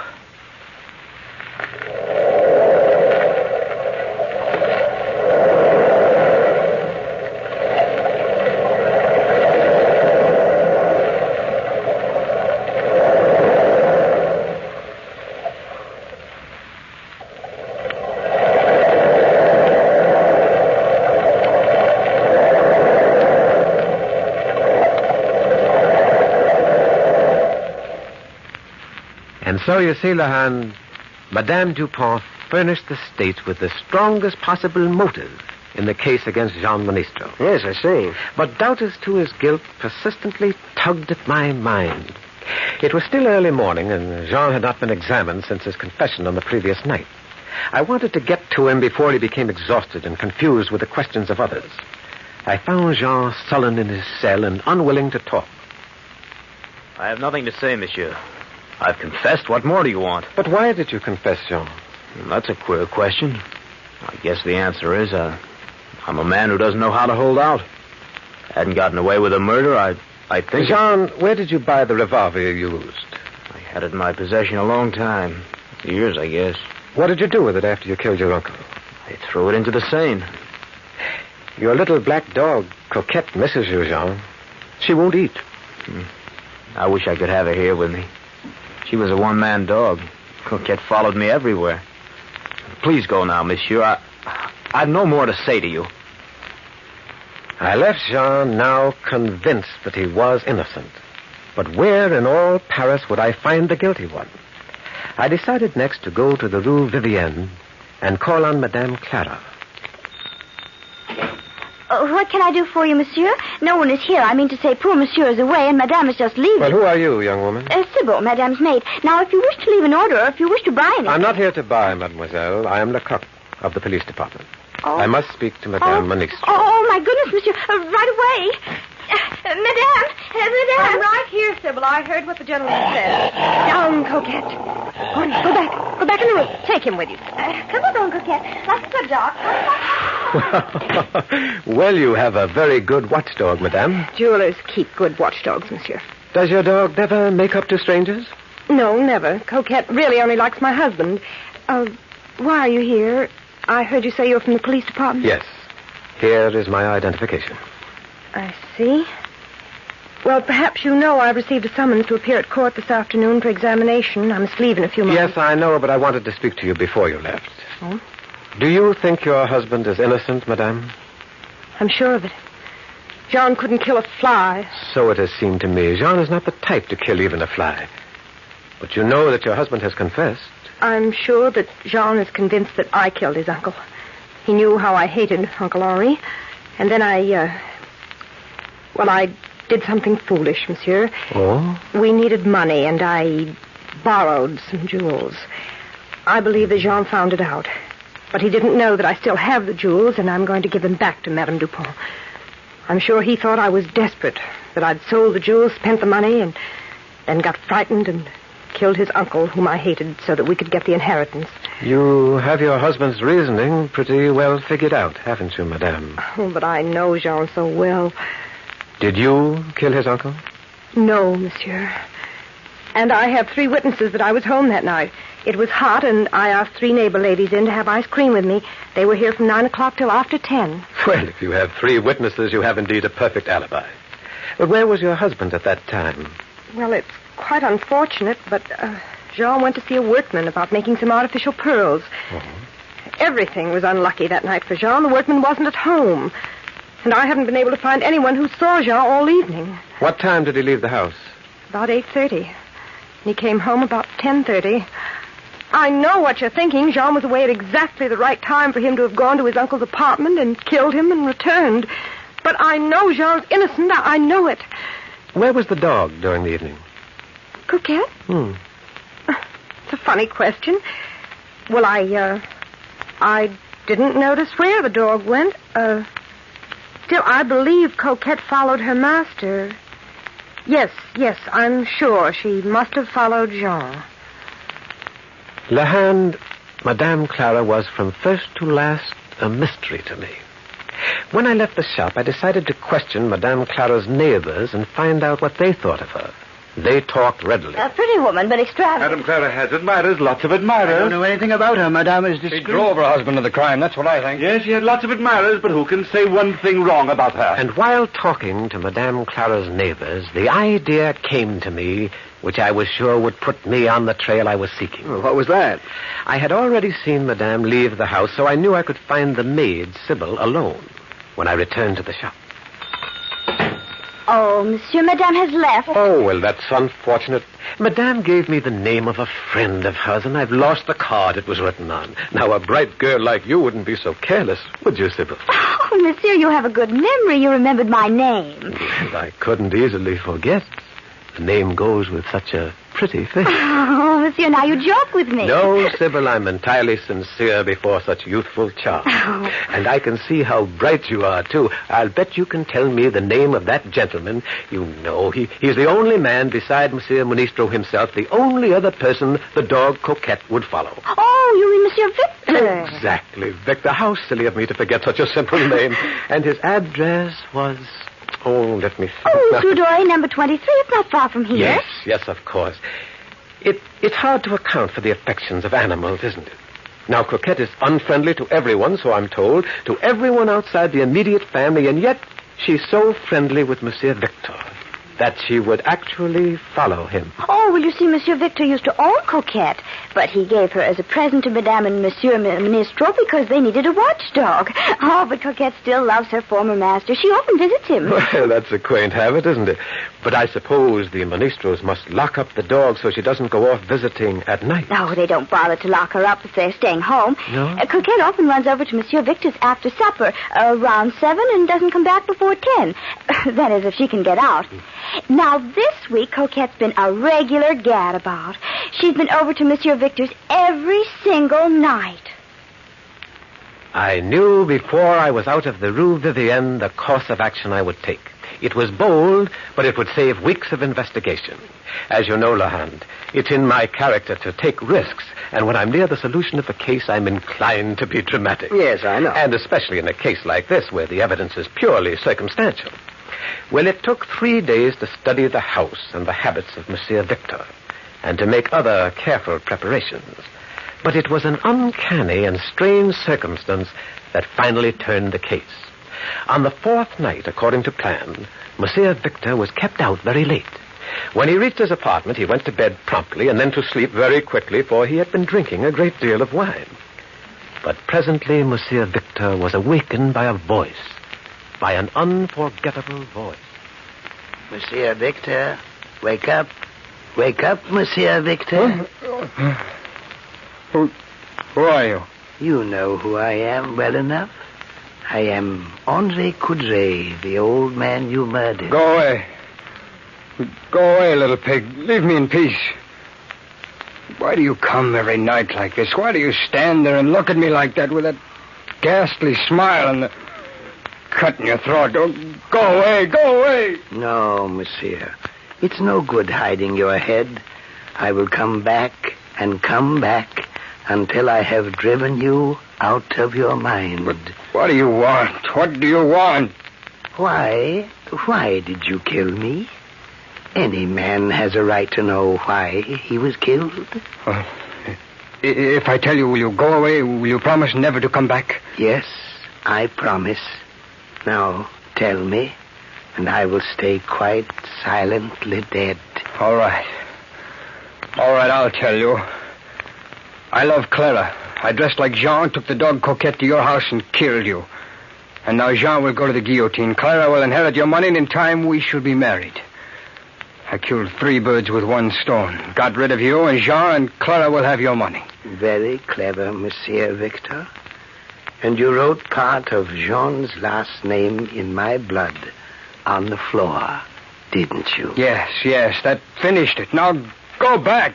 Go back to your grave and stay there. All right, men, grab him. Oh. You're under arrest, Louis Victor. Oh. Gentlemen, turn up the light. There's no use I got him. What is this? Take that gun away from me. All right, now he's handcuffed. Well, Danton, that was a very good performance. Well, thank you, Lecoq. It was a pleasure. Who is that man?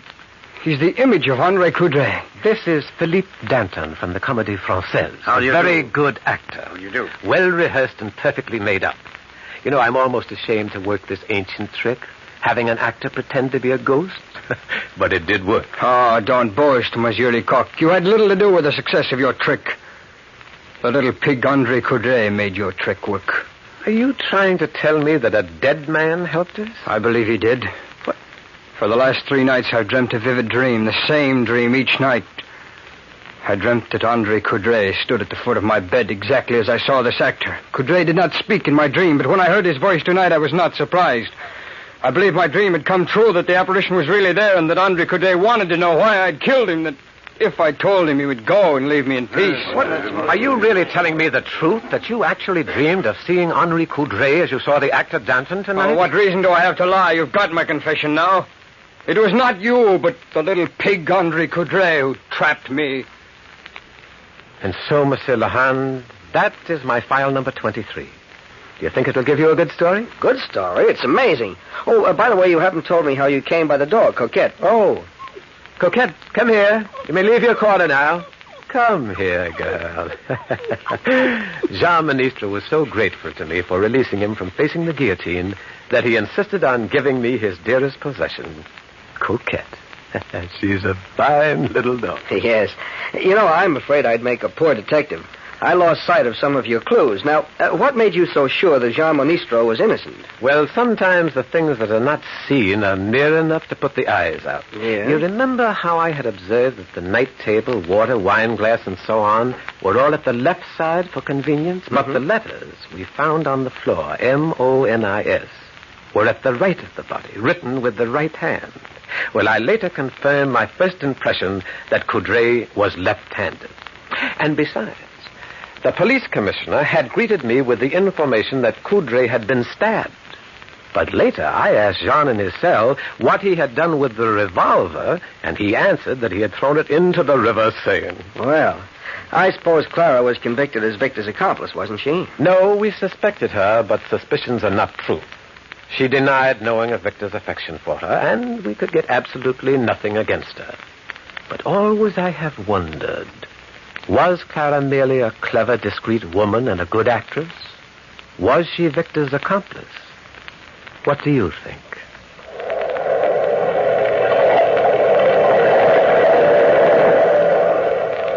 From the time-worn pages of the past, we have brought you the story, The Murder of the Little Pig. Bellkeeper, toll the bell.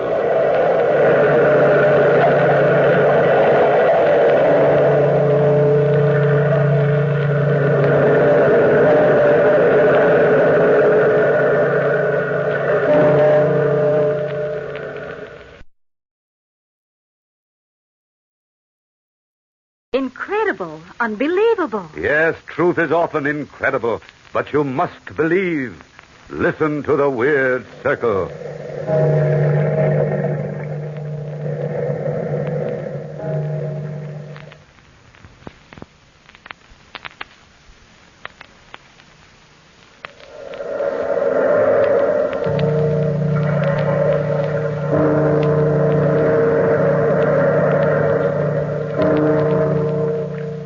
Out of the past, phantoms of a world gone by, speak again the immortal tale, The Spectre of Tappington.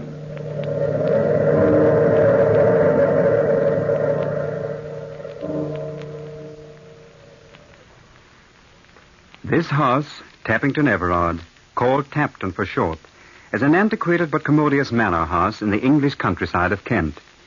It was built by our ancestor, Sir Giles Inglesby, who was High Sheriff to Queen Elizabeth. I myself am Tom Inglesby, 14th heir to this forbidding old house. Set on a grove of tall, dark trees, legends have sprung up about it that add gloom to its sinister reputation. One autumn weekend during the grass season, every guest room in the manor house was occupied. That is, every one except the oak chamber. Little did we know that the unexpected arrival of our distant cousin and good friend, Lieutenant Charles Seaforth, would cause the dark mysteries of that oak room to intrude themselves upon us in such a strange way. A telegram that morning had warned us of his arrival, that he was on leave, invalided home from India. So it was with glad surprise and open arms that I welcomed the young lieutenant to Tapton. Well, Charles, old chap, I say it was good to see you. Hello, Tom. How are you? Back from the land of the Rogers, what?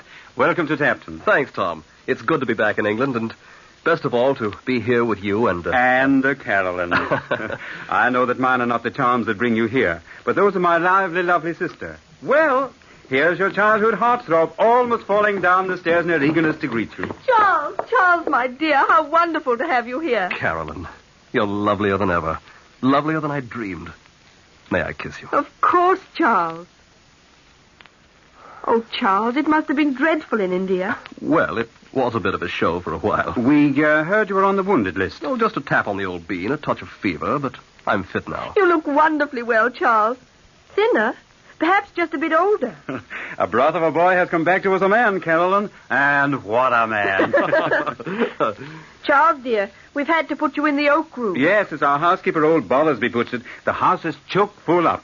I hope you don't mind, old boy. Oh, why should I mind? Sounds very important, really. Is it an attic nook? Oh, no, it's the guest chamber, or always was until some rather weird stories Charles, began not to... now. What? What we mean, Charles, is simply that the oak room is very old. Oh, but I love old rooms and old houses. Oh, what a magnificent hall. This Tapton of yours is a baronial beauty. A perfect setting for good old Queen Bess. I can almost see her ghost moving along up there on the gallery and wafting majestically down the stairs. Charles, please. What? We don't like to think about ghosts here. Oh? Is Tapton haunted? Well, I'm afraid we've had our moment. Now, as soon as I've shown you off to some of my guests, Charles, Carol and I will conduct you on a special tour of the premises. I'd like that no end. Good. Well, come along then into the library. I think you'll remember Jack Overton and Fanny Simpkinson and many of the others. Charles was fascinated by the old manor. We showed him every nook and cranny from gallery to scullery. Then, that evening after a good and jovial dinner, some of us were gathered around the library fire when the legendary spectre of Tapton became the theme of the conversation. Did they show you the blood stain? Yes, it didn't look like blood to me, Fanny. But it is blood, Charles. Human blood. And for 300 years, no sandstone or soap has budged it. Cheerful little antique. Did you take him into the glen, frowning darkly as of yore? Not yet, Jack. Oh, it's gruesome. Let's go there tomorrow before breakfast. All right. You know, they say the keeper's daughter was seen to enter it, but nothing was ever seen again. Stop, Fanny. You're breaking my heart. My nerves can't stand it. She never was seen by mortal eyes again. Oh, never. How did you like the ancestral portraits?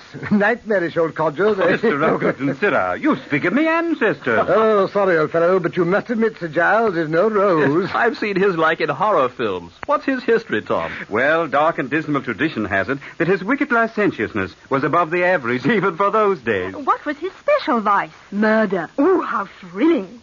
Who did he kill? Yes, tell us the story, Carolyn. Shall I, Tom? Go ahead. I'll turn off some of the lights. Tell the gory legend, sis. Scare 'em. Well, you asked for it, my friend. Here it is. One night, long, long ago, a stranger guest came to Tapton. Though he and Sir Giles met in apparent friendship, the scowl on the squire's brow showed the visitor to be unwelcome. Nevertheless, the banquet was not spared. The wine circulated freely. Too freely, perhaps, for the servants heard loud and angry quarreling. The stranger, cold menace in his voice, was heard to say that there were documents within his pocket which could disprove Sir Giles' right to Tapton. Documents that proved his inheritance? Oh, don't interrupt, Jack. Go on, Carolyn. Who was the stranger? Rumor was rife. It seems the old retainers had heard talk in their youth that an heir who disappeared in early life had left a son in foreign lands. So you and Tom may not be the rightful owners of Tapton after all. That's right. Some long-lost cousin from far-off lands may come to claim it. Joe. Huh? You're our distant cousin, Charles. And from a foreign land. Oh, no, I assure you I have no documents in my trousers. But go on with the legend. What happened? The revelers finished their party and sought their beds. The stranger fell into drunken sleep in the oaken chamber. In my room? Your room. The next morning he was found, a swollen and blackened corpse. No marks of violence, but his lips were livid, and dark-colored spots appeared on his skin. The word poison was whispered, but no one dared say it aloud. I see. Was it murder? Sir Giles' personal leech pronounced it an apoplexy, and the nameless stranger was buried in haste. It's a ghastly story, Carolyn. Wait, I haven't told you the most curious part of the legend. What? The mysterious disappearance of the stranger's trunk. His trunk? His breeches, stupid. The supposed hiding place of the document. Oh. His clothes were all there. Jerkin, waistcoat, cloak, but no sign of those puffed velvet short pants the Elizabethans wore. They say the evil one was in the oak room that night. And I am to sleep in this self-same oaken boudoir, huh? How about ghosts? Oh, some miracle mongers have us that the ghost of Sir Giles has been slipping out by the postern gate to the glen. searching and digging and wringing his hands. Did they ever find the breeches? Well, years ago, gardeners doing some work in the glen dug up an ancient garment with bits of gold embroidery, and out fell some papers, perfectly illegible from damp and age. Did they really belong to the nameless stranger? Who knows? Perhaps they did. I've just been telling you the legend of Tapton. I must say you've given me a fine build-up for a peaceful night's sleep. I shan't dare turn out the light in my room. Well, spooks or no spooks, it's early up in the morning, so I'm off to Slumberland. Ghostly dreams to you all. Good night, Penny. Good night. Well, strange cousin from foreign lands, remember the legend. After all, you may be the real owner of the manor. Oh, rot. I don't want your old manor, if I can have its lady. Is this a proposal, Charles, dear? What do you think? I see this is my cue to exit. Good night, you lovebird. Good night, Tom. And it might be a good idea to lock your door, Charles. Thanks, I will, never fear. I myself wasted a few moments of healthy sleep, worrying that Carolyn's story had disturbed my guests. But as far as I knew, a peaceful night had blessed old Tappington. And then, the next morning, as I was on my way down to breakfast, I was practically knocked down by our man McGuire bumping into me. Take it easy, McGuire. Sorry, sir. Lieutenant Seaforth's ringing like one beside himself, sir. Well, go ahead and see what he wants. Carry on. Certainly, sir. Sorry, sir. I followed McGuire to the landing and stood watching as he knocked on the door. Come in. Ah, McGuire, at last. Yes, sir. Where are my trousers? Your breeches, sir? Yes, what have you done with them? Me, sir? I never a thing, sir. Well, it must have been the devil, then. I put them on that armchair when I got into bed, and by heaven, now they're gone. Would it be Miss Carolyn or Miss Fanny playing some sort of a joke, sir? Oh, not probable, McGuire. Not possible, in fact, because I locked myself in. Wait. Is there any other entrance to this room? Well, there is the secret staircase to the postern, sir. Over there. Of course. That's the way they must have come. I'll go and see. Let's see here. No chance, McGuire. 2 heavy bolts, both fastened on the inside. I must say it's all very strange. Funny it is indeed, sir. Funny, McGuire? No, not too funny. We had almost finished breakfast when Charles appeared. I noticed he wore immaculately tailored riding breeches, perfect for a day on the saddle, but scarcely the costume for our planned grouse shooting. However, I made no comment, as his manner was so strange. He stood unsmiling in the doorway of the dining room, staring at the girls. Carolyn seemed annoyed. Come, Charles, the tea is absolutely cold. Your breakfast will be spoilt. Why are you so late? Sorry? What became of our excursion to the glen? When I was a young man, punctuality was required of all well... When you were a young man, sir, young ladies didn't play practical jokes. Whatever are you talking about, Charles? Oh, don't mind me, Carolyn. I've just been made a fool of, that's all. Obviously, something was troubling Charles. Occasionally, he darted a penetrating glance at the girls. However, a glorious day in the field seemed to snap him out of this troubled mood. As a matter of fact, Charles took a leading part in planning the picnic we were to have the next day. There was no talk of ghosts nor any mention of legends. It had rained during the night and turned much colder, so you will understand the amazement it caused when Charles came down to breakfast next day in his uniform tropical shorts. Charles! You're surely not going to ride through our lanes in such toggery as that. You do surprise us with your costume changes. Well, what the well-dressed man will wear. He thinks he's back in the jungle, that's all. Poor lad, he's quite balmy. Look here, Ogleton, I'll thank you to... Heavens above, Charles. Won't you get very wet after all the rain? You'd better drive in the carriage with me. Thank you, Fanny. I'll ride as planned with my cousins. During this banter, Carolyn said not a word. I could see she was worried sick over Charles. However, the picnic was a great success. I wandered away from my guests because I wanted to be alone for a while and see if I could think out any reason for Charles' eccentric behavior. I was worried. Frankly worried that maybe his head wound had been more serious than he realized. I must have dozed off, for I was suddenly aware that I was an eavesdropper on my sweet sister Carolyn and her adored Charles. I started to speak, but the tone of their conversation kept me silent. Carolyn, I know you mean these crazy trousers of mine. Well, you must admit they are a bit odd. Why ever did you wear them? I'm not wearing these wretched things because I want to be different. Carolyn, my dear, something strange is going on in the oak room. Pair by pair, my trousers are being stolen. Oh, Charles, dear, how simply fantastic. For heaven's sake, darling, you must be dreaming. Carolyn, please listen to me. I'm beside myself. I was not dreaming. The first morning I thought McGuire had taken my trousers to press them. Then I even thought you girls or Tom were playing some childish joke on me. But night before last, and again last night, I saw the ghost. The ghost? Charles, this is too much. There isn't any ghost. You mean the spectre? I mean just that. I saw the spectre of Tapton, that Bluebeard ancestor of yours. Sir Giles? Yes, Sir Giles. Walking in my bedroom with his velvet cloak, long rapier, and his Raleigh-looking hat and feather, just like his portrait. But there was one difference. What was that? His legs were the legs of a skeleton. Oh, Charles! After taking a turn about the room, seemingly looking for something, he took up my breeches and whipped his bony legs into them. Then he strutted up to the glass and studied himself. Why didn't you call out? I tried to, but I couldn't somehow speak. Oh, my poor darling, it was an awful dream. It was no dream, Carolyn. It was definitely the ghost. For then he turned and showed me the grimmest, most dreadful-looking death's head. It grinned hideously at me and then strutted out of the room suddenly. How ghastly. Oh, I blame myself, sir, for telling you that silly legend. It's given you these nightmares. This was no nightmare, Carolyn. But, dear, Tapton isn't haunted. You're just remembering that stupid story I told you. You never said one word about Sir Giles' ghost in the oak room. Not one word about his skeleton legs. Not one syllable about it. Darling, you're overtired. You're talking rubbish. Carolyn, I expected sympathy and understanding from you. I'm not talking rubbish. I tell you, I saw the ghost. My breeches are gone, vanished in thin air. And if the ghost didn't take them, who did?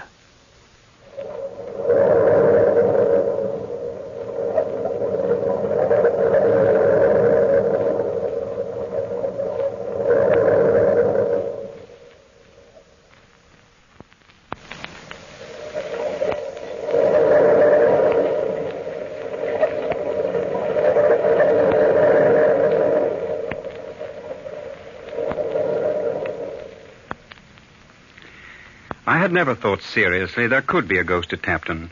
That legend Carolyn had told our guests that night had been intended as a joke more than anything else. In fact, since childhood, we have liked to spoof about our family spook. But it was evident that the story of Sir Giles had made a dreadful impression on Charles' mind. His strange costumes had merely amused us, but now even our guests were beginning to wonder. Next morning, as we were lingering at the breakfast table over that last bit of muffin and jam, Ogleton said, I say, what makes Charles so touchy? He bolted from the room just now as if the old boy himself were after him. I'm sorry I giggled at him, but Tom, I couldn't help it. Full dress uniform at breakfast. Is it shell-shock, Tom? I wish I knew. When I asked him why the fancy dress, he bit my head off. I can still hear him saying, it's the regimental dress of the Royal Bombay Lancers, Fanny. It was regal. Blue tunic, red striped trousers, and gold braid. I haven't seen the like since the coronation. It wasn't funny to Carolyn, though. She was almost in tears when she ran after him. She looked positively stricken. Yes, my poor sister was teary-eyed all that miserable day. As for Charles, though he seemed to be making an effort to be more companionable, it only resulted in his being distantly polite. To add to my own distress in the matter, I learned that McGuire, the valet, had been kicking up quite a bobbery below stairs, boasting that on the evening before he'd seen a ghost. McGuire had overheard some of our conversations, but this claptrap about ghosts had to be stopped. So that night after our house guest had retired, I rang for McGuire. You rang, sir? Yes, close the door. Yes, sir. Now, see here, McGuire. What's this I hear about your having seen a ghost last night? Devil a lie will I tell Your Honor, but last night I saw a ghost. Oh, what rot. Don't spread such nonsensical stories. Where do you think you saw this thing? Well, sir, we went last night for a bit of a stroll to the glen. We? Myself and one of the maids, sir. Yes. Get on. To see the moon it was, sir. But we saw more than the moon, sir. In the shadows was a terrible ghost. What sort of a ghost, man? A tall gentleman he was, sir, all in white with a shovel on the shoulder of him and a big torch in his fist. Though what he wanted of that is myself can't tell, for his great eyes were like big lamps. The maid screeched holy murder and ran off with herself, and me after her. And the ghost after you, I suppose? No, sir. The ghost vanished in a flame of fire. Now, McGuire, don't try gig lamps and flames of fire on me. You're making all this up. Jove, I believe you're the spectre yourself. Me, sir? Is it myself, then, that's a play-acting ghost in your honour's thinking? What your purpose is, I can't guess. Stealing Lieutenant Seaforth's trousers and all that. I'd rather soul, sir. I stole nothing. No, but you're mixed up in some way with their disappearance. 'Tis the ghost, sir. I know it is. I saw him. There isn't any ghost, Maguire. And don't go about frightening my guests with any such tale. That's all for now. Yes, sir. Good night, sir. I felt a strong compulsion then to go to the oak room. I wanted to know if Charles was all right. Immediately Maguire had gone, I left my room hurriedly and ran up the short flight of stairs to the oak room. I listened a moment, then rapped loudly on Seaforth's door. Charles! Charles! Yes, who is it? It's I, Tom. Oh, hello. Come in. I was just about to turn in. What's up? You all right? Of course. Why? Well, Carolyn's told me about this ghostly visitor of yours. Look here, you haven't seen him tonight, have you? No. Forget it, Tom. I'll make out. Don't bother about me. Go on to bed. All right. Cheerio, old pal. Just wanted to make sure the goblins hadn't got you. Good night. And then, the very next morning as I was shaving, my door was flung open and in burst Charles. Inglesby, this is now past a joke. Where are my trousers? Good grief, Charles. What's the idea of yelling at me? You've made me cut my chin. Oh, confound your stupid chin. Another pair of trousers are gone again. Oh, heavens, this is too good. Don't tell me the ghost got the regimentals, too. Laugh if you will, they're gone. Now, I've looked everywhere. What have you done with my clothes? I? Charles, I'm as mystified as you are. In all seriousness, Tom, aren't you putting over one of your famous hoaxes? I swear to you I've no hand in this skullduggery. Well, then your ancestor's ghost has, and I've had all I can stand. Now, you'll simply have to lend me a pair of your trousers. Well, take all my trousers. Get out of here. You're in no mood to talk sense. All right, as you so politely put it, I'll get out. And in your trousers. In spite of the ties that hold me here, I'm leaving Captain today. Seaforth, wait a moment. Now I was really afraid that Charles' mind was unhinged. I dressed hurriedly and rushed downstairs. Hearing noises in the library, I went quietly to the door and listened. Darling, please don't leave. For my sake, please. Carolyn, I can't stay, I tell you. As surely as I love you, that spectral anatomy came to my room last night, grinned in my face, and again walked off with my trousers. Obviously, Charles, it's an insane trick. If it is a trick. What do you mean? I've decided it all has to do with the ownership of Tapton. What? Yes. As you and Tom both said, I am your cousin. I have been in foreign lands. But I'm not claiming Tapton. One of you is trying by inhuman means to frighten me to death. Poison. Yes, mental poison. But you won't get away with it. You won't. Stop, darling, stop. How can you believe such things? Oh, Tom, I'm so glad you were listening. Talk to him, please. Charles, old man, you're so wrong. Why, you're my oldest friend, and Carolyn loves you. You know that. Now, come on, forget these black thoughts. Go for a walk and let the sun and the wind drive this fog from your mind. Please, Charles, don't talk any more about leaving. Let's fight this thing out together. I don't know what's got into me. Very well, Carolyn. I'll stay. That's fine. Don't worry, Carolyn, dear. I'll try to be a model guest. See you at lunch then, darling. Oh, Tom, isn't it awful? Whatever will we do? I do love him so. I was mad clear through and determined to scotch this ghost business once and for all. I knew that the oak room had a secret cupboard in the paneling, so that night I decided I must hide there and spy on Charles. I slipped away from my guests and, tiptoeing through the dark gloom of the oak room, I groped my way into the closet. Suddenly, my hands touched soft human flesh. Good Lord. Carolyn. Tom, you've scared me so. Oh, we had the same idea, huh? Yes, to protect Charles. Well, of course. But we may have a long wait, sis. I won't mind. Shh, yes. I think I hear him coming. Oh, Tom, I'm so scared. Quiet. Chin up, old girl.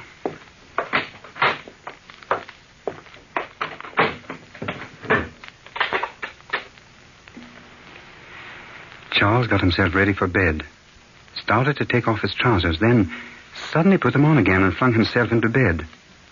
He had left the night lamp on, which was lucky, as thus we could see more easily.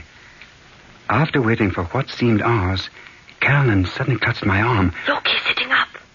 Shall we speak? No. No, not yet. He's turning this way. Good Lord, he's asleep. Yes. His eyes are wide open, but they stare senselessly, like dead eyes.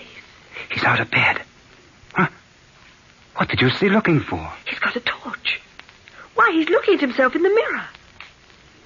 Tom, he's going to the secret staircase. He's opening the door. Come along, we've got to follow him. Not too closely. Hurry, please.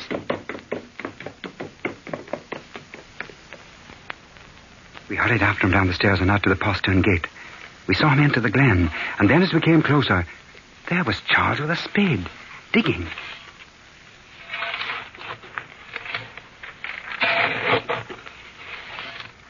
Whatever is he doing? Digging a large hole. The earth is soft. He's been digging here before. Look, he's removing his trousers and burying them.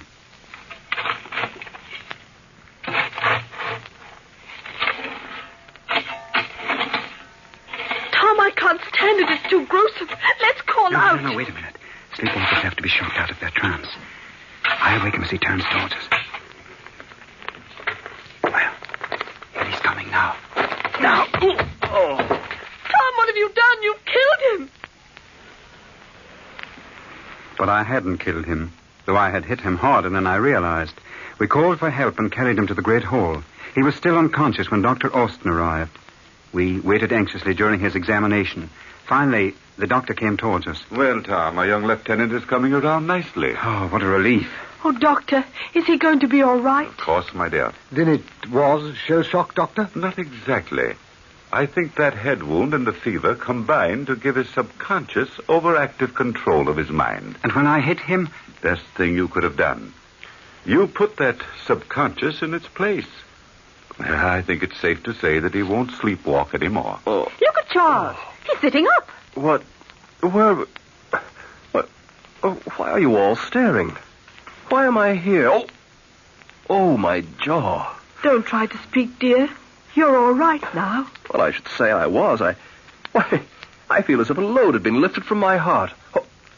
Oh, I remember my trousers. Yes, Charles. You've been busy burying trousers. In neat layers, riding breeches, shorts, and even those beautiful regimentals. That I've been haunting myself. Yes, dearest. You are the spectre of Tapton. Oh, my love. Can you ever bring yourself to marry a spectre? Darling, I love ghosts. Oh, I begin to catch on. Wedding bells are in the offing. Yes, and with my blessing. But, Charles, if ever again you feel inclined to jump out of bed and ramble out of doors, there's one thing I'd like to suggest. What's that, old boy? I recommend that Carolyn wear the trousers.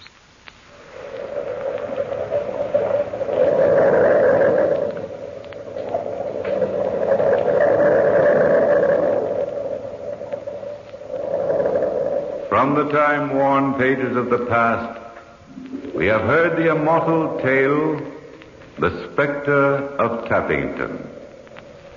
Bellkeeper, toll the bell.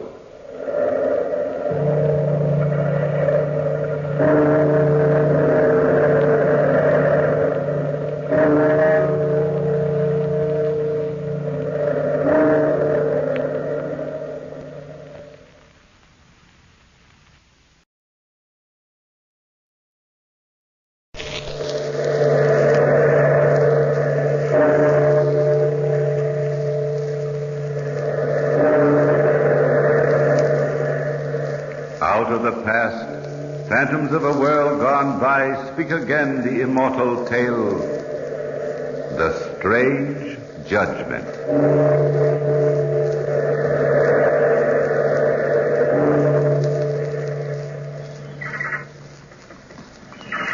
Someone is on the trail below. Now they are coming closer, pointing at my cave, here so high above the sea, at the pile of moss which is my bed, and the granite slab, my table, the stoneware pitcher, the loaf of dry bread. Soon they will turn. See now, just like the others, they are going back down the trail, like the village folk who go to the marketplace by another trail so as to avoid me. They will tell others about me, about the fearful old man in the cave above the sea, with his little wooden cross. Ascetic old man with bloodshot eyes. They do not know the real reason I am here. That once, many years ago, before I took a vow to do penance in this prison in the open air, I lived down there on the little islet near the salt marshes at Guérande. Lived with my wife, Bruin, and fished. Now only my niece Perrotte comes to me every morning, bringing me bread and talks to me. But I cannot answer. I can talk to no one. Dare only to kiss her forehead. But then, so long ago, I had many friends. These shaggy hands do not show it, but I was strong then, and the muscles of my body were hard. I could fish with the best of them. That Pierre Compromet has the devil's own luck. He left no sardines for us others. Can I help it that I know where fishes play, huh? Look at your name. So? Compromet! Meaning the sea bends to your will. It's in our family. We know our trade, huh? Devil's luck, I call it. Maybe. Oh, there is my wife. Pierre, I'm so glad you're back. Hello, my wife. Pierre, I've got good news for you. And I have something to tell you. Come now, let us walk up the path to the house together, eh? You look so happy, darling. I should be. We have made money, my cherie. We can afford a bigger vessel. Oh, please, no, Pierre. But the sardine fishery has brought us money. The boats we have are only small. With a bigger boat, I could go cod fishing. Don't know. You'd be away so long. I love you so much, Pierre. The days and nights are so long when you're at sea. Then I shall stop going for sardines. No, I don't want that. I know. Cod fishing is too long to be away. I think so. Then I shall stick to the sardines and a little deep-sea trade for the dealers, huh? Mm-hmm. Oh, that was a good haul this trip. Let me see. Here, look at this account. With the house and the island, the boats, and now this new catch. Well, one more trip and we will be worth money. Much money? 12,000 livres, I should say. Good. Of course it is good. What woman in the village... I mean because we'll need a little more now. Sherry, what do you mean? Remember how we talked about a little one? I remember. Oh, no, you mean... Mm-hmm. Bruin. Oh, you sweet one. Maybe it will be a son, eh? A son. Yes, a son. And we'll name him Jacques. Yes. And when he is old enough, we'll take him to the carnival. Yes, we'll take him to the carnival.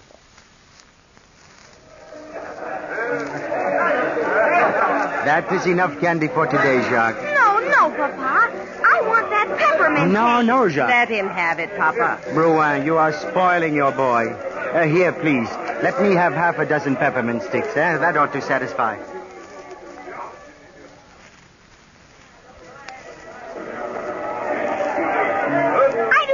The doll. I want the gun. But you are too young, little Jacques. Next year, the gun, maybe. Take the doll. No.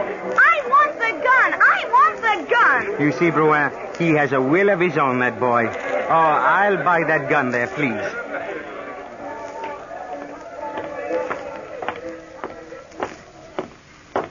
I'm afraid, Pierre. There it is, Papa. In that window.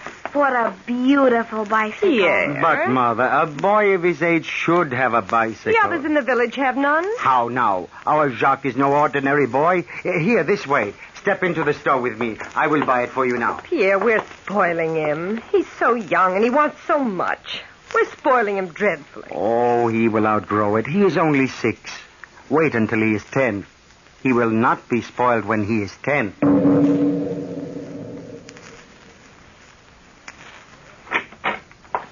Where is Jacques? Upstairs. Oh, Jacques! I sent him upstairs. Why, Bruin? He's been fighting again. He all but killed Montre's son. Oh. Why do you weep, Bruin? They're saying in the village he put out Foucault's little girl's eye. Nonsense. In the village they will talk about anything. Oh, but he will be one for the girls, that Jacques. That isn't all. Last week the fowl, he twisted their necks just for fun. Such things make one bloodthirsty like a weasel. Oh, it is nothing, Bruin. Do not weep, please. He is young. He is only 10. Wait till he grows older. He will be the perfect gentleman when he is 15. Wait and see.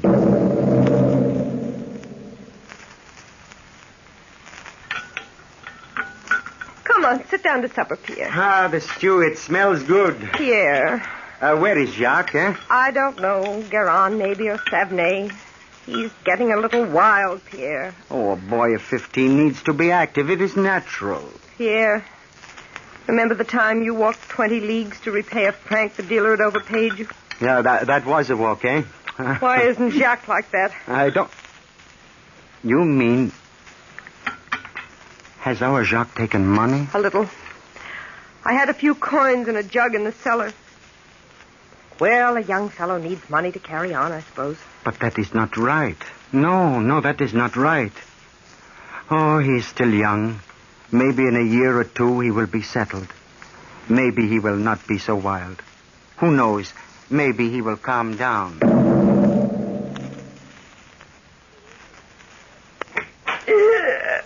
Rouen, what is it, Cherie? This table, it is strange. What has happened to the other? Oh, Pierre! This furniture. I know. Oh, the furniture. It is not our stuff. What happened to it? Rouen, what happened to our furniture? Look in the wardrobes, too, and in the closet. The linens, they are gone. The sheets, everything. Where has this chair come from? Neighbors, they loaned it to me. You have traded our furniture? No, Pierre, no. Then what has become of it? I tried to stop him. He wouldn't listen to me. Jacques, eh? He sold it. Didn't he? Answer me, Yes, Rouen. I tried to stop him, but I couldn't. Where did he go? To the cafe in town, I think. But it's late. He should be back soon. Oh, Pierre, what shall we do with him? I do not know. Imagine a youth of 17 selling his family's own furniture so that he may carouse in a cafe. Maybe he isn't really bad. Maybe he just needs someone to talk to him. Jacques, is that you? Yes, it's me. Where have you been, Jacques? Oh, at the cafe. Is it your business to know? Your mother and I want to talk to you, Jacques. All right. Make it quick. Jacques, listen to your father now. Son, you are old enough to make your own way. You mean work? And what is so wrong in earning your bread with your hands, eh? Fishing. I cannot stand the smell. If one can handle the money that comes from fish, it is not too much to stand their smell, Jacques. Cambermays have always been men of the sea. It is not too much to ask of my son. Oh. Maybe it is better if I go away. Jacques. No, son, that is not what we meant. It's just that times are getting a little harder. There's your uncle's family to think of. Joseph's wife is sick, and the little girl, Perrot, needs a doctor's care. It all takes money. Well, let them pay their own way. Have a care, Jacques. It is true. He is my brother.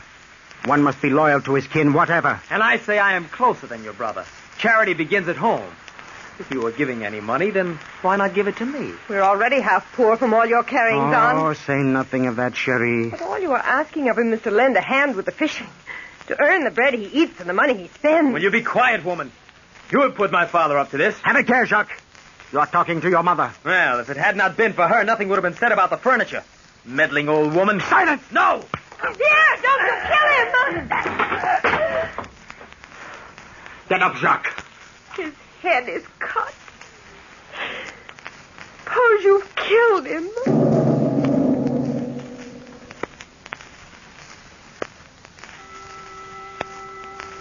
2 a.m. So late and I'm so tired. Rouen, is that you? Yes. Where are you? In bed. So dark. Have you been in Jacques' room? Huh? Yes. How is he now? A little better. It was a bad beating you gave him. He should not have spoken to you that way. Oh, I didn't mind, really. But it was unkind the way he spoke of Joseph and his family. Of little Perrot. How's the mother, by the way? No better. I fear for her. Bad. So tired. Come to bed, Rouen. Yes, I will. Good night. Good night. Ah, the bed feels good tonight.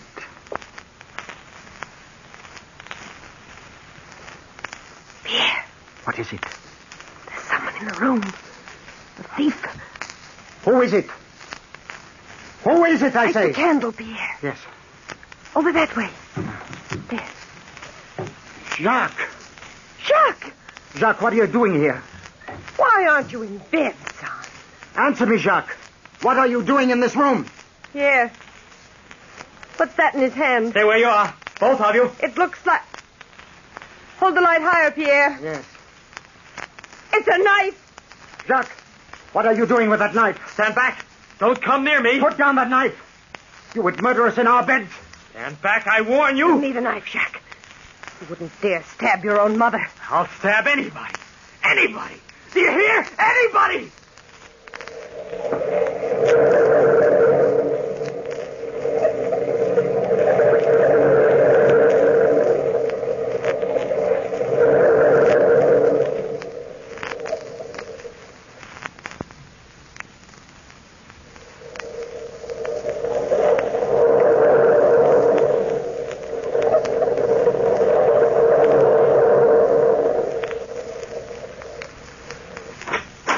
Brouin, where are you? Oh, there you are. You're home early, Pierre. The fish are running poorly. Where have you been? At your brother's. Oh, how is his wife today? Worse. And little Perrot? She still needs nursing. Oh, I saw Joseph at the fishery on the way home. They need more money. We're running low. But what we have, we share. You're a kind one, Brouin. Doctors and medicines for the sick, that always takes money. And Perrot, she's such a tiny thing and so helpless. I've fixed it so that later on she'll not be so bad off. What do you mean? In my mattress, I've sewed a Spanish doubloon wrapped in paper. And I've written on the paper, for Perrot, so that there's no mistake as to whose it is. Where is Jacques? On another spree. With what? I don't know. He asked me for money, but as you told me, I refused him another centime. He must learn to work for what he gets. I would like to visit my brother's place before supper. Look out, Pierre. What is this, Brouin? Water for my flowers. This dry spell, you know. But must it stand in the doorway? Go along to your brother's. Supper in an hour. Oh, wait. Who is that coming up the path? Look through the window. Oh, it's Father Gabot, the rector from Pirioc. I will let him in. I wonder why he comes now. Oh, good day, Father. Good day. I come with sad news, my friend. Sad news. Joseph's wife. The fever. It was too much for her. She passed away. Joseph will fish with me tomorrow.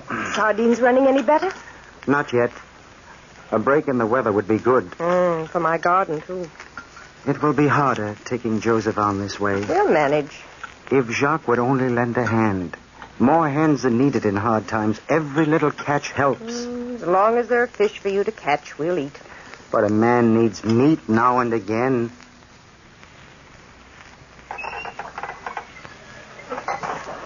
Is that you, Brouin? Yes.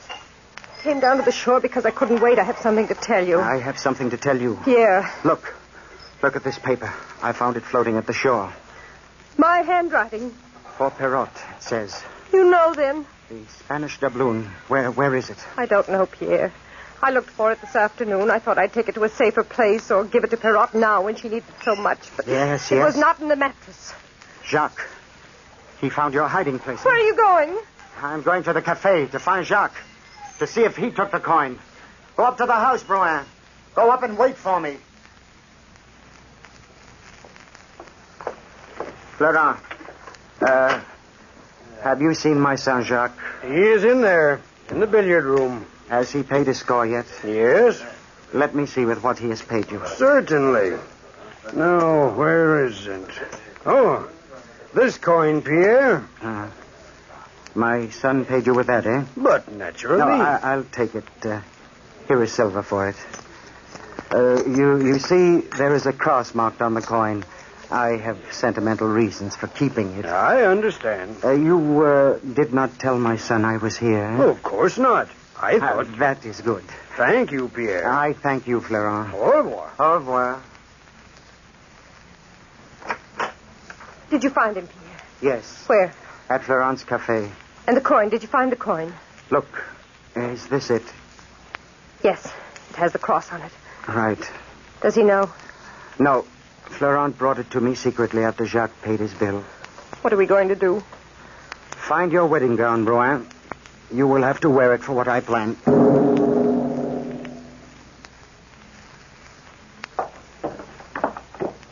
You look beautiful, Bruin, the day of our wedding when you wore that gown.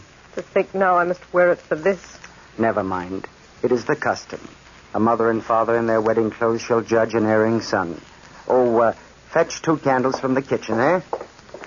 And the 3-legged stool, too. There.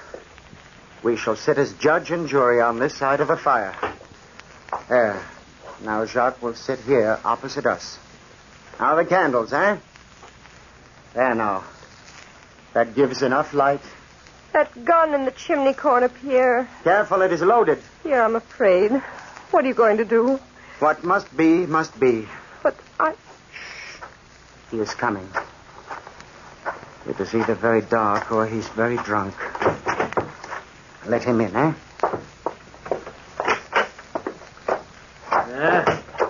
What's this? Is there going to be a wedding? Sit down, Jacques. Maybe this bucket of water will clear his head. No.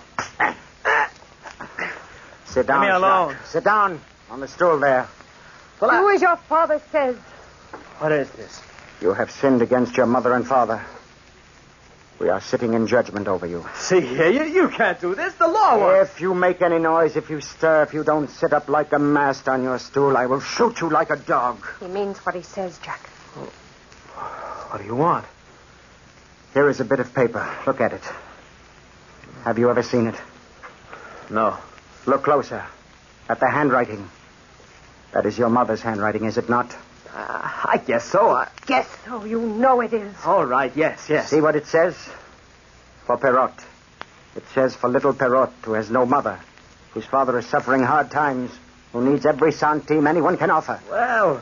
Your mother wrapped up a Spanish doubloon in that bit of paper. Sewed the whole of it into her mattress. And now, Jacques, the coin is no longer in the mattress. Oh. And I'm supposed to know where the coin is. Sit still. I found that bit of paper floating on the water when I came in. And then your mother told me of the missing coin. So I went to town. You were at Florence this afternoon, were you not, Jacques? Well, how did you... You did not think I knew, did you? But you don't deny it, eh? All right, I was at Florence. And you paid your score with a Spanish doubloon. What if I did? There are other gold coins in the country besides what my mother hides in her mattresses. Nobody but we 3 knew it was there. Yeah. Maybe you took it and hid it, so as to blame me. Jacques! Tell you I did not take the coin. How came you by the doubloon, then? I got it north. How can you prove it? I tell you I got it there. You insist you did not take your mother's coin, eh? I did not take it. Can you swear it on your salvation? I can't. Not swear if it's not true. You can repent and mend your ways. There's still time. Oh, be quiet, old woman. You have always tried to ruin me. That is another thing to add to your wrongs. Now come to the point. Will you swear? Yes. All right, now. Take a look at this coin, which Florent gave me. The one with which you paid your bill this afternoon. See the cross on the coin where the sardine merchant nicked it before he paid me? Did the coin you picked up in Nantes have that cross marked on it? Well, I... Answer me! No. Enough talk. I say nothing of all the wrong you've done before. No Cambrémé shall die in the marketplace at Croisic. Say your prayers, Jacques, and let us be quick. Father Gabot is coming to hear your confession. He is already coming up the path to the house. Open the door for him, Bruin. Will you come in now, Father? Thank you. Bonjour, Father. Bonjour. Jacques is waiting for you. I am ready, son. No. He is waiting for your confession, Jacques. Speak, Jacques. The crime is worse than concealed. Confess to it. That makes it easier. Your mother is right, young man. The crime will weigh heavier on your conscience if you do not speak up. No. If I confess, he'll kill me. You seem to fear death more than eternal damnation. I will not do it. I will not do it. It is no use, Father. I guess he has always been willful, this boy. That has been the curse of this household ever since he was born. Very well. But you will not be needing me any longer. I have other visits to make, you know. Of course, Father. Pardon us, sir, for bringing you so far. I meant to give my son a lesson. Good night, then. Good night, Father. Good night, Father. Not another word. Get off to bed now. It's better this way. Maybe he'll repent. No, not him. Nevertheless, I'm glad you didn't hurt him. Never mind. This night is not over yet. I shall wait until he is asleep. What are you going to do? What must be, must be. What are you going to do? You shall see. You shall see.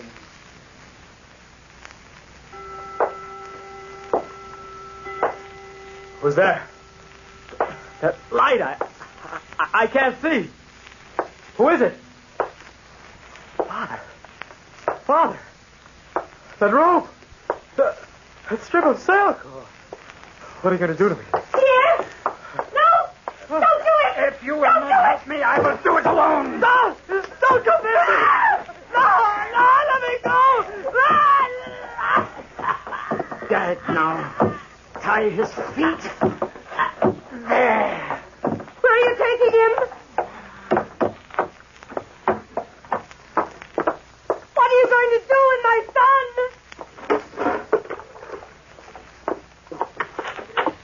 Pierre!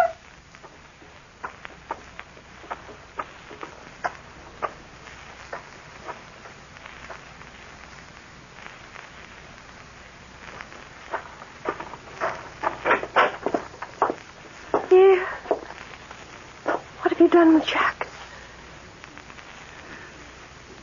What have you got in your hand? It's Jacques' cap. Where is he? Why are you holding his cap? Tell me, what have you done with him? Pierre, what? His cap. It fell into the bucket of water. It's floating. Pierre! It's floating on the surface of the water. Oh, Jacques, my son.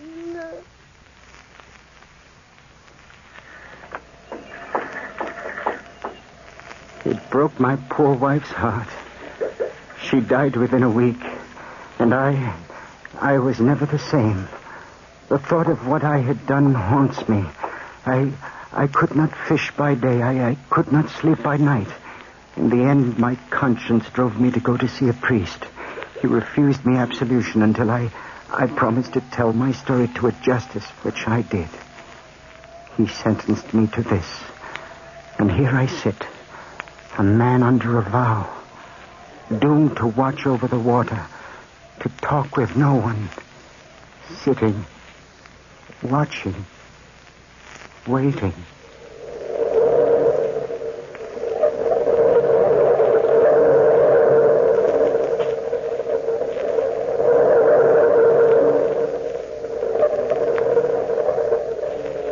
From the time-worn pages of the past, we have brought you The Strange Judgment. Bellkeeper, toll the bell.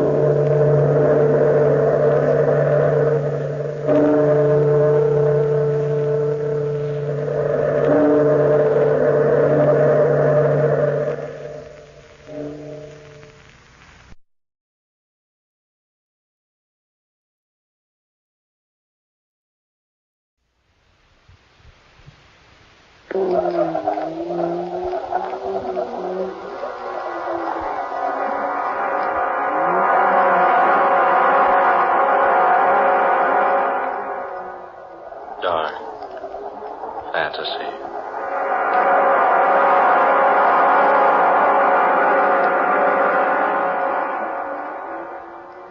I am the spirit of the demon tree.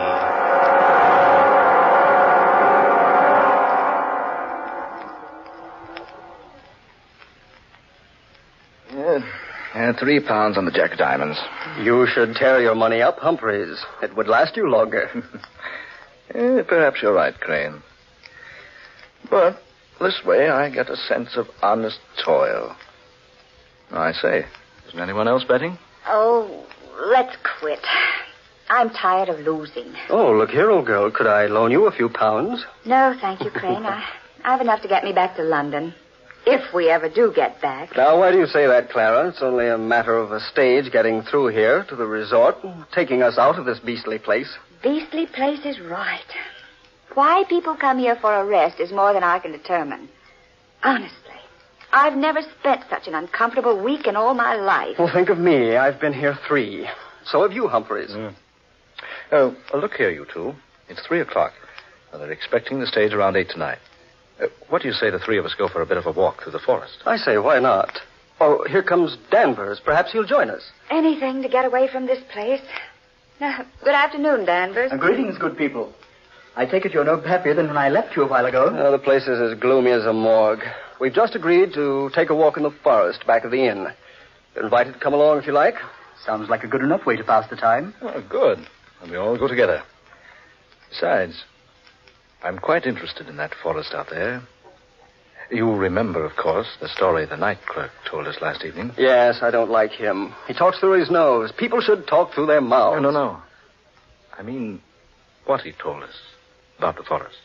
What about the forest? I didn't hear it, Humphreys. Well, the clerk said it was a gorgeous place. Lots of beautiful foliage, vivid colors, clear water lakes. But nobody goes there. It's so beautiful. That's just it, Clara. You see, people have gone there and never come back. Rubbish. A lot of nonsense. Why, the clerk is just superstitious, that's all. I am inclined to agree with you, Danvers. Why, he even told us an absurd story about a tree out there in that forest that's supposed to strangle people. Strangle them? How? Oh, I don't know. With its branches, I suppose. Just some absurd legend that people around here like to believe. I believe it's more than just a legend, Crane. Eh? And what makes you say that, old man? Here. I talked to the clerk again later last night. He dug out this old newspaper clipping for me. Read it, Danvers, aloud. Old is right. Almost illegible. Well, read it. It says, London, England, April 21st, 1857. It is reported that Sir Horace Wakefield, Earl of Dorset, was found strangled last night in Barlow Forest. His body was discovered entangled in the branches of a huge oak tree. Oh. Go on. Read the rest of it. Earl's death recalls to mind the weird tale of the witch of Barlow Forest, who is said to have lived in the 16th century. An evil old hag who, upon having a falling out with Sir Thomas Holly Wakefield, cursed him and warned him that any of his descendants who entered Barlow Forest would surely perish. Charming old girl, wasn't she? No. Don't scoff until you've heard the rest of it. Go on, Danvers. She also added that any person or persons with the Wakefield descendant would also die. She is said to have planted an acorn smeared with her own blood. The acorn is supposed to have grown into a towering oak capable of moving about from place to place in Barlow Forest. Sir Horace is the 6th of the Wakefield line to have perished by strangulation in the forest. Thomas Hurley Wakefield. I wonder. You wonder what, Crane? My mother's name was Wakefield. I was just wondering if she was related to Sir Thomas. Oh, of course not, Crane. It's just a story. But an extraordinary story, wouldn't you say? Yes. Wouldn't do very well as a bedtime story, would it? A demon tree. I wonder if we could find it. Well, let's have a try, shall we? I'm game. Don't let anybody say I'm not. Then let's go. Oh, Humphreys going along. I say, Humphreys, are you daydreaming? No, I was just thinking. Wouldn't it be odd if the whole thing were true? If we all went in there and didn't come back.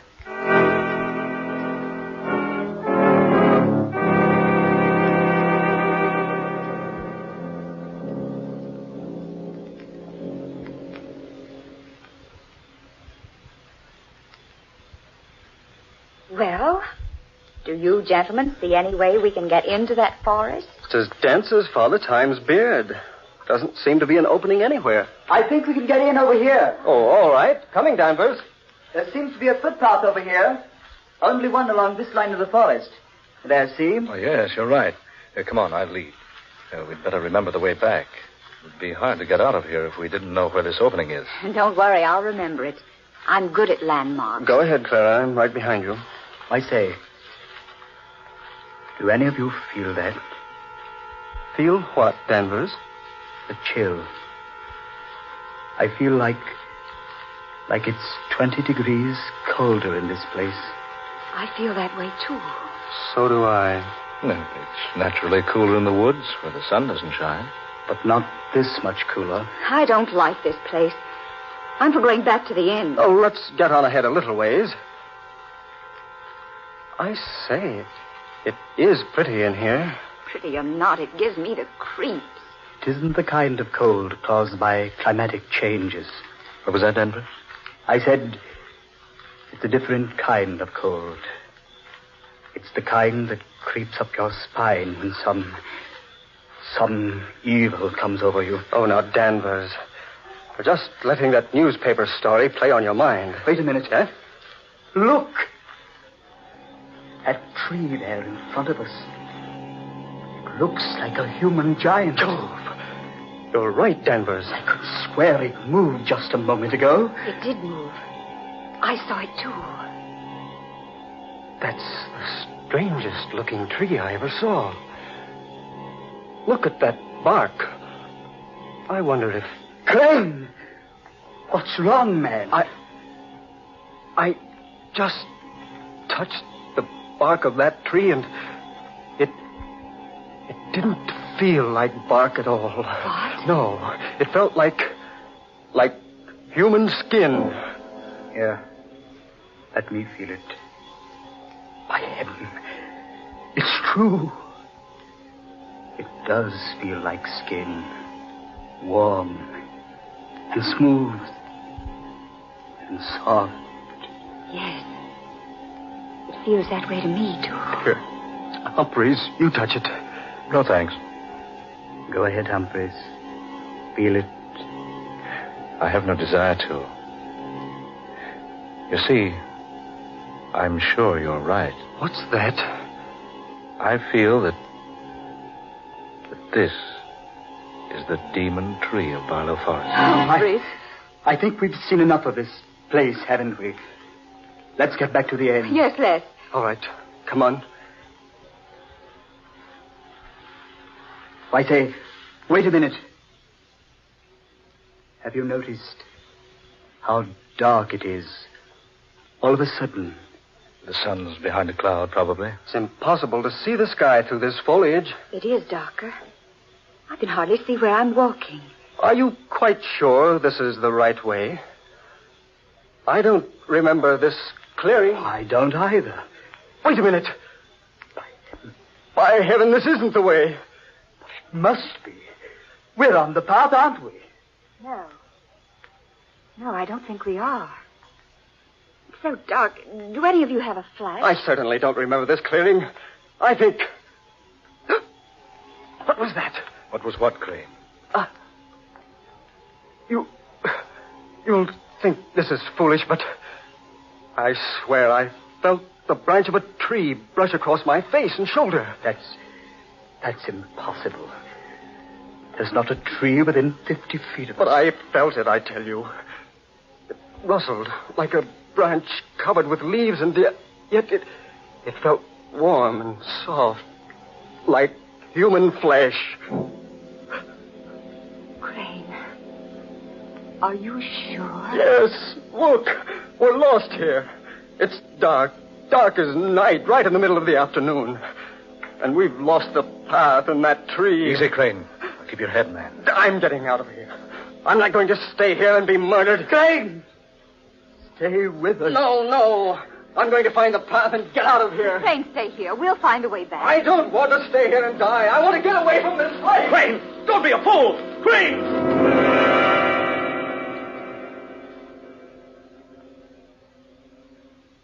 He's gone. Now he is in for it. We're better off by staying together. I don't know whether we are or not. Listen. It's Crane. Sounds like he's strangling. Come on. Oh, he couldn't have gotten far. Right over here, I think. Now, take it easy now. Be careful. Oh, there he is. Yes. Stretched out on the ground. Like he was dead.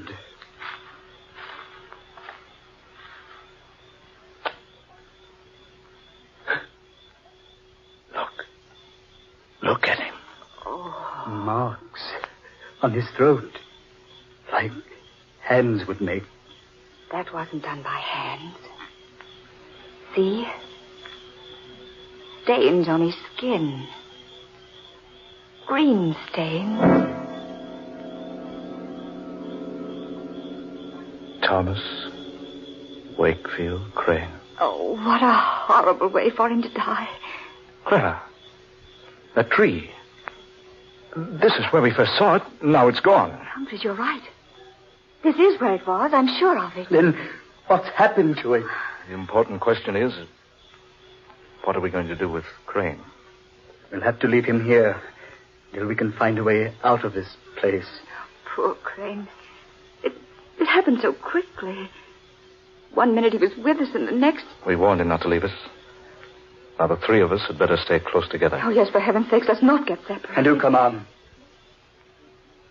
There's nothing we can do for Crane now. We've got to find our way out of here. It doesn't seem right leaving him there. It's all we can do. Come on. How do we know which way to go? We don't. All we can do is keep moving and hope to find the path again. Oh, it's horrible. Wandering about like this, like nothing but a group of marionettes. Controlled by what strange puppeteer? What's that, Humphreys? I said, controlled by what strange puppeteer? Humphreys, surely you don't think we've been purposely led into this? Who can say? Oh, now, Humphreys. Crane went off the deep end. We've got to keep our heads. We found a way in. Surely we'll find a way out. Yes. Yes, we did find a way in. But what about the chill? The darkness? There's some explanation. Perhaps a storm is coming up. Yes, that could be it. Couldn't it? Storms don't rise that quickly in this part of the country. And the darkness. It came down on this forest like a shroud. Yes. Came so quickly. Reminded me of how a corpse must feel in his coffin when the lid is put over it. Look here, Humphreys. I'm about fed up with that sort of talk. Only a fool refuses to face the facts, Danvers. You know this isn't any ordinary situation we're in. The chill of winter in the summertime. Darkness in mid-afternoon. And a tree that strangles. It was probably just an accident, Crane's death. Why don't you stop trying to tell yourself that the tree was only an imaginary thing? We all know that it's real. Humphreys. And as alive as any of us. The bark did feel like human flesh. Danvers. Humphreys. Look. What is it? A glow of light there ahead of us. It's the tree. There. Now, what do you think, Danvers? Look. It's the tree moving along in a glow of phosphorescent light. Good heavens. It's the same tree. It looks like a human giant. It was nowhere near here. It was back there. Do you two see what the tree is carrying? It's carrying Crane. It's got him tucked up under that huge branch that looks like a human arm. Oh. It's fading now. Disappearing again. Fading away. Yes. Gone. It's gone. Now do you believe, Danvers? Now do you admit that the tree is alive? What else can I believe?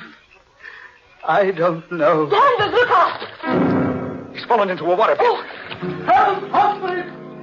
It's quicksand! Humphrey, he's sinking. Help! I'm into my waist! Get me out of here! Stand still, Danvers. You'll just sink deeper. Quick! Help me out of here! Get something I can get onto! Here, Danvers. Danvers, grab the end of that pole. Here, let me help Humphrey. Grab it, Danvers. Grab it. The pole, Danvers. Grab the end. I Pull you off. I can't! That tree branch! It's biting me! Good Lord. Listen, Clara. A tree branch. But we can't see it. I can't get near the pole. The branch keeps biting me back. Humphreys, do something. He's up to his shoulders now. I can't make it. I can't help. Take me! Take me! No, he'll go under the quicksand and strangle. Danvers, there's nothing I can do. That tree! The demon tree! There's no escaping from it.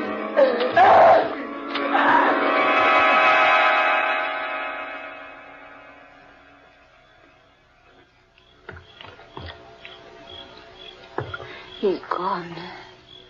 Poor devil. Didn't have a chance. Humphreys, we've got to get out of here. We're all doomed. It's the Wakefield curse. Clara, stop it. It is the curse. We're helpless. There's nothing we can do to save ourselves. Clara, stop it. Humphreys. Now, we can't give up. We've got to find a way out of this place. Follow me. Be careful where you step.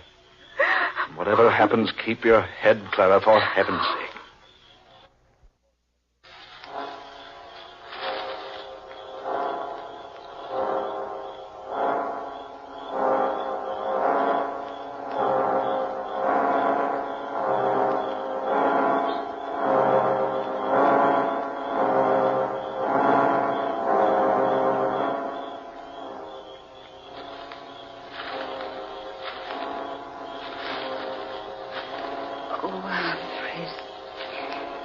I'm so tired.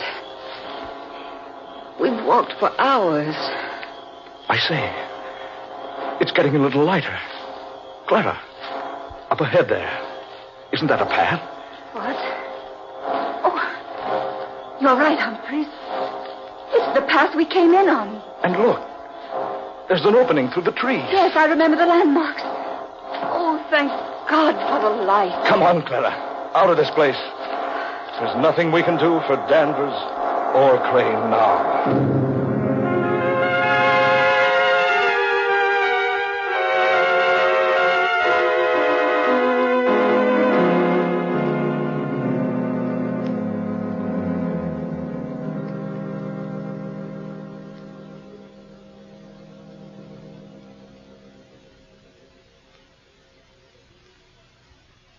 Clara. Yes? I wonder if you feel as I do. I thought we'd be safe back here in the hotel. I don't know how to describe it, but I have a feeling that this whole business isn't over yet. I know. I've had the same feeling. A feeling that we're not finished with the demon tree. Or that it's not finished with us. Yes, exactly. Yeah, my room. I'd better go in and have a drink, Clara. Heaven knows we need one. Yes, I certainly do. What's worrying me is how we're going to explain what happened to Craig and Danvers. Yeah, wait a minute. I'll get the light. There. Humphreys, on the bed there. Good Lord. The branch of a tree about 2 feet long. Humphreys, don't touch it. Look at it. Look at it. A fresh, living branch. Put it down. Oh, Humphreys, I'm getting out of here. Where are you going? Down to the lobby and wait for the stage. Oh, hold on. I'll go with you. Wait, Clara. Wait, it's 3 flights down. Let's take the elevator. All right. We can get the thing up here. It's automatic. Just push the button, it'll come up. Humphreys, look. Someone left the steel gate open. I say, that's dangerous. It certainly is. Humphreys, that branch is pushing me. Stop it! Humphreys!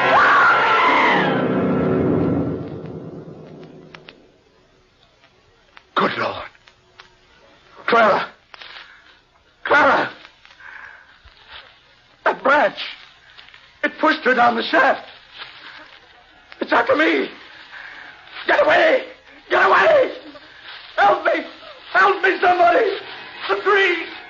The demon tree! It's choking me!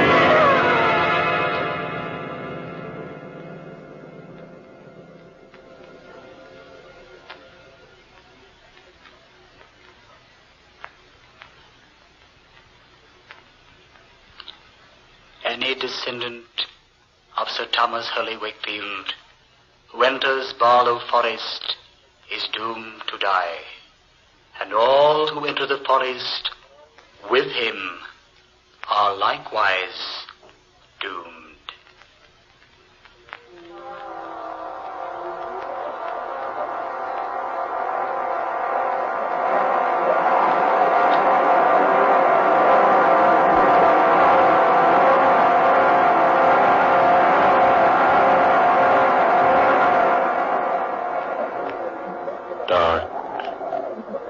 Fantasy.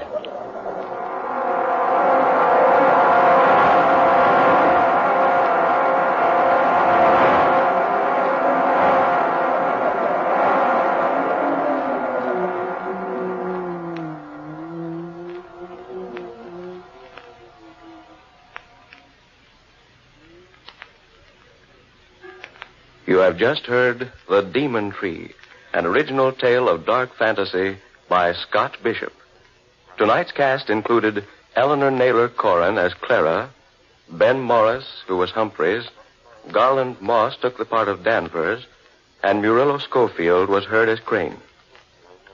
Next Friday night at this time, the National Broadcasting Company will bring you another unusual and fantastic adventure thriller, Men Call Me Mad, the story of another world and the people who inhabit it. An exciting and weird tale of dark fantasy created by Scott Bishop. Dark fantasy originates in the studios of station WKY, Oklahoma City.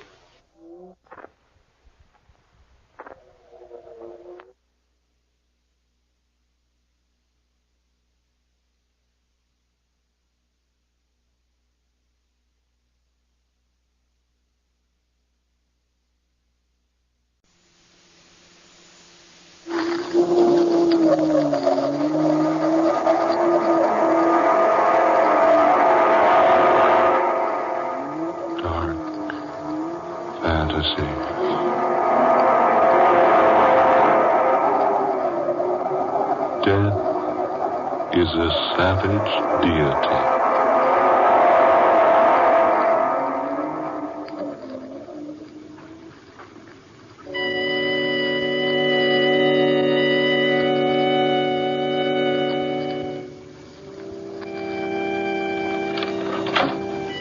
Is that you, Dolores? Yes, Warner. Don't stop playing. I heard the music coming from the conservatory, so I stopped by. What are you playing? Just a simple melody of my own. So weird. I thought possibly you were playing a dirge. A dirge? Yes. Or Andrews.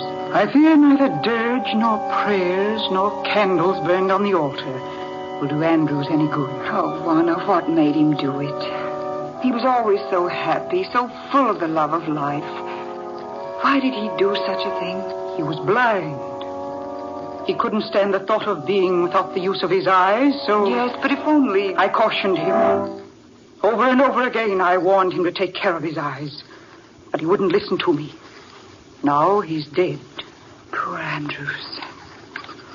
I suppose you and James will postpone your marriage a while, Dolores? Yes, I think it best, don't you? It wouldn't be quite decent to have a funeral today and a wedding day after tomorrow, would it? I wouldn't permit it in my home. And this is still my house, you remember. Oh, now, who's that? Yes, come in. All right, Alma, what is it? Beg your pardon, Miss Jarvis. All right, out with it. Don't stand there stammering. Yes, Miss Jarvis. It's for Miss Dolores. Mr. Harvey's here. Oh, Jim said he'd drop by. Shall I show him in here, Miss Dolores? Yes, please do. Yes, ma'am. By the way, Alma. Yes, ma'am?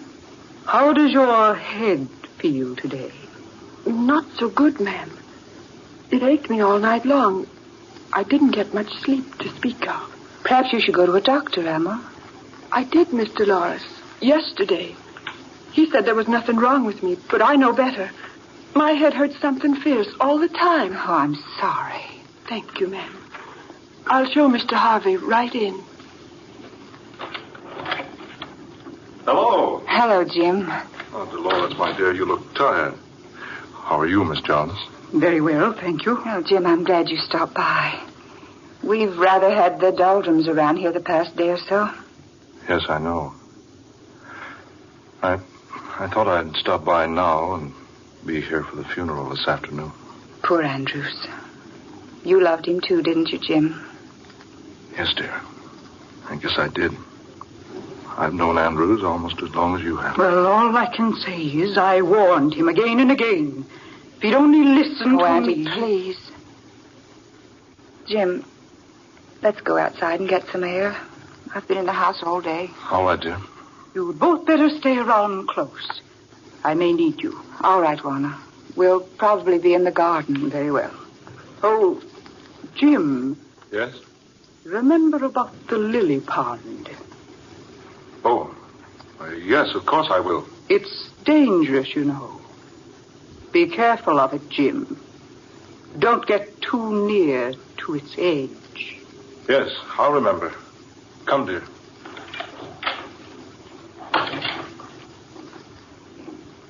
Jim. Yes, dear? What did she mean about the lily pond? Oh, don't you remember that the railing around the pond was taken down for repairs? Hasn't been replaced yet. Yes, I know, but it's been down for almost a month. Here, let's walk on the grass, shall we? Why does she remind you about it now? Well, she probably doesn't want us to fall into it and soil our pretty clothes. But she seems so insistent. She said it's dangerous for you to be careful of it.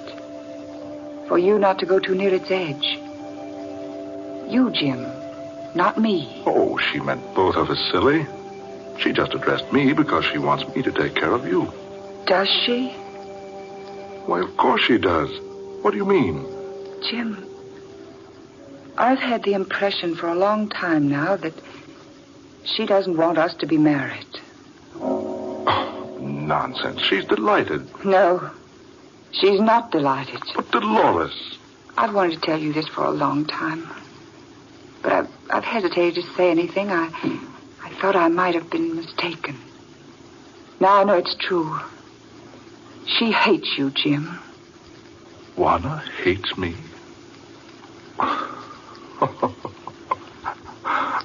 Why, of all the silly things I've ever heard of, Juana and I are great friends. Oh, darling, you're wrong. Juana has no love for you. I don't know why, but she'll be perfectly delighted if you and I never marry. Dolores. Jim, I want to be married just as soon as we possibly can. Then I want to go away from here. Away? Where, dear? I don't care where. Just so it's someplace else, anywhere but here. But, darling, I thought you loved this place. Love it. I despise it. Dolores. I do, Jim. Oh, darling, I'm so upset. There's something terrible going on around here. I don't know what it is.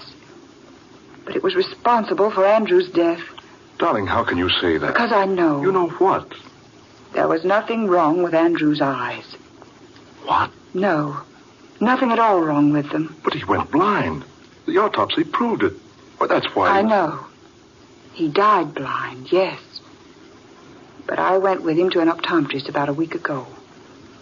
Andrews had perfect vision in both eyes, and no sign of defect or weakness. But, Dolores, that's not possible. I know, but it happened. But how? How, dear? I can't answer that. Oh, Jim, look out. Good Lord. Oh, dearest, the lily pool. You almost walked right into it. Yeah, I thought it was over farther to the east end of the garden. I don't know why we should be so frightened of it. It's quite shallow. Even if one of us did accidentally fall in, we'd only get a bit wet. Is that all that would happen? Jim, what do you mean? I wonder. Come on, dear. We best be getting back to the house. I want to brush up a bit before the crowd begins to drift in.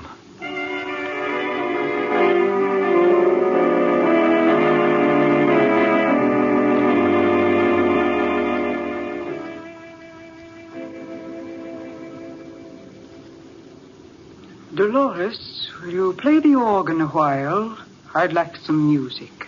Do you mind if I don't, Auntie? I'm rather tired. Look here, Dolores. How about a swim down on the beach? The moon's up. It's quite warm tonight. Jim, I think I'd like that. Certainly, if you're too tired to play the organ, you're too tired to swim. Oh, it'll be good for her, Miss Jarnes. She needs some fresh air and exercise. Yes, Auntie. You don't mind so much, do you? No, I suppose not. Good. Is there a suit in the men's quarters of the bathhouse I can use? Yes, you'll find several there, James. Take your choice. Oh, fine. Come along, Dolores. No, let's not go that way, Jim. Let's take the back door and cut through the garden to the bathhouse. All right, dear. We won't be long, Auntie. Just a plunge and we'll be right back. Very well. Oh, James. Yes, Miss Jarnes? Remember about the lily pond. Oh, yes. Oh, all right. It's still quite dangerous, you know. Don't get too close to its edge.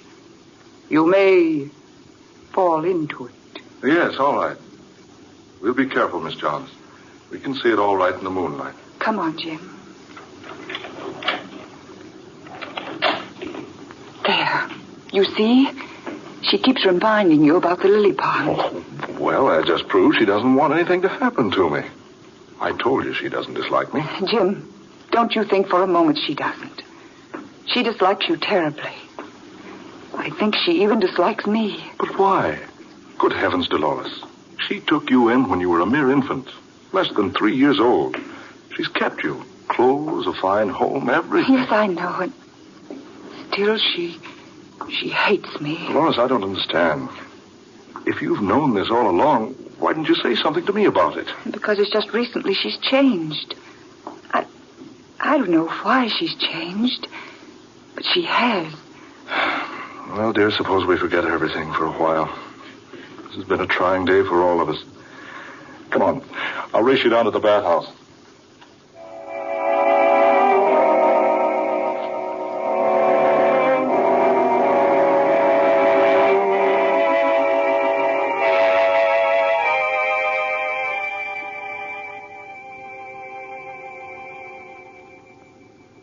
Well, Jim must not be dressed yet. It's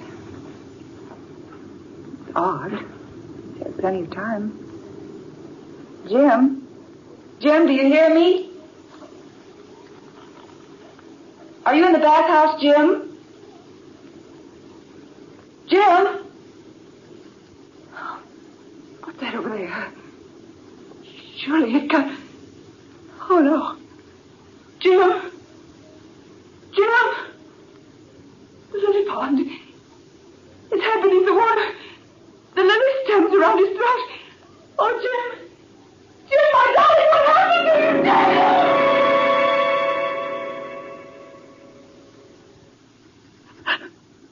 to you, Please, try not to think about it. It's all over now, and there's nothing to be helped by thinking about it. But how did it ever happen to him? Dolores, you heard the coroner's verdict. Jim must have wandered over to the lily pond while waiting for you to finish dressing. He apparently stumbled and fell, striking his head on a rock, becoming unconscious. He fell with his head underwater, and it strangled him. Oh, it was so sudden. If I'd only been a little quicker dressing, I might have saved him. Don't think of that, dear. We can't help what's happened. Lie still, dear. I'll answer it. Hello? Yes, Mr. Evans? Yes? Very well. I'll come to your office right away. Yes, within the hour. Very well. Goodbye. Oh, Dolores, I'm sorry, but I'll have to leave you a while. That was my lawyer. And there's some very important papers I must attend to immediately. I'll be all right, Auntie. I'll send our men to take care of you. But I'm afraid she won't be of much help. She's been complaining of headache constantly, night and day.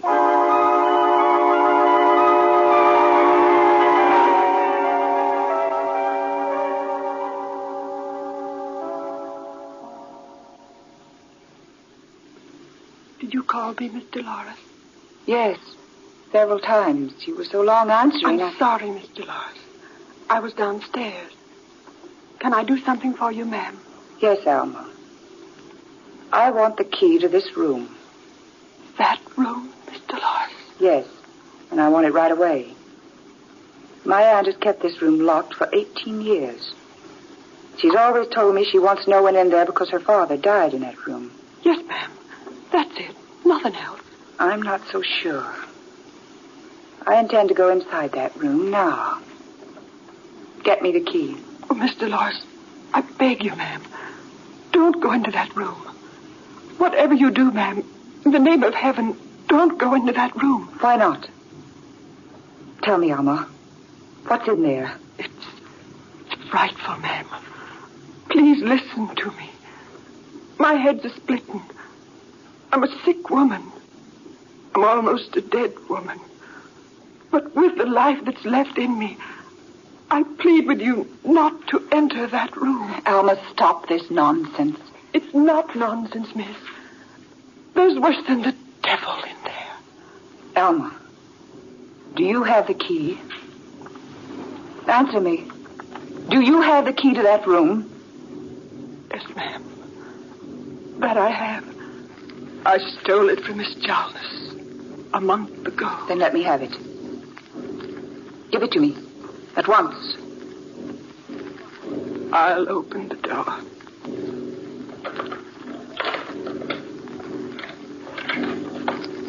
There you are, ma'am. I'll turn on the light. Why? Well, this room is empty. Nothing here but an old table covered with a huge black cloth. That's all, miss. Come now. Let's shut off the light and lock the door. No. Wait a minute. What's on that table? Please, Mr. Lawrence. Don't go near that table. I want to see. I ask you not to, Mr. Dolores. Dolls. 4 little dolls. Each about 12 inches tall, lying here on the table. Please come away, Miss Dolores. Good heavens. This doll looks exactly like Andrew's. Look. Lying there on his back. With a common pin stuck squarely in the middle of each eye. He went blind, Miss Dolores. Good heavens. An exact image of Jim Harvey. Lying with his head submerged in a miniature lily pond. Mr. Harvey died in a lily pond. In the garden. This doll. Alma. It's an image of you. With a pin stuck into its head. Oh, Miss Dolores, ma'am. My head's killing me with its aching. Alma. This 4th doll. It's you, Miss Dolores. With another pin. Stuck into the doll's body so it pierces the heart. Don't you feel pains in your heart, Miss Dolores? Alma, what in the world does all this mean? It's witchcraft. Witchcraft? Black magic.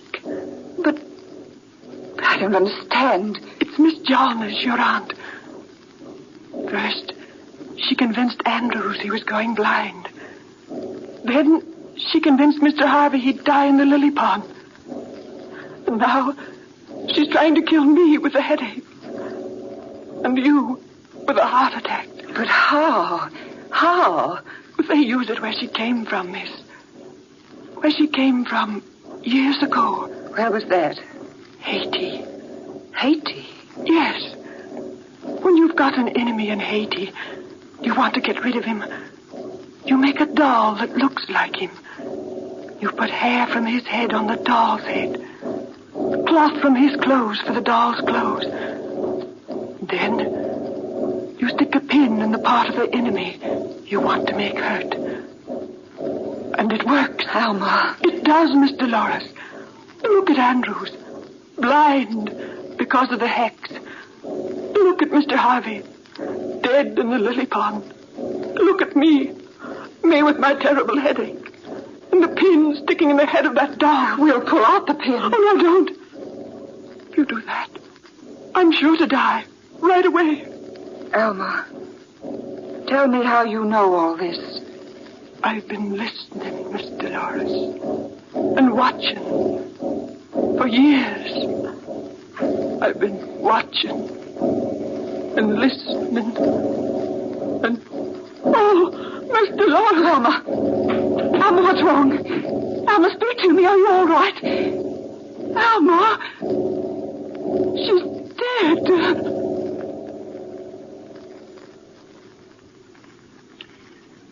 Miss Dolores, you feeling better? Yes, much. How did I get here in my bed, Doctor? Your aunt found you here, unconscious. Oh, then I did manage to get here before I fainted. Have you found Alma? Yes, poor girl. Dead. Brain hemorrhage. Brain hemorrhage? Yes. Where did you find her, Doctor? In her room. She must have died in her sleep. No.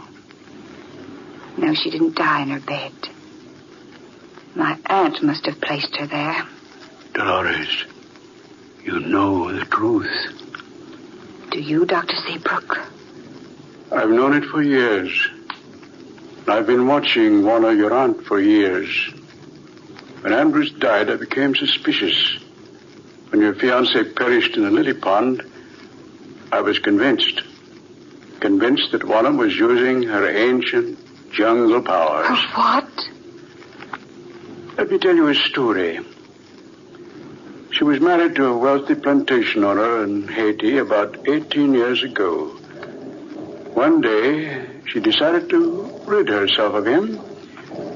So, she fed him poison.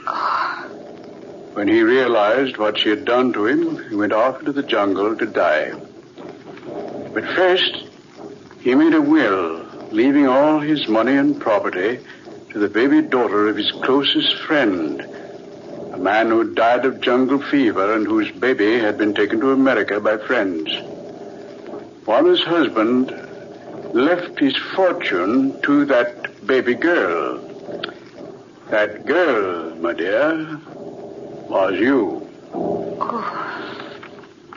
Before the poisoned man died, he sought out a jungle witch doctor and had him make a charm. It was a doll-like image of the woman who had poisoned him. He took a lock of her hair from where he'd always carried it in a gold locket, and the hair became the doll's hair. Then he took a long needle, dipped it in the most potent poison, and plunged that needle again and again into the body of the doll image. The poison was one that brings about instant and complete paralysis of the human muscles. Paralysis? Yes. It's a poison well known in Haiti. He cast a spell upon her, just as she's been casting spells on us. Precisely. But her spells were effective. His wasn't. No spell is effective unless the victim is made aware of its existence. Just a few moments ago, I told your aunt the same story I've told you.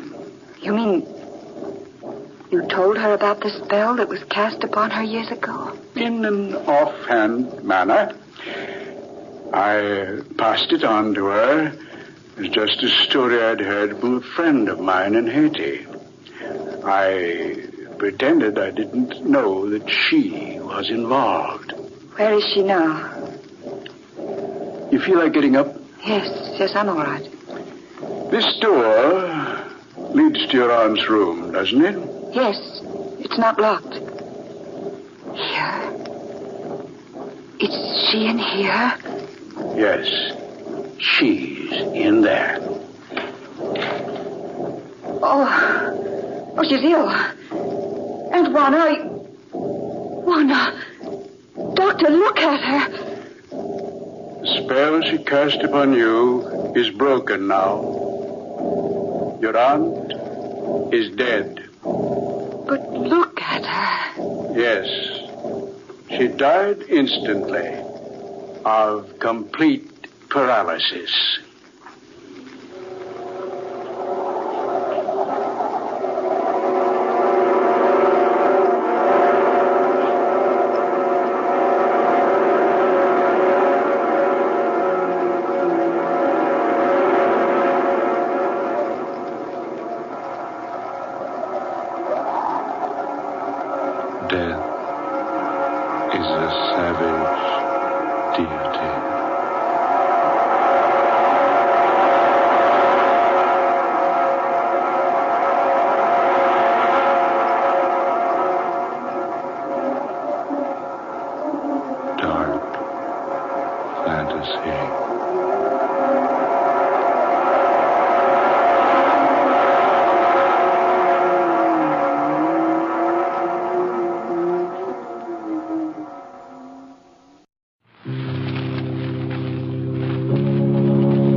Lipton Tea and Lipton Soup present Inner Sanctum Mysteries.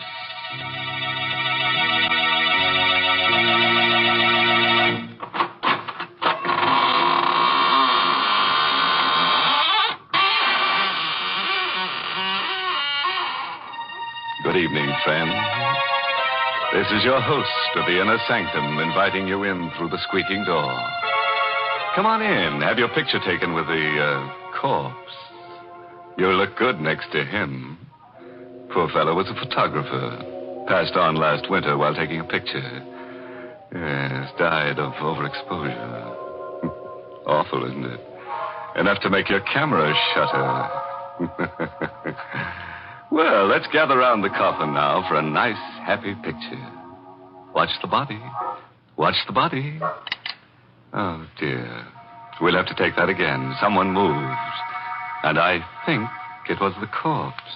Why, that's downright silly. Oh, hello, Mary. You're just in time. Come on, get in the picture. What? Do you think I'd stand next to a corpse? Oh, please, Mary. You can wear your Lipton sterling silver medallion. Then I'll send the picture to my friends in the graveyard. Why, Mary, with your figure, your symmetry, they'll probably elect you Miss Cemetery of 1945.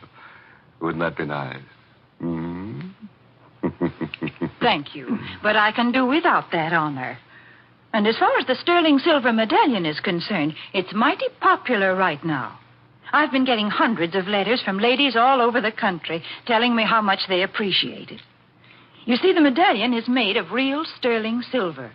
It's about 1 inch in diameter, and it's decorated with the Chinese symbol for good luck. You can wear the medallion as a necklace or a choker. You see, it's hung on a narrow black rayon satin ribbon. Or you can simply add it to your charm bracelet if you wish. It's just the thing to brighten up your simple silk dresses and your dressy suits. And ladies, here's how you get this handsome medallion.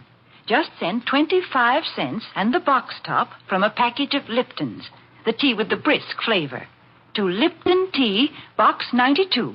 That's Box 92, New York City. You paint a pretty picture, Mary. Now let me paint one for you. Mine is called Portrait of Death. It's an original radio play by that ghastly ghostwriter, Robert Sloane. And our star tonight is Miss Leslie Woods, who plays the role of Miss Snyder.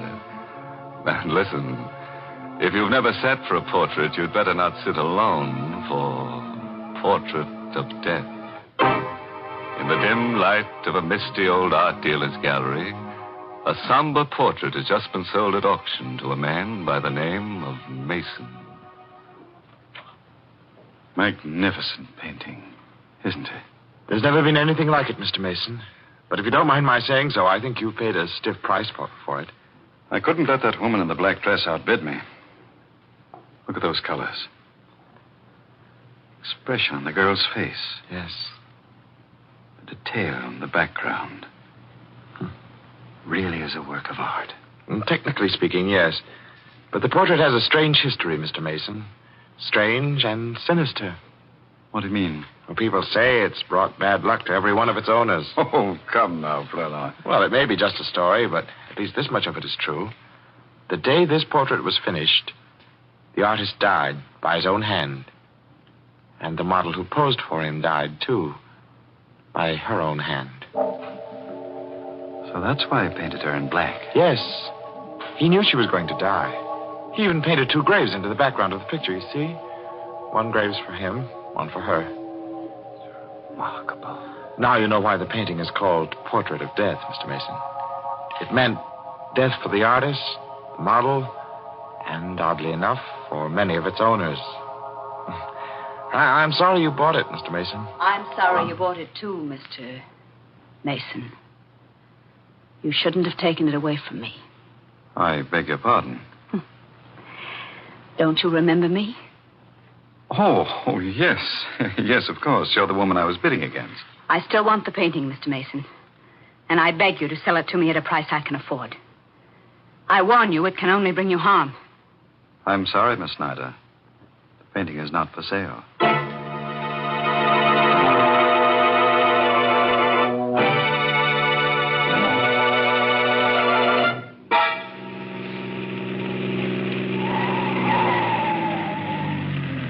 Really, Mr. Flournoy, you didn't have to drive me all the way home with this painting. I could have managed it alone. Oh, no trouble at all, Mr. Mason. Here, let me help you carry it into the house. Oh, no, I'll get one of the servants. As you like. Oh, Parker. Parker. Huh. I'm afraid I'll have to go in. Will you wait for me? Oh, certainly. Oh, Parker. Mr. Mason? Yes, Parker. Tell Mrs. Mason to come down, will you? I've got a surprise for her. Mr. Mason, I think you'd better come in. Why, what's the matter? I have some very bad news for you, sir. Terrible news. Mrs. Mason is dead. What? It was her heart, sir. She died this afternoon while you were at the art gallery. No. I can't believe it. I tried to reach you, but you'd already left, sir. Dr. Simpson said... Excuse me, sir. Hello? Mr. Mason's residence? Is Mr. Mason there, please? This is Miss Snyder calling. Just a moment, please. It's for you, sir. Oh. Thank you. Hello? Mr. Mason, I still want that painting. What? Don't you think you'd better sell it to me? It can only bring you harm. I'll think it over. Don't wait too long, Mr. Mason. I warn you. Don't wait too long.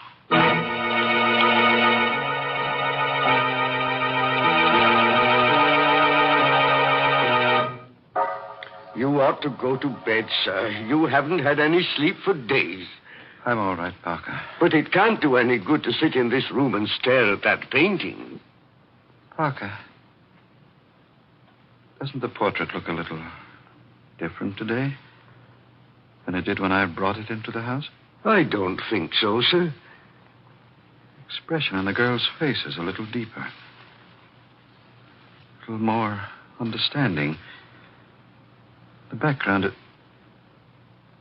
Good heavens, Parker. What is it, sir? Look. The graves in the background. Weren't they there, sir? When I bought it, Parker, there were 2. Now there are 3.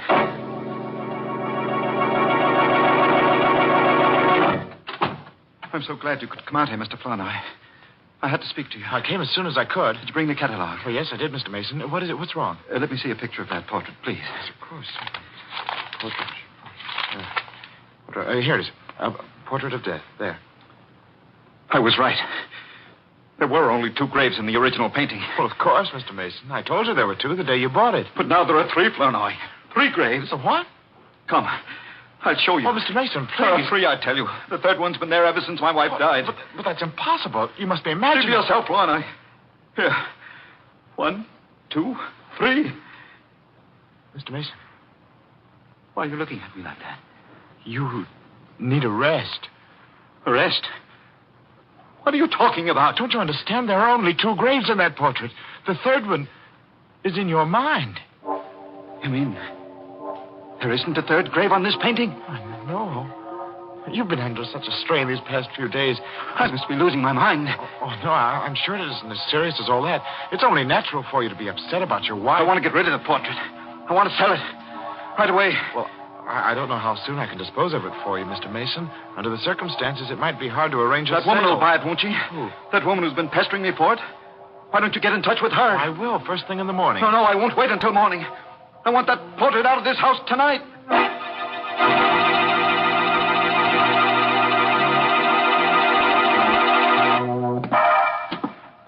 Parker.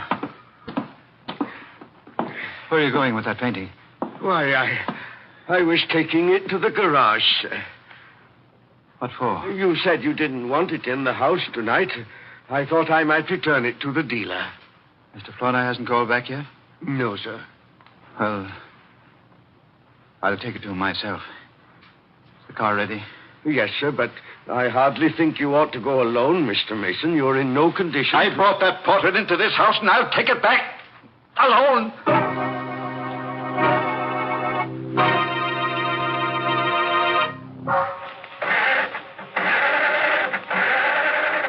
Come on. What the devil is the matter with this car? I should have had Parker take it out of the garage for me. Confound it. I'll get that painting out of here if I have to carry it out with my hands. Portrait of death. You are a portrait of death. You, with those searing eyes, that faint half smile. I'll never see your face again. Not as long as... No. No, don't.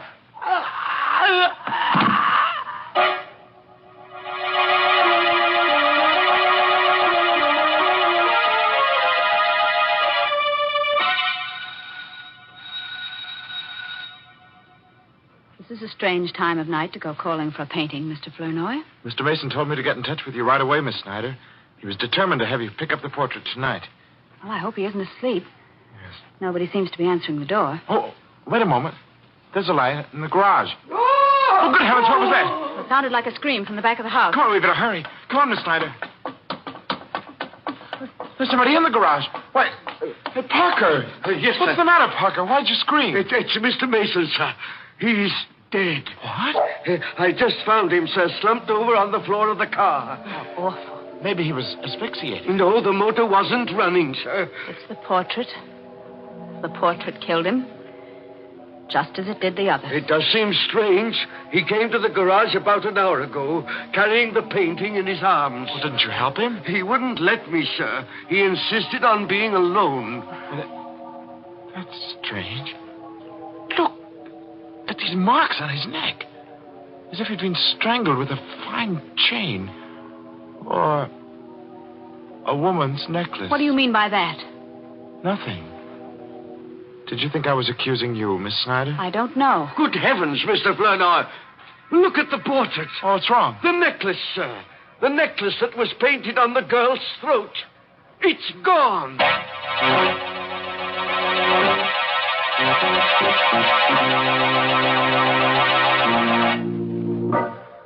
Well, you can breathe a little easier now. Unless you happen to be wearing that girl's necklace. If you are, just write a note to the artist that painted the portrait and he'll answer you from the grave. Honest. He wrote to me from the grave the other day. You know what he said? Having a wonderful time. Wish you were here. I suppose you think that's funny. Why, Mary, it must be funny. The dead artist was smiling when he wrote it.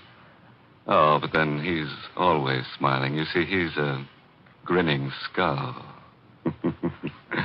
It's quite a story how he got that way. Let me tell you. Now, stop. I don't want to hear any of your morbid stories. But that's the only kind I know. Well, then you listen to me, because I know a story with a happy ending, and it's true, too. It's the story behind that sterling silver medallion that the Lipton people want to send the ladies. It seems that the original of this handsome medallion was given to an American flyer who was rescued by Chinese guerrillas after he'd bailed out over enemy territory. The flyer was told that the Chinese letters on the medallion would identify him and bring him safely through the lines. Well, he did get through, and only then did he learn that the inscription said, "Good luck," in Chinese. Now, there's a story to tell your friends when they're admiring your medallion on its smart black rayon satin ribbon. And to get this Chinese good luck medallion, all you have to do is send 25 cents and the box top from a package of Lipton's, the tea with the brisk flavor, to Lipton Tea, Box 92.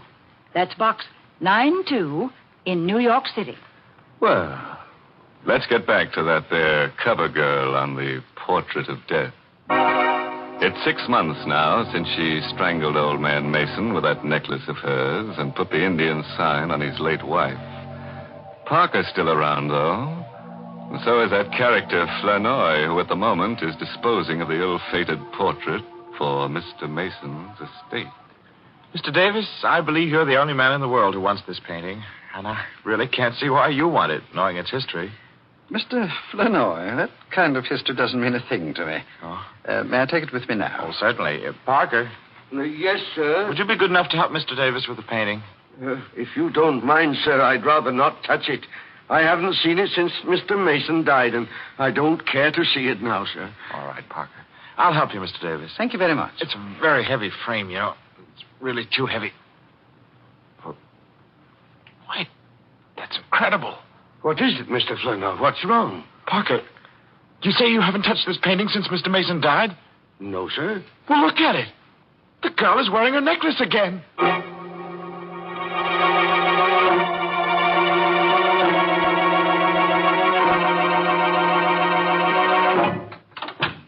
Miss Snyder, how do you do? We haven't seen you here at the gallery for some time. What's the meaning of this, Mr. Flanoy? Beg your pardon? Why did you let that painting go without telling me it was for sale? Well, I tried to tell you, Miss Snyder. I called you home several times to let you know about the auction. I was never able to reach you. Didn't you know I was away on a trip? No, I didn't. Then why didn't you find out, you stupid fool? How many times have I told you I must have that painting? Well, I'm sorry, Miss Snyder. Never mind. Who is this Mr. Davis? Where does he live and where can I find him? Well, I imagine you'll find him at his home. Here's his card. Give it to me. I don't think you'll gain anything by going up there, Miss Snyder. You keep out of this, Flanoy. I want that painting. And this time I'm going to get it.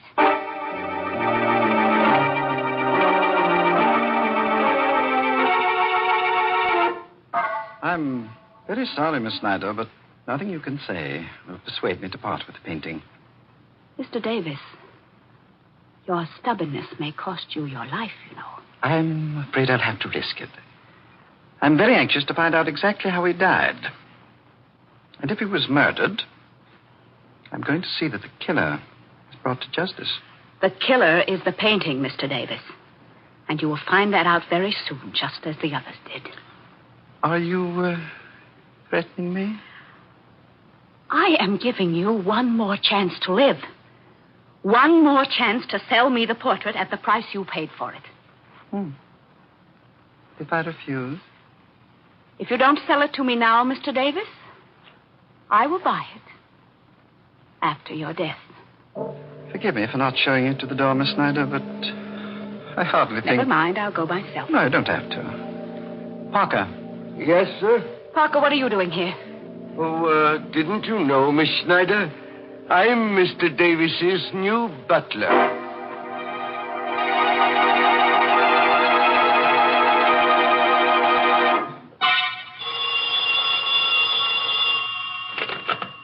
Hayden Art Company, Mr. Flanoy speaking. Mr. Flanoy? Yes, this is Mr. Flanoy. You had better come over to Mr. Davis's house right away. And don't tell anyone you're coming. Huh? Who's this? It's important, Mr. Flanoy. Don't ask a lot of questions. Just come over. But who is this? Don't you know? It's the girl in the portrait. What? You... Hello? Hello?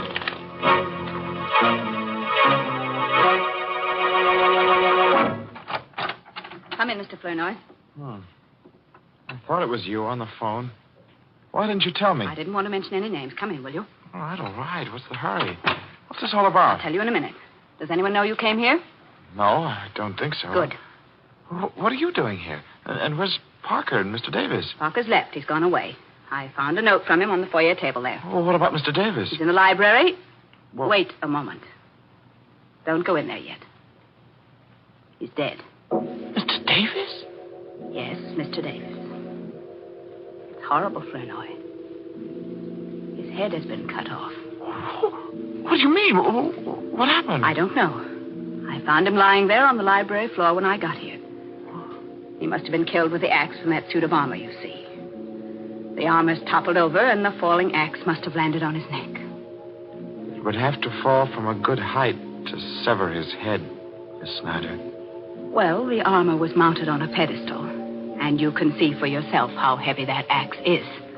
Yes, I see. You don't think I killed him, do you? I don't know. What are you doing here? I received a strange phone call telling me to meet Mr. Davis. When I got here, the door was open, and everything was just as you see it. Have you called the police? No, not yet. Why not? I wanted to speak to you first. You wanted to speak to me with a murdered man lying there on the floor? It wasn't murdered. It was an accident. The portrait killed him. I'll let the police decide that. Now, wait a minute, Mr. Flournoy. You are not going to phone the police until you've heard what I have to say. Go on, say it. I called you because I wanted you to help me. I want that portrait before it's passed on to Mr. Davis's heirs. What do you mean? I may never be able to buy it if it becomes part of his estate. But if you tear up his check and take mine, it doesn't have to become part of his estate. It will be mine, once and for all.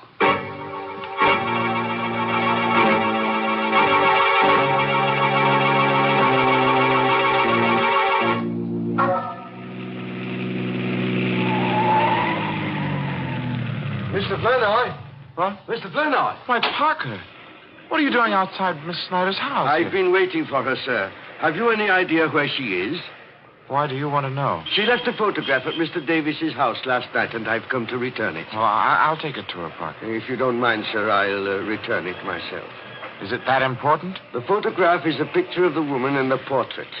And if Miss Snyder can explain why she's been carrying it around, we might have an answer to this mystery. You suspect her, don't you, Parker? Not any more than I suspect you. What's that? You've got the portrait in your car, Mr. Flournoy. Yes. Don't try to conceal it.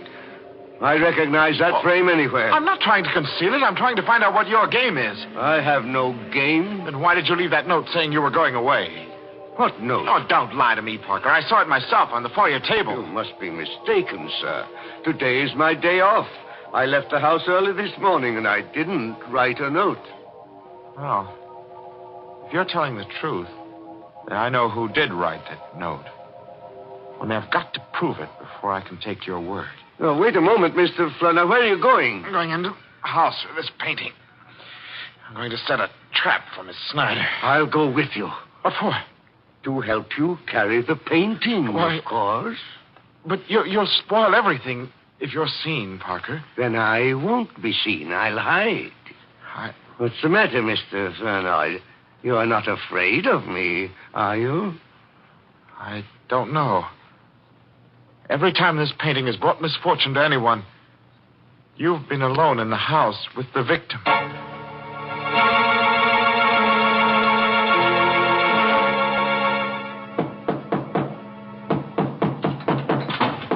Is that you, Miss Snyder? Yes, where are you, Mr. Flournoy? I'm in your living room, hanging up the painting. I didn't ask you to do that. Take it down. Why?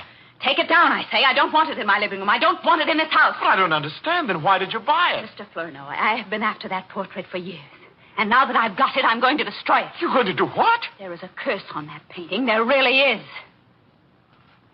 You see, I know. Because I'm related to the girl who posed for it. Well, you never told me that. I never saw any reason to. That girl was a sister of my grandmother. And ever since her death, my family has been haunted by that portrait. But now we'll be haunted no longer. But you can't destroy a work of art like this. It isn't fair to people who admire it. It isn't fair. Nobody wants it, Mr. Flournoy. Nobody but me. Oh, but you're mistaken. There is somebody who wants it. Wants it very much. Parker? Oh, no. Oh, Parker's dead. Dead? How do you know? I know because I killed him. Right here in the living room. I'm awfully sorry I didn't have time to dispose of the body, but I'll take care of him before I go. Oh, no, Mr. Flournoy. You didn't kill him. You couldn't. I had to. You see, he discovered the painting and the cars I drove up. He would have ruined all our plans. Plans? Yes. Plans? Do you think I'd go through with any plans knowing what I know now? Well, I'm going through with mine, Miss Snyder. And I dare say I won't be suspected. What are you talking about? Nobody knows you stole this painting from Mr. Davis. Nobody knows but you and Parker. And I can trust Parker to keep the secret. You stay where you are. Don't be afraid. I've become an expert at the art of murder. It is an art, you know. Just as delicate as retouching old portraits, which happens to be a specialty of mine. You killed Davis and Mason and Mrs. Mason. Oh, no, not Mrs. Mason, no. Her death was only a coincidence. But it did give me the idea for the others. You see, I needed a series of deaths to completely destroy the value of that portrait. The legend was already there. All I had to do was help it along. Why? Well, I wanted the painting, Miss Snyder. I wanted it more than anything else in the world. An art dealer's clerk could hardly afford to pay for it. You're insane. Well, we're all a little bit insane, aren't we? Don't you come near me. Don't. Shut up, you. Don't. Shut up. The knife is quick. Sure. But if you struggle, don't struggle. You make me miss my mark. You're not on. You crazy devil, be still. No. Portrait. Flower on the wall. Frame. Groove. Knife. Into. Now we'll be haunted no longer.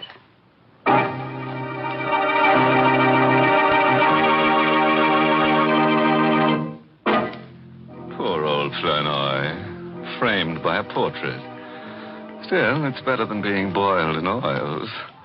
But Davis is the guy who really had an interesting death. Yes, that armored axe did a smooth job. And the police might have thought it was purely accidental. That terrible picture. It was always changing around. I guess it wasn't what they call a still life. In fact, I'm surprised there's still life left in any of the people in the story. Well, drown me in a cup of Lipton tea if Mary didn't make a joke. So I did. But now I want to talk about something serious. Because this is a real occasion. A mighty important one, if you ask me.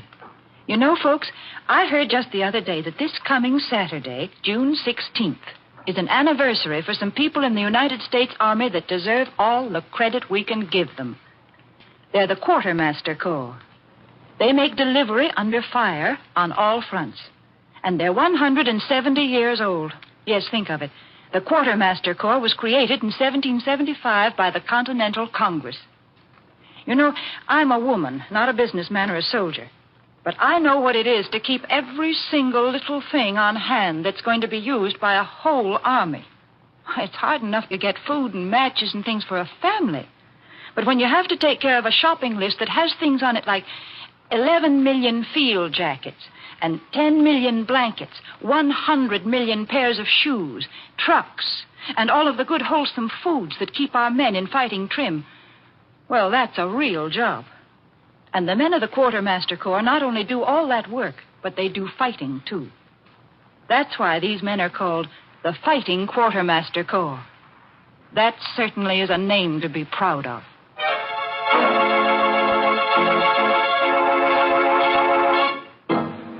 Well, it's time to go back to my slab now and swap a few stories in the smoker of the crematorium. Oh, before I leave, this month's Inner Sanctum mystery novel is Lay That Pistol Down by Richard Powell. Yes, and next week's Inner Sanctum story, directed by Hyman Brown and brought to you by Lipton Tea and Lipton Soup. Next week's story is just your meat. That is, if you like human meat. It's about a man who's been dead for 6 years. So, of course, his wife doesn't recognize him when he comes home. In fact, nobody recognizes him. So he goes around killing people to refresh their memory. I guess he figures that if they can't remember him, they might just as well remember nothing. Now it's really time to close the squeaking door, so good night. Pleasant dreams.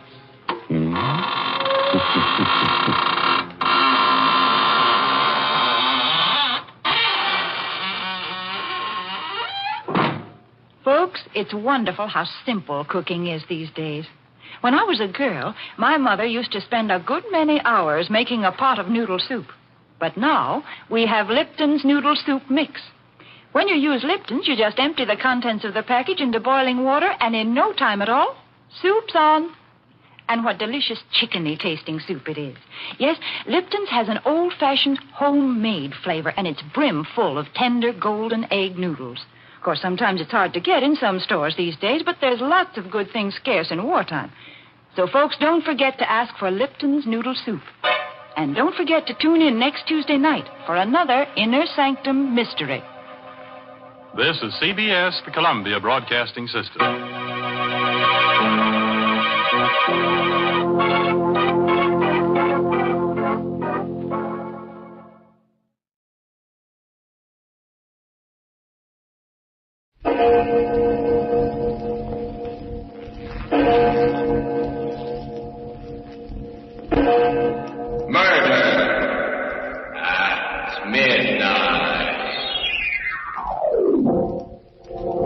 Look in his eyes, like a madman. He wants to kill me. Someone does. Like the other three, lying on the floor in a pool of blood. Almost 12 o'clock. Midnight. Any minute now there'll be a ring. Or a knock.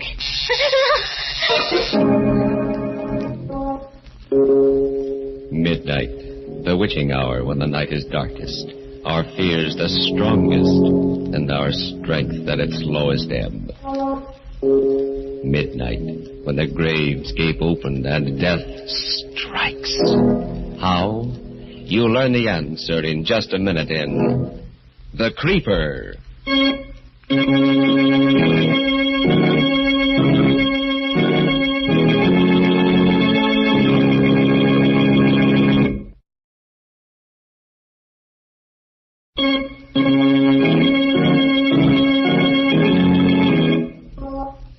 And now, Murder at Midnight. On this program, we bring you the best and most blood-curdling stories ever written. And so now we bring you a tale which you may have heard before. A tale which we consider a classic in terror and suspense. The Creeper, by Joseph Ruskall. In the kitchenette of the New York apartment, a man and his wife listened to the evening news broadcast. New York. The unknown killer called the Creeper has struck again, adding a third female corpse to his toll. Virginia Peters, a comely waitress, was found strangled to death in her third-floor apartment early this morning while her radio blared. As in the previous murders, a note was found scrawled on the wall with the victim's lipstick, and the plea, "For heaven's sake, catch me before I kill more. I cannot control myself." Police insist... Now, why'd you turn it off? Oh, how awful. Awful, and in this very neighborhood. Let's hear the rest. It's very interesting. Oh, you... Don't go turning that radio on against Steve Grant. Heard enough. I'll go out of my mind, for heaven's sake. That's it. A good, solid clue. What is? For heaven's sake. How many men ever use that expression? Oh, shut up. Okay, Mrs. Grant. Pass the biscuits, my little pigeon. Pass the biscuits. Eat, eat, eat. 3 women in 3 days murdered in cold blood by a mad fiend right here in Washington Heights. I'm too sick to go out, too scared to stay in. The lock's broke. He sits there eating. Pass the biscuit. There's nothing wrong with my appetite, my love. Of course. That's what cost you your job on the police force. When I even think of Some men drink to escape. I eat. Escape what? What? An ugly tongue, a beautiful face, and a roving eye. In short, a wife. Oh, so you're starting that again. You and your crazy jealousy. Yeah, maybe that's the Creeper's way of escaping, too, Georgia. Who knows? Shut up. Go ahead and get a divorce. Go ahead. Can I help it if men look at me? I don't know why you come home at all. Where do you go? What do you do with yourself? Where were you this morning? Why'd you come back? To eat. But someday I'll lose my appetite for that, too. And when I do, my dear, there'll be no escape. And now I'm off again. Kiss. Still using stage lipstick. Wipe it off. How many times must I tell you? You're married now, remember? Steve, wait. Yeah? At least go buy my medicine. Sorry, I got no time. Don't leave me here alone. Stay home this evening. Please, I'm afraid. Oh, don't be silly, Pet. Nothing will happen to you. You got a doorman here, an elevator boy, Mrs. Stone across the hall, a phone. You're safe enough. But the night lock, it doesn't work. Oh, now you can't lock me out anymore. It doesn't catch. Something's happened to it since last night. Steve. Get a new one. I can't get a locksmith. I've tried all day. Steve, please. If I want to phone you, where will you be? Out. Goodbye. Take care of your cold. Steve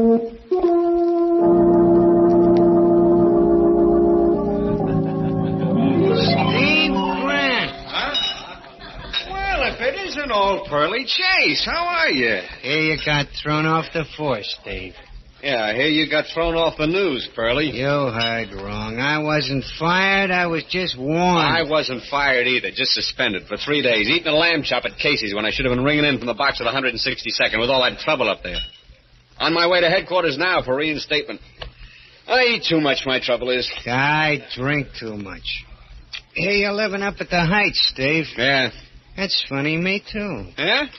Here you're married now to a beautiful and lovely young... with admiration. Say it again. I think I knew her. Wasn't her stage name Georgia Dixon? Yeah, that's her. I love that wench, but women. How does a guy handle them? You know, maybe the creeper has the right method. Thank you for taking the words out of my mouth. Who's the creeper, Steve? Any angles? You tell me, and I'll split the reward with you. Say, what do you think of Inspector Bradley's inside job theory? Nuts. Every janitor's a creeper? And as for that doorman, Jim Ellis, just because he worked at 2 of the 3 murder apartments? Pure coincidence. Anyway, they've released him.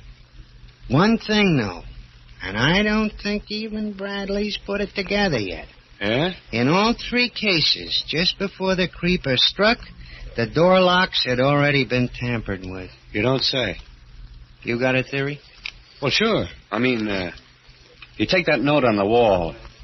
For heaven's sake, in every case, for heaven's sake, catch me before I kill more. I cannot control myself. Right. Oh. Now, what man uses an expression like that? You want the lowdown? It's just this. A creeper is a woman. A gimmick, huh? Yeah. Like the height of the message from the floor is a trick, 6 feet. And yet I'll lay odds the creeper's no more than a guy your height, say, or mine. 5'9", just like us, you or me. Only crazy. Yeah? How do you figure that? How do I figure lots of things? How do I know where the creeper's gonna strike next? You do? Certainly. The creeper's not so smart, he's just crazy. You play along crazy and you're one jump ahead of him. That's the trouble with Inspector Bradley. Why, he's up a tree. You expect logical clues from a madman? You play along crazy, make out you're the creeper. And what do you get? Well, go ahead, let's see. All right, the victims are all redheads, every one. You've noticed that, of course. 3 in 3 days? Yeah, now that you mention They it. all lived in the Heights, right? Agnes Martin, Jane Krutsky, Virginia Peters? Right. What was the number of the apartment in each case? Agnes lived in 1A, Jane 2B, Virginia 3C. Don't ask me the why or wherefore. Don't ask me the logic. Just play along crazy. See what I mean? Where's he going to strike next? Huh? I don't get you. The next victim of the creeper also lives in the Heights. She's a redhead. Her night lock's been tampered with. She's going to get hers today, and her apartment number's 4D. Well, why are you looking at me? Don't you like my arithmetic? Pearly, my wife's a redhead. We live in the Heights, and our apartment number is... You're just a boozy reporter.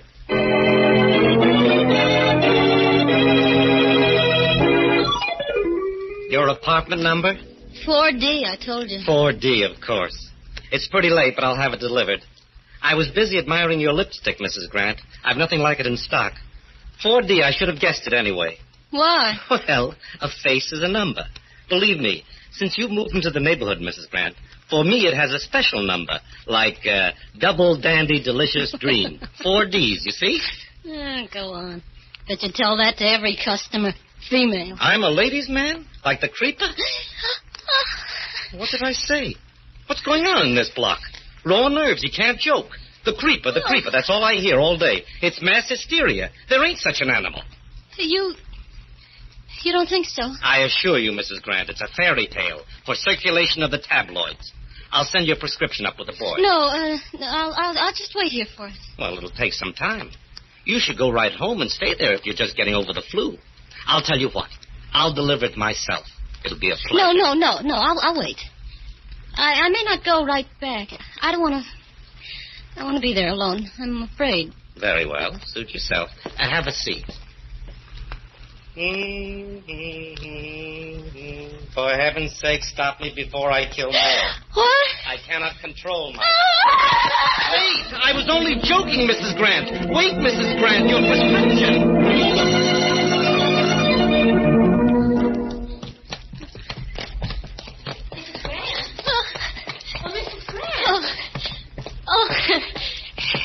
It's you, Mrs. Stone. Why, yes. What's your hurry, dear? I just got such a scare since these awful murders in this neighborhood. Yes, isn't it terrible? I'm simply frightened to death myself. You walking home? Yeah, I guess so. But I'll go with you. It's good we live in the same house. At least if I had a double lock, but the night one doesn't work. Oh, really?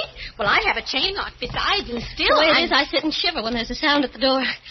Can't get a locksmith. Tried all day, but they're all so busy. Mr. Frank on the corner promised to, but didn't know when. Why are they all so busy? Well, my dear, because every woman in the neighborhood's changing theirs, too.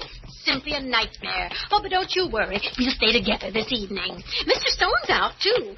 Think of it, we've never visited, though we live right across the hall from each other. Isn't that like a big city, for heaven's sake? Or would you rather I dropped in on you? Well, I don't know. Well, make it your place, then. Isn't it horrible, the ghastly things they're saying? The theories, one doesn't know what to think next. You believe the latest? The latest? That maybe it's a woman, the creeper? A woman? Can you beat it? I just can't imagine how in the world the police figure that, for heaven's sakes. Can you? I say, can you, Miss Grant? I don't know. I was just thinking of something my husband Though said. I can see where a married woman now, if her husband was faithless, well, I can understand such a theory, because, now, you take my husband now. You've met Mr. Stone, haven't you? Oh, Mrs. Grant, why on earth are you staring at me like that, for heaven's sake? I don't feel well. I must get home. I feel faint. But Mrs. Grant, for heaven's sake. Sobbing with terror, the woman with red hair runs up the dark street, back to her apartment and the door with the broken lock. As the hands of the clock move on towards 12 o'clock and... Murder at midnight.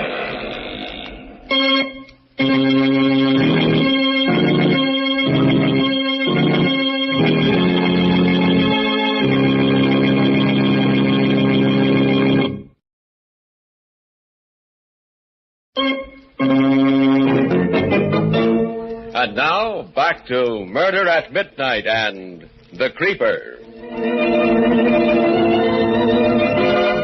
Back to Georgia Grant, hurrying hysterically through the dark streets towards the apartment with the broken lock on the door.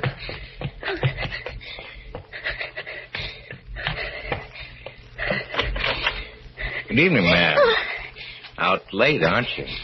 Oh, yeah, you're the new doorman? Just relieving Charlie. Nice night. Yeah, it's very nice. Here, let me ring the elevator for you. No, you don't have to trouble. No trouble, ma'am. There. Apartment 4D, huh? Yeah.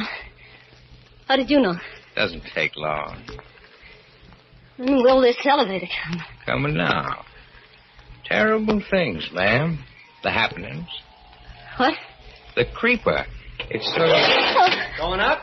Yeah.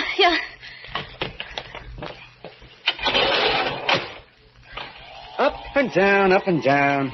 The ups and downs of life, that's me. I'm a living milkshake, Mrs. Grant. Uh-oh. What's wrong, Jimmy? Stuck. Imagine getting stuck between a third and fourth with a production like you. Get going, Sonny. You want me to report you? Okay. Can't you take a joke? Maybe I misconstrued that smile you always give me. Maybe you shouldn't ought to smile that way. 4th floor. Let me out. If I drop in later, will you be more receptive? Oh, home. Oh, thank goodness. Must be going out of my mind. Key. Where's my key? Darn this lock. Darn the lock.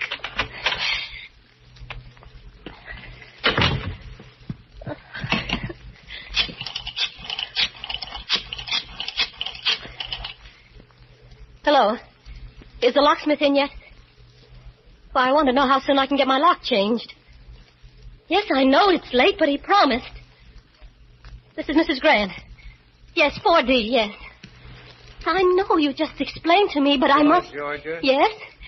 Yes, so won't you... I've please? been waiting for you. Oh! Don't, you little fool. It's me. Do you want the whole house to... That's better. What are you doing here? Oh, don't worry. You haven't got a thing to worry about now.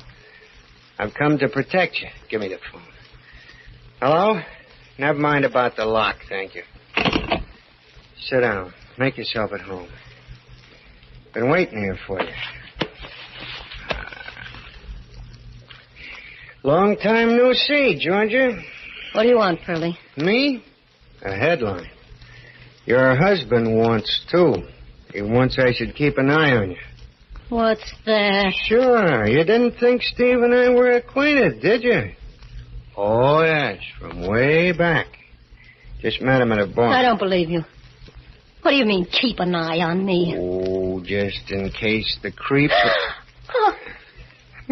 Oh. You heard of the character? You're mad. You've always been mad, Pearlie Chase. Where is Steve? Why should he send you here? Why should he think the creeper will come here? What are you doing here? Told you. Playing along crazy. Got a drink? You're drunk now. And you're getting right out of here. You're nothing but a no-good rummy. And you're nothing but a no-good... You finish it. When I took the drink, it was to drown you out, and you know it. I'm still a rum pot, Angel, which means I haven't got rid of you yet. Get out. You little two-timing redhead. You're all the same, you redheads. Even a wedding ring can't change you. Oh, don't play the innocent. My business is snooping. I make a living at it between drinks. So your new motto's love thy neighbor, huh? Mr. Stone across the hall?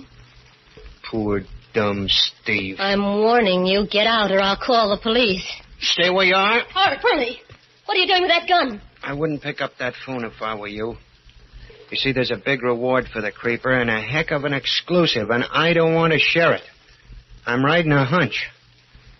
Now, sit down, darling. Just play along with me while I play along crazy. Sit down. That's it. Like we're expecting company. Let's have some music. Don't just sit. Let's have some music. I said turn on the radio. That's it. That's the good girl. Dance music.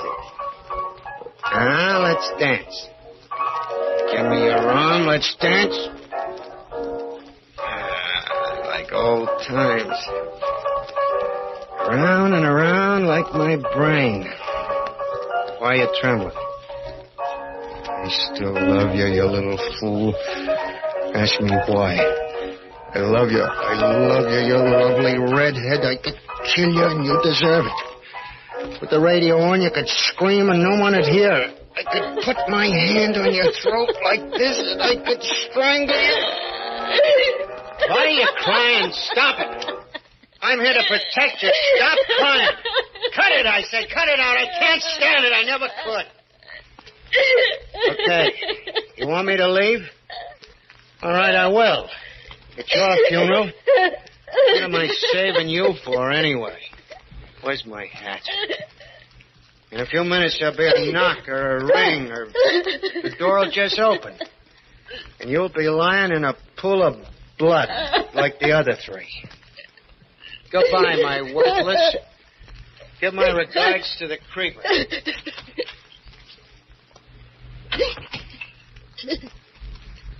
What if he comes back?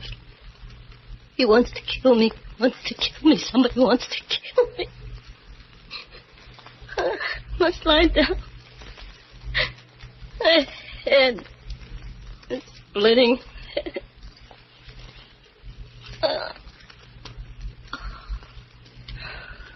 Kind of frightened me. Jealous spite, that's it. Like the other three. In a pool of blood. Like the other three. Almost 12 o'clock. Any minute now there'll be a knock. Or a ring.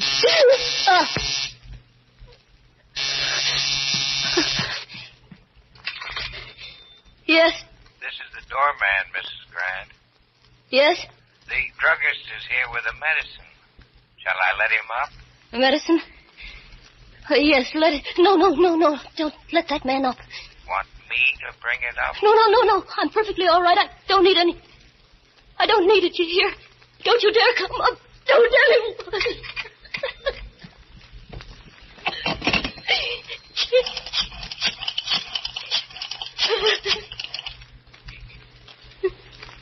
Oh, please, I must have it changed right away. My door lock. Yes, this is Mrs. Grant. Yes, I do want it. Of course, anyone can get in, anyone. They want to murder me, but I don't know who. It's the creeper. Oh, you'll come right away? Thank you so much, but hurry, please hurry, or I'll go out of my mind. Oh, thank the Lord. Like the other three in a pool of blood. Any minute now. A knock or a ring.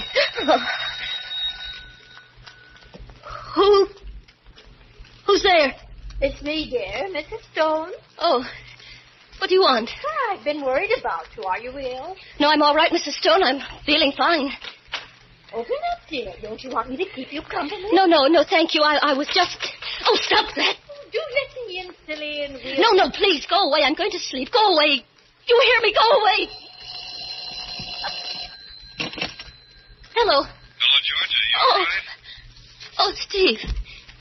Steve, I've been frantic. So good to hear your voice. Where are you? At headquarters. I'm coming right home.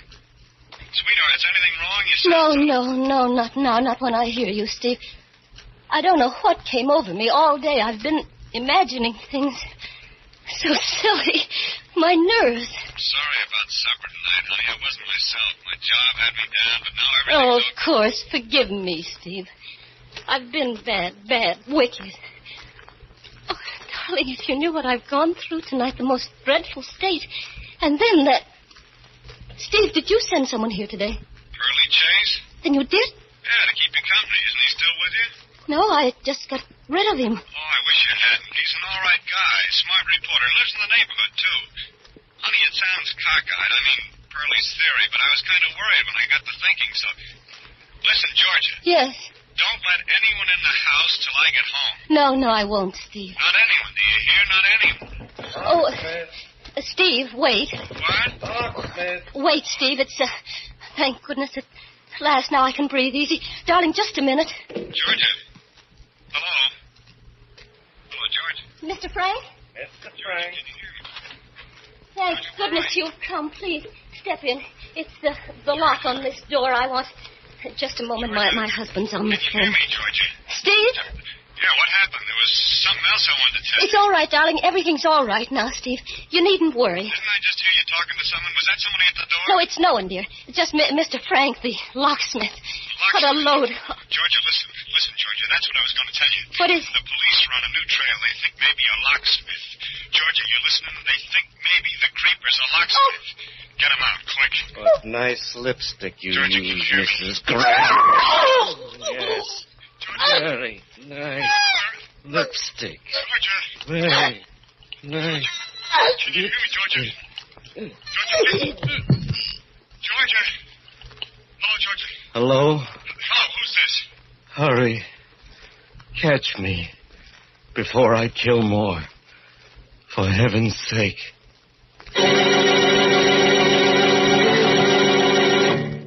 Soft footsteps hurrying down the corridor. Away from the door with the broken lock, now standing ajar. The body of a red-headed woman. And still, should she not have known that her only visitor would be death? When the clocks struck 12 for murder at midnight.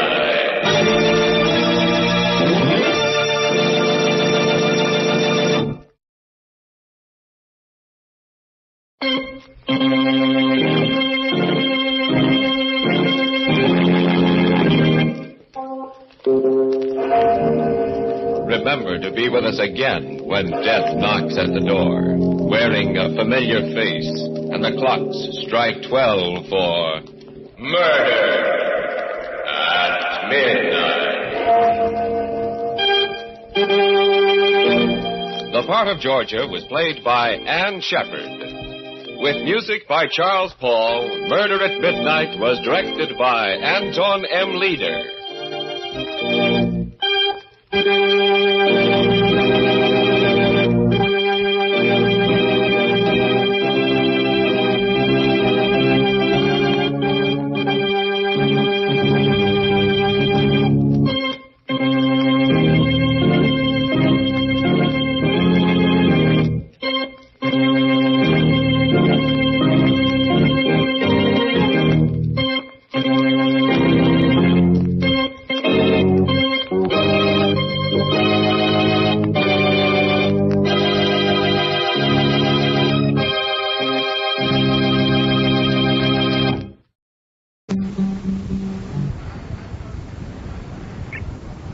The CBS Radio Mystery Theater presents...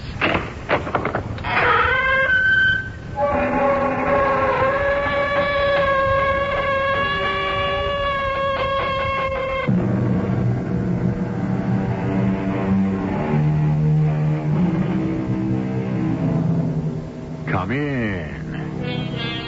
Welcome. I'm E.G. Marshall. If you have read the works of the saints and the mystics, you know what faith they put in their visions. Things they see not with their bodily eyes, but within themselves. See clearly, see vividly, with absolute certainty. The capacity to discern these visions is called the inner eye, and that is the title of this story. We must find him. Quickly. But he's gone. He's disappeared. Mother, he's in danger. We have to find him. We don't even know where to look. I know where. I know.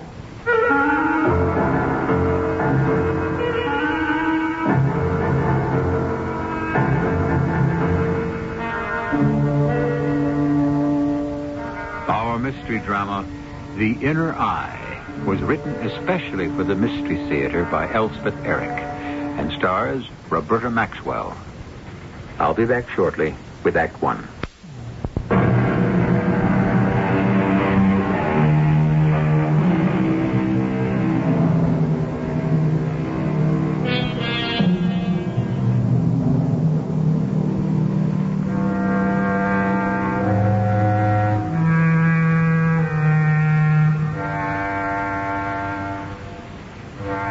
Visions are not confined to mystics and saints.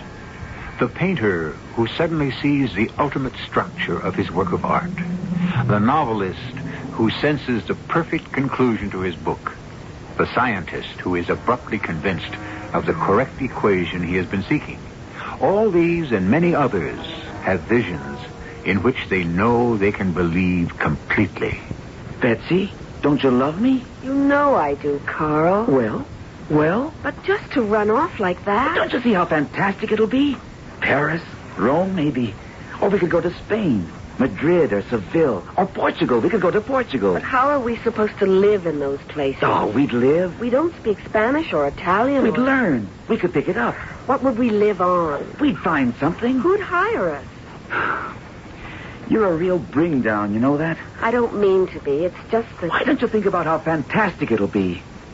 You and me, just the two of us, walking around Rome or Paris or wherever, meeting people, sitting in little cafes. But how would we live, eat, things like that? We'd make out.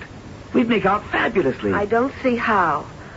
I don't know if Mother would keep on giving me my allowance.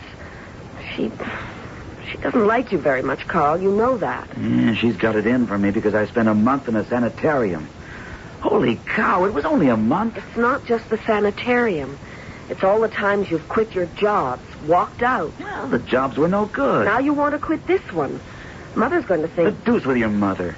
Your mother's got nothing to do with it.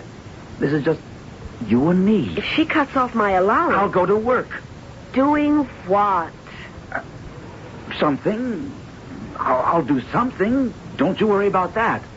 Darling, somebody has to worry about it. You don't believe in me. That's the whole thing. You don't have faith in me. You don't love me. That's not fair, Carl. I should have known that a long time ago. I do love you. I've always loved you, If you loved me, if you really loved me, you'd do what I'm asking. You'd come with me. To Rome? To Paris? To Portugal? Where? Any place. To the ends of the earth. That's supposed to be what love is all about, isn't it? I don't know. I don't see why we have to go to the ends of the earth. Why can't we stay here, where we live, where you have a job, where we can make plans to get married? Are you back on that again? It's what we both want, isn't it?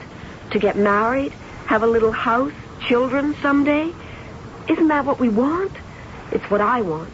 I thought it was what you wanted, too. I want you. I want you with me wherever I go. But you've got me. Why do we have to go someplace? Because I do. And if you won't go with me, well, that's the end. You mean the end of you and me? I mean, the end of everything. Carl! The end of the road. You don't know what you're saying. It's over. Finished. Done with. I hope you're satisfied. You've ruined everything. Carl! You've destroyed me.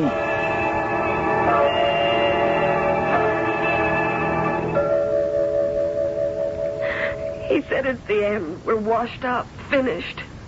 He said it's the end of the road, the end of us. He said I destroyed him. Yeah, darling, don't cry. Don't take on like that. He isn't worth it. He said if I really loved him, I'd go with him to the ends of the earth. Were you planning to walk? That's just it. He didn't have any plans. He said we'd make out somehow, and it would be fabulous. Dear heart, all young people think that things will somehow be fabulous. They think it's their birthright. It's quite a shock when things turn out otherwise. Maybe they would have been fabulous, that is.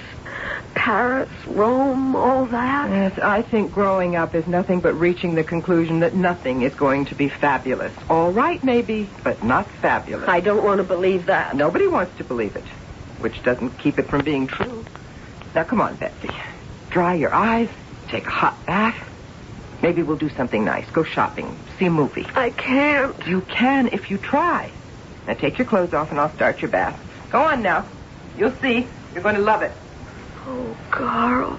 Carl, what have I done to you? I'm going to put some bath oil in, the expensive kind. Not my fault. It isn't. Smells just heavenly. I didn't do anything. All right, come on now. Get undressed. It's not my fault, Mother, is it? Your fault? What's not your fault? About Carl. Darling, you did the only sensible thing. Refusing to dash off with him to heaven knows where. Now, come on. Get your clothes on. I told him you'd probably cut off my allowance. I most certainly would have. We wouldn't have anything to live on. Quite right. Now, come on. If you could have seen how he looked. I don't care how he looked. I care how you look, which is not so good. He looked awful. Well, so do you. Now, come on. Your bath's ready. I'll turn off the water. You never liked him. That's true. Come on now. Just because he spent that month in a sanitarium? That and other things. And kept quitting or getting fired. For heaven's sake, Betsy, isn't that enough? Not to want him for a son-in-law, not to want my daughter mixed up with him, eventually tied down to him? I'd say it was plenty. And this last fancy gesture of his, running off to Europe with no money, no plans, no idea of how he's going to survive, and expecting you to pack up and go with him? What is there for me to like about him? Now, get your clothes off and get into that tub and be quick about it. I wonder where he is right now. I don't care where he is. I wonder what he's doing. I don't care if he's jumping off the bridge. Now, come on. That's it. That's it. Oh, Mother. Mother. What is it? What's the matter? Carl's going to kill himself. What? He's going to kill himself. Now, Betsy, you don't mean that. I do mean it. What's more, I know it. How could you possibly know something like that? I can see it. See it? See him? See Carl? It's like the picture on a television screen. Just as clear. Where do you think he is? I don't know exactly. But he's got a gun in his pocket. He's taking it out of his pocket and looking at it. All right. This can't be allowed to go on any further. What are you doing? I'm calling that nice Dr. Bradley. The one who took care of Carl? He's the only psychiatrist I know. That's where he is. Carl's there, at the sanitarium. What? Dr. Bradley speaking. What are you talking about? Hello? Oh, Dr. Bradley? Yeah, speaking. He's there. Carl's there. Dr. Bradley, this is Mrs. Conover. I don't suppose you remember me. Conover? I don't... My daughter, Betsy, was engaged to a young man you treated recently for a month or so, Carl Ashton. Oh, yes. Yes, I treated Mr. Ashton. Well, I'm not calling about him. I'm calling about my daughter. He's there, at the sanitarium. Yes? Mr. Ashton and my daughter have had a falling out, a quarrel, and she's extremely agitated about the whole thing. I was wondering, I was hoping that you could see her. You mean now, right away? If possible. She's really in a dreadful state. She imagines all sorts of things, dreadful things. And I can't get her to do anything, take a bath even. So if you could, if you have the time. Mrs. Conover, can you come right over? I'll take the time. Oh, thank you, Dr. Bradley. Before you hang up, among other strange things, Betsy is convinced that Carl is at the sanitarium. Would you know, is that possible? Well, if he were to come here, Mrs. Conover, it would be to see me since I was his doctor. I was the only one who treated him, and I haven't seen him or heard from him since he was discharged. Thank you, Doctor. And thank you for consenting to see Betsy. I'll expect you shortly. Thank you, Dr. Bradley. Not at all. Well, that settles that. What did he say? He said Carl hasn't been at the sanitarium at all. He's lying. Dr. Bradley is lying.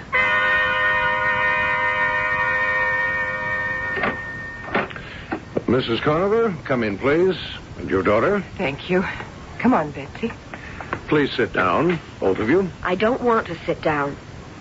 All right. I want to tell you that you are a liar. Carl came to this place this morning and asked to see you. Did he say he was going to do that? No, but he did it. How do you know? I saw him. You mean you followed him here? No. I saw him in my mind. I had a picture of him walking up the steps and going through the door and up to the desk. He's here, I tell you. I know he's here. You think I'm crazy, don't you? Did I say that? No, but you're thinking it. I assure you, at the moment, I don't know what to think. He's here. I see him here. Miss Conover, when a girl and a boy have been very, very close, it's not unusual that one should think of the other very intensely, very emotionally. Perhaps you're reliving the times you came to see Carl while he was hospitalized here. You were a very faithful visitor, as I recall. I'm not recalling anything. I see him here. Excuse me a minute. Miss Brown, is it possible that Carl Ashton is anywhere in the building? There's someone here who, Oh? Oh. Yes, I realize that. Thank you. Miss Conover, I owe you an apology. Mr. Ashton was here. He asked to see me, but I was in a meeting. I didn't stop to pick up my messages. I'm sorry. He really was here? For a few minutes, yes. Tell me, why is it so important right now to locate him? Well, Betsy thinks... I don't think. I know. Carl is going to kill himself.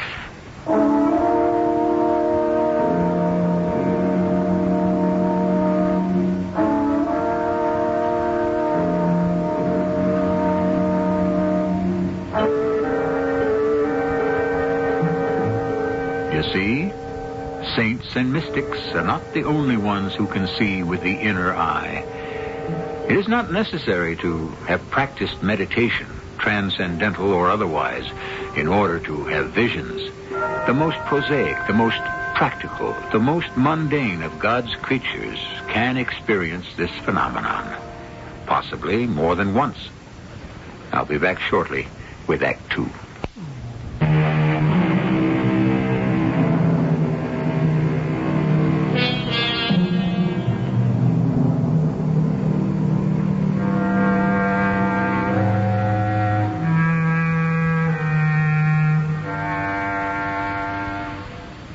If we do not wish to give the name of visions to Betsy's mental pictures, then we could call them the product of precognition, which is foreknowledge or knowing ahead of time. However, thus far in our story, Betsy's visions have been tardy, have appeared too late. This is called retrocognition, the occult knowledge of past events. Listen now to the second act of The Inner Eye.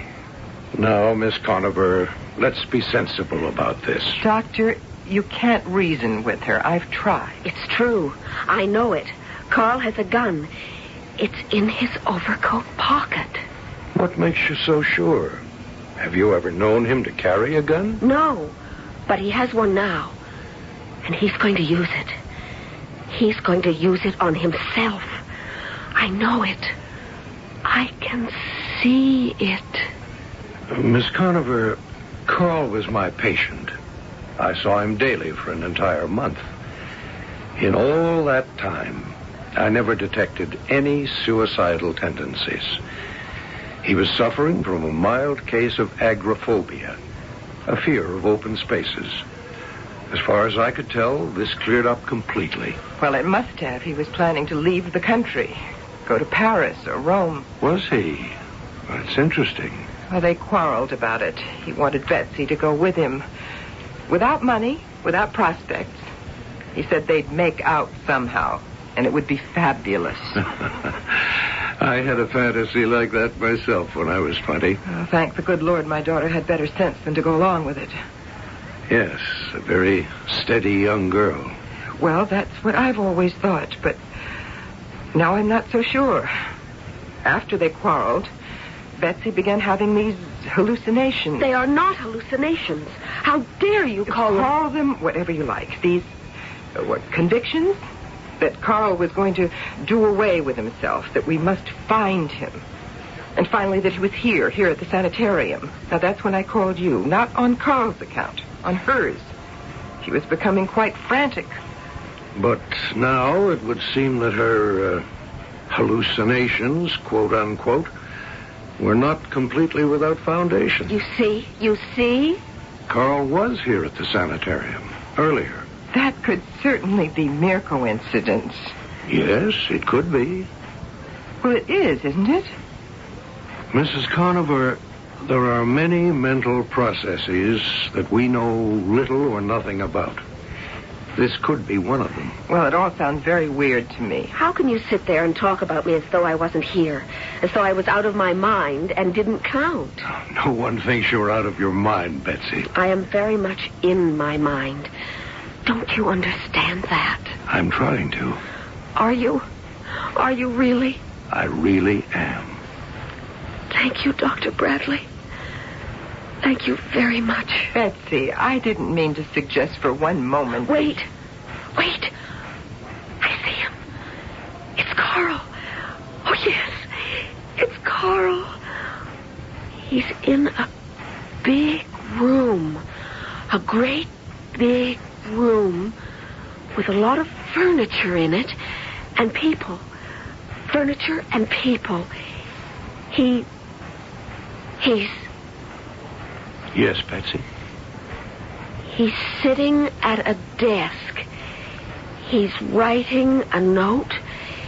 He's in this big room, and there are people in it. What sort of people, can you tell? Unimportant people, strangers. They don't have any connection with Carl. Where is the room, the big room? Can you make that out? It's got long windows and long, dark, red draperies. Is it somebody's house? No, it's got an elevator. It's got 2 elevators. A hotel? A hotel lobby? That's it. Yes, it's a hotel lobby, and Carl is sitting at one of the desks. He's writing a letter on the hotel stationery. He's writing a letter to me. Could you possibly... Can you make out the name of the hotel? I don't know. I've never been in this hotel before. Well, the name must be on the stationery, mustn't it? Yes. S-U-F, and then another F. The Suffolk?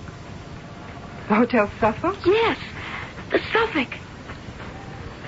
Well, I've been there, and it does have long windows and dark red draperies all the way to the floor. Carl is writing me a letter to tell me his life is over. He's going to end it.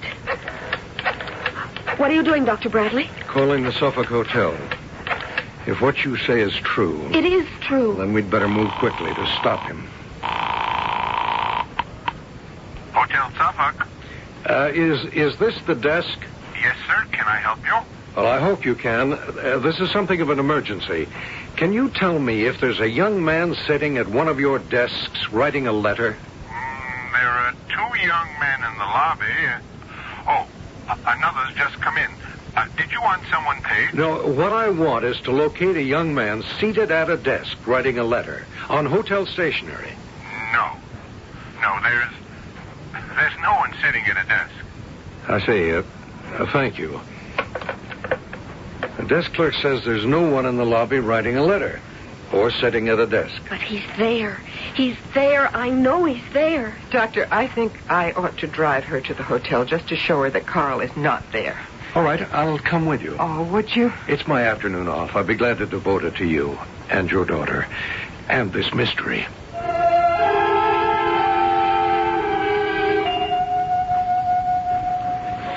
Yes. Can I be of service?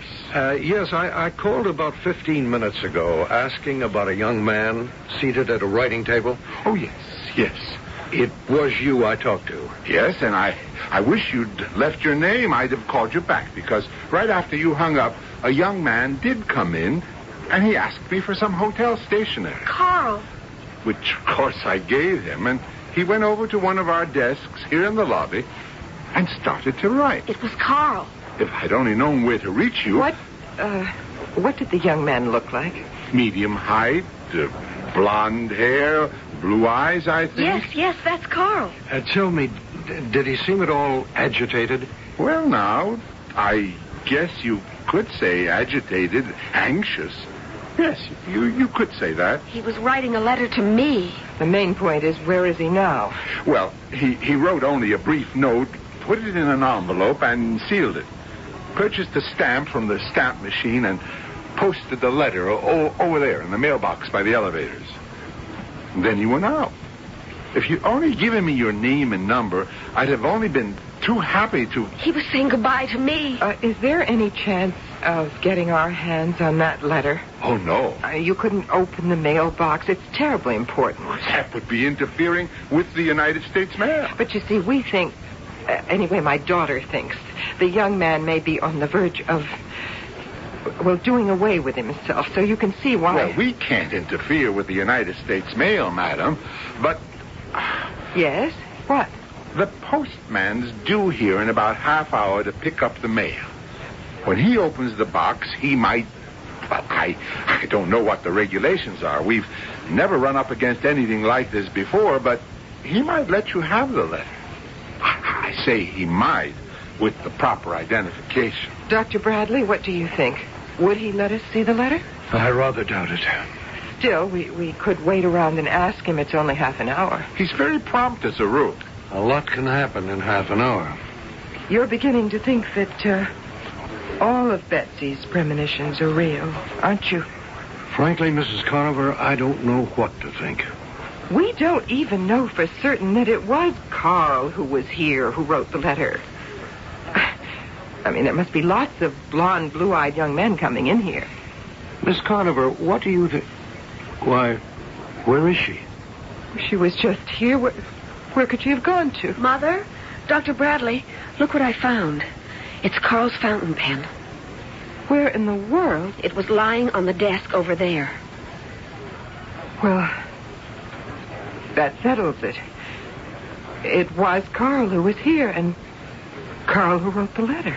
This gentleman here suggests that we wait around for the postman. He's due here very soon, and there's a chance he may let us have the letter. If it's addressed to you, and I'm sure it is. I know it is.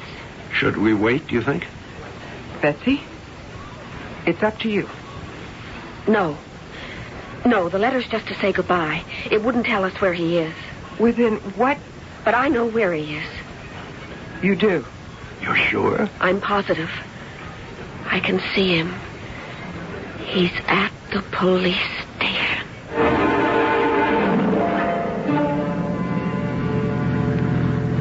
Betsy, we can't just keep driving around if you don't know which police station. Just keep going. We've already been to 4. Mother, keep on driving.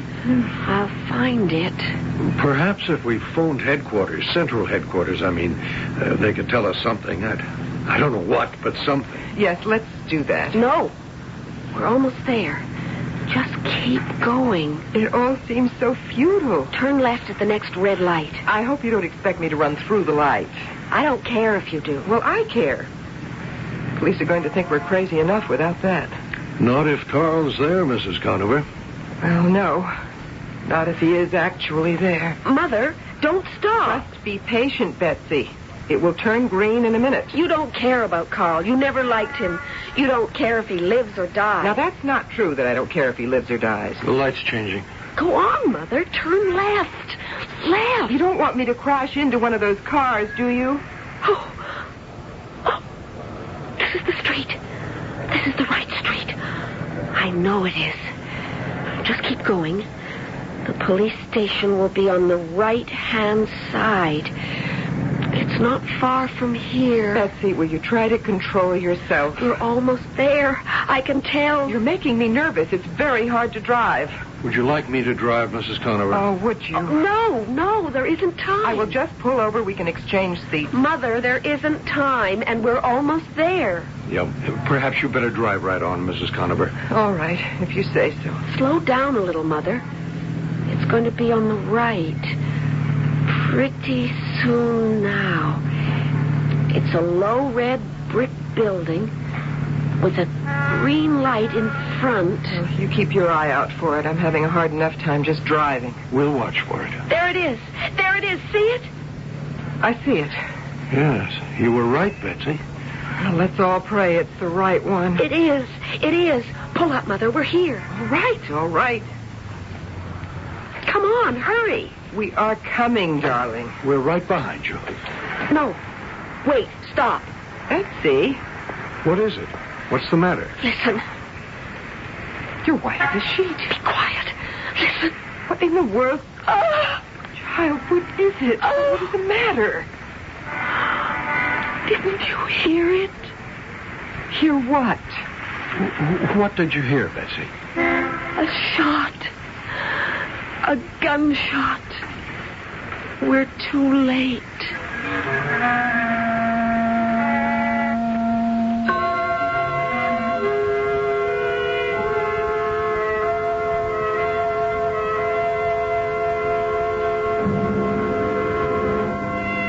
Perhaps we were wrong. Perhaps there's no such thing as the inner eye, or precognition, or retrocognition, or anything else but instinct, or the simple bond that links one loving person to another who is loved. The sort of instinct that wakens a mother a second before her baby cries. I'll be back shortly with our final act.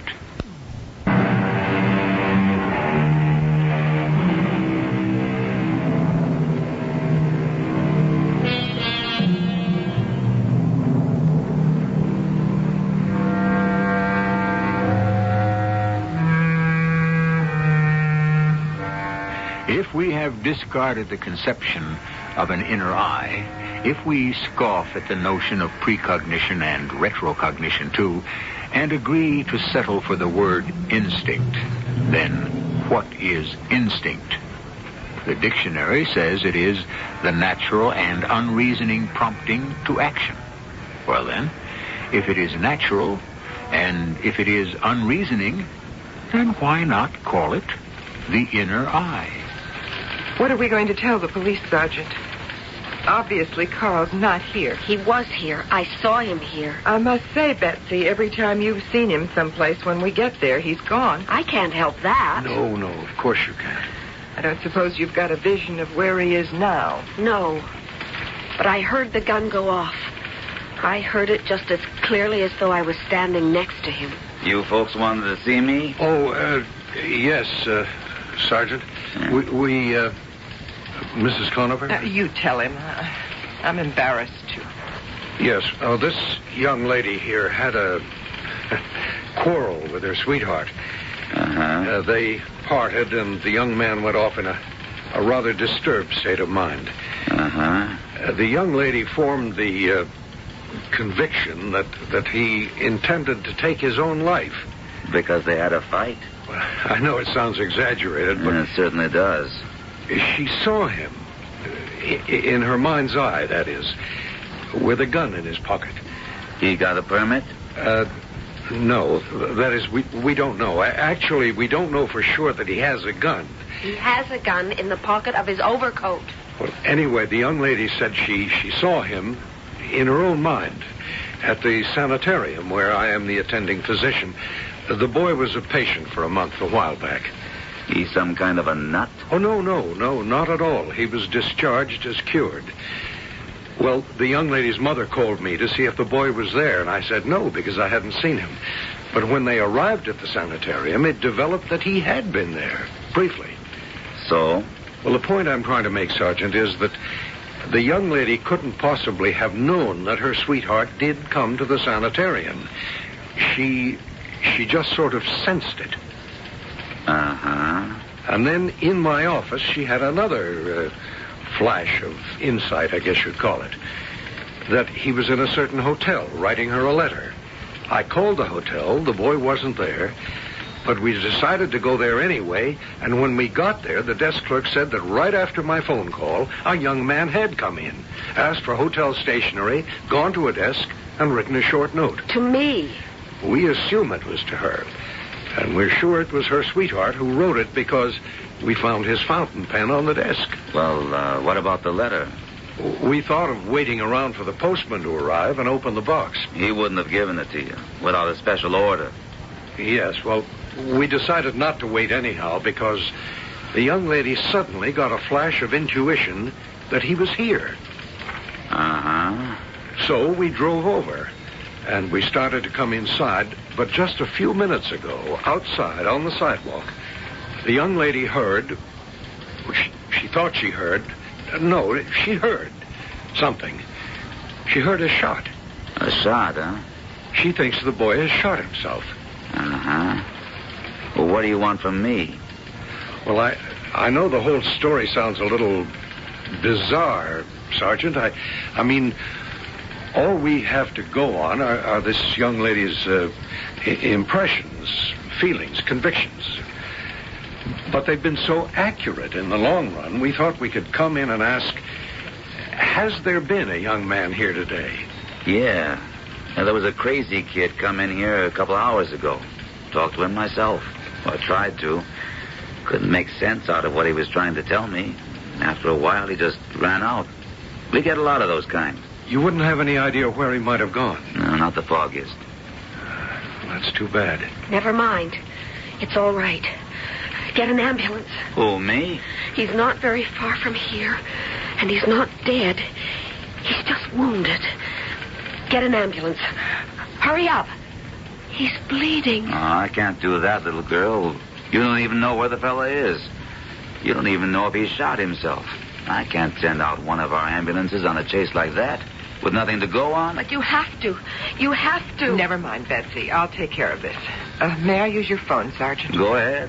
What do you have in mind, Mrs. Conover? Since the police will not oblige, I'm calling a private service. Don't worry, Betsy. We'll get you an ambulance.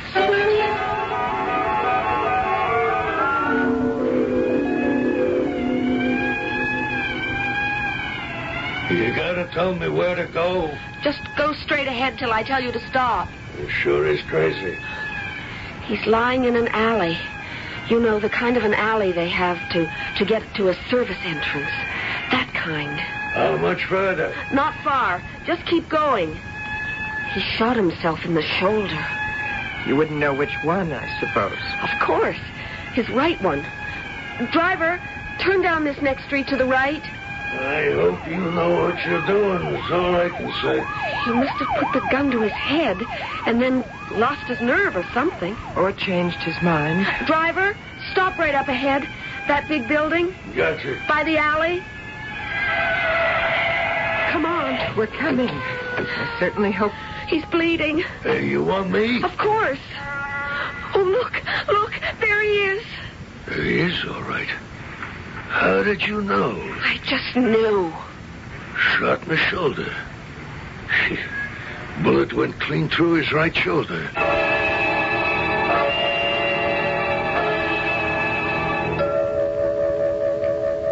I talked to your doctor, Carl. He says you're coming along just fine. There's no infection, and the wound's healing beautifully, he says. Aren't you pleased? Yeah. You don't sound very pleased. It was such a damn fool thing to do. Yes, it was. I couldn't even do it right. I'm very glad you couldn't. Are you, Betsy? Are you really glad? Of course I am. Can you imagine how I'd feel if you'd really killed yourself? You'd be better off. Now, that's a ridiculous thing to say. I'd have been miserable. Going through the rest of my life thinking I was responsible. Oh, you shouldn't think that. You mustn't ever think that. I couldn't stand it if you ever thought that, Betsy. Well, anyway, you didn't kill yourself. You've just got a little wound in your right shoulder, and it's healing up just fine, and in a few days, you'll be out of here. Then what? What do you mean, then what? Then what? Will we just pick up again? You and me? Pick up where we left off? Why don't we just wait and see? You've been through a lot, Carl. And so have I. Yeah, I guess you have. But it all turned out all right. So, let's forget it. You know, I could have bled to death in that alley if you hadn't found me. I suppose you could have. They had to give me a blood transfusion. Really? Yeah. I'd lost so much blood. I think I'd better leave, Carl. You need your rest. Oh, stay for just a minute. I have this terrible feeling I'll never see you again. Oh, we'll see each other. But not like before. Well, no. Not just like before. You don't love me anymore. Is that it? You don't, do you? Oh, Carl. Let's not talk about that now. You must have loved me some, to have gone to all that trouble to find me.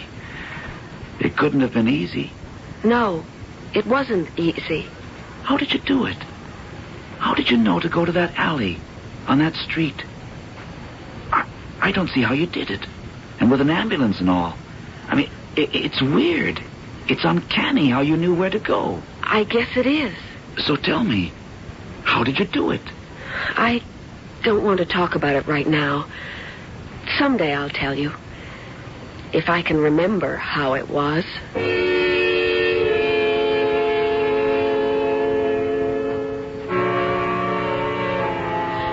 He wanted to know how we found him, Dr. Bradley, and I didn't know what to tell him. You did it. Your mother and I just tagged along. Okay, I did it, but I still don't know how. Well, I suppose the psychics would say you were one of them. I don't want to be a psychic. It's too hard. Well, if you don't want to be a psychic, don't be. Do I have a choice? Many people have psychic experiences once, maybe twice, then never again. I think I'll be one of those. But I'm glad I had this one. If Carl had bled to death in that alley... You'd have blamed yourself. I understand that. You understand a lot, Dr. Bradley.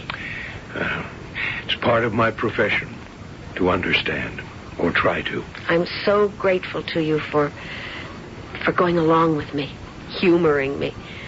When you must have thought I was, you know, a little soft in the head. Mother didn't. Why did you? I don't know.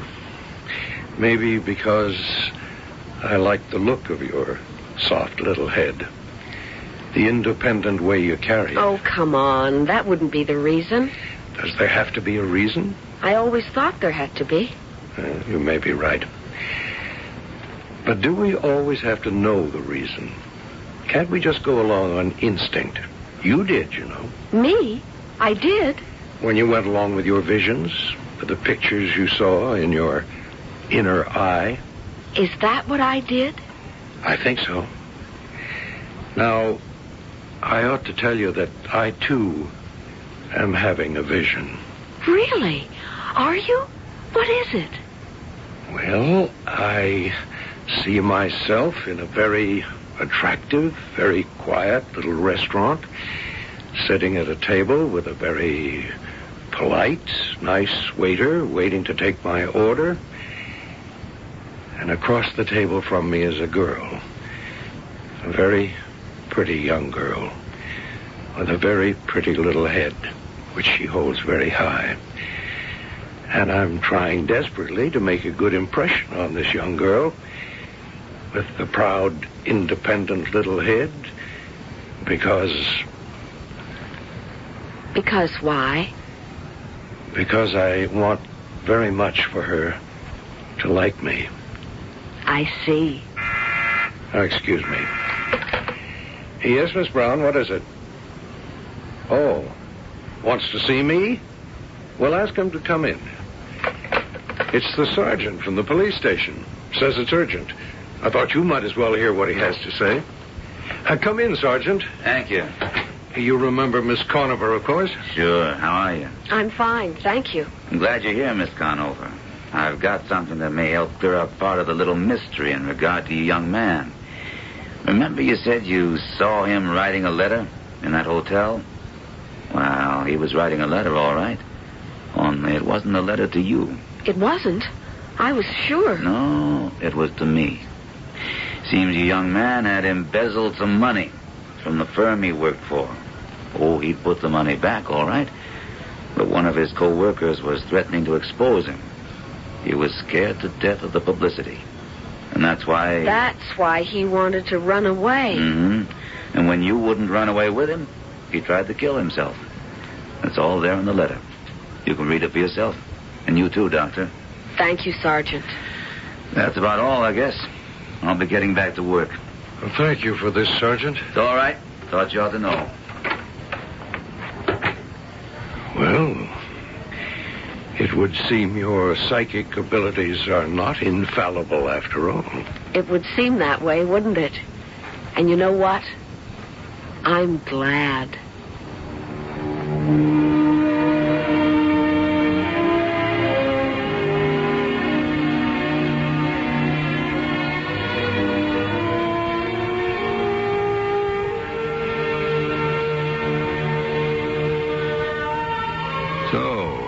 What do you think now of the inner eye? Is there such a thing? Can it summon up visions of events taking place in the world of reality? Does it serve a valid social function? Is it a dependable guide to suitable action? Well, yes and no. I'll be back shortly.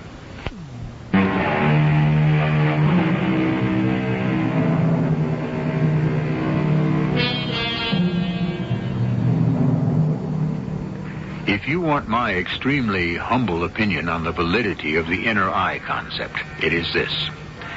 There is a possibility, and only a possibility, that such a strong tie can exist between two people, that one can instinctively follow the movements of the other. This tie, by the way, may be fashioned of love, or it may be made of guilt. Our cast included Roberta Maxwell, Terry Keane, Gordon Gould, and Court Benson. The entire production was under the direction of Hyman Brown. This is E.G. Marshall inviting you to return to our Mystery Theater for another adventure in the macabre. Until next time, pleasant dreams.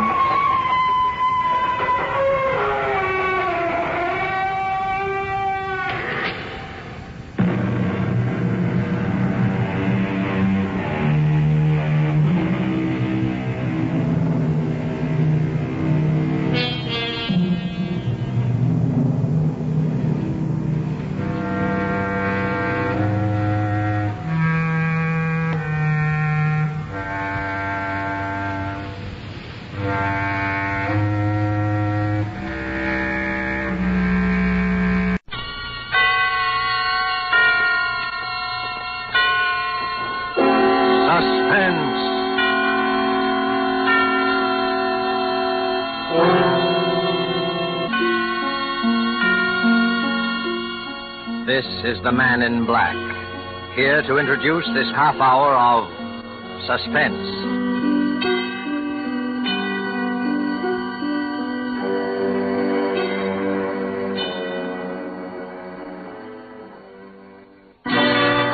Now, a tale well calculated to keep you in suspense. I got off the train in Toledo and walked through the station to the street. I passed up the waiting taxis and swung aboard a bus. Taxi drivers are likely to remember you, and I couldn't take a chance on that. I hadn't paid any attention to the bus. I didn't know what the line was or where it was going. It didn't make any difference. I didn't know Toledo very well anyway. I watched out the window, and when I came to a likely neighborhood, I got off. Strange, unfamiliar quarter of the city, and yet familiar because every city has neighborhoods like it. Drab, tasteless houses looking almost alike. And then most of them drab men and women anxious to make $1 by renting a room. Now, this here is a nice room. It's the best one I got. Two windows on two sides. There's a nice soft bed. Well, I'll take it. How long you figure I'm staying? Oh, just overnight. I'll pay you now. Oh, well, that's $2, please. Yeah. Oh. What's the matter, mister? Are you sick? Yes, I'm very sick. Is there a doctor near here? Hey, you are sick. Yeah, I think I'll go to bed. That doctor. Oh, yeah. There's Dr. Martin just around the corner. He's young, but he's good. Well, would you call him for me, please? Ask him to come right up. Oh. Yeah, sure. Right away.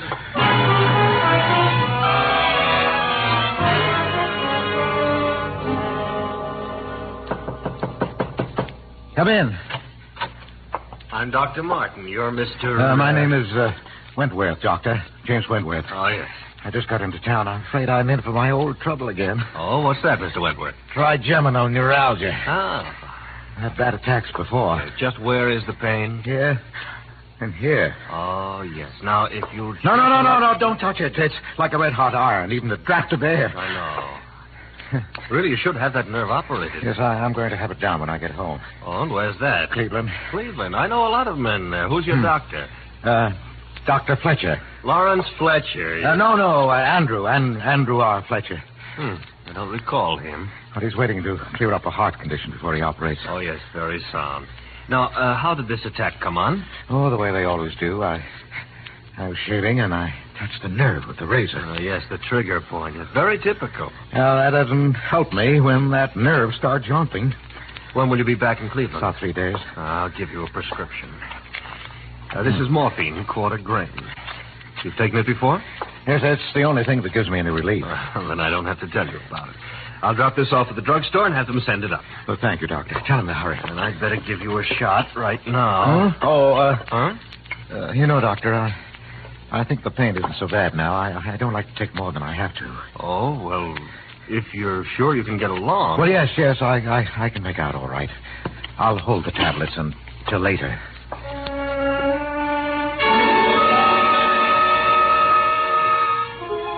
I paid Dr. Martin, young Dr. Martin of Toledo, and he left.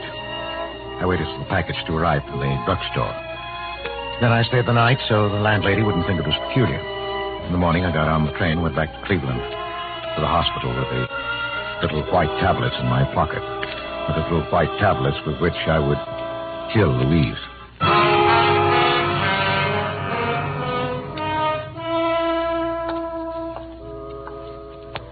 It had been so simple to deceive the young, impressionable doctor.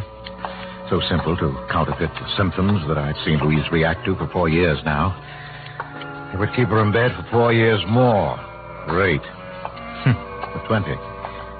I'd live with the tic douloureux, a painful nerve so long. Too long indeed. Dr. Bantua had to come every day now. The nurse had to be on hand day and night to combat Louise's attacks, to quiet the raging nerve with morphine. Yes, but not for long.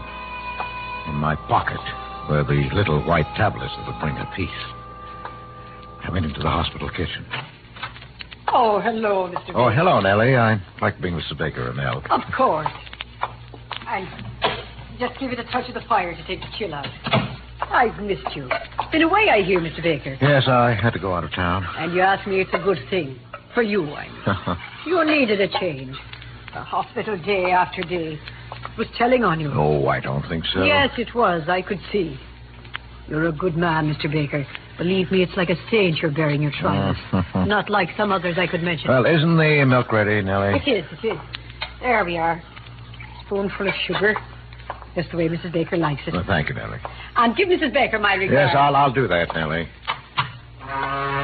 Now, it was just a matter of stepping into an alcove on the way to Louise's room, dropping the white tablets into the warm milk. Sugar would mask the bitter taste. Oh, here. An ideal spot. Mr. Baker. Huh? Oh, nurse.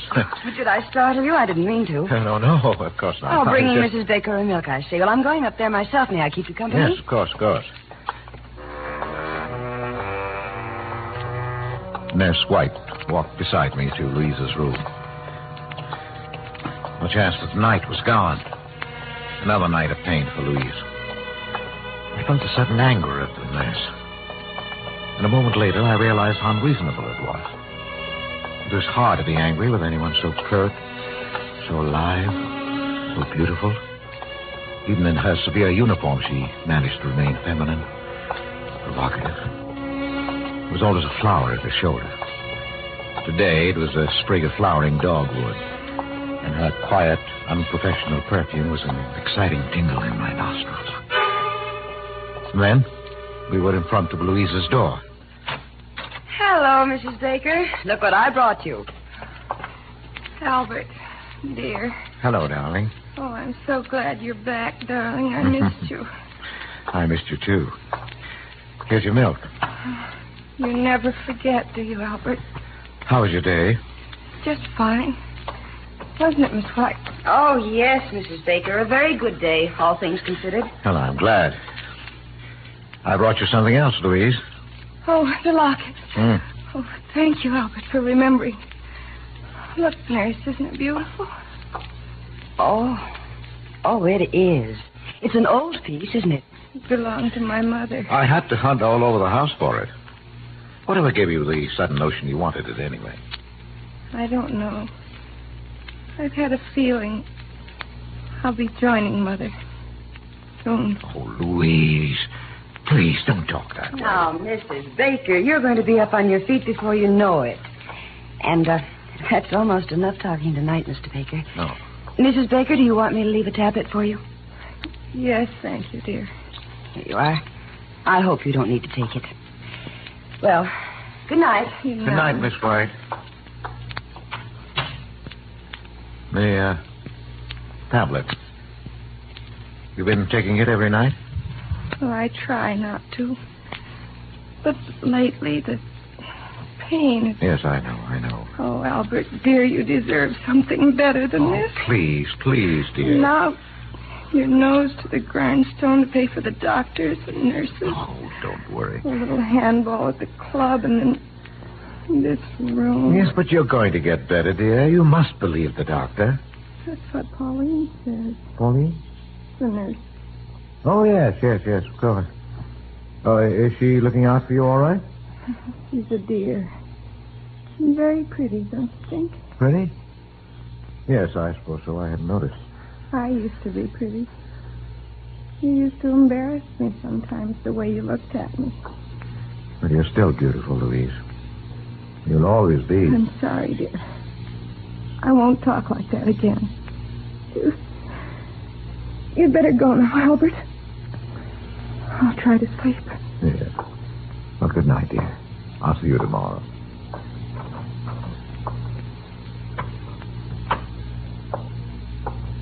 Mr. Baker. Oh. Miss White. I thought you'd gone. I wanted to talk to you, Mr. Baker. Yes? It's about Mrs. Baker. She worries me. Her mental state is very low. You heard how she talked about her mother, the locket. Yes, I heard. She needs something, I don't know what, to snap her out of this mood. I just thought I'd mention it to you. Yes, thanks. Oh, where are you going? To put the morphine away. You know, I don't see why Dr. Van Tour doesn't give her more of that stuff. She needs it. Yet you ration it out as though it were poison. Well, it is poison, Mr. Baker. That's why I'm particularly careful about Mrs. Baker. But you don't think she'd actually... Oh, well, usually the ones who talk about it don't do it, Mr. Baker, so I wouldn't worry. Good night. Wait a minute. Yes? Miss White. Pauline, isn't it? Why, yes, I didn't think you knew. Well, would you mind, when we were alone, if I called you Pauline? I'd like it. Thanks. Well, this is an awful thing to ask, but, well, you know, it's been pretty lonely for me. Oh, yes, I know. That is, I can guess. Well, would you let me take you to dinner this evening? Why, thank you, Mr. Baker. I'd love it. I'm off duty at 8. Well, I'll pick you up then. And, Pauline. Yes, Mr. Baker. My name's Albert. At 8, then. Albert.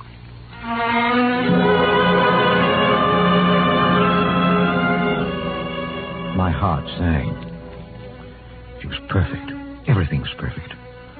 I had my poison. I had my witnesses. Louise had said just the right things in their presence, talking about her locket, making her veiled hints at suicide. How beautifully everything fell into place.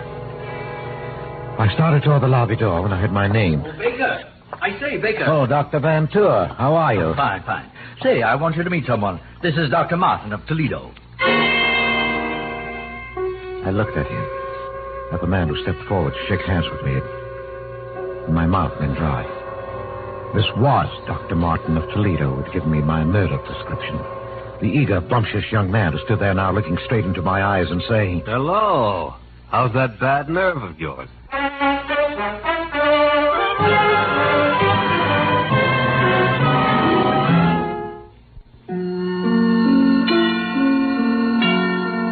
was caught flat-footed. I couldn't answer. Couldn't even turn and hide. Dr. Martin stared at me a minute, unbelievingly, and then his jaw hardened. After a long time, he put out his hand. Because there was nothing else to do, I took it. Oh, this is Mr. Baker, Doctor. It's his wife who has this trigeminal condition. His wife, eh? Well, yes, of course. You didn't think I meant Mr. Baker, did you? He's as strong as an ox. Yes, I can see that. No. I ran into Dr. Martin in the doctor's lounge, Baker. He was telling me about a case he just saw in Toledo. Was Toledo, wasn't it, Martin? Symptoms were remarkably similar to Mrs. Baker's. Remarkably. I thought he might like to look in on Mrs. Baker. You don't mind?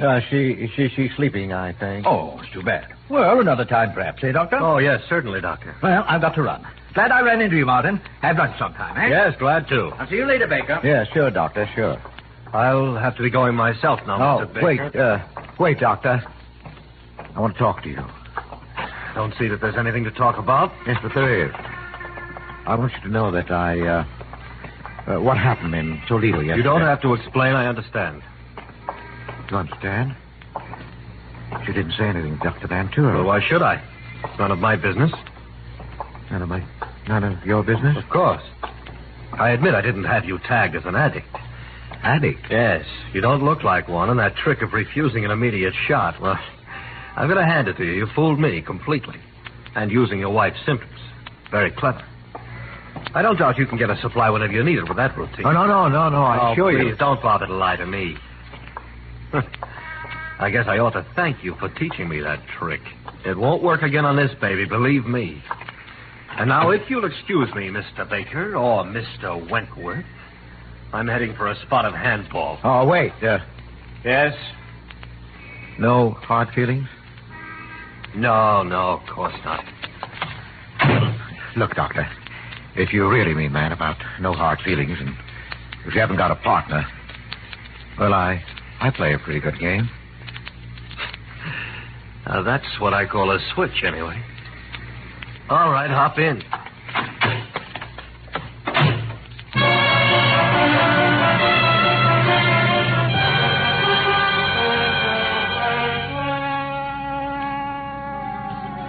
An addict. He took me for an addict. Working on any dodge I could to get a supply of dope. Yes, but later, when he heard of Louise's death, he remembered. I had no idea what I was going to do. I only knew that I couldn't let him go. He drove me over to the athletic club. He wasn't a member, but he held a courtesy card from the Toledo club, and he signed me in as his guest, laughing as James Wentworth. He was a fast man on the court, younger, too. I'd have had a hard time keeping up with him in any circumstances, but as it was, he beat me easily. I could think of only one thing. That he was dangerous. Dangerous, and I had to get rid of him somehow. It's a nice backhand you've got there, Baker. Wish I could handle those tough ones half as well. Well, never mind the compliments, Doctor. Just remember the final score and be satisfied. Say, how about a sweat out? They've got a good steam room here. Yeah, sounds good to me. Here, this way then. Oh, take your towel. Boy. Oh, boy, this is hot. Sit on your towel. Yeah, good idea. That was lucky for me you came along. Place is dead today, not a soul here. Well, I enjoyed it. Oh, hot, isn't it? Yeah. Say, Baker, you know, I misjudged you. Sorry. Oh, that's all right. Forget it. You know, you really could do something for your trouble. Yes? We've got a sanitarium in Toledo that have been having pretty good luck with addiction lately. I scarcely heard him. I only realized that we were alone, clouded in steam, not even visible to any casually curious person looking through the glass square in the door. This was my chance. I'd never get another like it. Take nerve, of course. I picked up my towel. That one. What are you doing? I'm sorry, Martin, but there's no other way.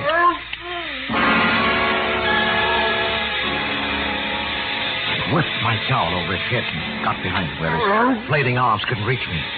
I didn't want to leave any marks on him. With my free hand, I covered his mouth and pinched his nostrils shut through the towel. He fought hard. But in a few minutes, he hung limp in my arms. And after a few minutes more, I knew he was dead. I left him there, hidden in the steam. In the locker room, I dressed quickly, parted my hair on the wrong side, and plastered it down in a way I'd never normally wear it. The man at the reception desk barely glanced at me as I passed him.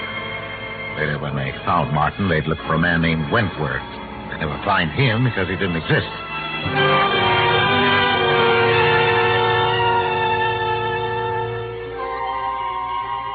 It wasn't even that close. The papers reporting Martin's death put the cause down to heart failure brought on by the shock of exercise in the steam room.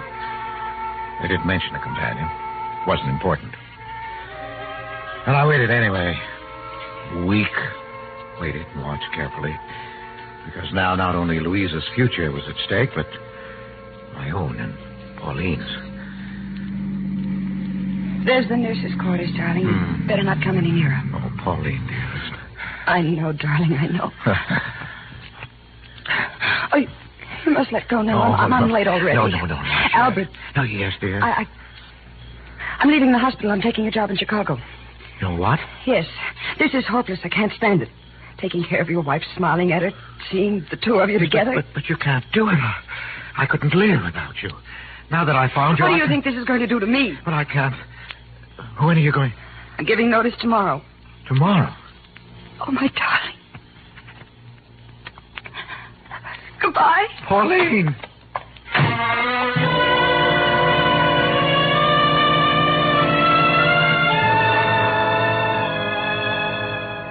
She was gone. She said goodbye. So I knew what you meant. When I saw her again, it would be in the hospital across Louise's bed. She'd be Miss White, and I'd be Mr. Baker. No, I couldn't stand that now. Yes, but there was one sure way to hold her. The little white tablets were still in my pocket.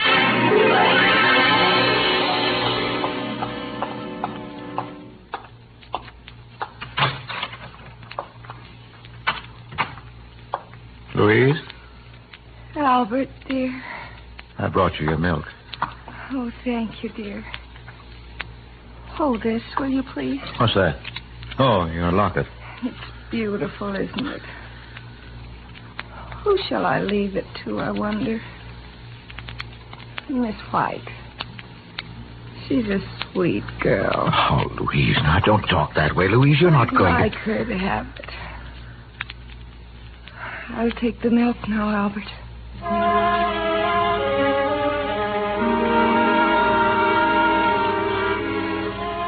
She drank it. I had to clench my jaws to keep from crying out. She smiled and held out the empty glass to me. And it was over. I went home and tossed sleeplessly, waiting for the inevitable. Hello? Yes? Yes? No, I'll be right over.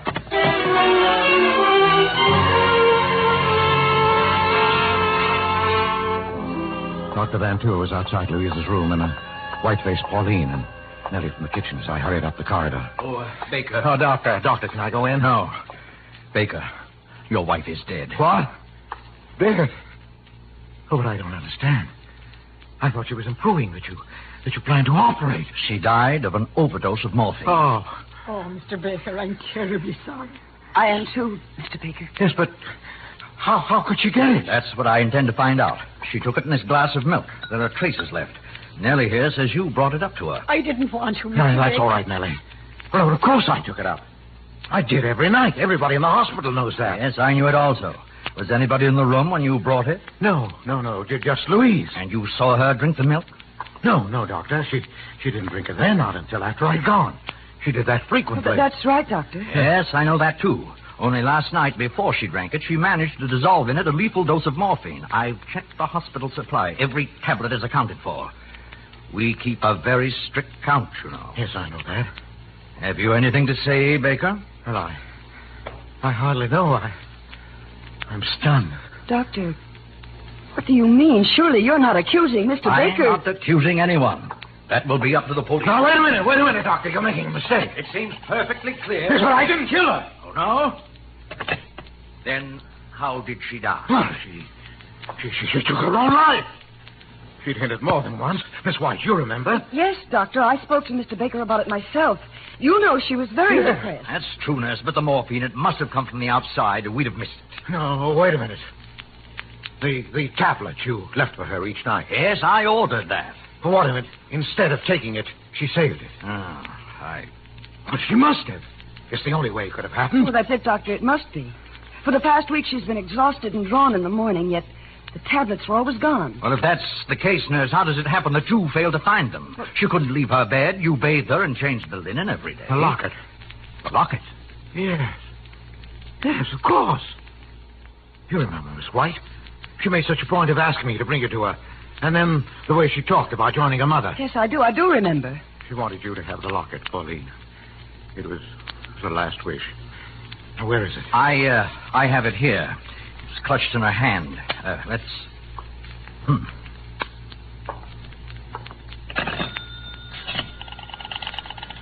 Police headquarters, please. You have to notify them? Yes, I do. Police headquarters? Give me homicide. Homicide? Yes, I'll wait. Are you out of your mind? I just got through explaining everything. Yes, you explained everything, including what still puzzled me.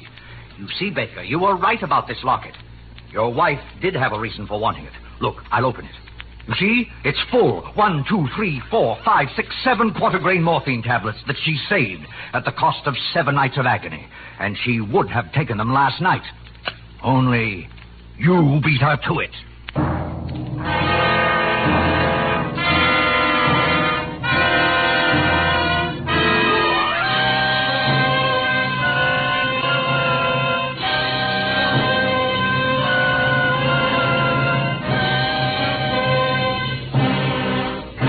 And so closes tonight's tale of suspense.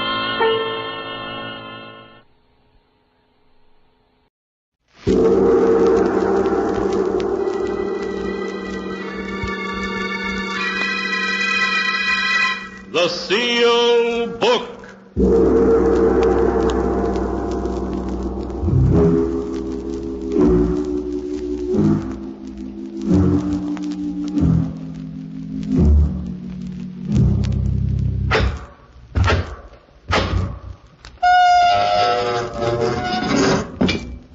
Once again, the keeper of the book has opened the ponderous door to the secret vault, wherein is kept the great sealed book, in which is recorded all the secrets and mysteries of mankind through the ages. Here are tales of every kind, tales of murder, of madness, of dark deeds, strange and terrible beyond all belief. Keeper of the book, I would know what tale we tell this time. Open the great book and let us read. Slowly, the great book opens. One by one, the keeper of the book turns the pages and stops. The strange story of a handsome and mysterious man who, wherever he went, caused fear and grief. A tale titled, My Beloved Must Die.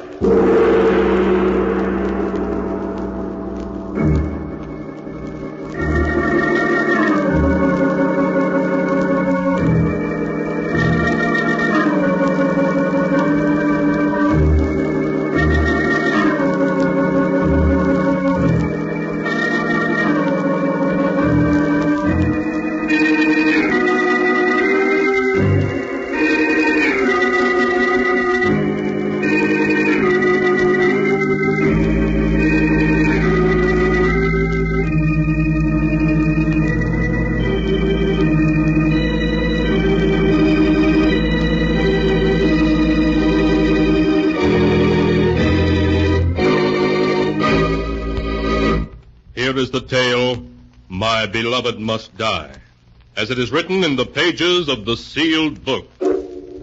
Our story begins in a large, smartly furnished apartment. Beautiful Joan Sanders sits at a desk, a pen in her hand. Her face is white and tense as she begins to write. Dear Mr. Rand, as you have long been a friend of the family, I'm writing this letter to you so that you may know why I'm going to do what I must. Believe me, there's no other way out. I know if you were here, you'd say, Murder is never justified, but I feel positive that in this case it is. I find it difficult to gather my thoughts so that I may write to you exactly what's happened. I suppose it all began that afternoon 2 months ago when Millie returned from her vacation. Oh, Joan, I had a wonderful time. Everything was just perfect. And, Joan, I met a man. Oh, no wonder everything was perfect. Oh, Joan, just wait until you meet him. His name is Victor Duval. Oh, tell me about him. Well, to begin with, he's 32 years old, a little over 6 feet tall, very broad-shouldered, dark complected, and has the most beautiful black eyes I've ever seen. Oh, really, Joan, he's handsome enough to be a Hollywood star. But, Millie, what about Frank? Have you forgotten you're engaged to him? No, but, well, perhaps we aren't really suited for each other. You grew up together. You know how Frank loves you. Yes, I know, but Frank seems so young and immature. Has Victor told you that he loves you? No, but he will in time. I feel certain of it. Well, promise me, Millie, that until that time you won't break off with Frank. All right, Joan. I promise. Oh, my goodness. It's 5 o'clock already. Have you got a date? Yes, Victor's calling for me at 6. We're having dinner together and then going to the theater. Oh, Joan, I was never so happy in all my life.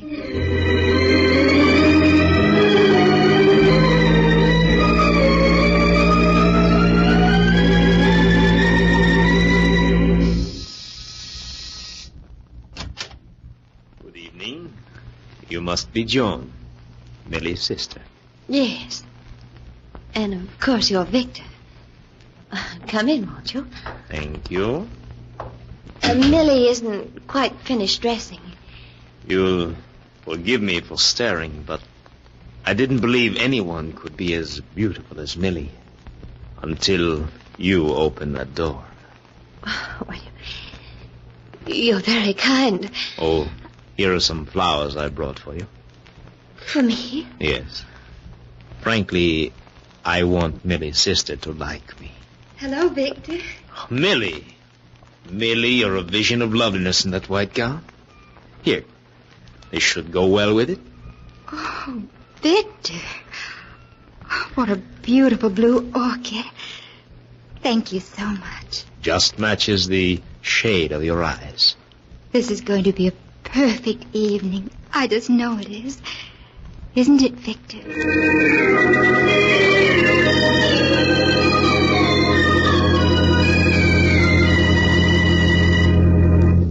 Millie hadn't exaggerated in her description of Victor.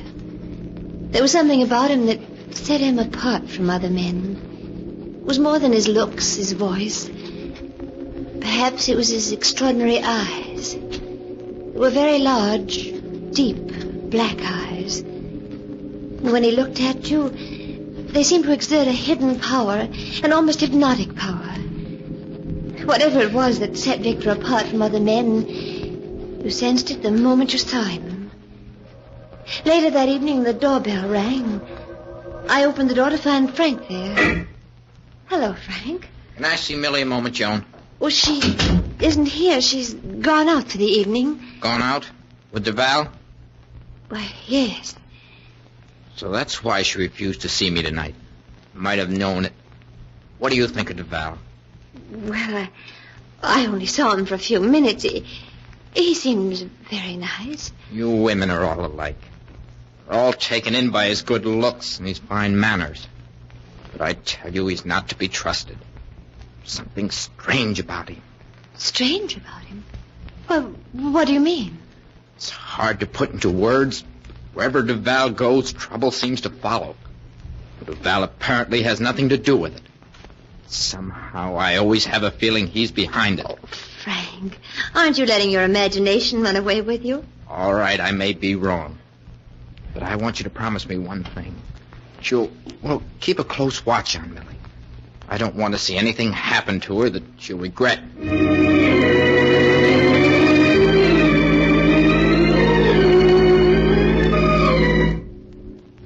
In the weeks that followed, Millie saw Victor constantly. Night after night, they went to shows, nightclubs, parties. Millie was rarely home before dawn. Almost overnight, she had changed from a sweet, unspoiled girl of 21 to a woman I no longer knew. Life to her had become Victor, and the excitement and gaiety he represented. Oh, hello, Frank. Come in, won't you? Thanks, Joan. Suppose Millie's out with DeVal as usual? Yes, she is. And Frank, I'm worried. So terribly worried about her. Oh. So at last you're beginning to realize that DeVal isn't just another man. There might be something to what I told you. Yes. Well, you have good reason to worry about DeVal. What do you mean? I don't know who DeVal is or where he came from. But in the short time we've known him, he's ruined several people we know and has broken up more than one home. Frank, what are you saying? You didn't know that our friend DeVal is a gambler of the wildest type, did you? No. A few nights ago, he won $40,000 from Dan Richards. That ruined Richards and broke up his home. Oh, poor Dan. And his wife, Helen. Yes, and speaking of wives, did you know that Doris Anderson has filed suit for divorce? Doris Anderson? Yes. It seems that one night DeVal was dancing with Doris, and he said to her, "What a pity you're married."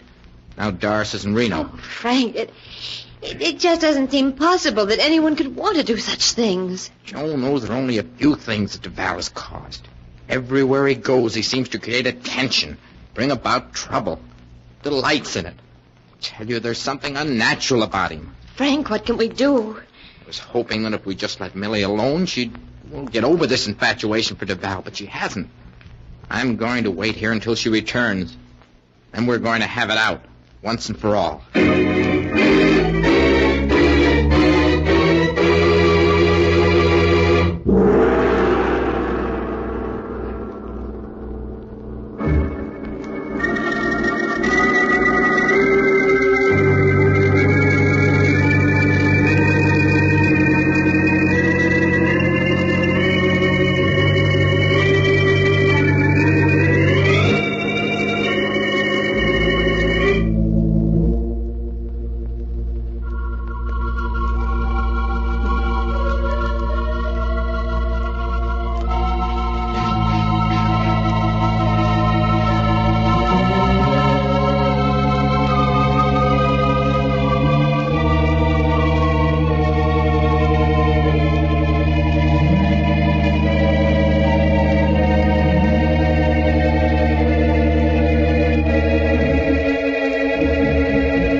And now to continue the story. My beloved must die, as it is written in the sealed book. The hours slipped by as Frank and Joan awaited the homecoming of Millie and her escort, Victor DeVal.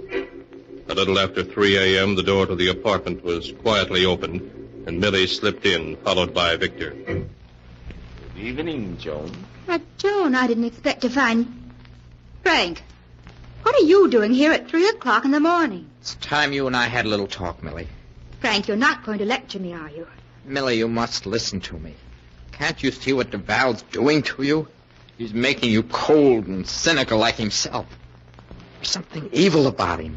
His eagerness to create trouble, to see people unhappy. One time you would have despised him. Now you've changed. You've become like him. Oh, really, Frank, you're going too far. Millie, you know I love you. I'm only saying this for your own good. I'm tired of your constantly interfering in my life. I think our engagement's a mistake. Millie, what are you saying? Millie, you don't mean that. No, I love you, and I can't live without you. I'm afraid you'll have to, Frank. Here's your ring. We're through. All right, Millie. I know when I'm late. But I warn you, Val will bring you nothing but heartbreak if you don't give him up. Someday he'll stand smiling at you, Just the way he's smiling at me now. And then you'll see him for what he really is.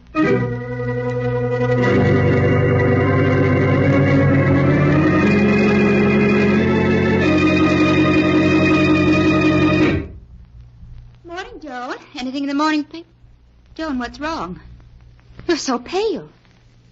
Millie, Frank was killed early this morning while driving home. Killed? Yes. The paper says he ran off the road while traveling at a fast speed and hit a telephone pole. Oh, it's dreadful. He's so young. Joan, why are you looking at me like that? You think it was my fault that he was speeding and ran off the road, don't you? Go ahead, say it. Your fault? I don't know. Somehow I keep thinking it was Victor's fault. We were all so happy, contented until he ended our lives. You haven't any right to talk about Victor like that.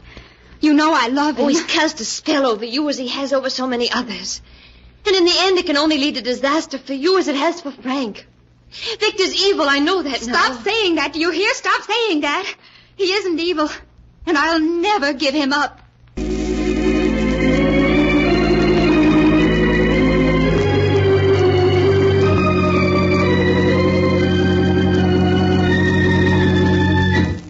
During the weeks that followed Frank's death, I scarcely saw Millie. I sensed that she was avoiding me, afraid of the accusation she imagined she saw in my eyes.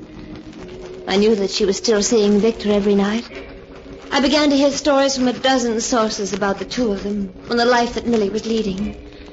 As time went by, Victor became involved in one scandal after another, and Millie with him. One night I went to his home determined to have it out with him. Victor, you and I must have a talk. But of course, Joan. What is it you wish to say to me? Victor, you mustn't see Millie anymore. Oh? May I ask why? You know very well why. Since you've entered Millie's life, there's been nothing but trouble. Before Millie met you, she was unspoiled and contented, ready to marry a nice boy, but you changed all that. Perhaps, my dear, it's a change for the better. You know that isn't true. If Millie weren't in love with you, she'd never be leading the life she is. You've taken her and tried to change her into someone like yourself. Someone who's evil and corrupt. You know, you're very beautiful when you're angry. You're amused by all this, aren't you? You enjoy knowing I'm worried. Well, all right, but just remember, you'd better not see Millie again. John, you wouldn't by any chance be forbidding me to see Millie because you happen to be in love with me yourself? Me? In love with you? Yes. Does that sound so incredible? Well, many women are in love with me. You're the last man in the world I'd fall in love with. You're nothing but an egomaniac with an overwhelming desire to possess and to destroy. And yet, from the moment we met, you have been in love with me, haven't you? Oh, you fought against it, told yourself I'm a scoundrel, which I admit I am, and you've tried to forget me. But you can't. That isn't true. I've never loved you, and I never will. You have, and you still do. You dreamed of my taking you in my arms like this. You've hated yourself for it. Victor, let go of me. You do love me, don't you? No. No, I don't love you, do you hear? I don't. Oh, Victor. Now tell me you don't love me. Oh, darling.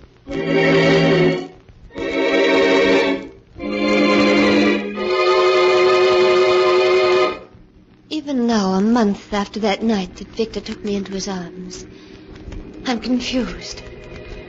How can a person hate Victor as I do and yet love him at the same time? I know he's evil, that he's ruined the lives of many people. Millie's, Frank's, perhaps my own.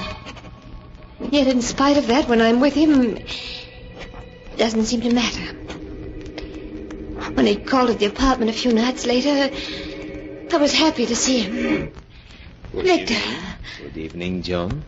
May I come in? Yes, of course. Thank you. Millie isn't home yet. I haven't come to see Millie, but her sister.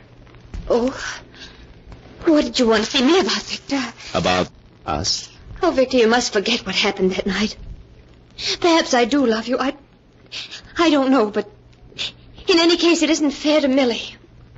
Oh, please, Victor, if you care for either of us, you'll go away. Leave us alone. In your heart, you know you don't want me to go. You want me close to you, as I am now. No, Victor. No. Darling, you shouldn't. Forgive me. Millie. I should have made more noise when I opened the door. Oh, hello, Millie. I hope you're not angry with me, Victor, for having turned up at such an inopportune moment. Please, Millie, you must let me explain. There's nothing to explain, Joan. It isn't your fault, it's Victor's. This isn't the first time I've caught him making love to other women, but to make love to my own sister behind my... Come now, Millie. You aren't being fair to me. You know I shouldn't hesitate to make love to Joan in front of you, would I? No, you wouldn't. Nothing matters to you, nothing. You're no good and you never will be. But, my dear Millie, I've always told you that I'm a rogue and a scoundrel. It isn't my fault if you took me seriously. I was a fool. An utter fool to fall in love with you. Yes, I'm afraid you were. I only hope that you're not going to be difficult like the others were. No, Victor. You needn't worry about that. I won't come crawling to you like the others did. I've got too much pride for that. Millie! Oh, Victor. Victor, let go of me. I must go to her. No. Stay here. She'll get over it. How could you speak to her like that? Haven't you any heart? No, my dear. None at all, I'm afraid. Oh, I hate you. Do you hear me? I hate you. You only think you do, darling. But you don't. Oh, let go of me. I'm going to her. All right, Joan. Though I don't think it'll be much use. Millie. Oh, Millie. Oh, darling, what's wrong? That bottle. Millie, what have you done? Victor, come quickly. Yes, Joan? What is it? Millie's taken poison. Taken poison? You don't say. Oh, don't just stand there. We've got to do something. Joan, it burns so. Oh, you're going to be all right, darling. Victor, get a doctor. I'm afraid it's too late, Joan. I've seen this happen before. You and Frank were right, Joan. He is evil. I came to realize it too late. Oh. Millie. I'm afraid you're wasting your time. She's dead.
And now to continue the story, My Beloved Must Die, as it is written in the sealed book.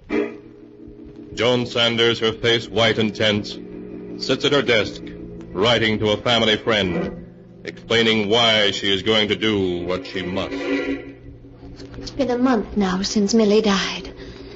A month in which I've suffered all the torments that she must have undergone when Frank died. At times I fear for my sanity. I know I should forget the past and live for the future, but I can't. For the evil of the past is with me in the present. This afternoon Victor phoned me. It was the first I'd heard from him since that night Millie died. When I heard his voice, I'm ashamed to say I was thrilled. Thrilled to hear the voice of the man who's responsible for Frank's death and Millie's. In spite of everything, I know I still love him. There's only one way out. Victor Duval must not be allowed to go on ruining lives. I expect him here any minute now. So I must close this letter. What I'm going to do must be done. Victor.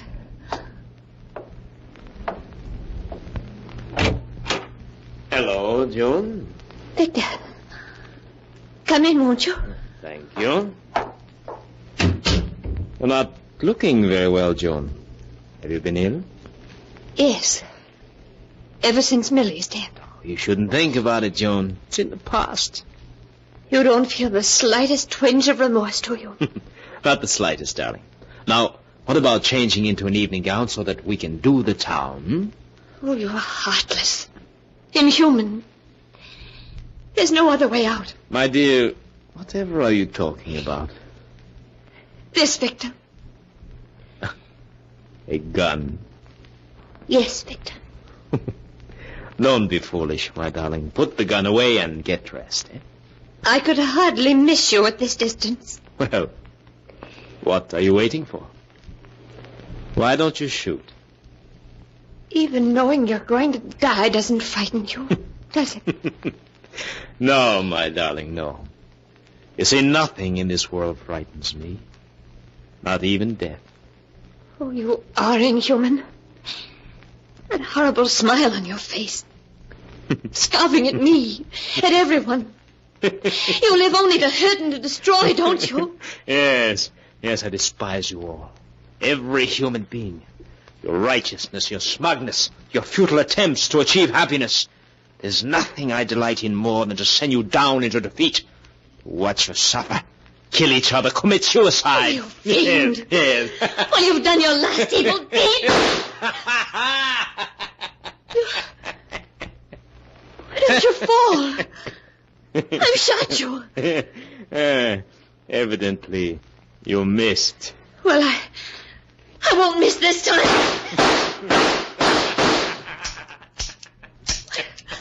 Why don't you fall?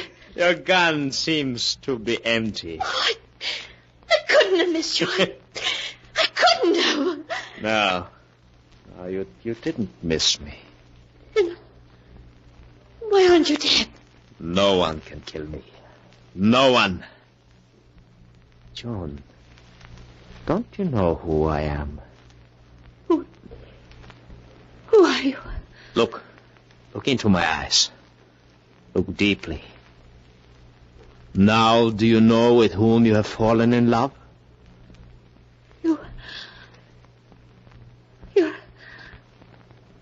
You're the devil. Yes, darling. The devil himself. Oh, no. No, I won't be in love with you. I won't be. Oh, but you will, darling. You will. Even though you know who I am. You'll be in love with me forever. Forever.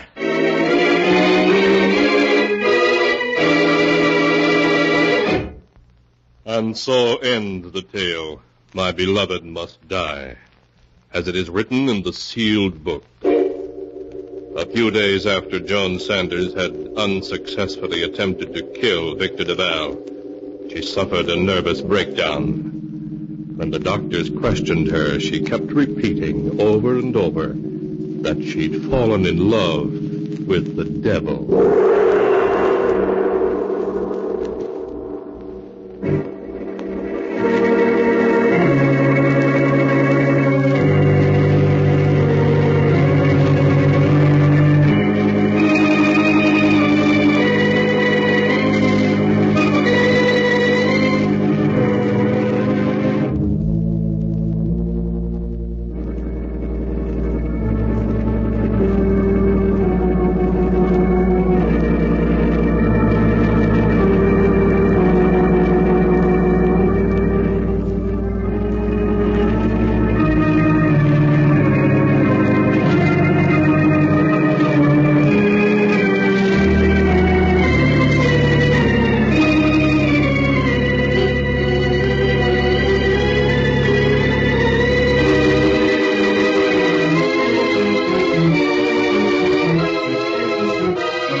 And now, keeper of the book, before you close the great book, show us the tale we tell next time. This one. Ah, yes. The tale of a scientist who ventured into the unknown and whose experiment brought disaster into his laboratory. A tale titled Beware of Tomorrow.